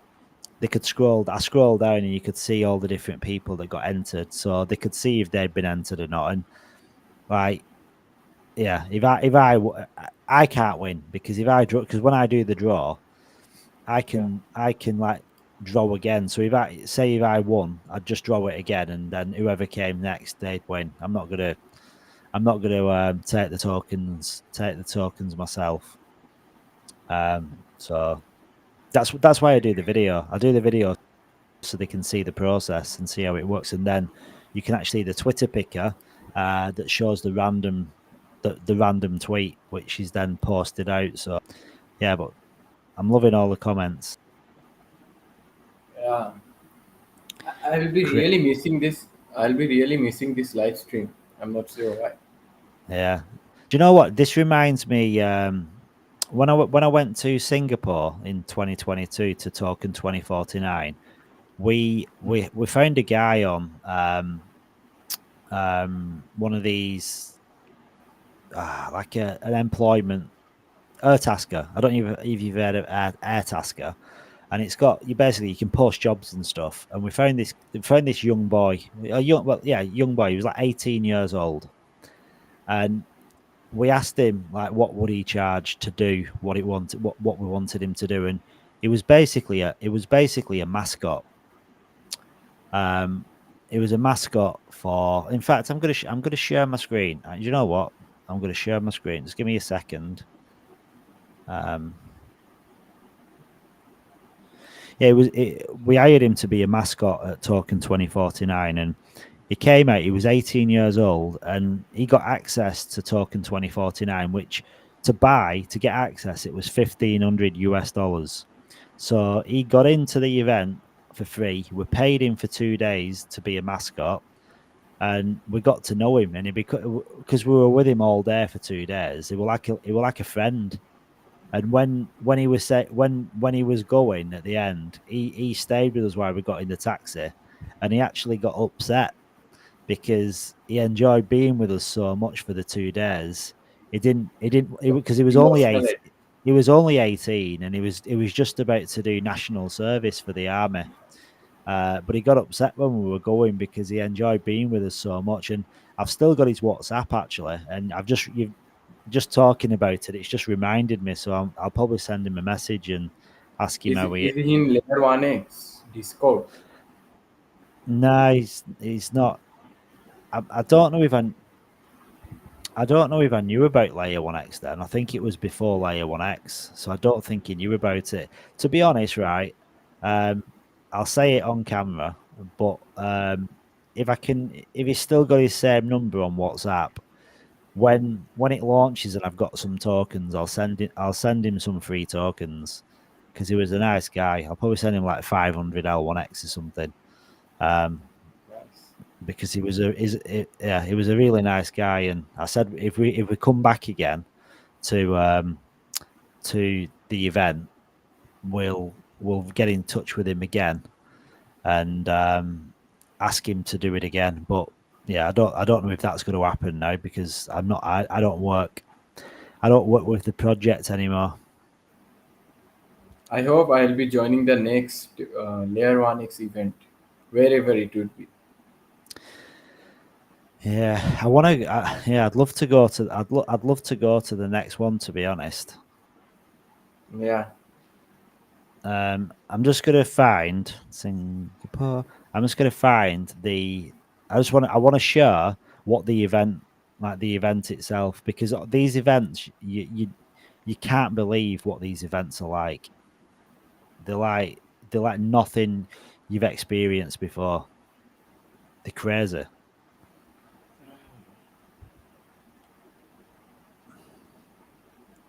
In L1X launchpad, we'll be needing some of the L1X tokens. I think we have to interact with their mainnet or testnet. Yeah. Oh, yeah. So I don't know if anyone recognizes this guy, but that's me, and that guy next to me is called Kyle Chassé. He's a massive YouTube influencer. So when I was there, I met this guy. That's me outside OKX. That's the project that I was representing. That's you must recognize that guy. Yeah, who's that? Sorry. Crypto Banter Ran. That's Crypto Man Ran. Oh, yeah. I saw some. Saw some of it. What about this guy? Do you recognize him? Yeah. The moon cow. He's a crypto millionaire. Yeah. I met him. This is the mascot.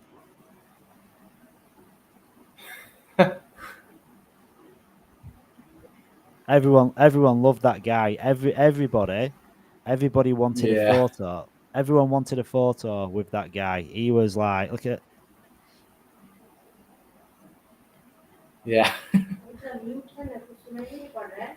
And what about this? What about this guy? I bet no one recognizes this. I mean, look at this here. We had the Cardano team wanting photos. Yeah. And then we've Who's got this dead? guy.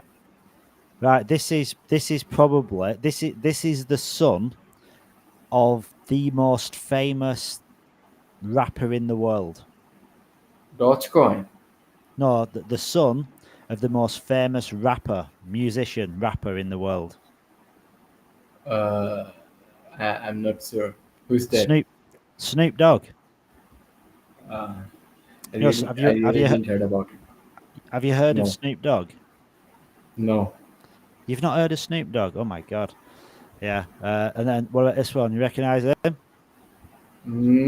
I could recognize his face, but not his name. It's Ran. It's Crypto Man Ran from Crypto Banter. Yeah. So Token 2049, and then this guy here. This guy here. He's called Mr. Bitcoin. So he's Bitcoin. Why so? Yeah, he's like an advocate for Bitcoin. So yeah, but like these events and this guy here, look at this bag. That bag there. Oh my god. That is the head. That's the head. Head. Yeah, that's his head. Yeah, and this is that's the booth that we had. But yeah, it was a pretty special event. Do you have an Instagram account? Yeah, I do. What's the username? You can share it in private chat. I don't have much on it. I don't think. I call crypto. I think. Let's have a. I don't post much on it, to be honest. I use Twitter. Hang on, I'll find my username. Yeah, I have Elvita in my Instagram. Yeah, so my username is web3 psycho. Oh my god. So web3 then psycho. That's my yeah. I mean, there's nothing on there really. I don't really use Instagram. I should do, but I don't use it too often. So my point is though with that layer 1x and showing token 2049. Like if you've got a booth, at one of them events, the eyes on the project, the foot traffic that you get, it's like nothing you've experienced. If you've to describe what going to a crypto event is like, imagine going to Glastonbury or like a music festival. But there's thousands and thousands and thousands of people there, and everyone's enjoying the music. Like that's what a crypto event's like. It's like going to a summer music festival where everyone's on cloud nine. So that going to these events, they bring so much attention to a project. So like the one at Australia, Australian Crypto Convention, a lot of people saw like Layer 1x, and it was a really good event. But when you start going to the big events like Token 2049, which I'm just gonna. Hang on, let me pull it up. I'll share my screen again. You have been traveling the world. Yeah, it's my dream. You know. Yeah, I mean, and it was paid for as well. I went for free. It didn't even cost me anything. How? How's Because that? the project that I went with, they paid. This is the biggest crypto event in the world, and it happens in 2 weeks, 18th to the 19th of April. Like you've got this guy here, It's Roger been Ver. every year. Yeah. Anyways, yeah, there's one in Singapore, October, but there's one in April in Dubai. Roger Ver is the biggest vocalist speaker, but he's not Bitcoin. He talks about Bitcoin Cash, which is another one. Yeah, So, I know. but like, Bitcoin there's 10,000 attendees, 5,000 companies, 200 speakers, 150 exhibitors, and you go to these like events and they're crazy. Yeah. This photo. Sorry. Have you gone to the? Have you went to this event as a speaker for your project?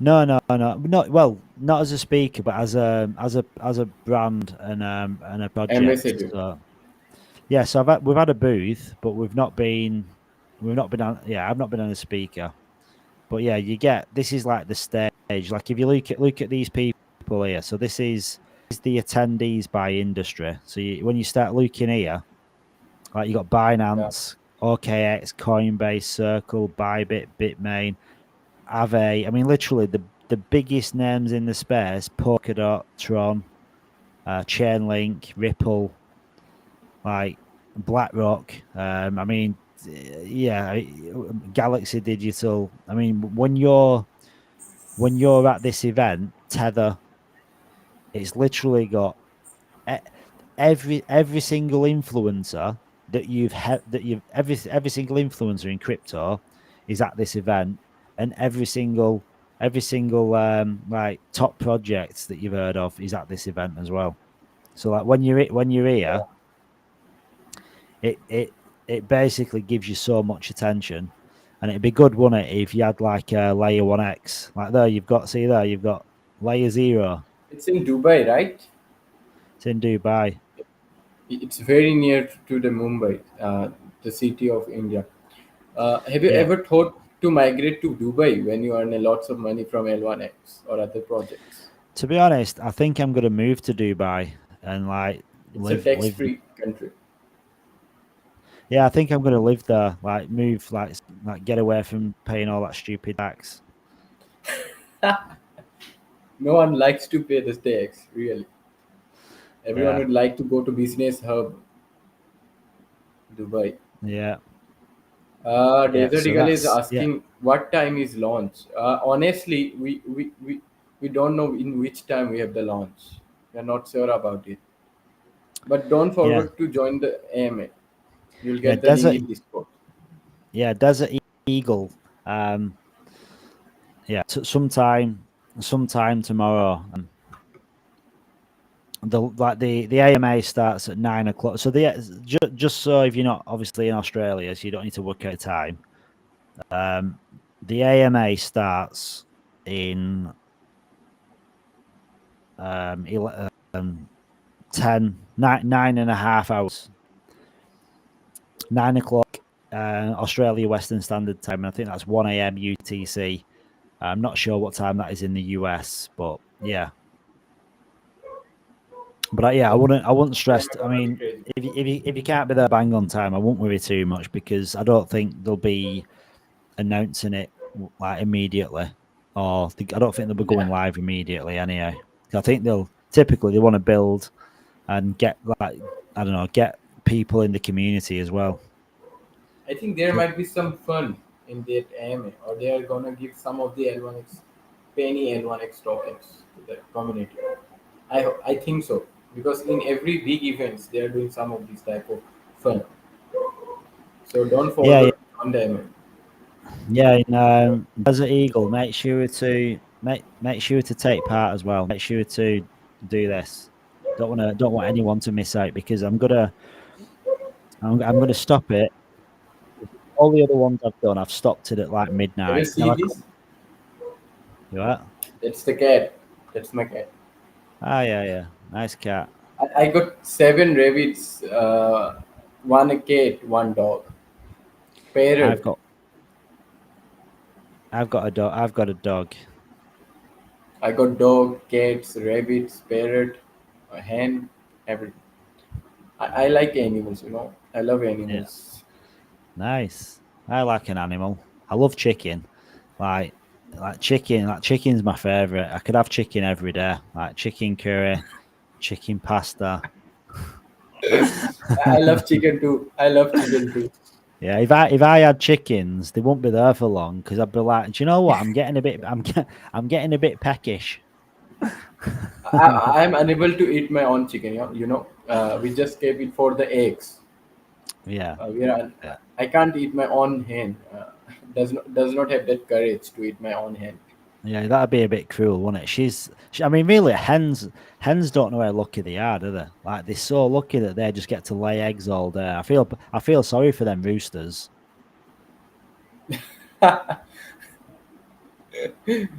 Poor little roosters. So make sure. So Crypto Trent, Desert Eagle, who else? Albita, I'm sure you've already done it. Crypto King Eve. Make sure you take part in this. Just want everyone to have a chance of winning 800 L1X because let's do. In fact, so you got 800 L1X. It's worth $400.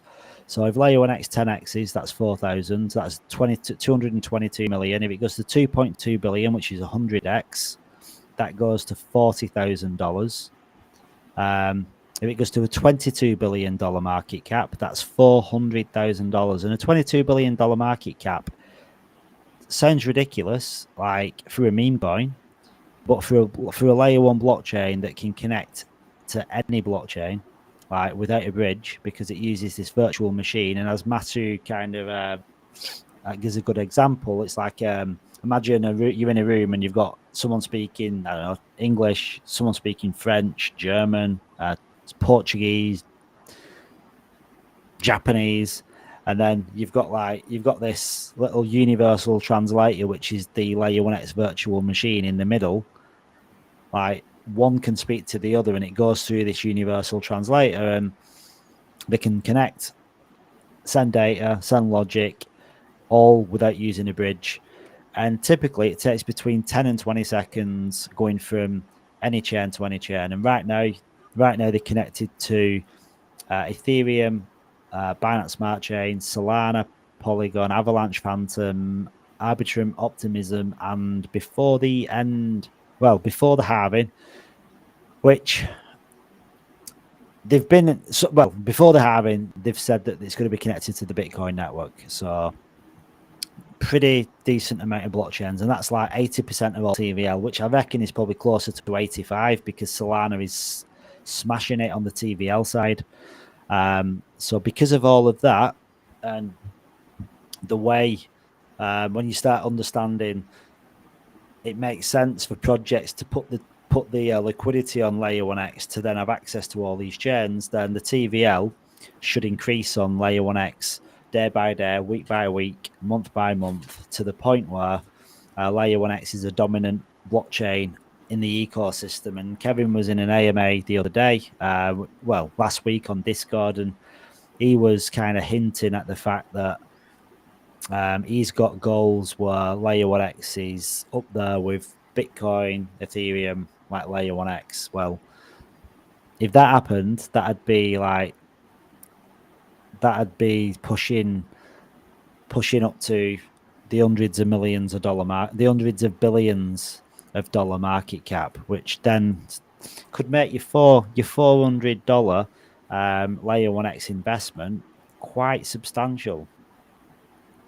Because if you look on, I'm just going to flick across. I keep changing my screens, but I'm spitting feathers as well. I want to ask my wife for a cup of tea, but I think she's done enough of me today. The L1X token going $100, which is possible in the near future. It would be $80,000. It's too high. Yeah, I mean, if you look on here, right, Kevin was talking about, and again, this is nothing's obviously you can't say this is 100% going to happen, but Kevin's got like I think his goal is to take it to these take it to these kind of places, and if Layer 1X got to like number 3 on coin market cap, like right now that's somewhere in between 104 and 420 billion dollars. But if that happened, that'd happen in a bull run, and in a bull run, Ethereum won't be that price, Bitcoin won't be that price, so that could easily I'm not sure if it could go top 3, but I'm pretty sure it would kill BNB and Solana's market cap. No, I'm not talking. Top 5. I'm not talking about this cycle. Like, there's if Layer 1X got into the top 3 in this cycle, I can't. Not in this season. It's a long time ago. I can't imagine that being possible. But in the next cycle, that's easily possible, because that's a cycle away. But like, if it got to like a $22 billion market cap, you've literally turned 800 L1X into potentially like $400,000, which is quite a lot of money for something that's free. Yeah, still the money of crypto didn't came into the altcoins. Still, it's in the large cap cryptos like Bitcoin, Ethereum, Solana, VN. So still, we didn't saw the bull run of altcoins. Still now. Yeah, well, the $22 billion is 1,000x, and it's not that much. Avalanche is like 19 billion. Cardano's they're going to be inflation, you know. Like Cardano's 22 billion. So like in this bull run, if Layer 1X got to $20 billion market cap, it isn't number 9 or 10. It'd probably be down down near number 50. I think till 5 we will unlock about 500 million at 1x. Sorry, till 2026. Audio. Ronak, don't let your internet go. Don't let your internet go.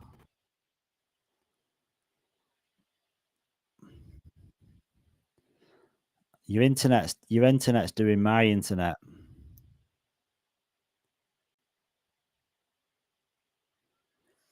I was looking forward to what you were saying. Sorry, what did you say again, Ronak?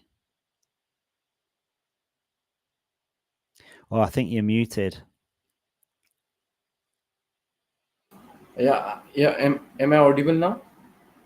Yeah, I can hear you now. Yeah, I was just saying that till 2026, first quarter, we will be launching about 500 million L1X token. Right? Yeah. So our in $20 billion market cap, we will go to $40, right? Yeah, $40. We'll be having the price of $40, and I think bull run ends on 2025 ending. Yeah, probably sometime next year. Well, it will be. Well, that's what they think. I mean, who knows? Like, now you've got all these Bitcoin ETFs, possibly Ethereum ETFs, but probably going to be somewhere around there if everything does the same as what it's previously done. Chemist is asking, Ronak, you don't think we could crack 50 billion market cap? Yeah, I'm pretty bullish on L1X. If you ask, I can tell that it could overtake. It could go top 20 in this bull run easily.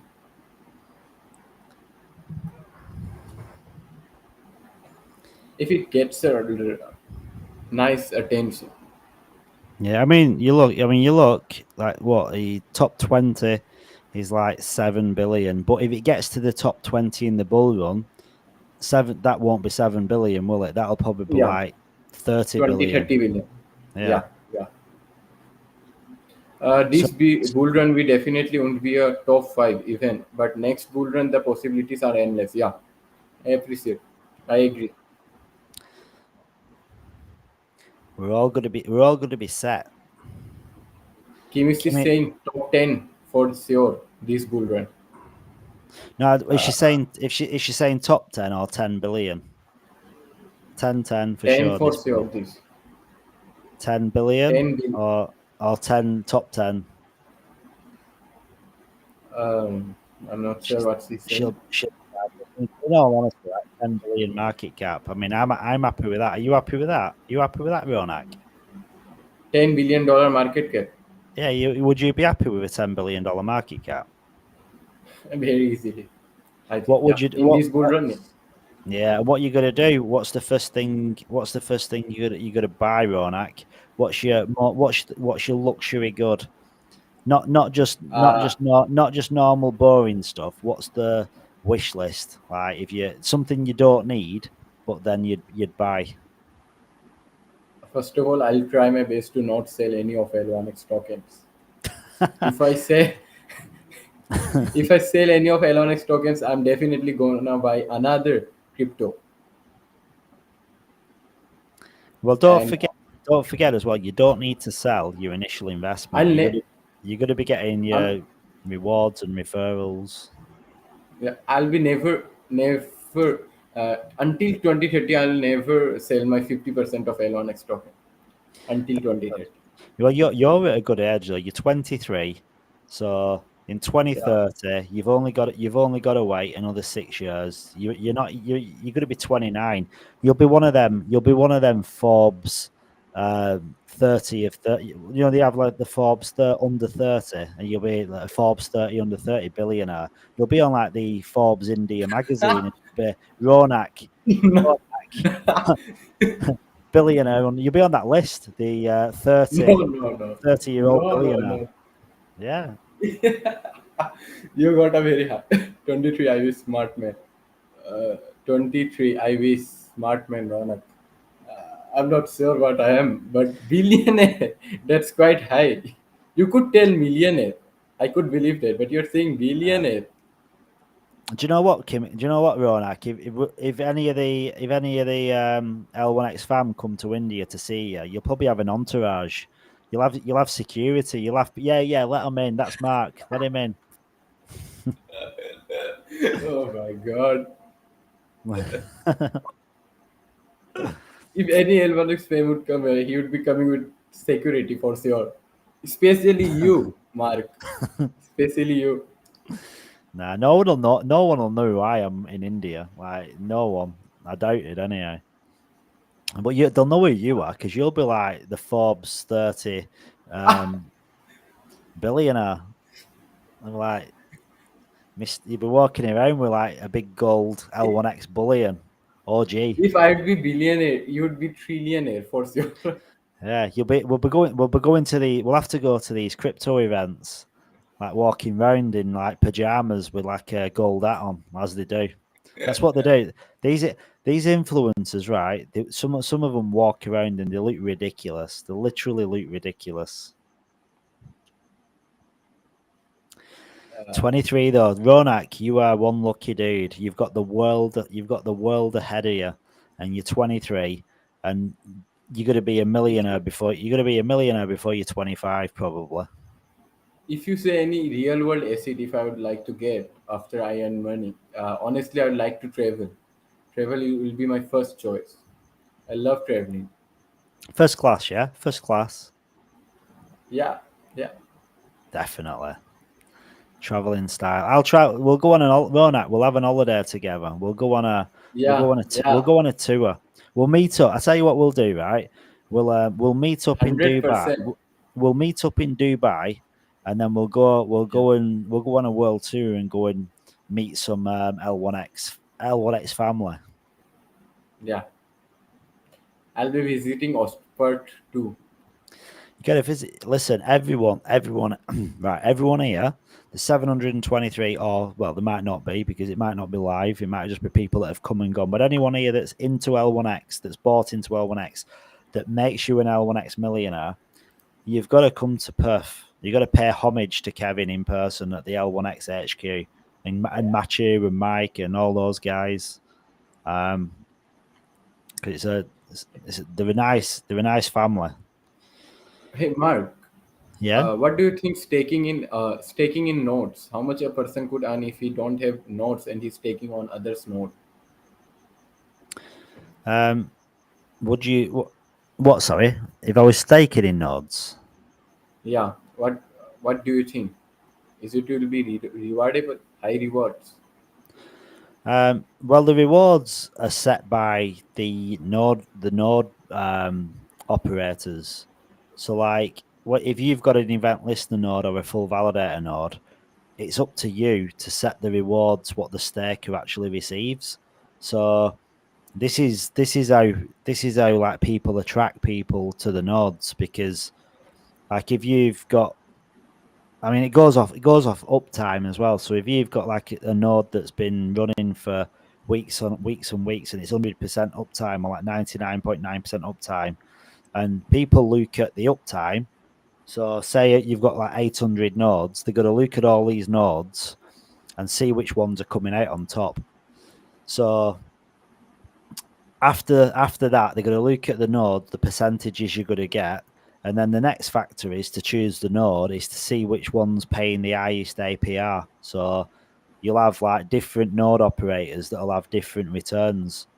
So the ones that are going to get filled up quickest are the ones that have got the highest uptime, but also the highest APR. So the ones that are giving the most back. So yeah, I don't know what that number will look like. I mean, I'd probably imagine. I reckon it'll be pretty lucrative, because I think Kevin said I'm sure he mentioned around 40% for validating. The returns are going to be around 40%. So I don't know how that reflects to what you'd offer people that are staking against your node. I mean, I don't know.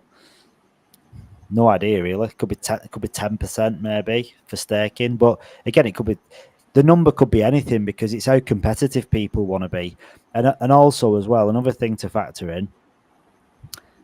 10% is also quite high if you have a large number of L1S token.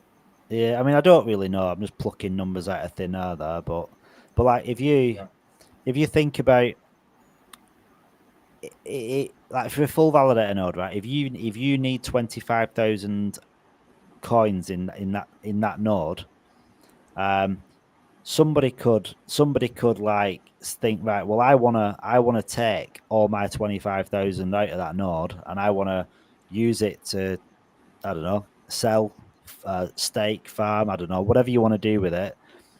So they've got to get people staking on their node, because they've taken the L1X out of that node. So if that's the case, they might offer maximum APR, like really, really high number, to make sure that their node is getting all the attention. So it's going to be like a strategy. There's going to be different ways to attract people to your node, but it'd be interesting to see. I don't really know what the numbers are going to be, but I think it'll be lucrative. I think a lot of people will be able to earn a lot of L1X coins just through staking. But for me, I'm going to get the node, and as I get as the vesting starts releasing and I start getting the L1X, I'm going to then stake into my own node with the tokens that come out, because I'm also earning rewards from staking too. So you're earning even more. That's what I think I'll do. So Kratos has put, would you choose ELN over FVM? I think that's got to be clarified in the next space from Matthew or Kevin, because that calculator makes out that it's more lucrative to have an ELN, because it was like 140k yearly returns. I think for $10 L1X on a full validator node. It's like that. If you have 3 ELN nodes, then the 3 ELN nodes rewards are equal to the 1 full validator node, according to the calculator.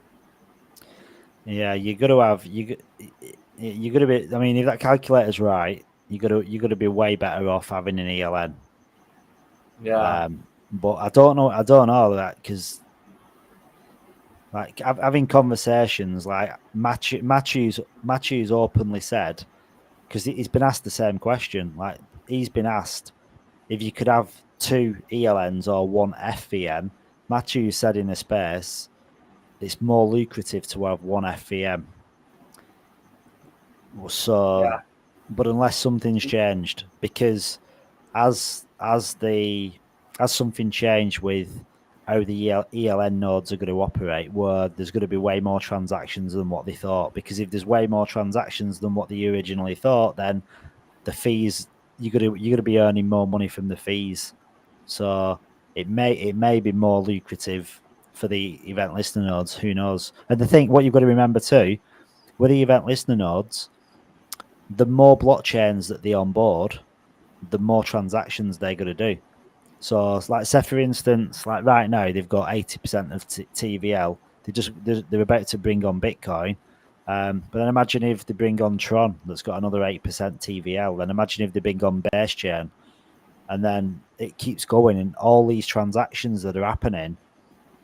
That may be why, because the full validator nodes aren't doing the same as the ELNs. The ELNs are the ones that are going out to all these different chains. So it's possible that if I were you, like, And I think if you get an ELN, you have to listen to every event. It's quite tough.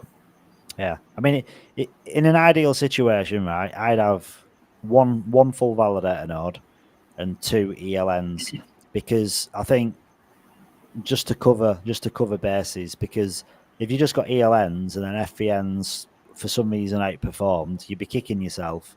So if you could afford, say, I don't know, 5 ELNs or 4 ELNs, well, if you could I'm afford, just lagging behind by couple of L1X tokens for my first for my another ELN node. But the problem is that the other L1X tokens which I have in my wallet are not able to be vested. yeah, because the rewards, referrals or rewards. Yeah, it shows me to top up $2,000, but honestly, I need only $300 to top up to get another ELN. Yeah, but Kratos, like, I'd personally, I'd have like an ELN. I'd have an FVN and as many ELNs as I can buy. I'd only have one. What's the job of ELN? I'd only have one full validator node, but I'd have as many. Yeah, I'd have like 2 or 3, 4 ELNs. That's what I'm aiming to do. If I get there, I don't know. Have you got a good internet connection? No. I'm not using a computer. I just think that's too much risk. Cloud. There's too much risk. Like, why risk having internet outages? Why risk having power outages? Like, why risk having your laptop breaking on you? It's just easier to use a data center. Like, you got to have 100% uptime. You're paying a set fee. And the money it's not even costing you anything, because you're making the money from the returns on the ELNs anyhow. So you're just making less money than what you would by doing it at home. But don't forget, you've got costs at home as well. You got electricity costs for running it 24/7. But then you've got the stress and the worry about if you had a power outage or your internet went offline, because that can happen. And then if you go offline and you drop the reliability a little bit compared to other nodes, people are gonna leave and move to others. So for me, because this is the business. Like, if you think about it, it's replacing your income. You don't even need to sell your L1X. Like, the income generated from the nodes is basically going to pay you a ridiculous amount of money.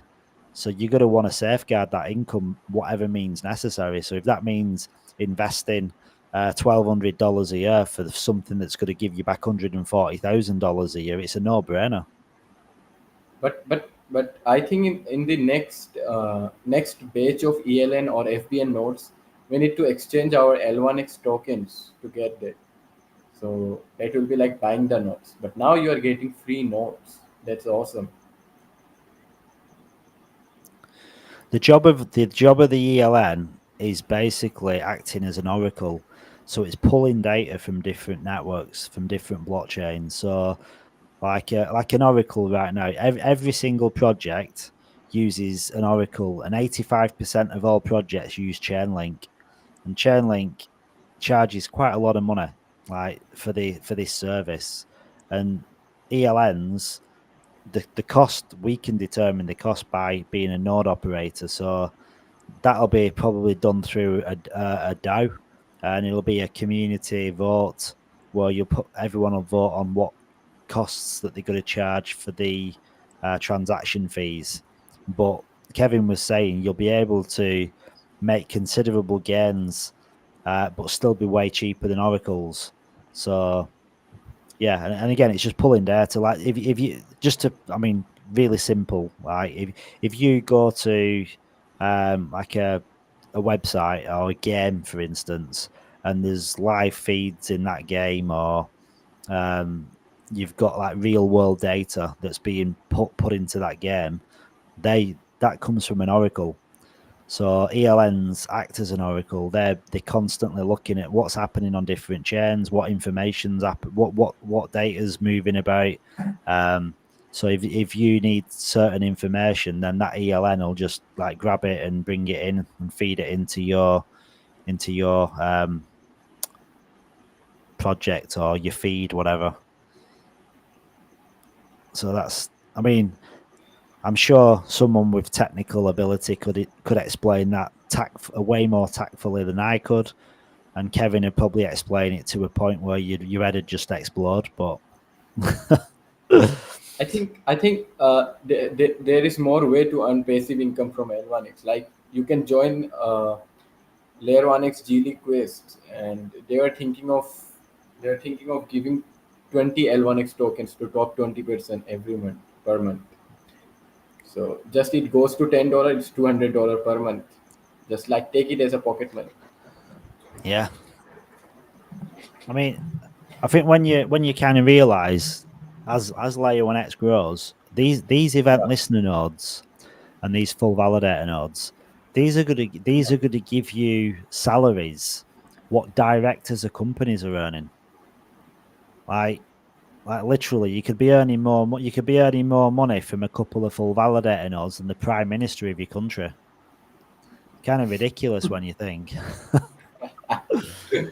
You've literally got these you've got these validator nodes working for you, replacing your job without touching your coins. Your L1X coins are tucked away, vested, or just in a wallet, just doing nothing. And you've got these validator nodes which are out there in the ether because you can't, and they're working their ass off 7 days a week, 365 days a year, generating you L1X, what you can then exchange for USDT, USDC, or you could use it for like creating liquidity pairs if you wanted to. And there's other ways. Like if you look at DeFi, this money you get, there'll be ways to like put that into, wrap it into a liquidity pair, get out another token, and yeah, there's so much opportunity to increase your gains.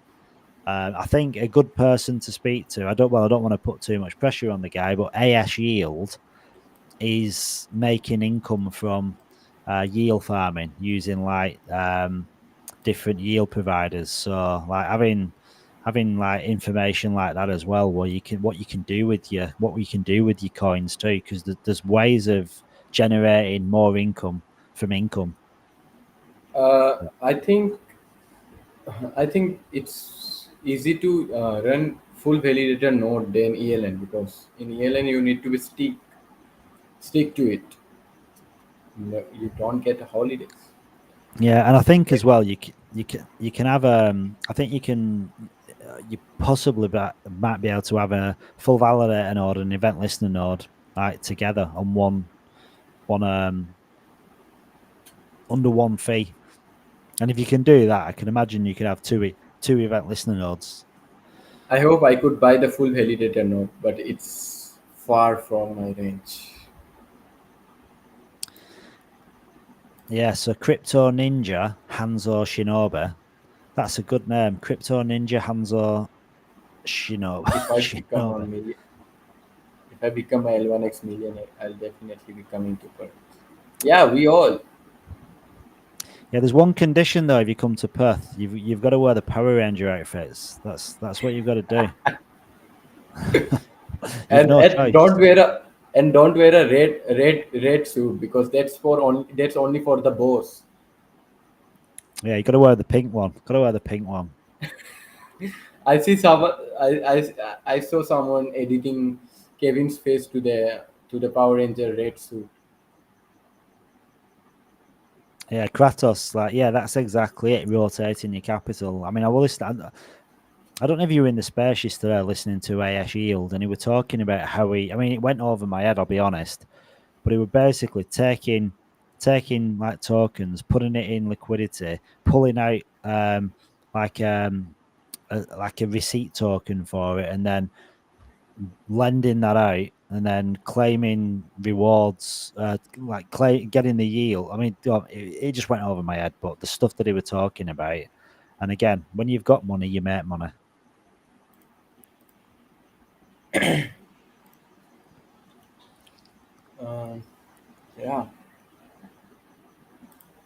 Kratos' PFP looks scary as shit, doesn't he? Imagine walking down a back street and walking into him. You'd literally shit your pants. Hey Mark, do you know $1,000 worth in India? Yeah, is that like It's like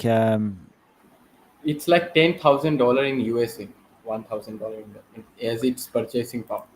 So like in India, if you earned $1,000 in a month, is that a lot of money? Or it's like 10K per month in USA, because what you get here in $1,000, it takes about $10,000 in US purchasing power, difference of purchasing power. Yeah. Yes, and so it's quite hard to $1,000 is a very huge amount in India. So you've done really well for yourself then, because if you've got I mean, did you got into the private sale, did you?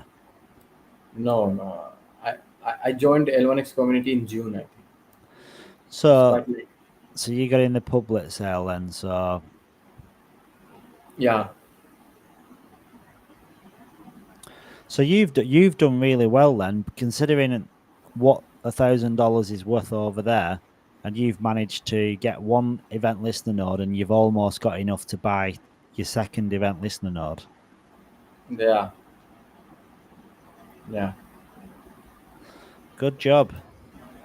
If you take India's 10,000, if you take $12,000, if I buy not $12,000, it would be like $100K. Yeah. As a US person, it's quite high in here. Main character from God of War. Main character from the God of War. Kratos. Yeah. I played the game. Never played the game in my life.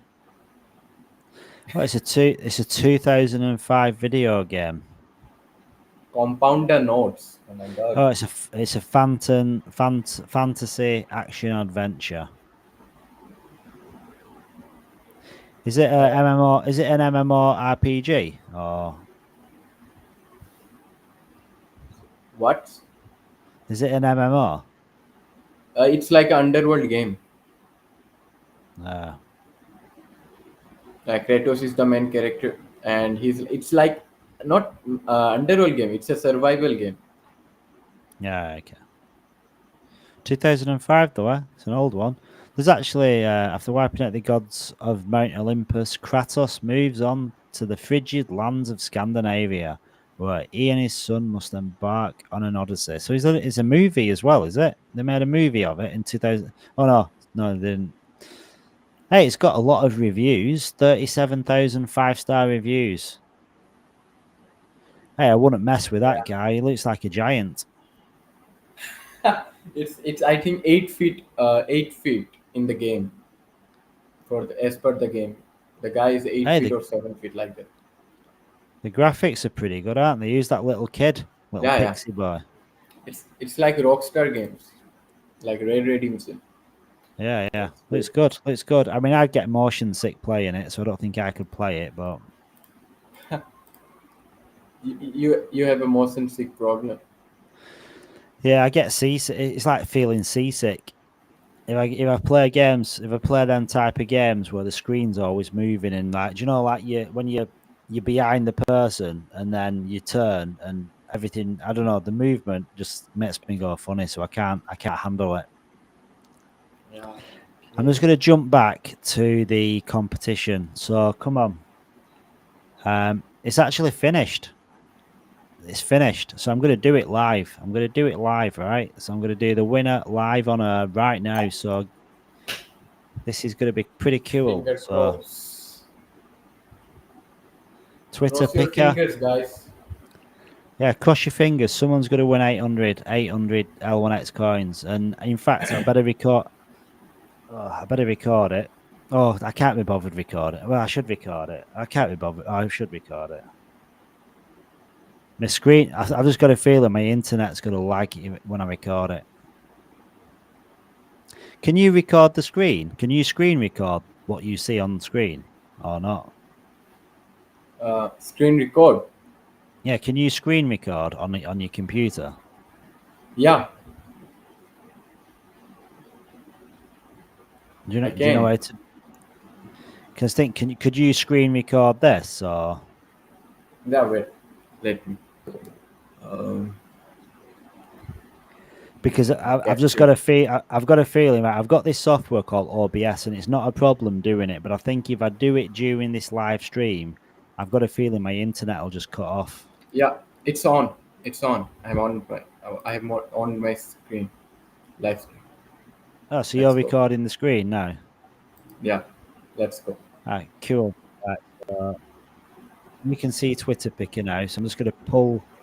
So let me pull this out. So day 3. It's pretty cool how it works. This so like all I do is scroll down here, and then I put the tweet in here. Yeah. Load the tweet. Yeah. I'm excited to see this. Could be you that wins. Winner count. Wow. It'd be good if you won, Ronak, because it might get you closer to an ELN eventually. Yeah. I don't know. I think I will get a 1 ELN too. Yeah, so this is the tweet. So I put in there. I put that 1 in there, and all I'm going to do is put that in David Gockstein. So damn.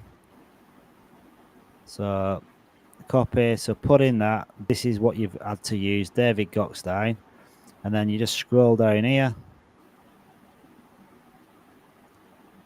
Continue. So these are, so I go down to here now and I put in 50. So I just scroll down now to look at all the people that entered. So you can just check if you're on here, which you should be if you've entered. Let me know when you see your name, Ronak, just so I know you're on here too. Yeah.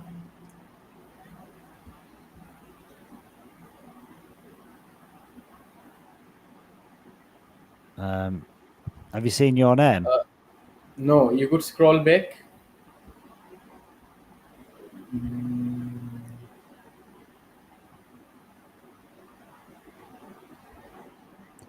That's who won yesterday.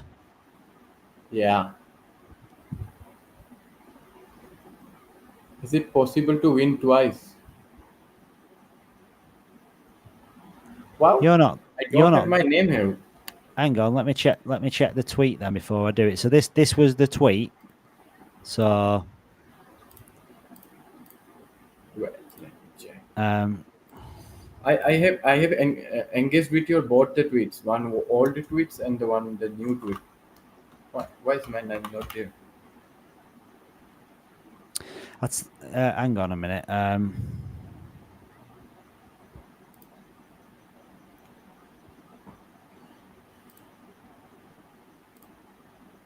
So I'm going to check there. So Ayan just replied. She's not. So what she put? I just want to check. Damn, how do I get it? Yeah, I have reposted, I have bookmarked, I have liked, and so thus I have replied. Hang on, what the hell? Just to check. Well,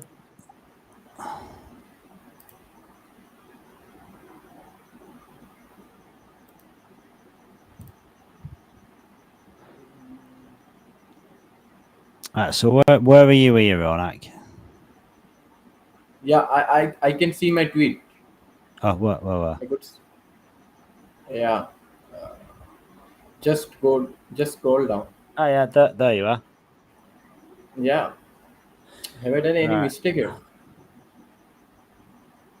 So you've actually typed in as well. Let me do it again. So let me do it again. Yeah.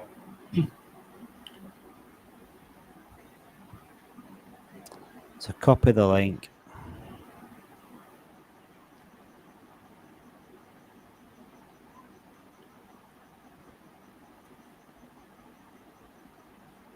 Do you know what it was? Do you know what it was? Right, I know what it is now. Like you've got to follow. I Call Crypto, Kevin Coutinho, Layer 1X, L1X App, L1X Talks, and David Gockstein.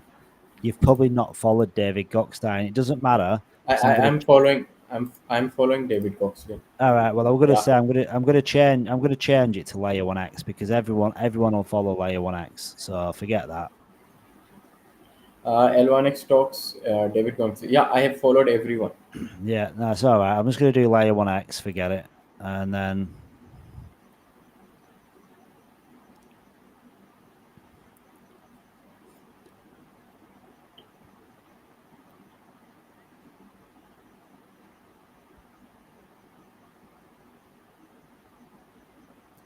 Right, let's go. Let's see now who's added on.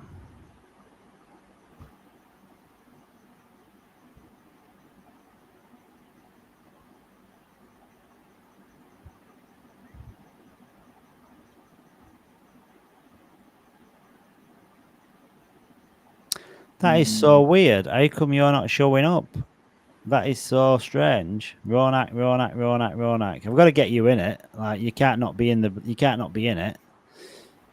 Which this is like. Have I done any mistake? Let me check. Well, I have bookmarked do us a favor. Just redo it again. Just like re-enter yourself. Yeah. Okay. Should I retweet, and rebook? Well, yeah. I mean, you've already bookmarked it, haven't you? I mean, the bookmark thing isn't even on here anyhow. Like, it's not even there. So.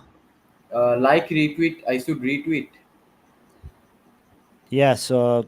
Yeah, just retweet. Yeah, do it. Well, I know it's hard because you've already done it, haven't you? So maybe. I'm doing all thing newlywed. I've reliked, and again I have retweet, and again I'm going to reply with. Yeah. Just gonna reply with this tag. Only these hashtags. Yeah. Refresh it. I have done that. Good job you were here, Ronak. Yeah.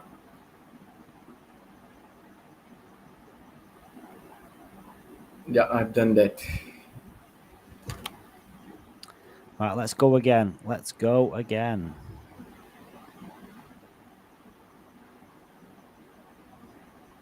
Was you able to see my reply, Mark?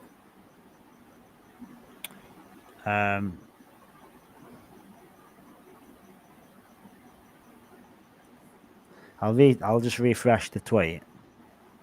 Yeah. Was you able to see my previous reply? I could see your tweet, your original.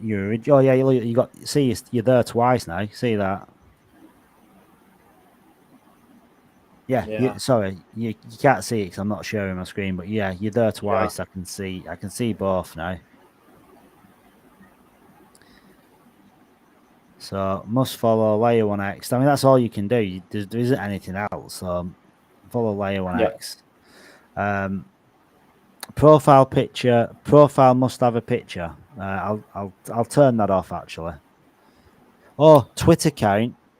Tweet count. Right, okay. You might not have 100, so I'll just put any. Might be that. I have 4,000 plus Twitter posts.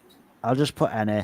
Account age 1 month. Account age any. I'm just gonna put any, so I include everyone. I can't be bothered. And then yeah, we'll have a picture, but let's see what happens now.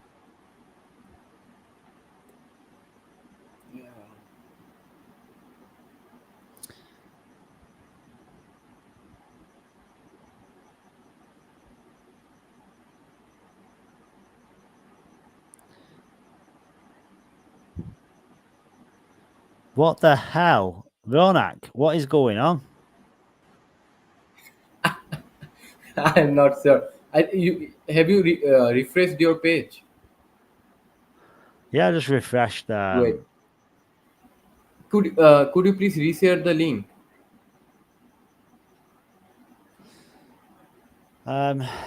Share your link. Share the link to the tweet. My link. Yeah, what do you want? Sorry. Wait.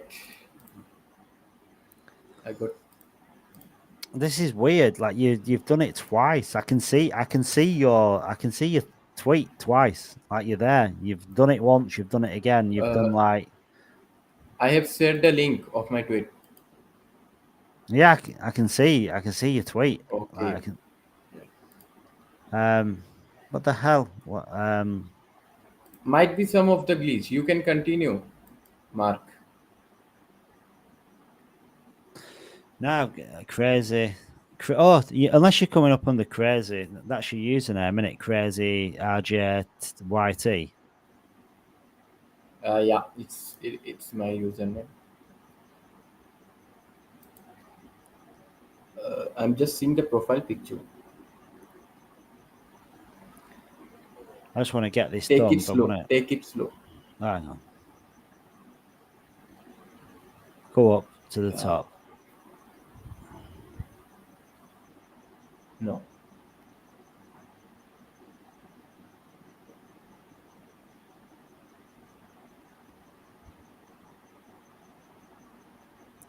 Merklord there. That's who. Is that Merkelroot?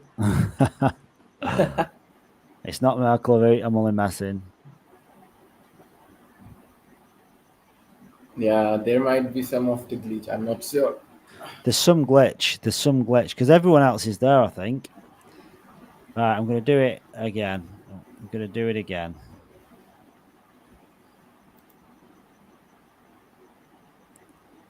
I see 59 participators, but it's showing only 45.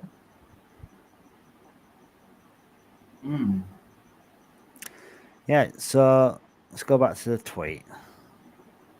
59 people have commented. I'm gonna have to check every single one to make sure of every single one. I don't know if everyone's the thing is, I don't know if everybody is liking layer 1x. I'm presuming they are, but I don't know. I don't know that for sure. Hang on, Twitter. I'm gonna do something else now. I'm gonna do Twitter picker with hashtags. Yeah, you might.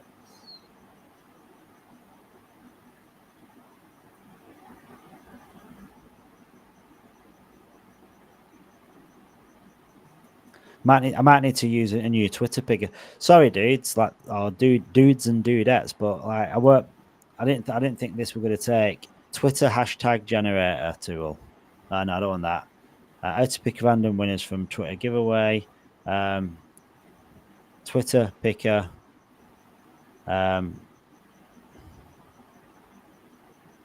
I think you should continue. Let it be. Hang on, I think I found a new software. I think I found something else. Right, it's okay. I found something else. I'm going to jump over. I'm going to change my change this. Just give me a second. Yeah. Got to look after Ronak. You can't be doing this all day. In here with me. How do I enter? What you are asking of to get enter in the giveaway? Yeah. If you want to get into the giveaway, I see one guy saying the cat's whisker. How do I enter? Which one? What you are saying? To enter in the stream or to the giveaway?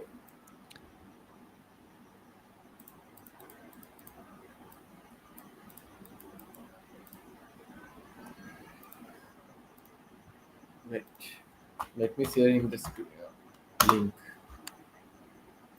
The live screen. Yeah. Right, gather competitors. So here we are. We're gathering competitors.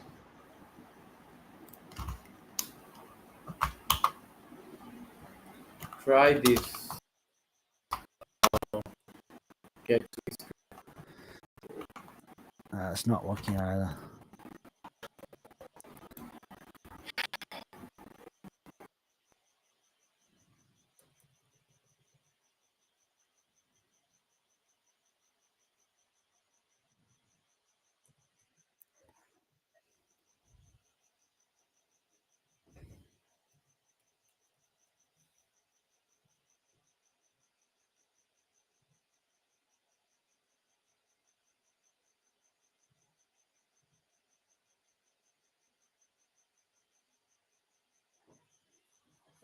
Ronak, are you here now? Yeah, I'm here. Please. So there's an extra person on here now because there were one less before.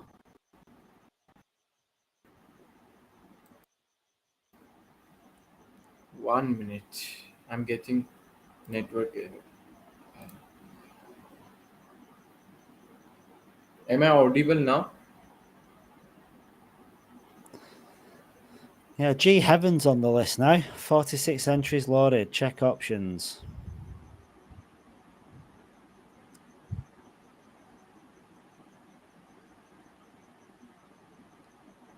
Alright, forget that. ICO crypto.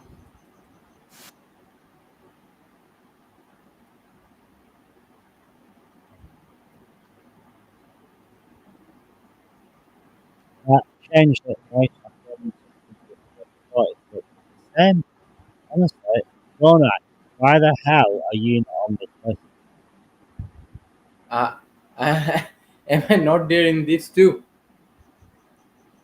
Yeah, you're not there. You're not coming up on this list. You're just not there. I'm not sure why that's happening. I've engaged with 2 of your posts. That is that the glitch? That Right, might be see the that. reason why. I have one of before changing to David Goxin, I've engaged with that. Then after that, I've engaged with David Goxin one. Not sure. You could continue, bro. Just continue. No. Let the others win. Yeah, no, I know, but see, you're definitely you're following me because I can see you there, and that's what I put in on the last one. That's what I actually put in. Yeah, I'm following everyone. David Goxin, iCall Crypto, Layer 1x, Xtalks, Layer 1x App, Kevin Caudino, everyone. Right, I've got an idea. Right, hang on, I've got an idea. Give me a second. Yeah. Sorry if this is boring for everybody, but I can't leave a man behind. I'm like I don't know.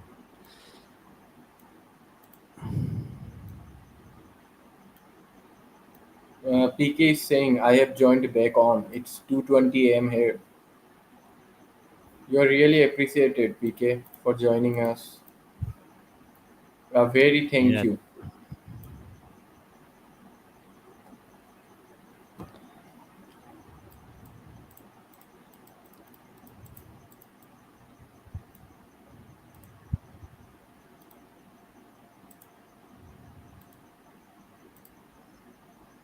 L1X2424, layer 1X. What are the hashtags again? Layer 1X, L1X2424.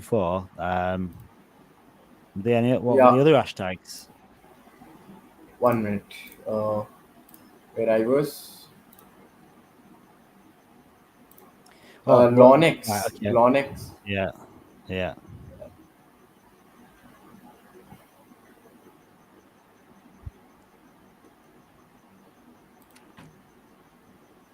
Oh my god, I see lots of entries coming on again. Gojo X just he have tweeted. Yeah. New entries. Yeah. Gojo X just now he have tweeted 6 minutes ago. Let's see if he imagine if he's come up and you've not. Yeah.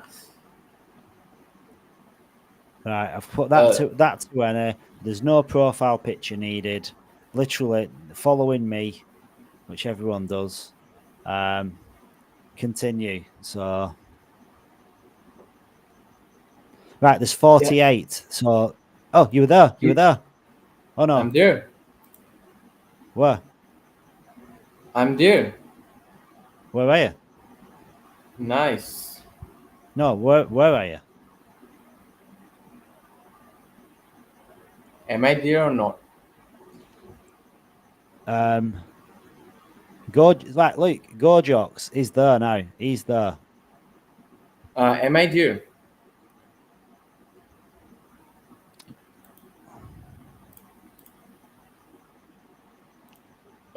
You're excluded. You're just an anomaly. You're not even real. Are you actually here? Am I talking to myself? Are you just like, right? I've just done this tweet.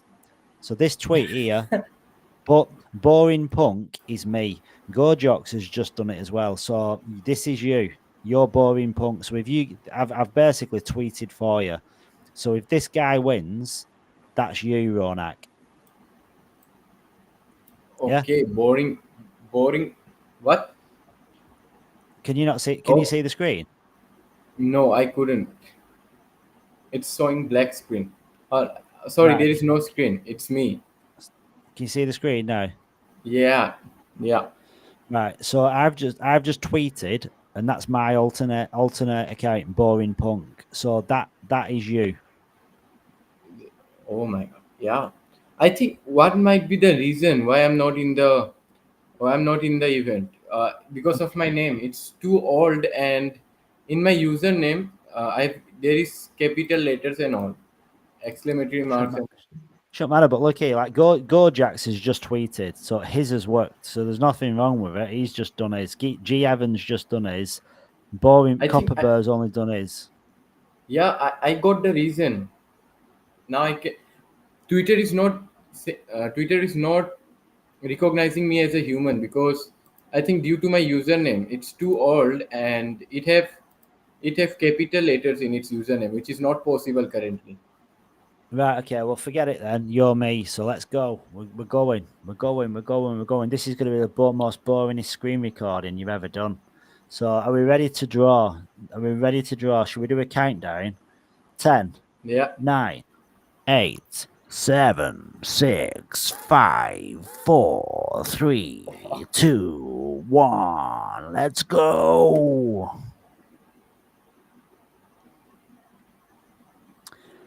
DD Wadze Oz. I know this person. DD Wobsbit Oz. You've just won 800 L1X. Congratulations. And you know the good thing is you can just reply You can be after all that, Ronak, we didn't win anyhow. Yeah. What's his name? Didi DD Wadsbear. Watsiao. Yeah. Didi Watsiao. DD Wadsbear. Oz. That is awesome. I'm really happy for that person. That was like a stressful event, weren't it? I feel like I need a cigarette now, and I don't even smoke.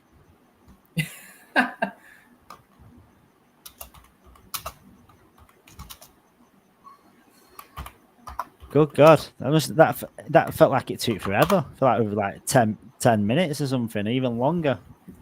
I have tagged him now. Yeah. Yeah. I've tagged him now. Yeah. First of all, I'll change my Twitter handle name. Yeah. I got the reason because my Twitter username is very different.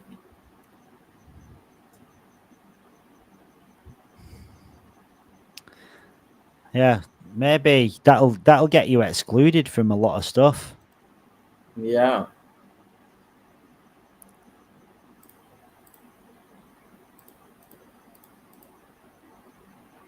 Right, so I'm going to send all this to the chat, to the team chat. So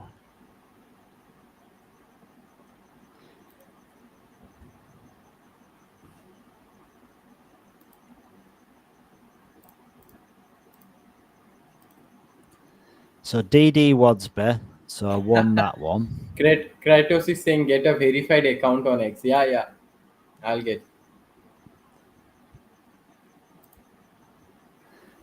Yeah, you need a verified account, dude.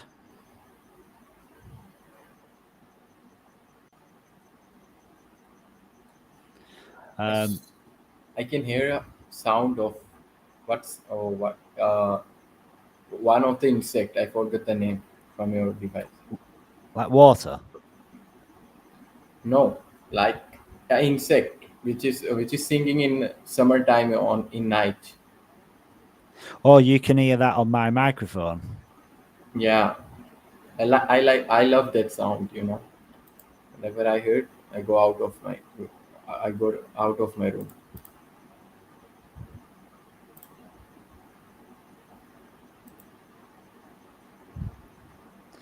So that was the winner. Then the other winner was Luscious Suspicious, and then the other winner was Hey. Yeah. Escobar is messaging me that my name isn't either. Something isn't right. Followed all of his steps. It isn't just you. There are other names missing. There was a few of us missed out there who entered the competition. Yeah. The only thing I can think is something wrong with accounts, like account names or something. Like if you got, I don't know, that Twitter picker just picks names out of the. I mean, I didn't even exclude anything. I literally included everything. Like Yeah, I saw. Like I allowed every single variable to any, and then I didn't even use the hashtags or anything. I just put people that were following me. Yeah. Damn. So Escobar weren't in it either. JTrade X. Yeah, because there was only 45 entries, and in Twitter handle I could see 63 No, there were participators. there were 48 entries. Yeah. But participators were more than 60, 65. 60. Yeah.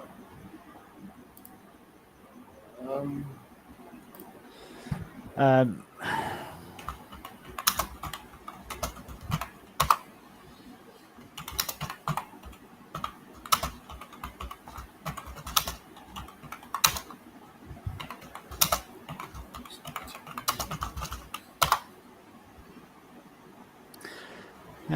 let's have a look. Step 2, step 1, step 2.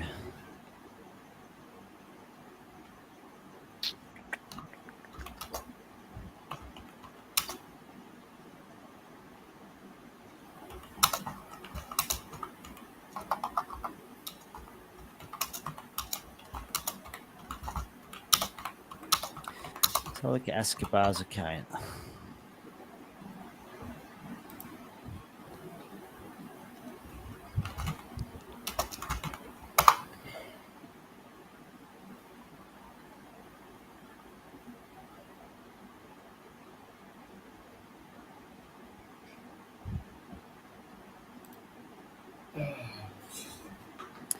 I mean, right, okay. I've got an idea, right? Are you going to re-roll it? Well, I don't know because it's like unfair on the person that won, innit? I have already tagged him, lol. Yeah. Well, I've already tweeted the out because I reply with the winners, and already tweeted it out. So I can't exactly redo the thing. There must be something, right? There must be something that Twitter Picker doesn't like. I really appreciate you. You have done your best to take us in, yeah. Well, yeah. When I saw you there, I'm like, okay, well, it must just be an anomaly with your account. But obviously, some accounts, because I'm looking at. Let me just jump out. Anyhow, congrats to the guy who have won the 800L1X token, man. Yeah, and Escobar's been tweeting out non-stop. Like the dude has been tweeting. Escobar, I'll send you some tokens. I'll man, you how many people were in that list? I don't know. Dude, you've got 144 people in your Twitter space. 114 people. Yeah. Damn.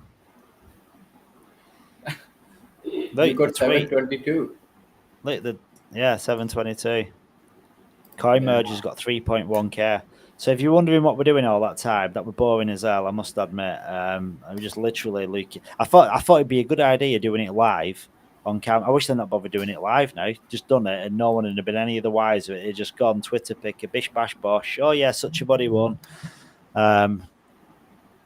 And I thought full transparency, record the thing, do that, show the list on Twitter, show the list of all the people that are in there. And then Crypto Ninja is saying, was hoping it was me or Ronak, but it wasn't our day. Bro. Yeah. Better luck next time. Well, yeah. No problem. Yeah, what a shame though. So we've got Boring Punk, Gorjox, G Evan, Copperbear, Tatos, Chemist, Crypto, me. Well, I wouldn't have won, but Retire, Grunt, LUNC, Johnny Turbo Moon, Junko, Priest, Crypto Top, Crypto Walker, Interstellar, Warts, Fran Franco, Merbaloo, Wallace, RSI, Chemist, J, Iayan, Mast, Dylan, Trader. That dude won yesterday. Motivational quotes: Matt Jeeves, PK, Shibizon, Matt, Matthew, Merklord, Jazz Dops, Alex, Zara, BB Wonder 505, Chica Noah, Punk, DD Wasbit, who's a winner, Albita, B Konyiwa, Kisia Style, whatever that is. So what a pain in the ass. So let's go down this list. So Ronak, Tal Albita, Ronak, Turbo Moon, Crypto Walker, Boring Punk, Ian, Crypto Walker did it twice, B&B Wonder, Chemist, DD Wasby, Johnny. I don't remember seeing Johnny. I don't know about you. I see motivational quotes, Copperbear, see Matt. I don't remember that 505 Ventures. Maybe it's got a weird number in the name. Priest, maybe the weird number. Has Escobar got a weird number in his name? Oh, Priest's there, so that's all right. And me too. I got an exclamatory mark. And capital letters. How to change the username, Mark? You got to go to your profile in your settings. I think you can only have normal names, normal letters and numbers. I don't think you can have any of that weird. Escobar is saying, I think that it might be because we have been spamming Twitter with links to the live stream. Might. Yeah, but Escobar, I'm not happy. You're like an OG. I wanted you in the spare. I wanted you in it. See, Gojo. Oh no, Gojo's. Yeah, but Escobar, you just got normal. Yours is normal. It's just Escobar 1664. There's not even you've not got any weird shit in your name or anything. Or is that 6? I mean, Escobar, you did 2. You actually Escobar did it twice with a photo, so we get noticed. Oh, I wonder if the photo is what. Who is No, that Son meme coin trading Mohi chat? Who's who? Not sure. He's live and he got 3.3k views. Oh my god, David Goxton is live too. He have almost 100k. Oh my god.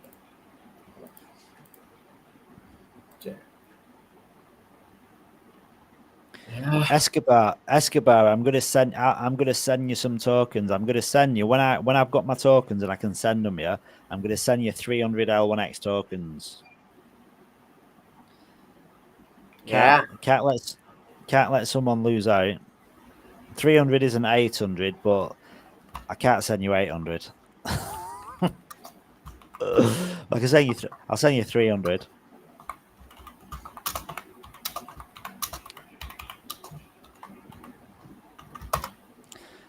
My head is spinning now. Oh my god. That's giving me stress. That I've got stress. It's giving me stress using a Twitter picker. Oh my god! Do you know what I wished I'd done? Do you know what I did last time? Yeah. I don't know what I did last time actually. How did I do it?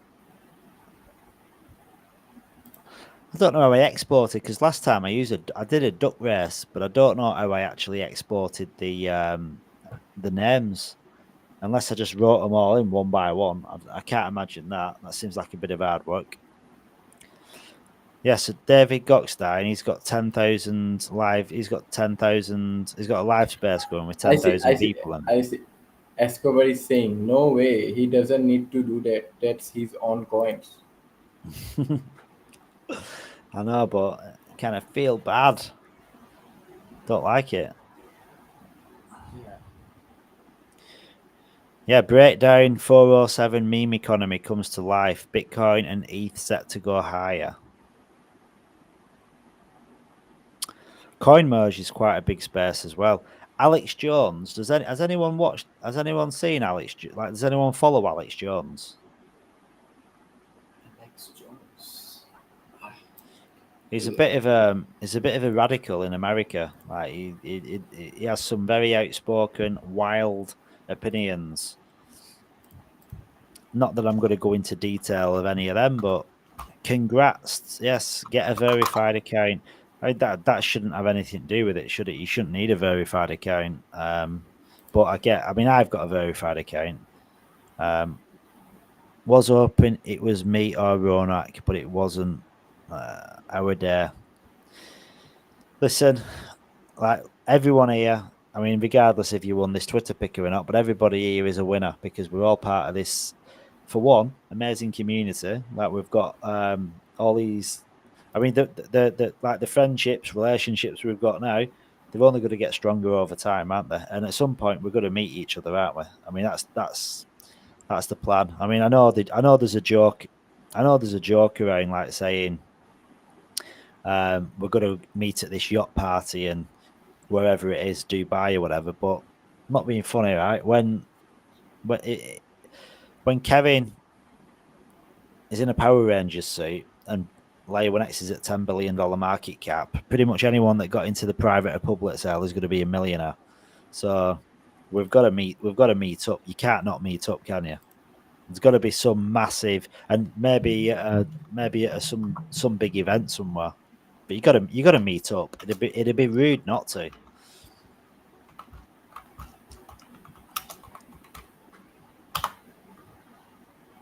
Oh yeah.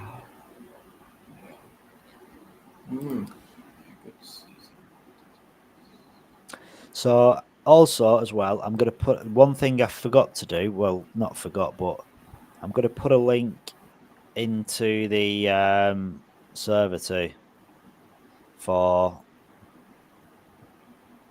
In fact, what is the link? What is the link? The link for I'll put that link in. Now we're going to put the link in. Now we're going to put a link in the live stream for the Discord. So I want to get everyone to join Discord as well. Yeah, do it.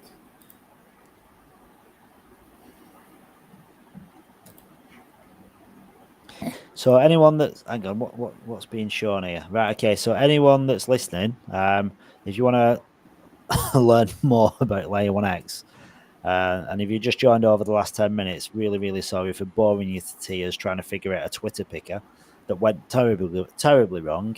But yeah, if you want to learn more about Layer 1x, please check out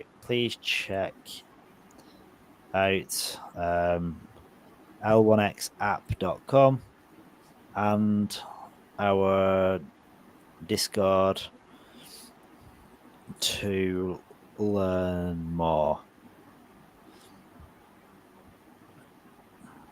Yeah, so check out our Discord. Go to L1X app. If you're only just joining L1X, it goes live tomorrow, and it's the world's first multi-chain blockchain, which has a virtual machine which can speak to any other blockchain, like EVM, non-EVM. It doesn't make any difference what it's on, and it's connected to quite a few different blockchains at the minute, and you can do cross-chain swaps like without a bridge. Like if you go to l1xapp.com, you can literally connect your wallet and you can swap ETH to BNB in 10 to 20 seconds. I think it's normally less than that, and it's cheaper, faster, safer. And you only need the gas. Like if you're sending ETH to BNB, you only need ETH. If you're sending BNB to ETH, you only need BNB. And it's done in one transaction, so it's really fast, it's really safe, it's really cheap. Except you still get shafted for Ethereum gas, because Ethereum is an absolute rip-off compared to all other chains.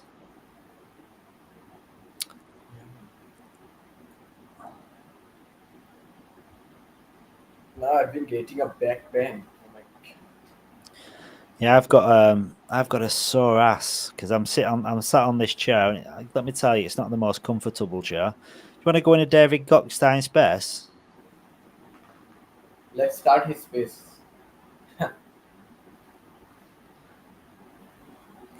This is going to be weird. This is going to be weird. We're going to be in a David Gockstein space while we're in a space. How does that work? Yeah. Let's go to L1X video. Yeah. The breakdown meme. Oh, he's doing some kind of TA work. So let's go. What you are going to do? Any organizing any party in the home for the L1X launch party as a L1X launch? Myself. Do you mean a party in my home? I'm not having a party. I'm not having a party. My wife thinks I'm a nut job. My wife doesn't believe any of it. She just thinks I'm a crazy man. But my daughter's actually bought into Layer 1X, so she's a believer. She's a believer. Yeah. She doesn't know about L1X, right? My wife? No, your daughter. She doesn't know much about L1X. No, she doesn't know anything about it, but she believes. Her boyfriend believes in me, and you are 47 years old, right? I what? Sorry. You are 47 years old. Yeah, right? yeah. I'm 47. Yeah. Your daughter is not a teen. She's 18. Okay.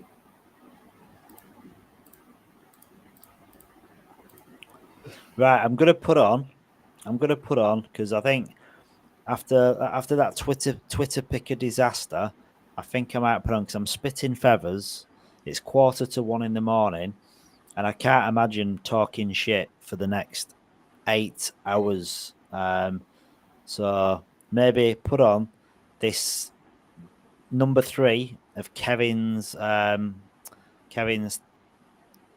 AMA, which is L1X talking about the virtual machine. Yeah. So I'm gonna play this bad boy. I'm just going to stretch myself. All right, if I'm not mistaken, then we are live for the second time today, and for a very, very exciting piece that we've got planned. So, good morning, good evening, good afternoon, good night, good everything, wherever you are in the world. We are very excited to have you here, and I'm sure you're all very excited too, because this is going to be a masterclass in Kevin board. We've got I'm sure he's got plenty of those planned for you. This is definitely obviously the strong point of presentation. This is the VM. This is the moment, the one. Let's say. How else would you describe it, Kevin? Is that that's about where you're at? This is the moment. Yeah, I think.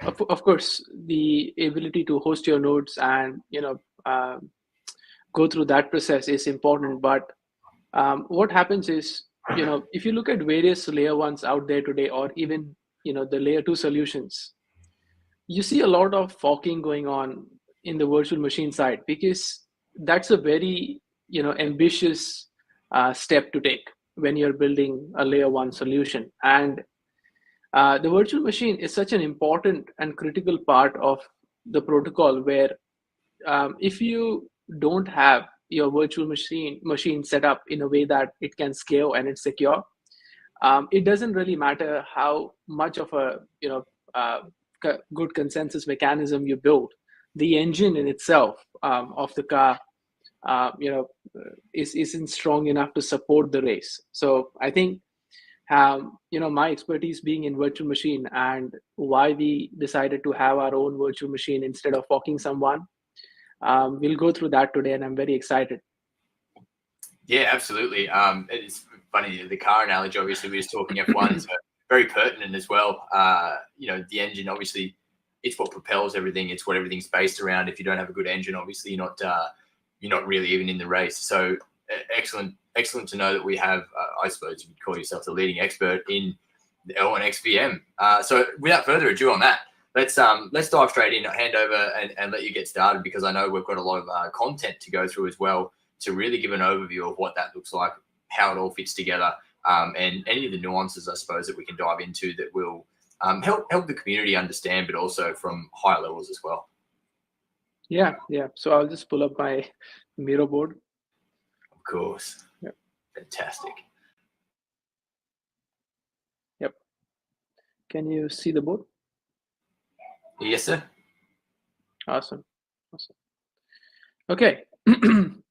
So what we'll do is we'll have a relaxed session this time, because explaining the VM requires understanding each and every component. And I think anyone watching this, thank you for taking the time. And this 1.5 hour that we are going to go through is going to be so productive that, put it this way, if you are into Web3 and your investment strategies are there, if a project is talking to you about itself, and you have a few questions on the VM, and the way the answers are given, you can kind of see through it, where is this project going to be sustainable or not, right? From the utility standpoint. So I think this 1.5 hour, we're going to have fun, but more importantly, we're going to learn a lot about the L1X infrastructure, but also the virtual machine, in general. So what we'll do is we'll go through the recap, basically on the node framework and the contract types that we have. I'll try to keep it as less technical as possible, but at places it will get technical, right? In the part 1, we'll go through the compilation flow of the L1X VM and various decision markers, where, based on what type of contract, what type of transaction, certain activities happen. We'll go through the execution flow. So first we'll look at the compilation, we'll look at the execution, and we'll also maybe just briefly glance through the contract executor, The contract executor basically is a pretty complex graph. So if any developer wants to have a look at it in depth, they can do that. And at the end, also, we'll have a look at the L1X VM and EVM contract flow. How do these both work together as well? So this is the part one. In the part two, we'll go through the opcode table and the fee calculation. So, how does the fee get calculated on the L1X infrastructure? And also in the part two, we'll go through the database manager and storage instructions. Like, for example, if there is any Solidity developer here, you've got the store and sload opcode in EVM where they cost a lot. So there are certain ways on how you can design your contract that can be more efficient, and we have our own ways of doing it as well. So we'll go through that in part two.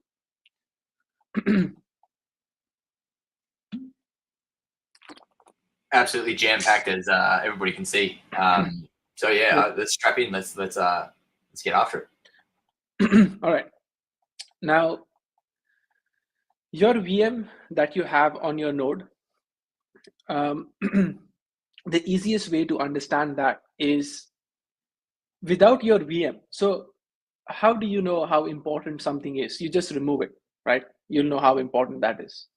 So if you did not have a VM, you would not be able to execute contracts in a way that everyone gets the same answer, right? So if you have 10 nodes running and you did not have a virtual machine and you tried to do something without the VM, you could get different answers every time, right? And VM provides a deterministic factor in executing things on the blockchain.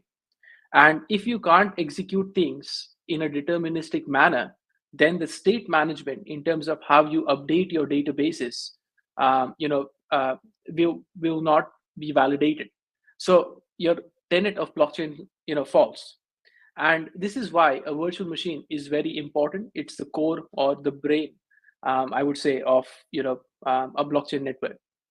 Now, for those of you who missed it in the consensus mechanism AMA, we have 4 different types of clusters.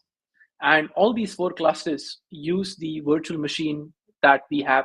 For example, the L1X, except the EVM, all of them use the L1X VM. The L1X EVM cluster uses the L1X EVM instance to execute transactions. There are 3 different contract types. So we have L1X VM contract, we have the L1X EVM contract, and XTOC. What's the difference between L1X VM and XTOC contract? The difference is, if you are using the XTOC nodes to bring in information and register it with the L1X VM, that is classified as an XTOC contract, because that particular contract interacts with the event listener or the XTOC node and is designed specifically to understand the event listener node's infrastructure as well. Your L1X20 contract, that is your fungible token, or L1X NFT contract, those all that do not use the XTOC infrastructure can fall under L1X VM contract. And the developers that want to build with Solidity, they can go and deploy their contracts on L1X EVM. Now, of course, you can have all these 3 contracts working together. So it's not necessary that only L1X VM contracts can interact with each other. You can let your L1X VM, EVM, and XTOC contract interact with each other using the same infrastructure. Now, let's probably look at the compilation flow. Now, before I explain the compilation flow, it's important to understand what compilation even means, right? So let's say you get a task where you have 2 numbers to be added to each other, and you need to add these 2 numbers on the blockchain, right? So 2 users are going to give their inputs from 2 different parts of the world. They can't see each other's information before they give it in, and you send a request, it goes to the blockchain. Now, what happens over here is, in your front end, when you are actually inserting that number, there is a specific contract that is deployed on the blockchain. Now, the blockchain doesn't understand the contract as a developer writes it. So the difference in understanding this specific function that I need to accept 2 numbers and add that in the computer language is where compilation is required. So when a developer writes and gives it to the the compiler basically acts like a translator between the developer and the computer, saying that this is my code, translate it for me where the computer can understand that. And in very essence, even that is like interoperability. So when there are various protocols saying that we are interoperable, they can mean a lot of things, right? They could say we are interoperable within our infrastructure versus even outside the infrastructure. So that is what compilation is. And when you are compiling things from the source to the destination, there are various permutations and combinations. Like Solidity code is compiled differently, Rust code is compiled differently, and they are compiled to understand like what type of a computer it is. So in that way, I need to do my compilation. I can't take the same code that I give it to a browser and go and give it to an IoT device, right? It's not going to understand. So what is the destination architecture in the compilation or object code is where compilation strategy fits in. Now, how does the L1X compilation flow work? We have Rust code where the developers are actually writing smart contracts in Rust. And the Rust code gets compiled to something called as WebAssembly. Now, how does the Rust code get compiled into WebAssembly? The Rust code first goes through something called as HIC, or high-level intermediate code. It goes to something called as low-level intermediate code, and then you get the WASM bytecode. Now, what you need to understand from here is the low-level intermediate code. Now, this low-level intermediate code acts as a standardized translator, meaning if I have 5 different people speaking different languages and I have 5 different destinations, if I receive one and if I need to give it to somebody else, if you do it directly from A to B, you would have 25 different combinations you need to work with. So to reduce that combination to only 5, the low-level intermediate code understands that. So it can accept it in some language, understand what is the destination, and translate it based on that. So this reduces the overhead of how and when you need to go and compile something for your destination architecture. This part here is not proprietary to anyone. So there is something called as Rust-C compiler. Your Rust code directly compiles into WebAssembly. So all the blockchains that use these kind of compilers, they have not done anything proprietary. They've gone and tweaked around a few things. They've forked it, basically. Now, what is the benefit of this code and what is this code, right? WASM code is portable, right? It is, it's basically built for the browser environment as well. So if you are actually executing things on the browser, you may use JavaScript. But certain programming languages like C and Rust cannot be executed directly on the browser. And this is where WASM comes in. The WebAssembly code can be executed on the browser. Now, what is the difference between executing JavaScript versus WebAssembly on the browser for everyday people? Your games, the Unity engine, is built using C. So they can't use JavaScript straight away to execute because it's very resource intensive. So whenever you think about resource intensiveness and security, that is where WASM is used as a leader to JavaScript. If you just want to build a simple website, you don't do it in C language. You can do it, using Node.js or JavaScript. So this is where we need it to be portable. So it's very portable. It can be ported across various web browsers, and you can use it as well. And Polkadot uses WebAssembly. I think Near Protocol also uses WebAssembly, where it has been taken out of the browser environment and it has been deployed into virtual machines because it's like a near time, machine language executable. So it's like pretty quick, right? The size is small. Now, why is the size small, right? What does this even mean? Now, when you have something where your computer tries to execute that bytecode, it has to understand that if I am going and trying to execute these things line by line, I need to know the location in the storage. So when I need to know the location in the storage, there are 2 ways to do it. One is ahead of time compilation, where you do it before you give it to the computer. And one is just in time, that you do it right on the computer straight away. If it is reduced in size, you don't have the location for that initially. But later on, when you are doing it just in time, you need to have that location. So WASM code does not have the location. That makes the size smaller. If you want to understand an analogy behind this, say for example, you are planning a trip from point A to point B. It's 100 kilometers, and at every 10 kilometers, you need to write down a certain code, right?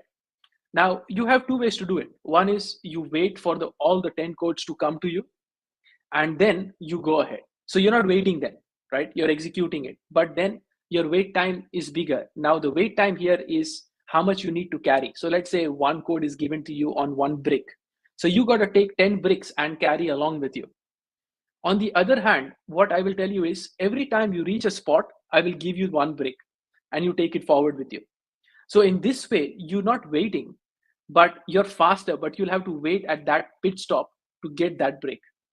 The difference over here is WASM code is lighter in size, but it takes more time to execute because it has to get that brick one after the other. eBPF bytecode is bigger in size, but it takes less time to execute because it's carrying all the bricks together with it. So it doesn't have to wait in that process. So of course, it's a reduced size. And browser-based execution, as I mentioned, it can be executed on the browser as well. Now, why have we not just used WebAssembly then? If Polkadot is using it, Near Protocol is using it, and this excites me because this is where I can throw in the visionary aspect of things. I believe that we are in this cycle of overloading or delegating execution responsibilities, where before a single computer was executing it, now 10 different decentralized nodes are executing that. But let's just take two examples, AI and IoT. A lot of the computation has to happen on the device, right? And second, with IoT, even device execution is very important, like edge computing. If these industries need to move towards a secure Web3 infrastructure, you can't overburden the decentralized nodes with this execution time. It has to come back to these IoT devices, let's say mobile devices, refrigerators, your web browser. Now the problem is these devices don't understand WebAssembly, right?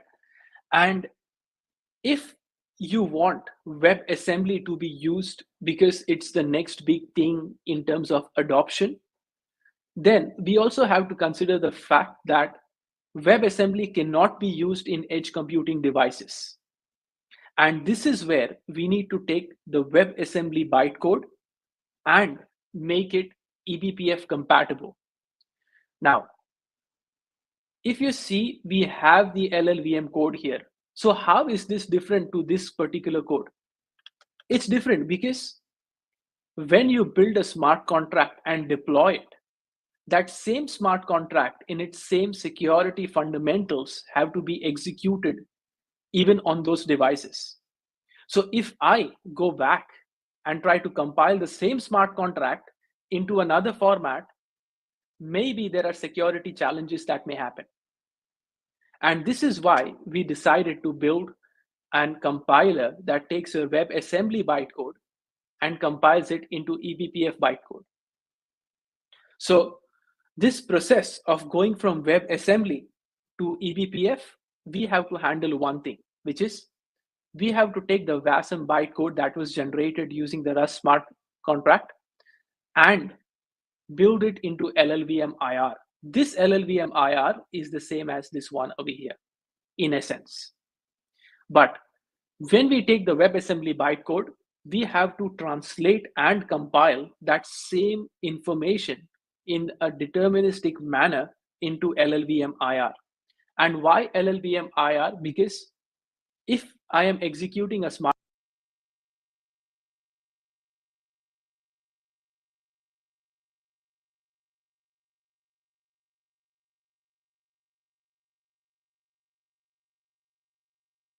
contract on the browser, this is like future version 1.1. If future version 1.2 is with IoT devices, then future version 1.1 has to carry forward the same smart contract onwards. And this is where LLVM IR compilation allows us to go and, based on the destination architecture, recompile that code into that format. So if you wanted to compile it into eBPF, you could do that. If you wanted to compile it into low-level language code directly, you could do that as well straight away. This allows us to provide scalability because you don't have to maintain multiple versions of the contract for multiple types of devices. This helps us to even take into consideration, maybe this is the only chain that IoT and interoperability can work together. So when you take a concept like I am executing a certain smart contract on the node, but I am also delegating responsibility to an IoT device for this smart contract to execute, but the IoT device depends on external data coming in from manufacturers, then to achieve this security and scalability, this compiler that translates WebAssembly into LLVM IR is very important. And I'm glad to say that we have been, the contract has been, audited by Hashlock, and we have found no high level, errors there. It's all code restructuring and commenting. And Monday we have an AMA with them to go through that as well. So it allows us three important things. It reduces the burden on the nodes because there is only that much Web3 will scale, like in the next 2 years, 1.5 years. And to really scale the utility of the infrastructure, we will have to look at alternatives where we remove the barrier of computation from the nodes and delegate it back to the devices in an accountable manner. And that's where zero knowledge will come in as well.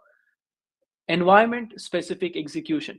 So instead of you going and recompiling your smart Rust code into the same smart contract, you can use the same smart contract and compile it back. So you're going from smart contract compilation to a smart contract, and from one smart contract to the same smart contract for a different format, right? And you could have the same version deployed across multiple places and keep track of it. That's important because if certain types of smart contract need to execute on IoT devices versus your computer and the node, and they are three different ones, then you need interoperability for that as well. So in this case, you could use the similar state management of that smart contract in one infrastructure.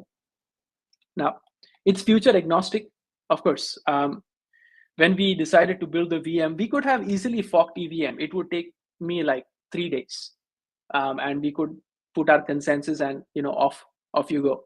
But we had to make this decision because the problem is if we release it with a VM and then later on change the whole infrastructure, I don't know what challenges that can bring in the future for the applications that are building with us. And to provide this long-term pathway, this infrastructure was very important. And we spent like a year building this technology.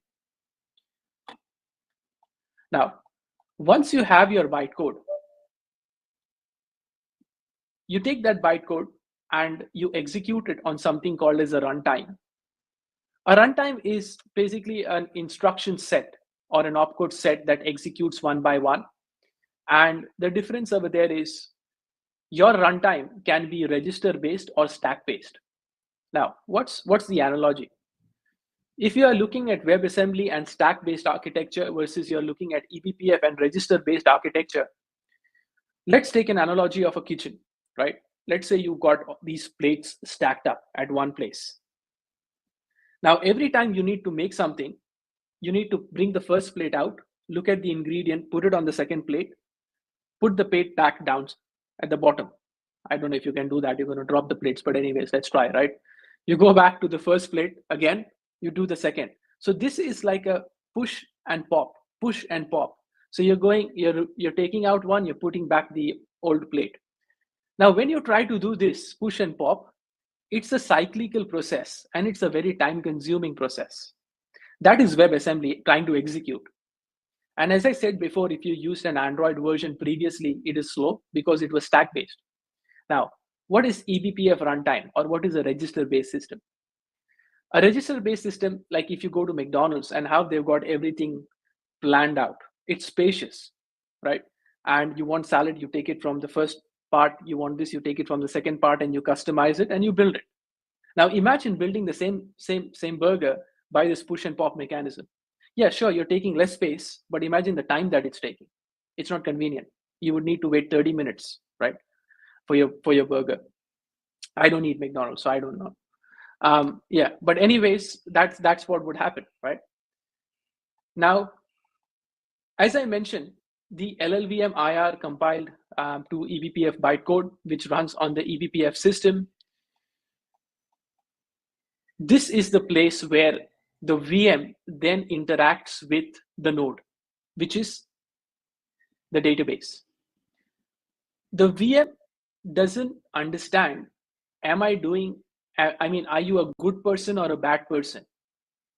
Meaning, if you are telling me that please transfer 10,000 L1X coin and you only have 6,000, the VM doesn't know that. The VM is going to go and try. But what the VM does is the VM knows that these are my limitations. So I need to talk to the database driver and say, okay, give me the address of this person or the balance of this person. It returns back the balance. It does a comparison. Is your balance higher? It's not higher, fail the transaction. So the VM is responsible and relies on the state management to make secure transactions. So the database driver and the on-chain tree is on the L1X node, and that is where the VM remains with. So that's the compilation flow of the VM. So what do you think, Joe? Do you have any questions so far? I mean, I don't have any personal questions, but there are a couple that come through from the community that might be worth touching on. One just around, I'll just scroll back up here.